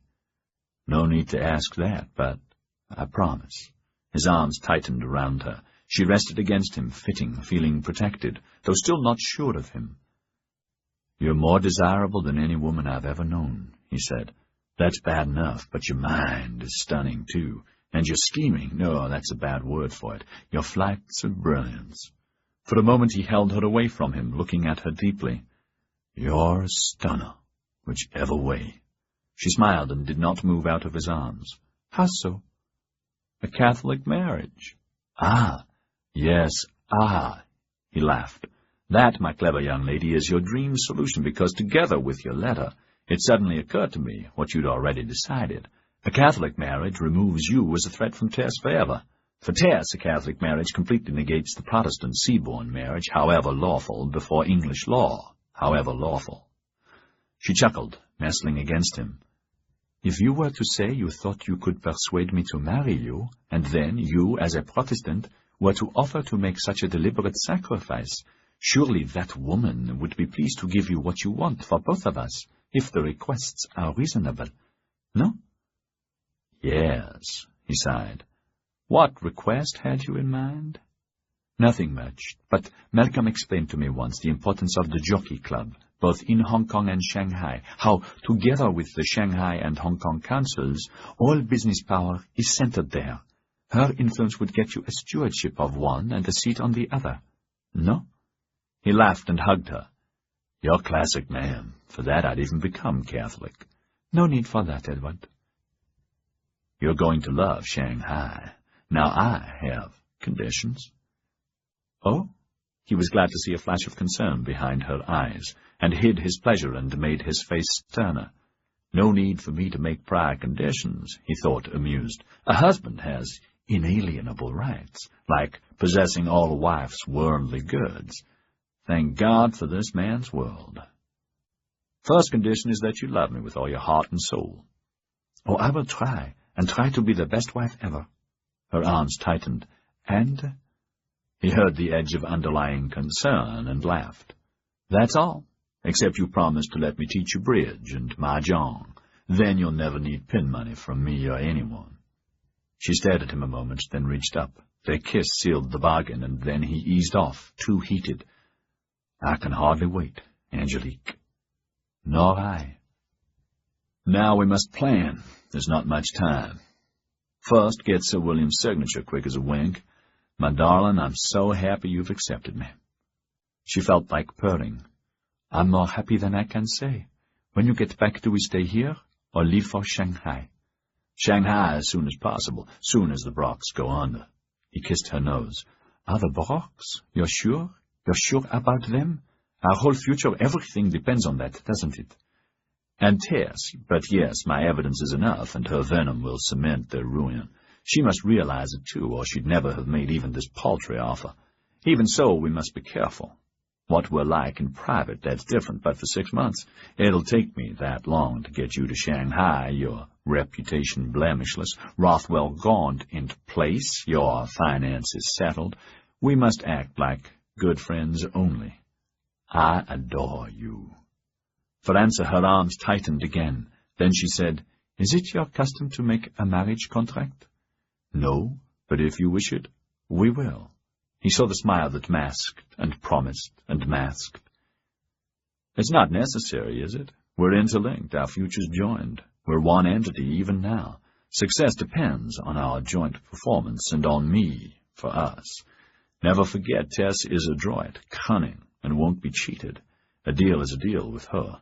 Even so, I promise, you'll get what you want. Yes, I will, she thought. In shock, Sir William put the last of Andre's pages onto the side table, all of them in French and in Andre's handwriting. My God, he muttered, and shifted in his frayed, comfortable old chair. His anteroom was pleasant, a fire burning merrily, his curtains drawn against the draughts.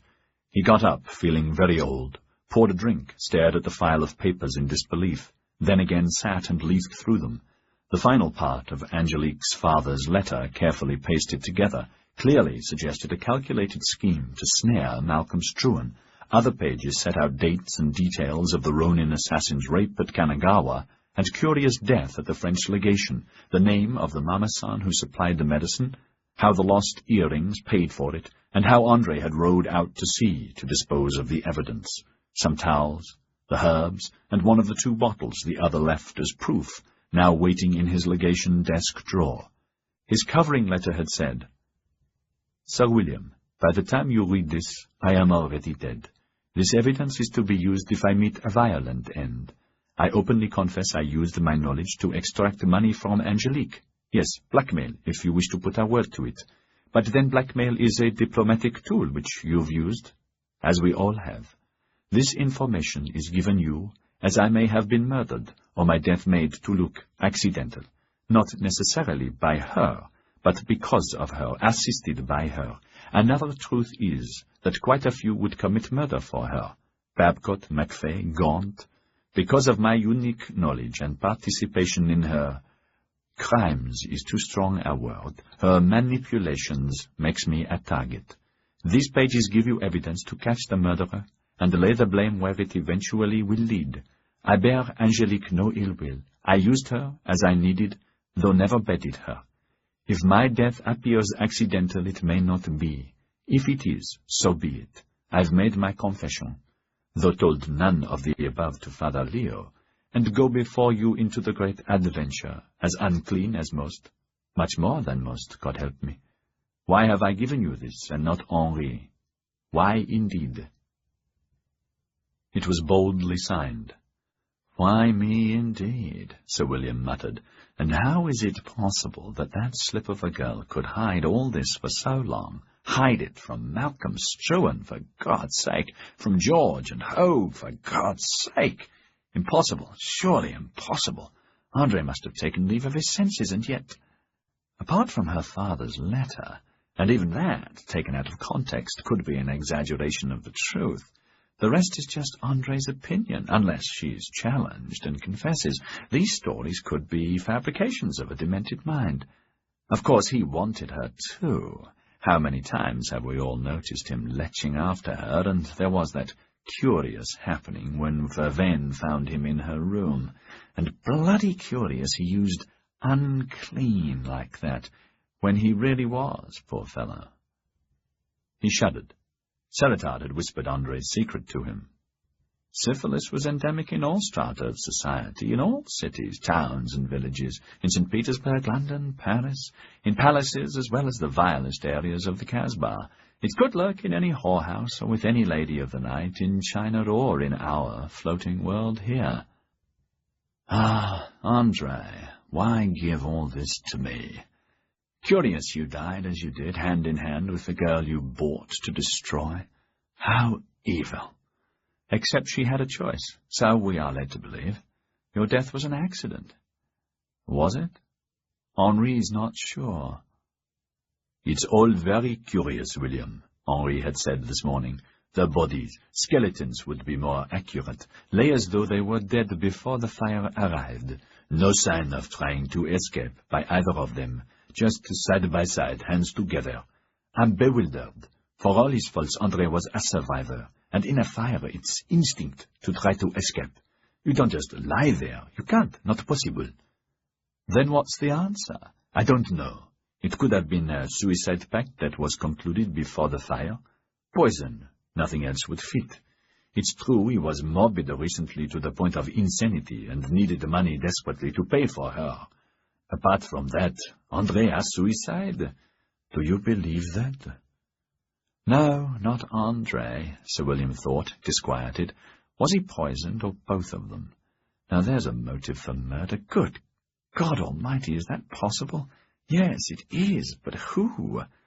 Wearily, greatly troubled, he closed his eyes. The more he tried to answer that question, the more distracted he became.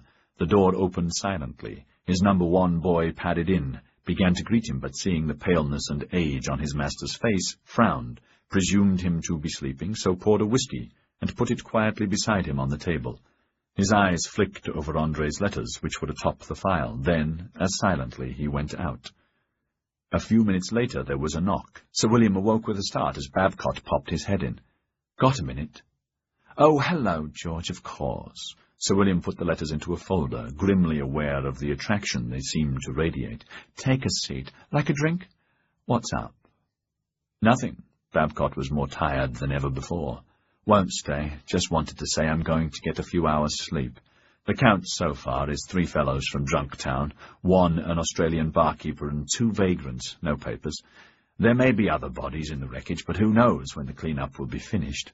No one seems very concerned. What about the village and Yoshiwara? We'll never get a count, Babcock yawned. They seem to consider those sorts of statistics national secrets. Can't blame them. We're the outsiders. Not many casualties, I'd imagine. Same on our Yoshiwara, thank God. You heard that each inn had an emergency cellar. Damn clever. We'd better institute the same idea. Pity about Andre, Babcock said, and at once another twinge went through Sir William. We were terribly lucky more of our people didn't get caught. How Philip got out with his life, I just don't know. William, he's badly shaken up by the loss of his girl. Why not give him a couple of weeks' leave, let him go to Hong Kong or Shanghai? Work's his best therapy, and I need him here. Maybe you're right. Another yawn. God, I'm tired. You know Hoag's on the packet tonight. He told me earlier, least he said he'd asked you and you didn't need him. I suppose Tess ordered him to report as soon as he knew, if she wasn't bearing? Yes, part's personal, William. He's suddenly frantic to go back to India. Thinks his happiness lies there. Hope he does. He's a grand doctor, but talks too much. A frown and a stifled yawn. Did he tell you what was in Tess's letter? To Angelique? No. He said she didn't show it to him. Difficult to call that one in more ways than you can shake a stick at, Sir William said, watching him closely. Heavenly was here earlier. He said nothing about it either, only that she wanted me to witness her signature to a letter she was sending Tess. Some of Babcock's tiredness went away. I'd certainly like to know what's in it. I'd only be party to witnessing it. Rightly, I don't need to know the contents. Babcock sighed, yawned again. I feel so terribly sorry for her. Wish I could help. I'd do anything. Such a nice girl, and so unfair. For her and Malcolm. Well, I'm off. Glad she's not leaving us yet. She'll make someone a spectacular wife. See you in a few hours. Have a good sleep, and thanks for all the good work. By the way, Sir William said, not wanting him to leave, but afraid if he stayed he would be tempted to share Andre's evidence, to ask his advice. When do you see Anjo again? In a week or two, when the laudanum's used up. Without that, he'll be a most unhappy man. No hope for him? No. He won't last but a few months. The tests are fairly accurate. His insides are in a mess. Yoshi's our man. Another aching yawn. Do you think Anjo or Yoshi or both ordered the arson? Either or neither or both. We'll never know.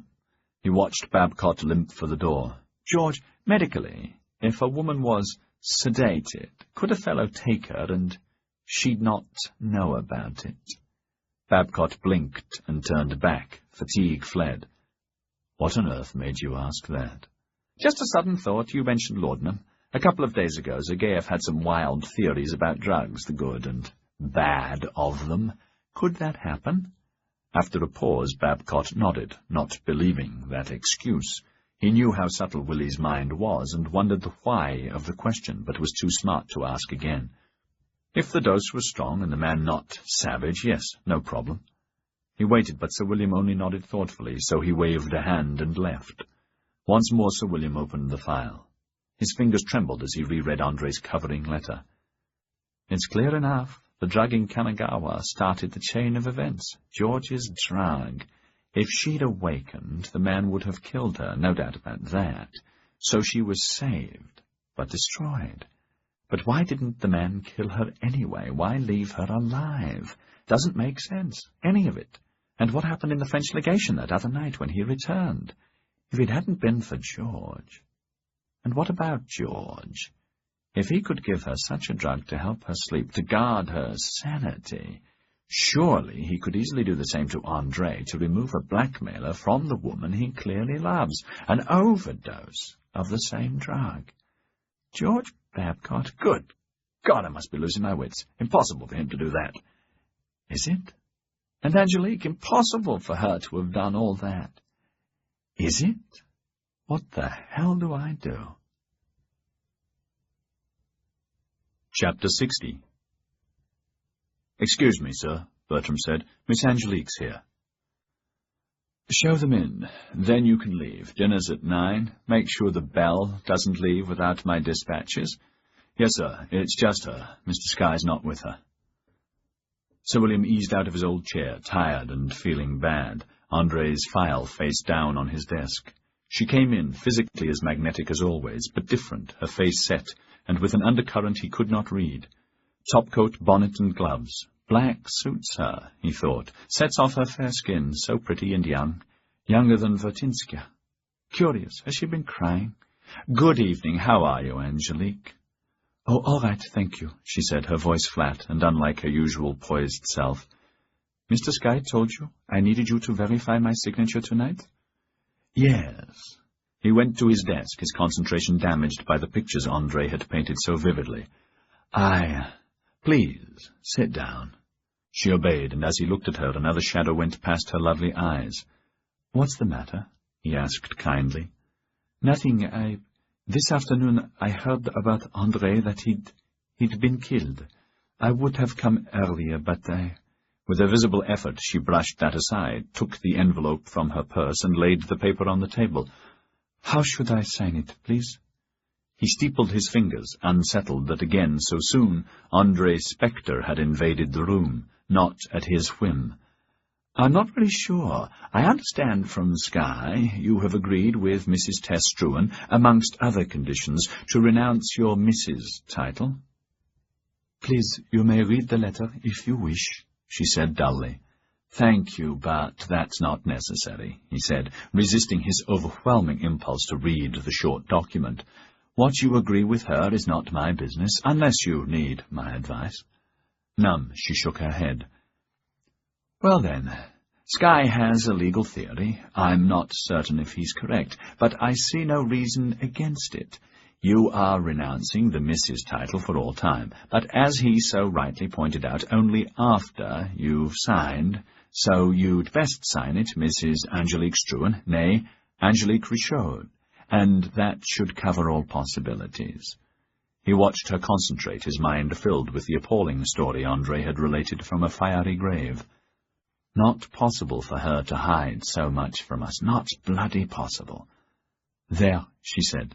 "Now it's done." "I feel obliged to ask. You're sure you're doing the right thing? No one's forcing you in any way to sign this document, whatever it contains?" "I sign freely. She offered a settlement, Sir William.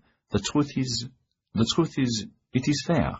Some of the clauses are badly put, and could be improved, perhaps will be, but Malcolm was her son. She has a right to be distraught." She got up, put the letter into the envelope and into her bag, wanting to leave quickly, wanting to stay. "Thank you. Don't go for a moment. Perhaps you'd care to dine tomorrow, just a few of the fellows? I was thinking of asking Jamie and Miss Maureen." "Well, yes, thank you. I think so, but They're nice, and she's sweet. Will they get married, do you think?" "If he doesn't, more the fool him. She'll be snapped up if he doesn't." Before he could stop himself, he said, "Sad about André, wasn't it? Did Henri tell you how they found him?" Abruptly, he saw her eyes fill and her control disappear. "Sorry, I didn't mean to upset you." "You didn't. I'm already so upset I still can't. Henri told me an hour or so ago how André and she together, the will of God for them, so sad and yet so wonderful." She sat down, brushing at her tears, remembering how she had almost fainted, and after Henri had gone, she had rushed to the church and knelt before the statue of the Blessed Virgin. The church oddly changed, lofty without its roof, but the candles alight as always, the peace there as always. And she had given thanks, desperate thanks, for releasing her from servitude, and with a sudden, heartfelt understanding for releasing him from torment too, André as much as her. "I understand that now, O Blessed Mother. Thank you for blessing us, for blessing me and blessing him. He's with her, and at peace, when he knew no peace on earth. But now they're safe in thine arms, thy will be done." Her eyes could hardly make out Sir William through her sorrow and gratitude. "Henri told me about André's disease. Poor man, how terrible, and terrible to be so much in love. He was, you know, utterly. André was kind to me, and to be truthful," she said, needing to say the truth aloud, "he was awful, too, but a friend. He was just madly in love with his Hinode. Nothing else in the world mattered, so he should be excused. Did you ever see her?" No, never did. Didn't even know her name." In spite of a resolve to leave well enough alone, he said, "Why was he awful?" She used a handkerchief to dry her tears, her voice sad and without anger.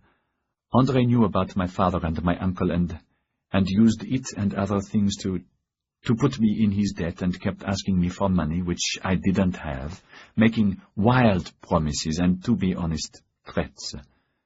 Searchingly she looked at him, no guile in her now, open and so thankful to God and the Blessed Virgin for releasing her and him, the past consumed with him and all the filth. "It was the will of God," she said fervently. "I'm glad and sorry. Why can't we forget the bad and only remember the good? There's enough bad in this world to make up for our forgetting, don't you think?" "Yes, there is," he said with untoward compassion, his eyes straying to Vertinsky's miniature. "Oh, yes." This rare show of emotion in him triggered something in her, and before she knew it, she was telling her innermost fear. "You're wise, and I have to tell someone. I feel cleansed like never before, but it's my Malcolm that worries me. It's just that I've nothing left of him, no name, no daguerreotype. It never came out, no portrait, and I can't seem to find his features. Every day it seems a little worse." "I'm frightened," she said, tears flooding silently, sitting there in front of him powerless to move. "It's almost as though he's never been.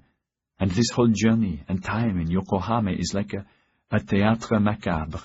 I'm married but not, accused of awful things that never happened or were never meant or never intended, innocent but not. I'm hated by Tess when I only wanted to do the best I could for my Malcolm.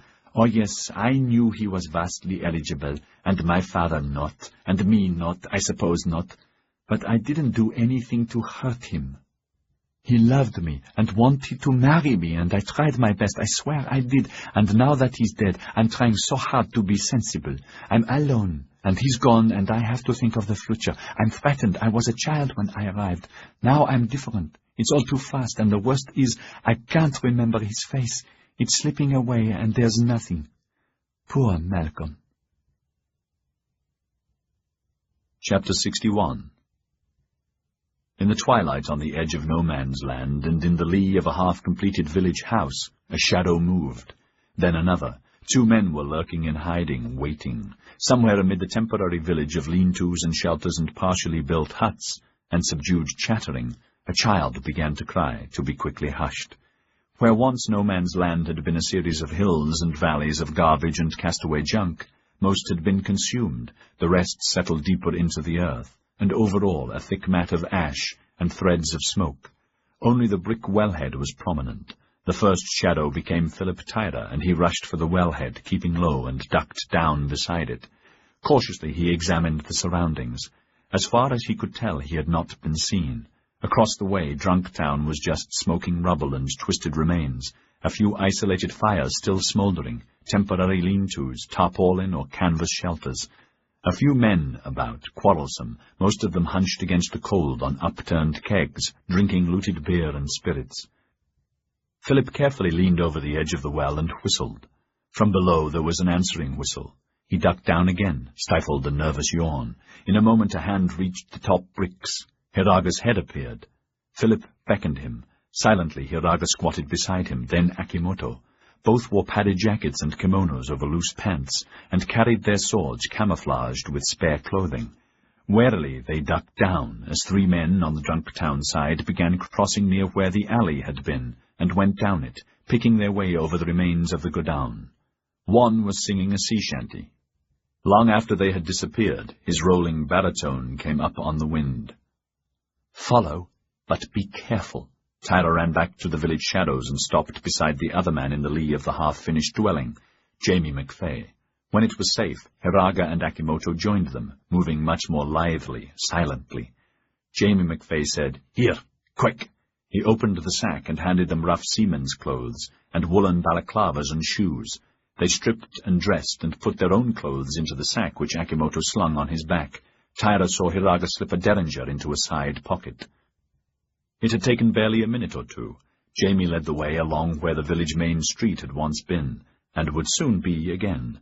They could feel eyes everywhere. Above them the moon came out of the cloud briefly. Automatically Hiraga and Akimoto froze into shadows, both men ready to go for their weapons, mentally cursing the inept carelessness of the other 2.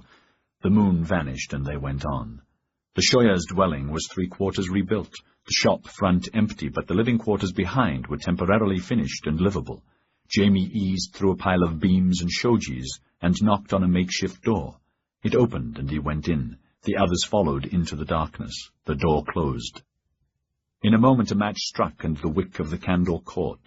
The Shoya was alone, grey with fatigue, and a fear he tried hard to hide. On the low table were flasks of sake and a little food. Hiraga and Akimoto wolfed the food and emptied 2 of the flasks in seconds. "Thank you, Shoya," Hiraga said. "I will not forget you." "Here, Otame-sama." The Shoya gave him a small bag containing coins.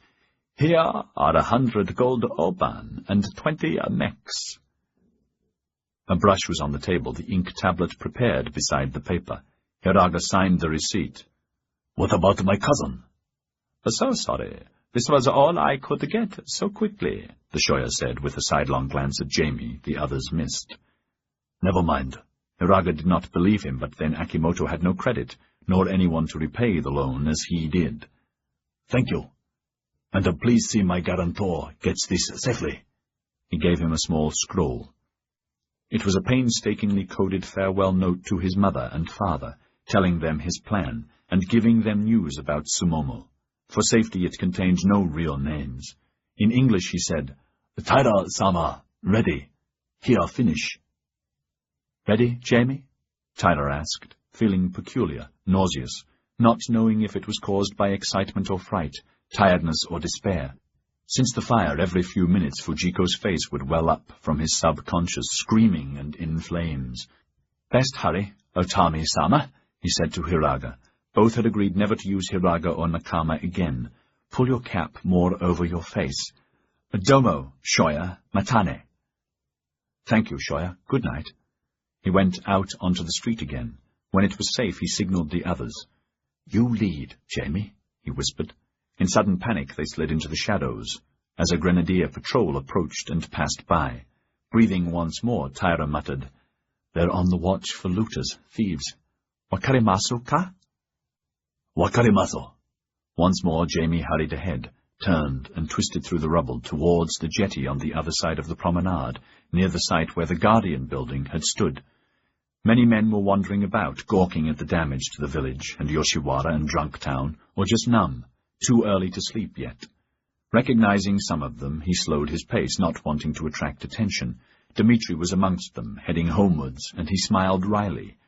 This morning, Dmitri, beaming, had sought him out to say he had found Nemi in the early hours, and that she was all right, just a few bruises and hardly touched.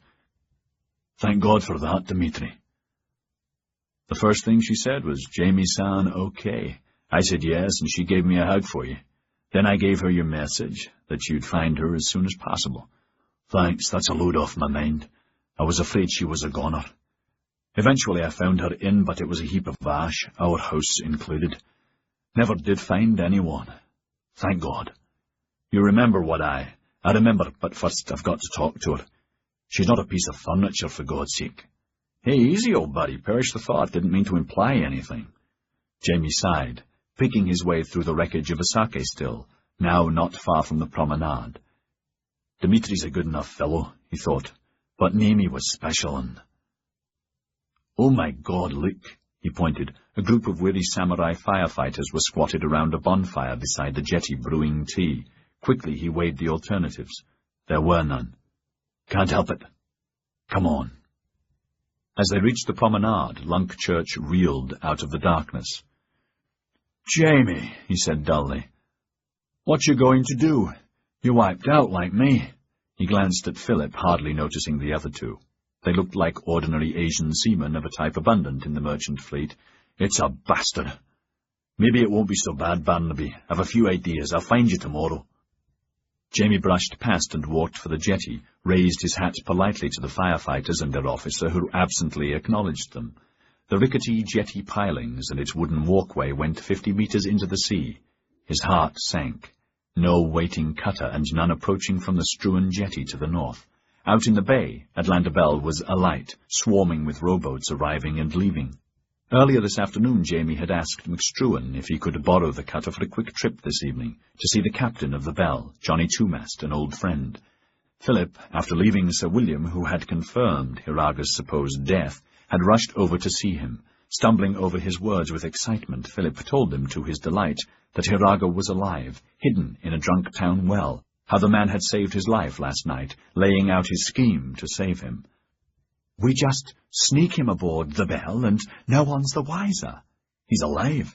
I'd heard about him dying in the fire. He's alive. Yes, all we have to do is sneak him aboard. I'll ask Johnny Two-Mas to hide them, but only if you get Willie's approval.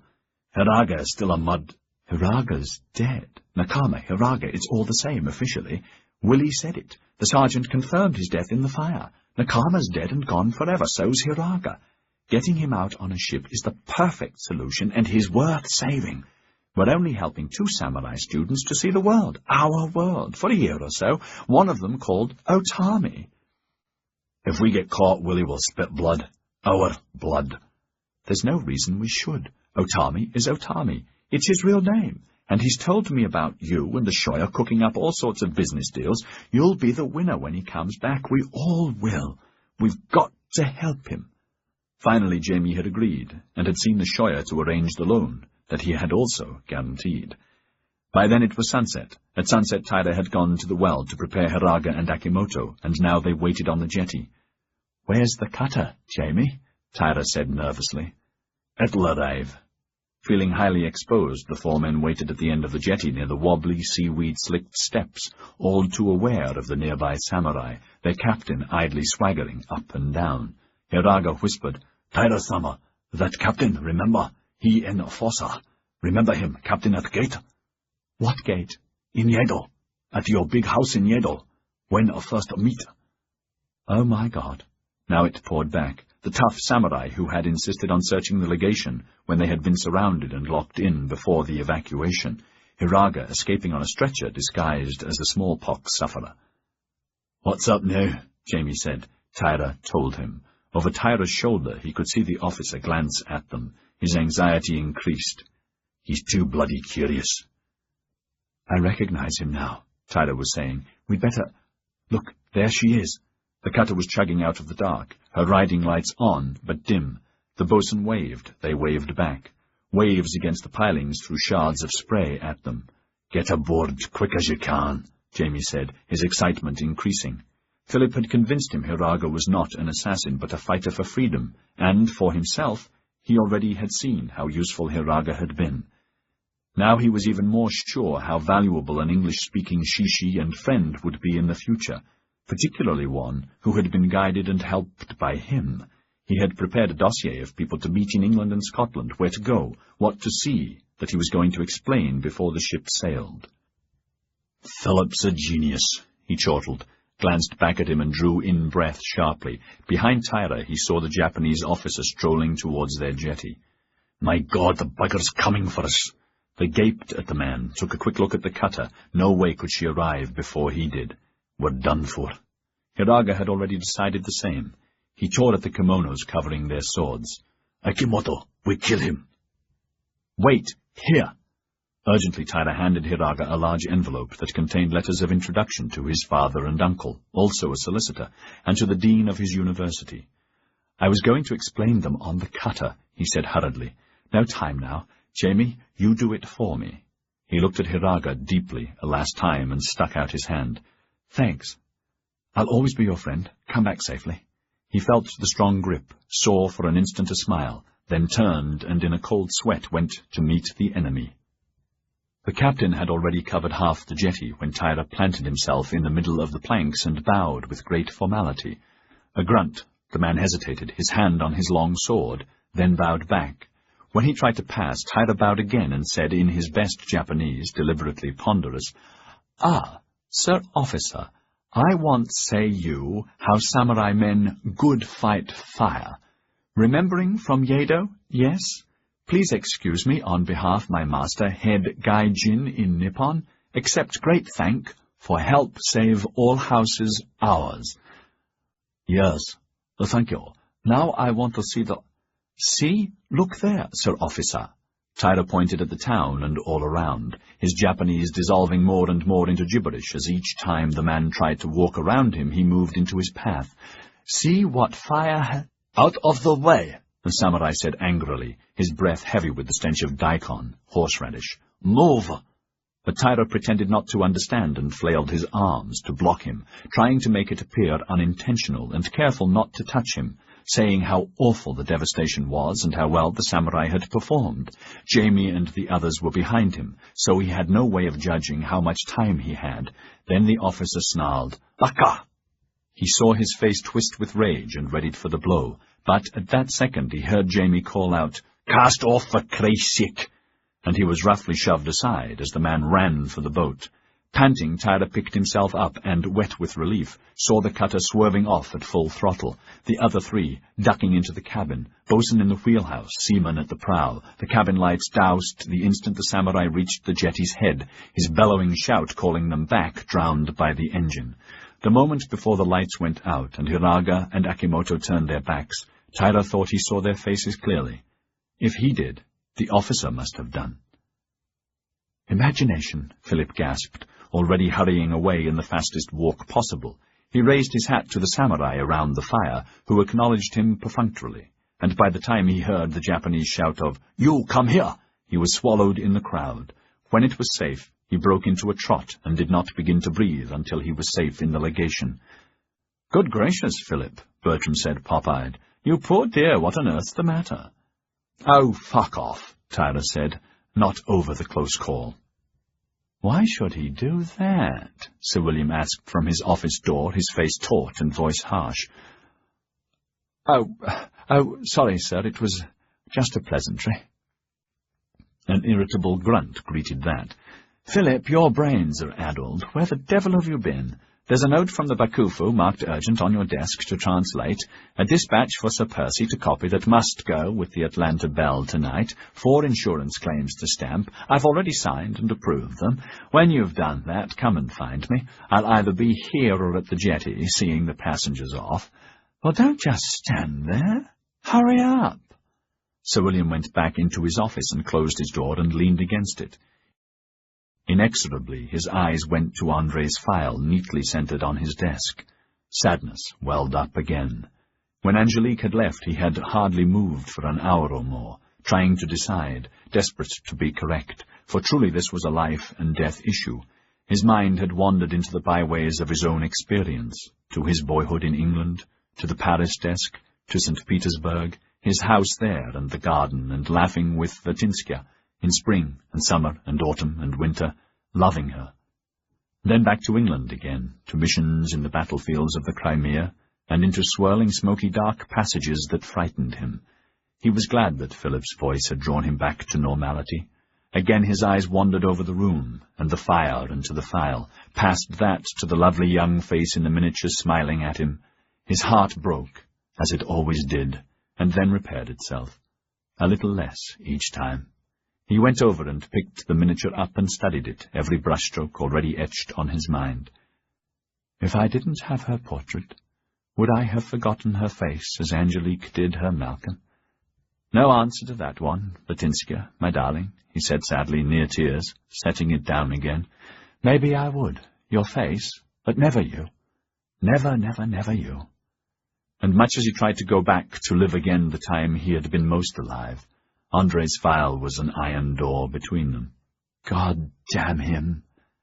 Never mind that. Make the decision. No more shilly-shallying, he ordered himself.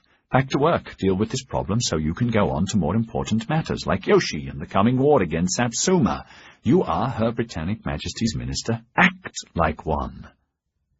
The correct and only proper way to deal with Andre's file is to seal it, to write a private report that relates what occurred and when, what was said and by whom, then to seal that and send it all to London and let them decide.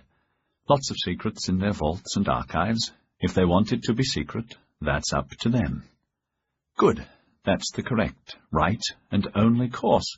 Confident he was making the right decision, he gathered the pages and, one by one, fed them to the fire, humming to himself, watching them curl and blacken and burn. This isn't ill-advised. They're not positive proof, and anyway, the poor girl was a victim. Andre was a dangerous and active undercover agent for an enemy power, and if half the evils listed in his secret dossier are correct, he deserved to go over the moon a dozen times. Truth or lies, in this instance, dust is going to dust. When it was done, he raised his glass to the miniature, feeling very good. "For you, my darling," he said.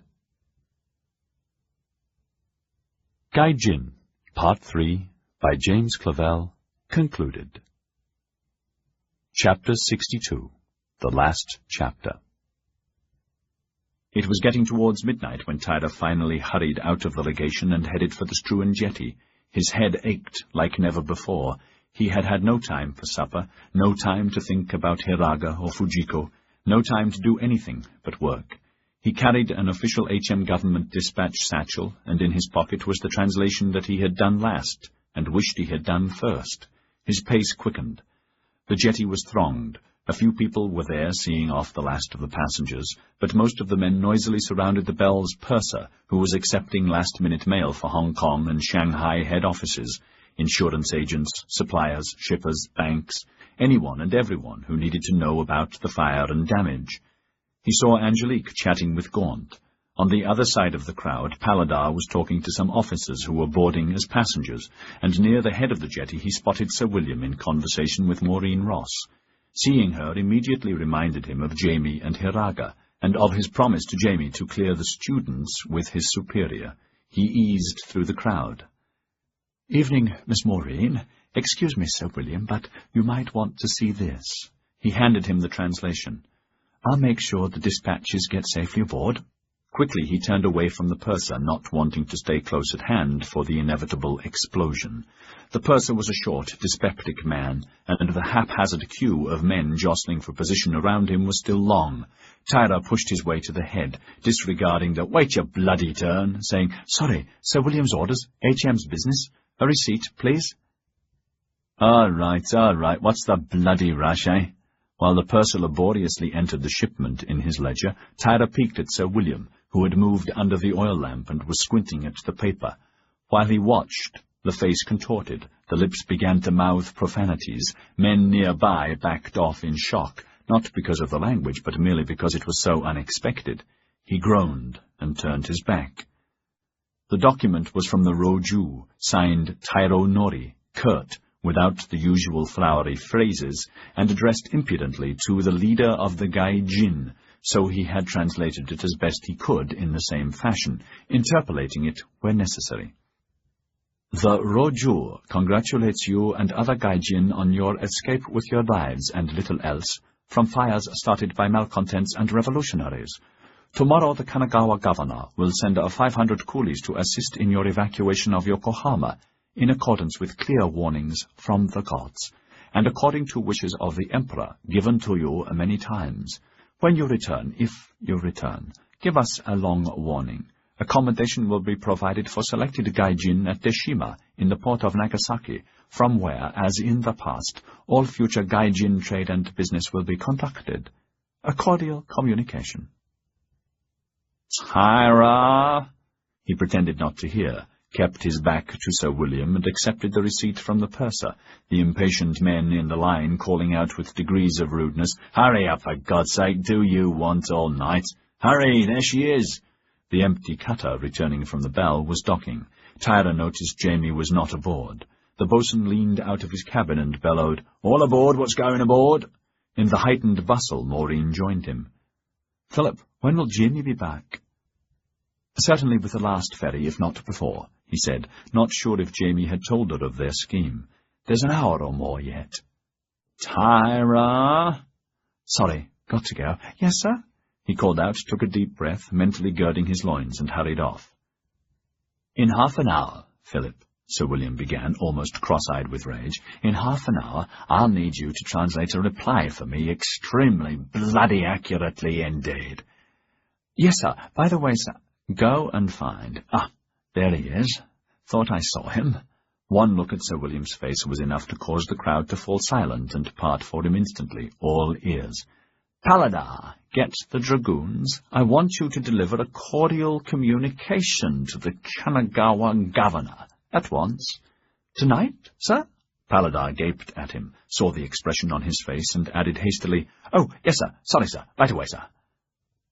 "Excuse me, Sir William," Tyler said in a rush before Sir William could leave. "No time to tell you before, but I helped 2 Japanese students aboard who wanted to travel to visit England. They saved my life last night. Hope that's all right." "That they saved your life? I wonder." The eyes bored into him. "If you've turned travel agent on Her Majesty's time, I suppose there will be a satisfactory answer should I require one. Paladar, arrive in strength in an hour and deliver my message rather rudely. By God!" He stalked off. Paladar blew his nose, his cold still bad. What the hell's up with him? Tyler leaned closer and told him about the ultimatum. My God, no wonder. What bloody cheek. Actually, it's bloody good. Now that there'll be some action, all this hanging around inflames the general's neck, along with his piles. He laughed, more from nervousness than the old chestnut. At that moment Hogue arrived, puffing, still wearing his operating frock coat, the sleeves and chest stiff with ancient blood, and burdened with top hat, suitcases and packages. I thought I was going to be late. What's the joke? You've plenty of time, Tyler said, and with Paladar wondered what was in Angelique's letter that Sir William had witnessed, and Hogue carried to Hong Kong in reply to the letter, also still a mystery, given to Angelique when Hogue was sure she was not bearing Malcolm's child. Since the first day Hogue had arrived back, the outlines of Tess's ultimatum were common knowledge and the subject of heated private debate. Hope you have a safe trip. It's India next, isn't it? Yes, I'll be there next month. The ugly face split with a smile. Can't wait. Come and visit me. You'll love it. Paladar said, India's my next posting. In fact, I've just been told the frontier, Hindu Kush, Khyber Pass. Though he spoke lightly, Paladar secretly hated the idea. Too many deaths in that special hell. Too many killings, a bullet from nowhere, a dagger out of the night, wells poisoned. No glory there, only slog and kill and try to stay alive in that barren, festering rock landscape where nothing grew but death. And yet vital to the empire, for there lay the historic invasion route to British India, for Mongol, Persian or Russian hordes. A sick premonition swept through him, and he could not resist adding, No sea burials there, Doc. No, none, not at all, Hogue replied, and misreading him, put a warm, friendly arm on him. You're a good fellow, Setri. If I can help in India, I'm easy to find. You'll love it. Good luck. He strode off to greet Angelique and Gaunt. What was that about? Tyler asked. He had noticed the sudden change in Paladar. Paladar shrugged, cursing his anxiety and lapse and abrupt envy of Hogue. Doc Hogue told me he doesn't like sea burials, said he was glad to miss Malcolm's in Hong Kong. He smiled crookedly. After he had reported to Sir William about Hogue's curious behaviour over the coffins at Kanagawa that the sergeant had witnessed, on instructions and sworn to secrecy, unobserved, he had switched the coffins after checking them. No difference between them that he could see.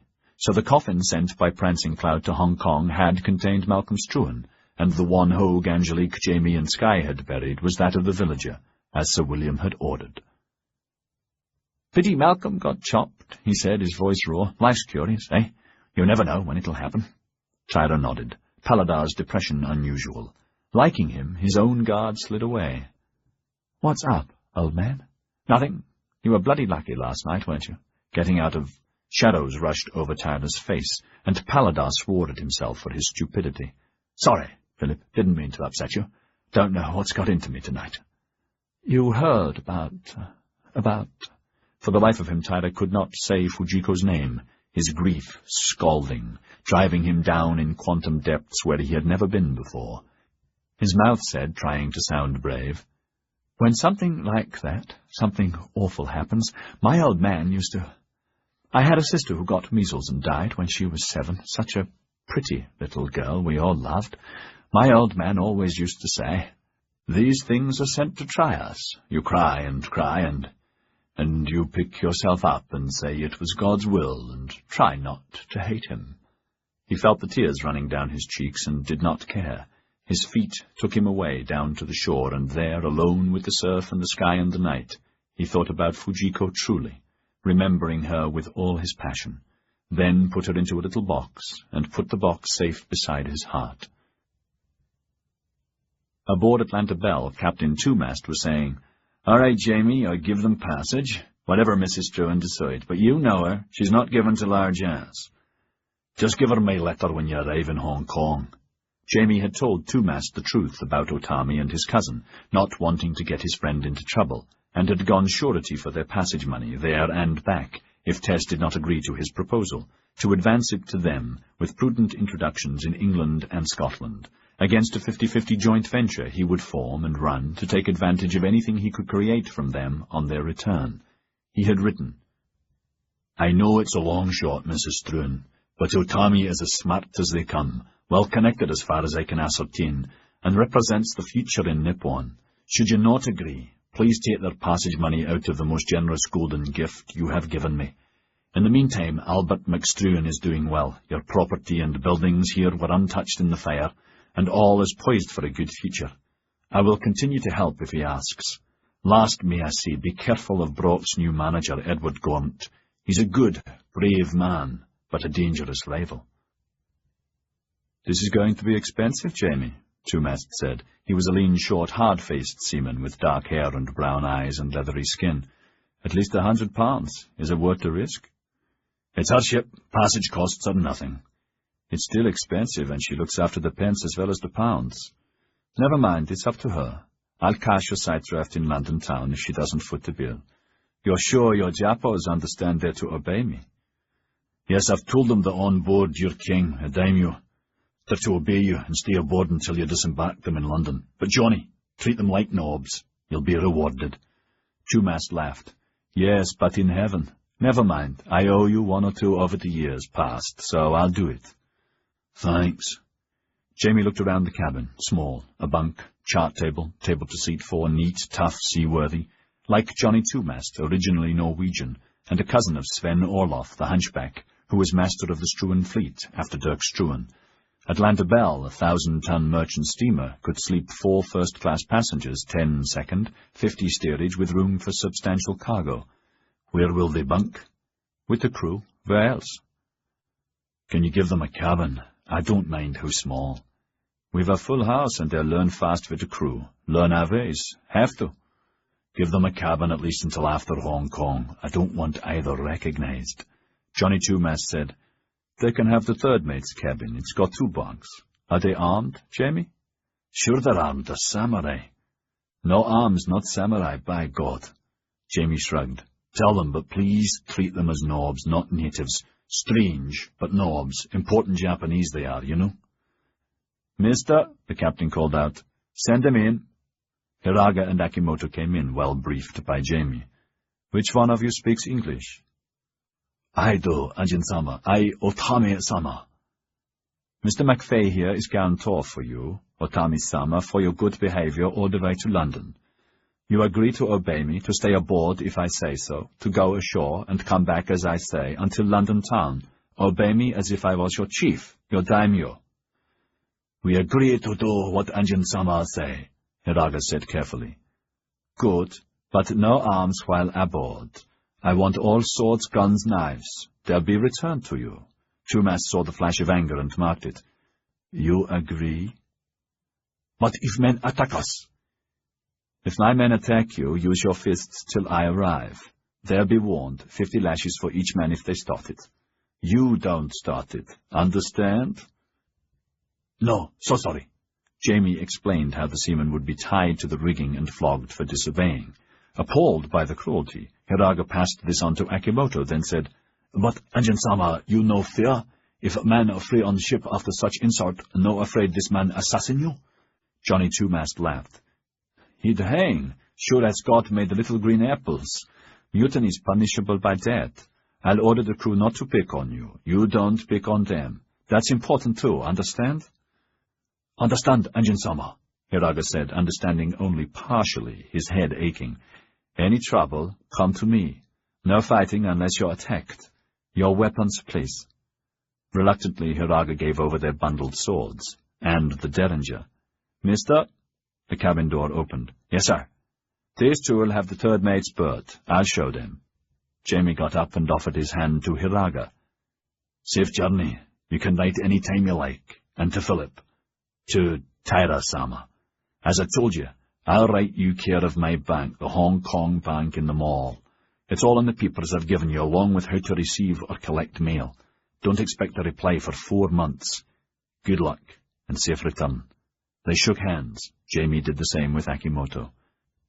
You two come with me, Two-Mast said. He led the way down the corridor and opened a door. You bunk here and stay out of sight. Mr. McVeigh doesn't want you recognized. After Hong Kong, it'll be easier.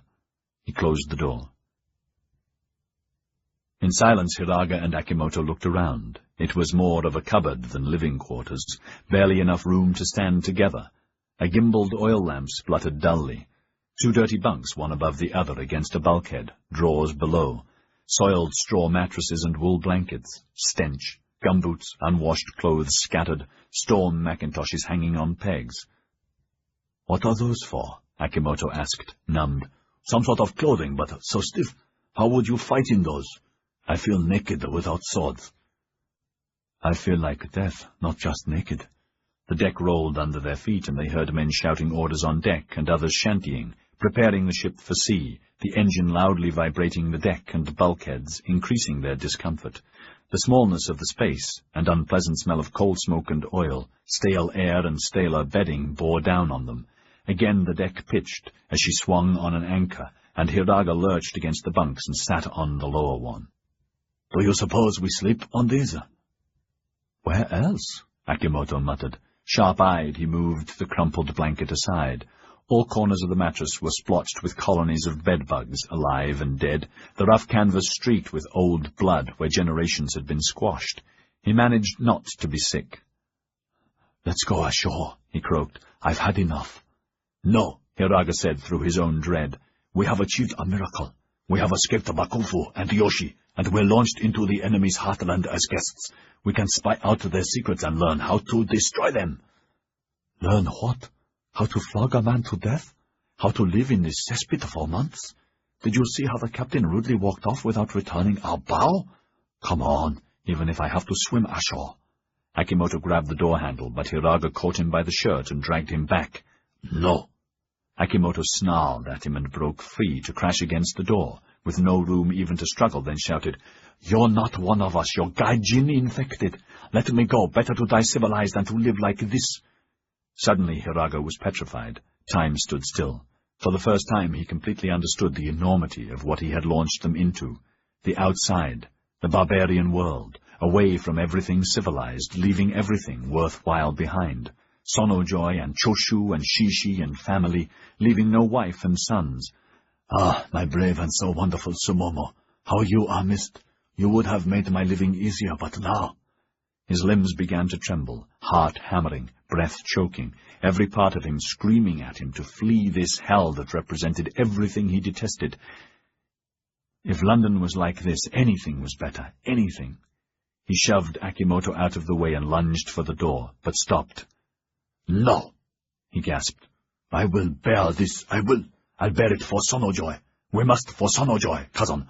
We must bear it, but whatever happens, we will die like samurai. We will make our death poems. That's what we'll do. We'll make them now. Now! Then nothing else matters in this life. Ashore at the jetty, the boatswain called out, Last call for bell, all aboard! So good luck, Edward, and a safe return, Angelique said, still consumed with melancholy, but with a little smile that lit up his being. Take care.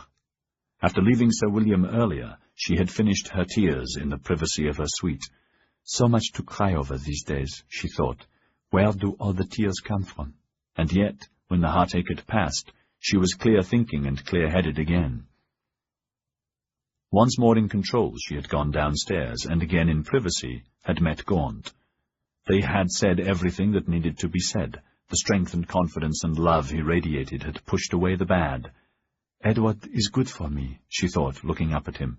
Not that he will ever replace my Malcolm. That's different. You all right now? He asked. Yes, thank you, my dear. Hurry back. He kissed her proffered hand. Take care, ma'am. His glow made him even more boyish. Don't forget. She had asked him to tell Tess that she hoped one day they could meet as friends. It's important. Yes, it is, and I won't forget, and I'll be back before you know it. For those nearby, he added louder, I'll see that your shopping list is taken care of. Never fear. A final little pressure on her hand, and he leapt onto the slippery deck without a care, hung on with one hand, last aboard. The boatswain tooted, shoved the throttles full astern, and backed into the chop. Gaunt waved, and then, not wanting to be indiscreet, went into the cabin. "Pretty girl," Hogue said thoughtfully. "Yes, sir. A bale to end bales." Both men watched the jetty recede. "Have you ever been to India, Edward?" "No, never have. You've been to Paris?" "No, never. But India's the best place in the world. Best life in the world for Englishmen. You're mostly that, aren't you?"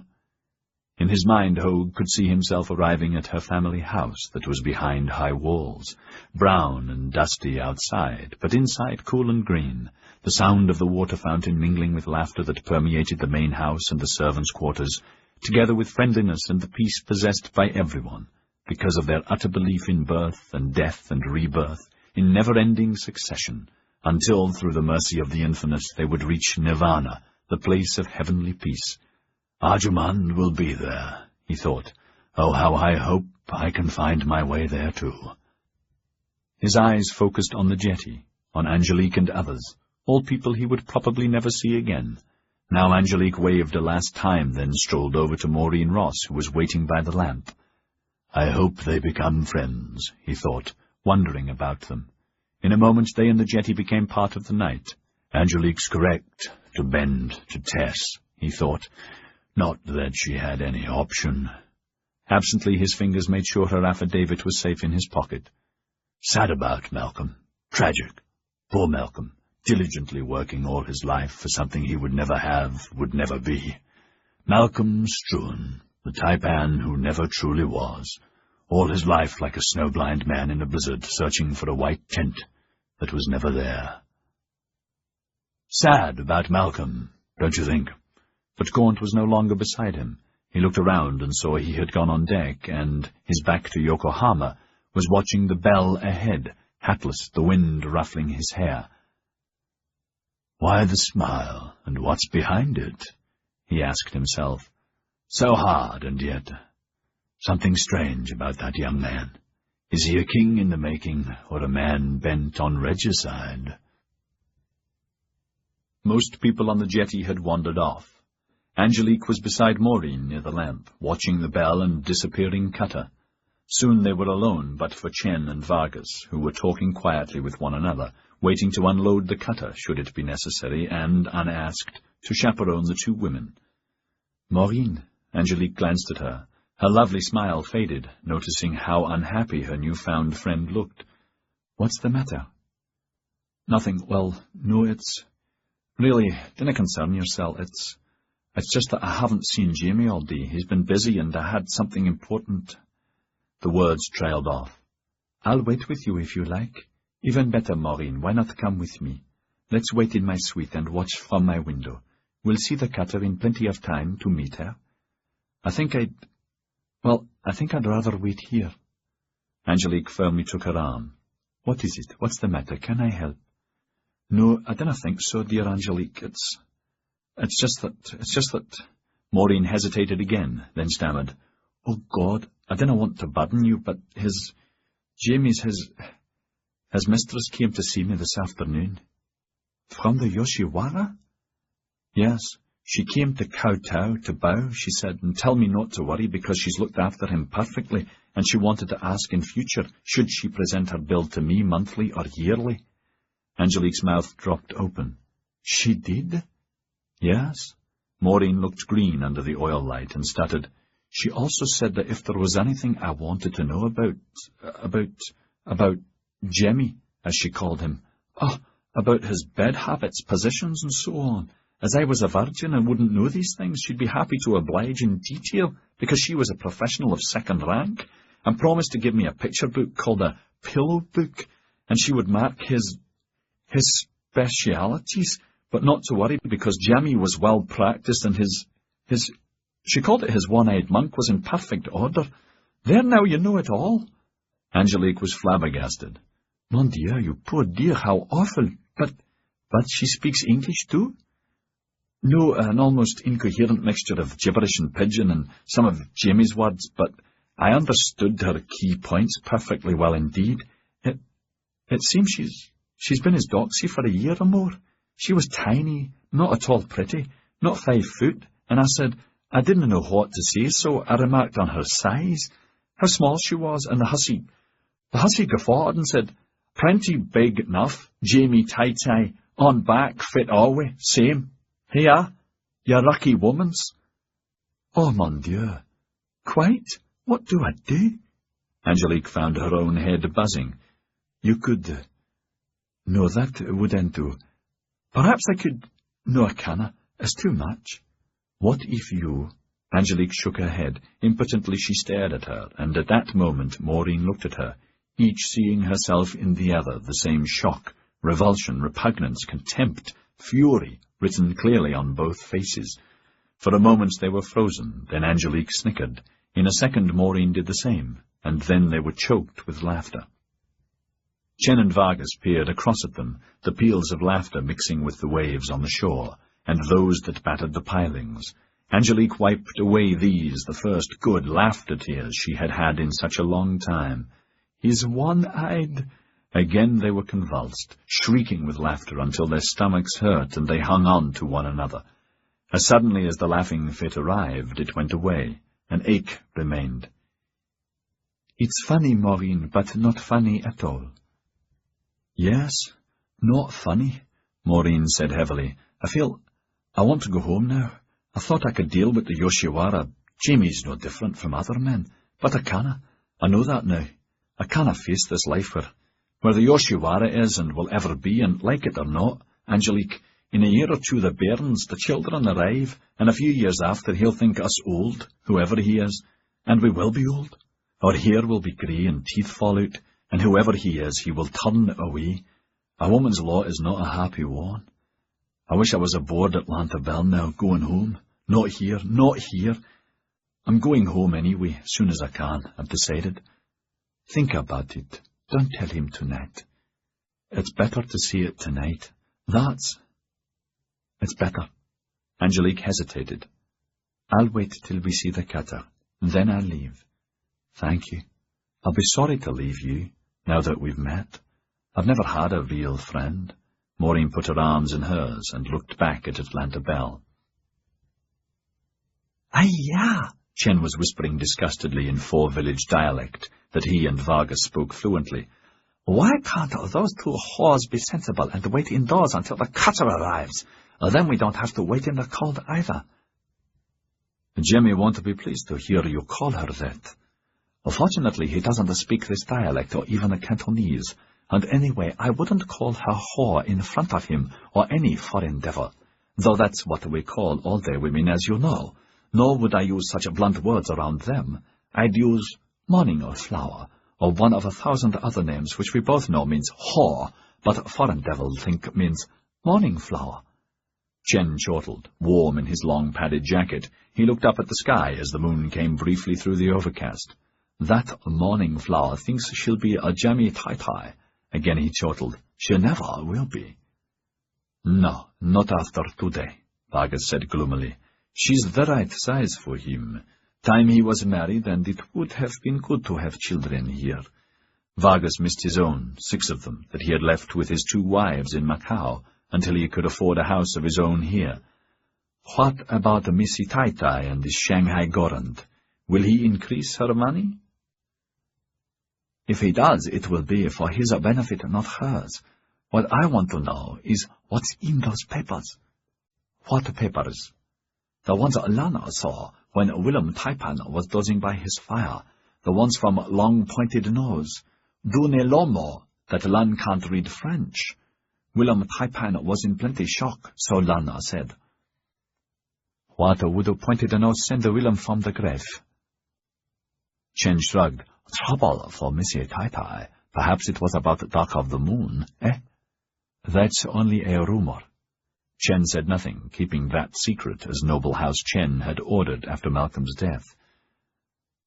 Whatever happens, Tessa Tai-Tai will grind Missy Tai-Tai and the Shanghai foreign devil into dust.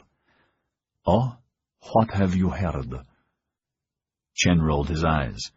Tessa Tai-Tai is Taipan now. That's what the Noble House Chen says. He told us in the last mail, and to beware. Did you ever hear of an empress giving away power once she's got it? Any woman, for that matter. Never in all our 500 centuries of history. She's Taipan now, according to Noble House Chen, and he should know. I thought the Shanghai Albert was to be Taipan. Never. She'll grind him into dust too. Old Green-Eyed Devil forced him and his brother on the Noble House. Rumor is Tess Tai hates them because they are secret bastards of that foreign devil missionary's daughter, the one of many lovers by Green-Eyed Devil himself. Harbour Master Glessing's wife? Mary Sinclair? Never. It could be true. She made one-leg Glessing wear a green hat a dozen times. Made him a cuckold. That's another legend, Vargas said, guarding her reputation like all her ex-lovers. Now she was in her 40s, used, but still as hungry as ever, he thought, the opposite to Tess Struan, who abominates fornication and drove her husband Callum to drink, and other women. Tess Tai should have married the Taipan, and not his son Callum. He could have lubricated her majestically, which was her real lack, and still have more than enough left for second wife Meme and third wife Yin Si as well. True, Chen said. Then we'd be strong with lots more sons to follow, and not weak and fleeing from one-eyed devil Brock, he added ominously. Noble House Chen is worried. Sad that number one son Malcolm died as he did. The gods were out that day, Chen said wisely. Listen, you kowtow to the foreign devil god. Has he told you why gods spend more time out than watching over our affairs? Gods are gods. They only talk to one another. Look, Belle's leaving. Maureen said, Atlanta Belle on her way, Angelique. Godspeed, Angelique thought, squinting against the slight wind, the ship only a vague shape. And there's the cutter. Where? My goodness, your eyes are sharp. I can hardly see her.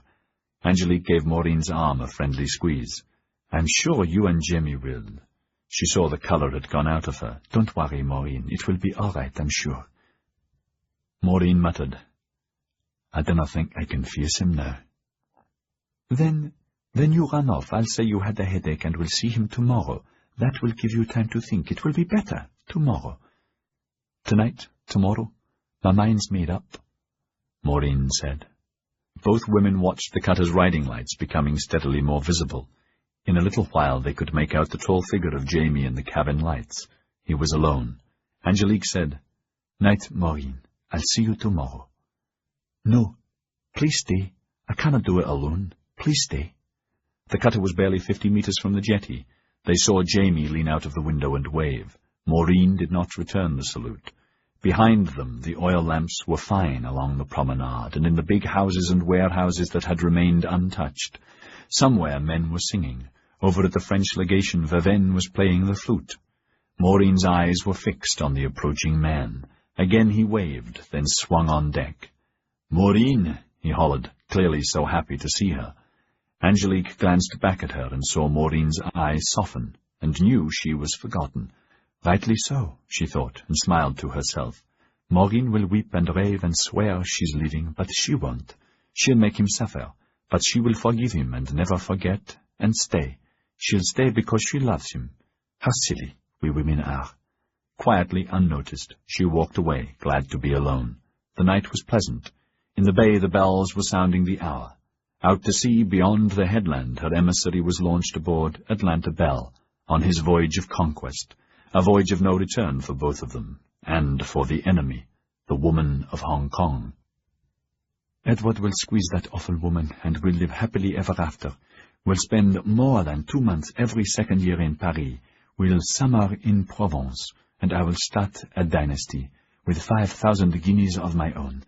I'm an heiress, and every sou I spend will remind me of her. How silly of Edward to think I could ever be her friend, would ever want to be. That woman's vile. I will never forgive her for the things she did and wrote. Illegitimate, eh? I will never forget that, and we will be revenged, my Malcolm and I, for all anguish she caused us, him and me. We will be revenged on that hag. I like that name, she told herself, smiling. That's one of my new secrets.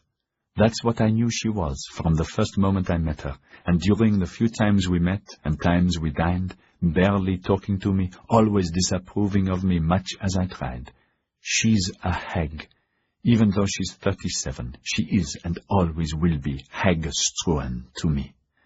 Angelique was 18 and a few days over 6 months old, and she walked into the Struan foyer, under the entwined Red Lion of Scotland and Green Dragon of China, and up the great staircase, and into her own suite. There she bolted the door, and then so happily went to bed, to sleep snug. 7 days later, at his request, Yoshi met Sir William and the ministers at Kanagawa, and soothed them, content that Anjo had again fallen into his trap to use a big stick that was no stick at all, though equally astonished the Gai Jin had not sailed away from the devastation. His salve was to be a meeting with the Shogun, as soon as the Shogun returned. "And when would that be?" Sir William asked, and he replied, "I will arrange it quickly, overruling the tyro if need be. He's so sick, poor man, though still tyro. Meanwhile, I trust the information I require for our possible or future accords will be ready soon, and that my counsel will be considered." Forthwith, HMS Pearl was sent to Kagoshima with a formal demand to Sanjiro for an apology, reparations, and the murderers handed over or identified. Sanjiro dismissed it as impertinent. The following week, with Sir William and his staff aboard the flagship, the battle squadron sailed. HMS Euryalus, 35 guns, Pearl, 21, Perseus, 21, Racehorse, 14, Havoc, Coquette, and the paddle sloop Argus, 9, and shortly anchored in the neck of Kagoshima Bay, out of range of the shore batteries that were protected in 14 forts on both sides of the bay. The weather turned bad. As conditions worsened, Sanjiro vacillated. For 4 days. At dawn on the 5th day, the rain and storm heavy, 3 foreign-built Satsuma-owned steamers anchored off the town were seized and scuttled, and some soundings taken. At noon, all shore batteries commenced firing, and Admiral Ketterer gave orders to engage. In line ahead, the flagship leading, the fleet steamed into the uncharted waters. As each came into range of the forts, the ships poured broadside after broadside into them, the returning fire much heavier than expected. An hour after the battle had begun, Euryalus swerved out of line. Unwittingly, she had been steered between a fort and a target area the shore gunners had ranged to a nicety, and a round shot had taken off the heads of her captain and commander on the bridge, standing beside Ketterer and Sir William, and a 10-inch shell exploded on the deck, killing another 7 sailors and wounding an officer. Pearl led in her place. Near sunset, Perseus went aground under the guns of a fort, but Pearl dragged her off without loss. The engagement continued until sunset. Several forts had been damaged, many cannon destroyed, some magazines blown up and rockets fired into Kagoshima. No ships lost, the only deaths so far those aboard the flagship. That night Kagoshima burnt, as Yokohama had burnt. The storm increased. At dawn, with no let-up in the foul weather, the dead were given their sea burial, and re-engagement ordered. Euryalus led. That night the fleet once more anchored out of range, all ships intact, morale high with plenty of ammunition in reserve. Kagoshima was gutted, most batteries damaged. At dawn, in gale-force winds and driving rain, to the disgust of most aboard, and over Sir William's protests, Ketterer ordered the fleet to return to Yokohama. Though far out of range, a few shore guns still fired defiantly at their wake. Ketterer claimed it a victory. The city had been burned, Sanjiro humbled, and most important, the fleet was unharmed. Weather had made his decision necessary, he maintained. In Kyoto, the moment Ogama of Choshu heard that Kagoshima was destroyed, with Sanjiro reported killed, he launched a surprise night coup, codename Crimson Sky, to regain total control of the gates, lured into another trap of Yoshi's design. At once, Yodo of Tosa and all fence-sitting daimyos joined with the shogunate against Ogama. Better a weak shogunate guarding the gates than a single all-powerful Ogama. So the coup was put down. Ogama forced out of Kyoto to retreat to Shimonoseki and his straits, there to lick his wounds, swearing vengeance, particularly on his erstwhile ally, Yoshi, and to prepare for war. For Nippon, nothing had been solved, nor had Sanjiro been killed, mere disinformation spread by Yoshi's spies. But that did not matter. Yoshi knew he had made a giant step forward towards capturing the future. Now he had sole, though tenuous, possession of the gates. Ogama was banished, Kagoshima destroyed, Shogun Nobusada returning to Yedo without his princess, convinced that Kyoto was unsafe for his person, Shishi were almost exterminated, Anjo not long for this earth, and temporarily the Gai Jin tamed. But a month or so later, Sanjiro's emissaries came from Satsuma to Sir William in Yokohama and sued for peace. Sanjiro admitted he was in the wrong, paid the indemnity, named the killers, swore to be friends to Gai Jin, blamed the decadent shogunate for all problems, and invited Gai Jin to his rebuilt Kagoshima to trade, to discuss modernization in all its facets, and, amongst other matters, "Lord Sanjiro wants you to know Satsuma is an ancient sea power, and should have a navy such as yours. He is rich and can pay in gold or silver or coal what is necessary for English ships and English instructors." To his chagrin, Yoshi heard about the offer almost at once from his spy Inijin, and was utterly displeased. This was not planned for, never conceived, and changed the balance of power. Never mind, he thought grimly. That particular sunset. He was in his eyrie in Yedo Castle's keep, looking out over the city, the sky streaked blood-red, fires here and there lighting the coming of night. Never mind. Gods play tricks on us if there are gods. Gods or no gods do not matter. That is what makes life what it is. Perhaps I will win, perhaps not. Karma. I will remember the legacy and have patience. That is enough. No, never enough. Deliberately he opened the compartment and recalled Koiko in all her beauty, all the good times they had had and all the laughter. This gladdened him and calmed him, and the thought of her led at length to Meikin and her death wish. A bath and clean clothes, please. He smiled, happy that he had granted it, but only because of her good manners. In this life, he said with a chuckle to the evening air, in this world of tears, you need a sense of humor, ne? This concludes the reading of Gai Jin by James Clavell. This book was read by John Lee.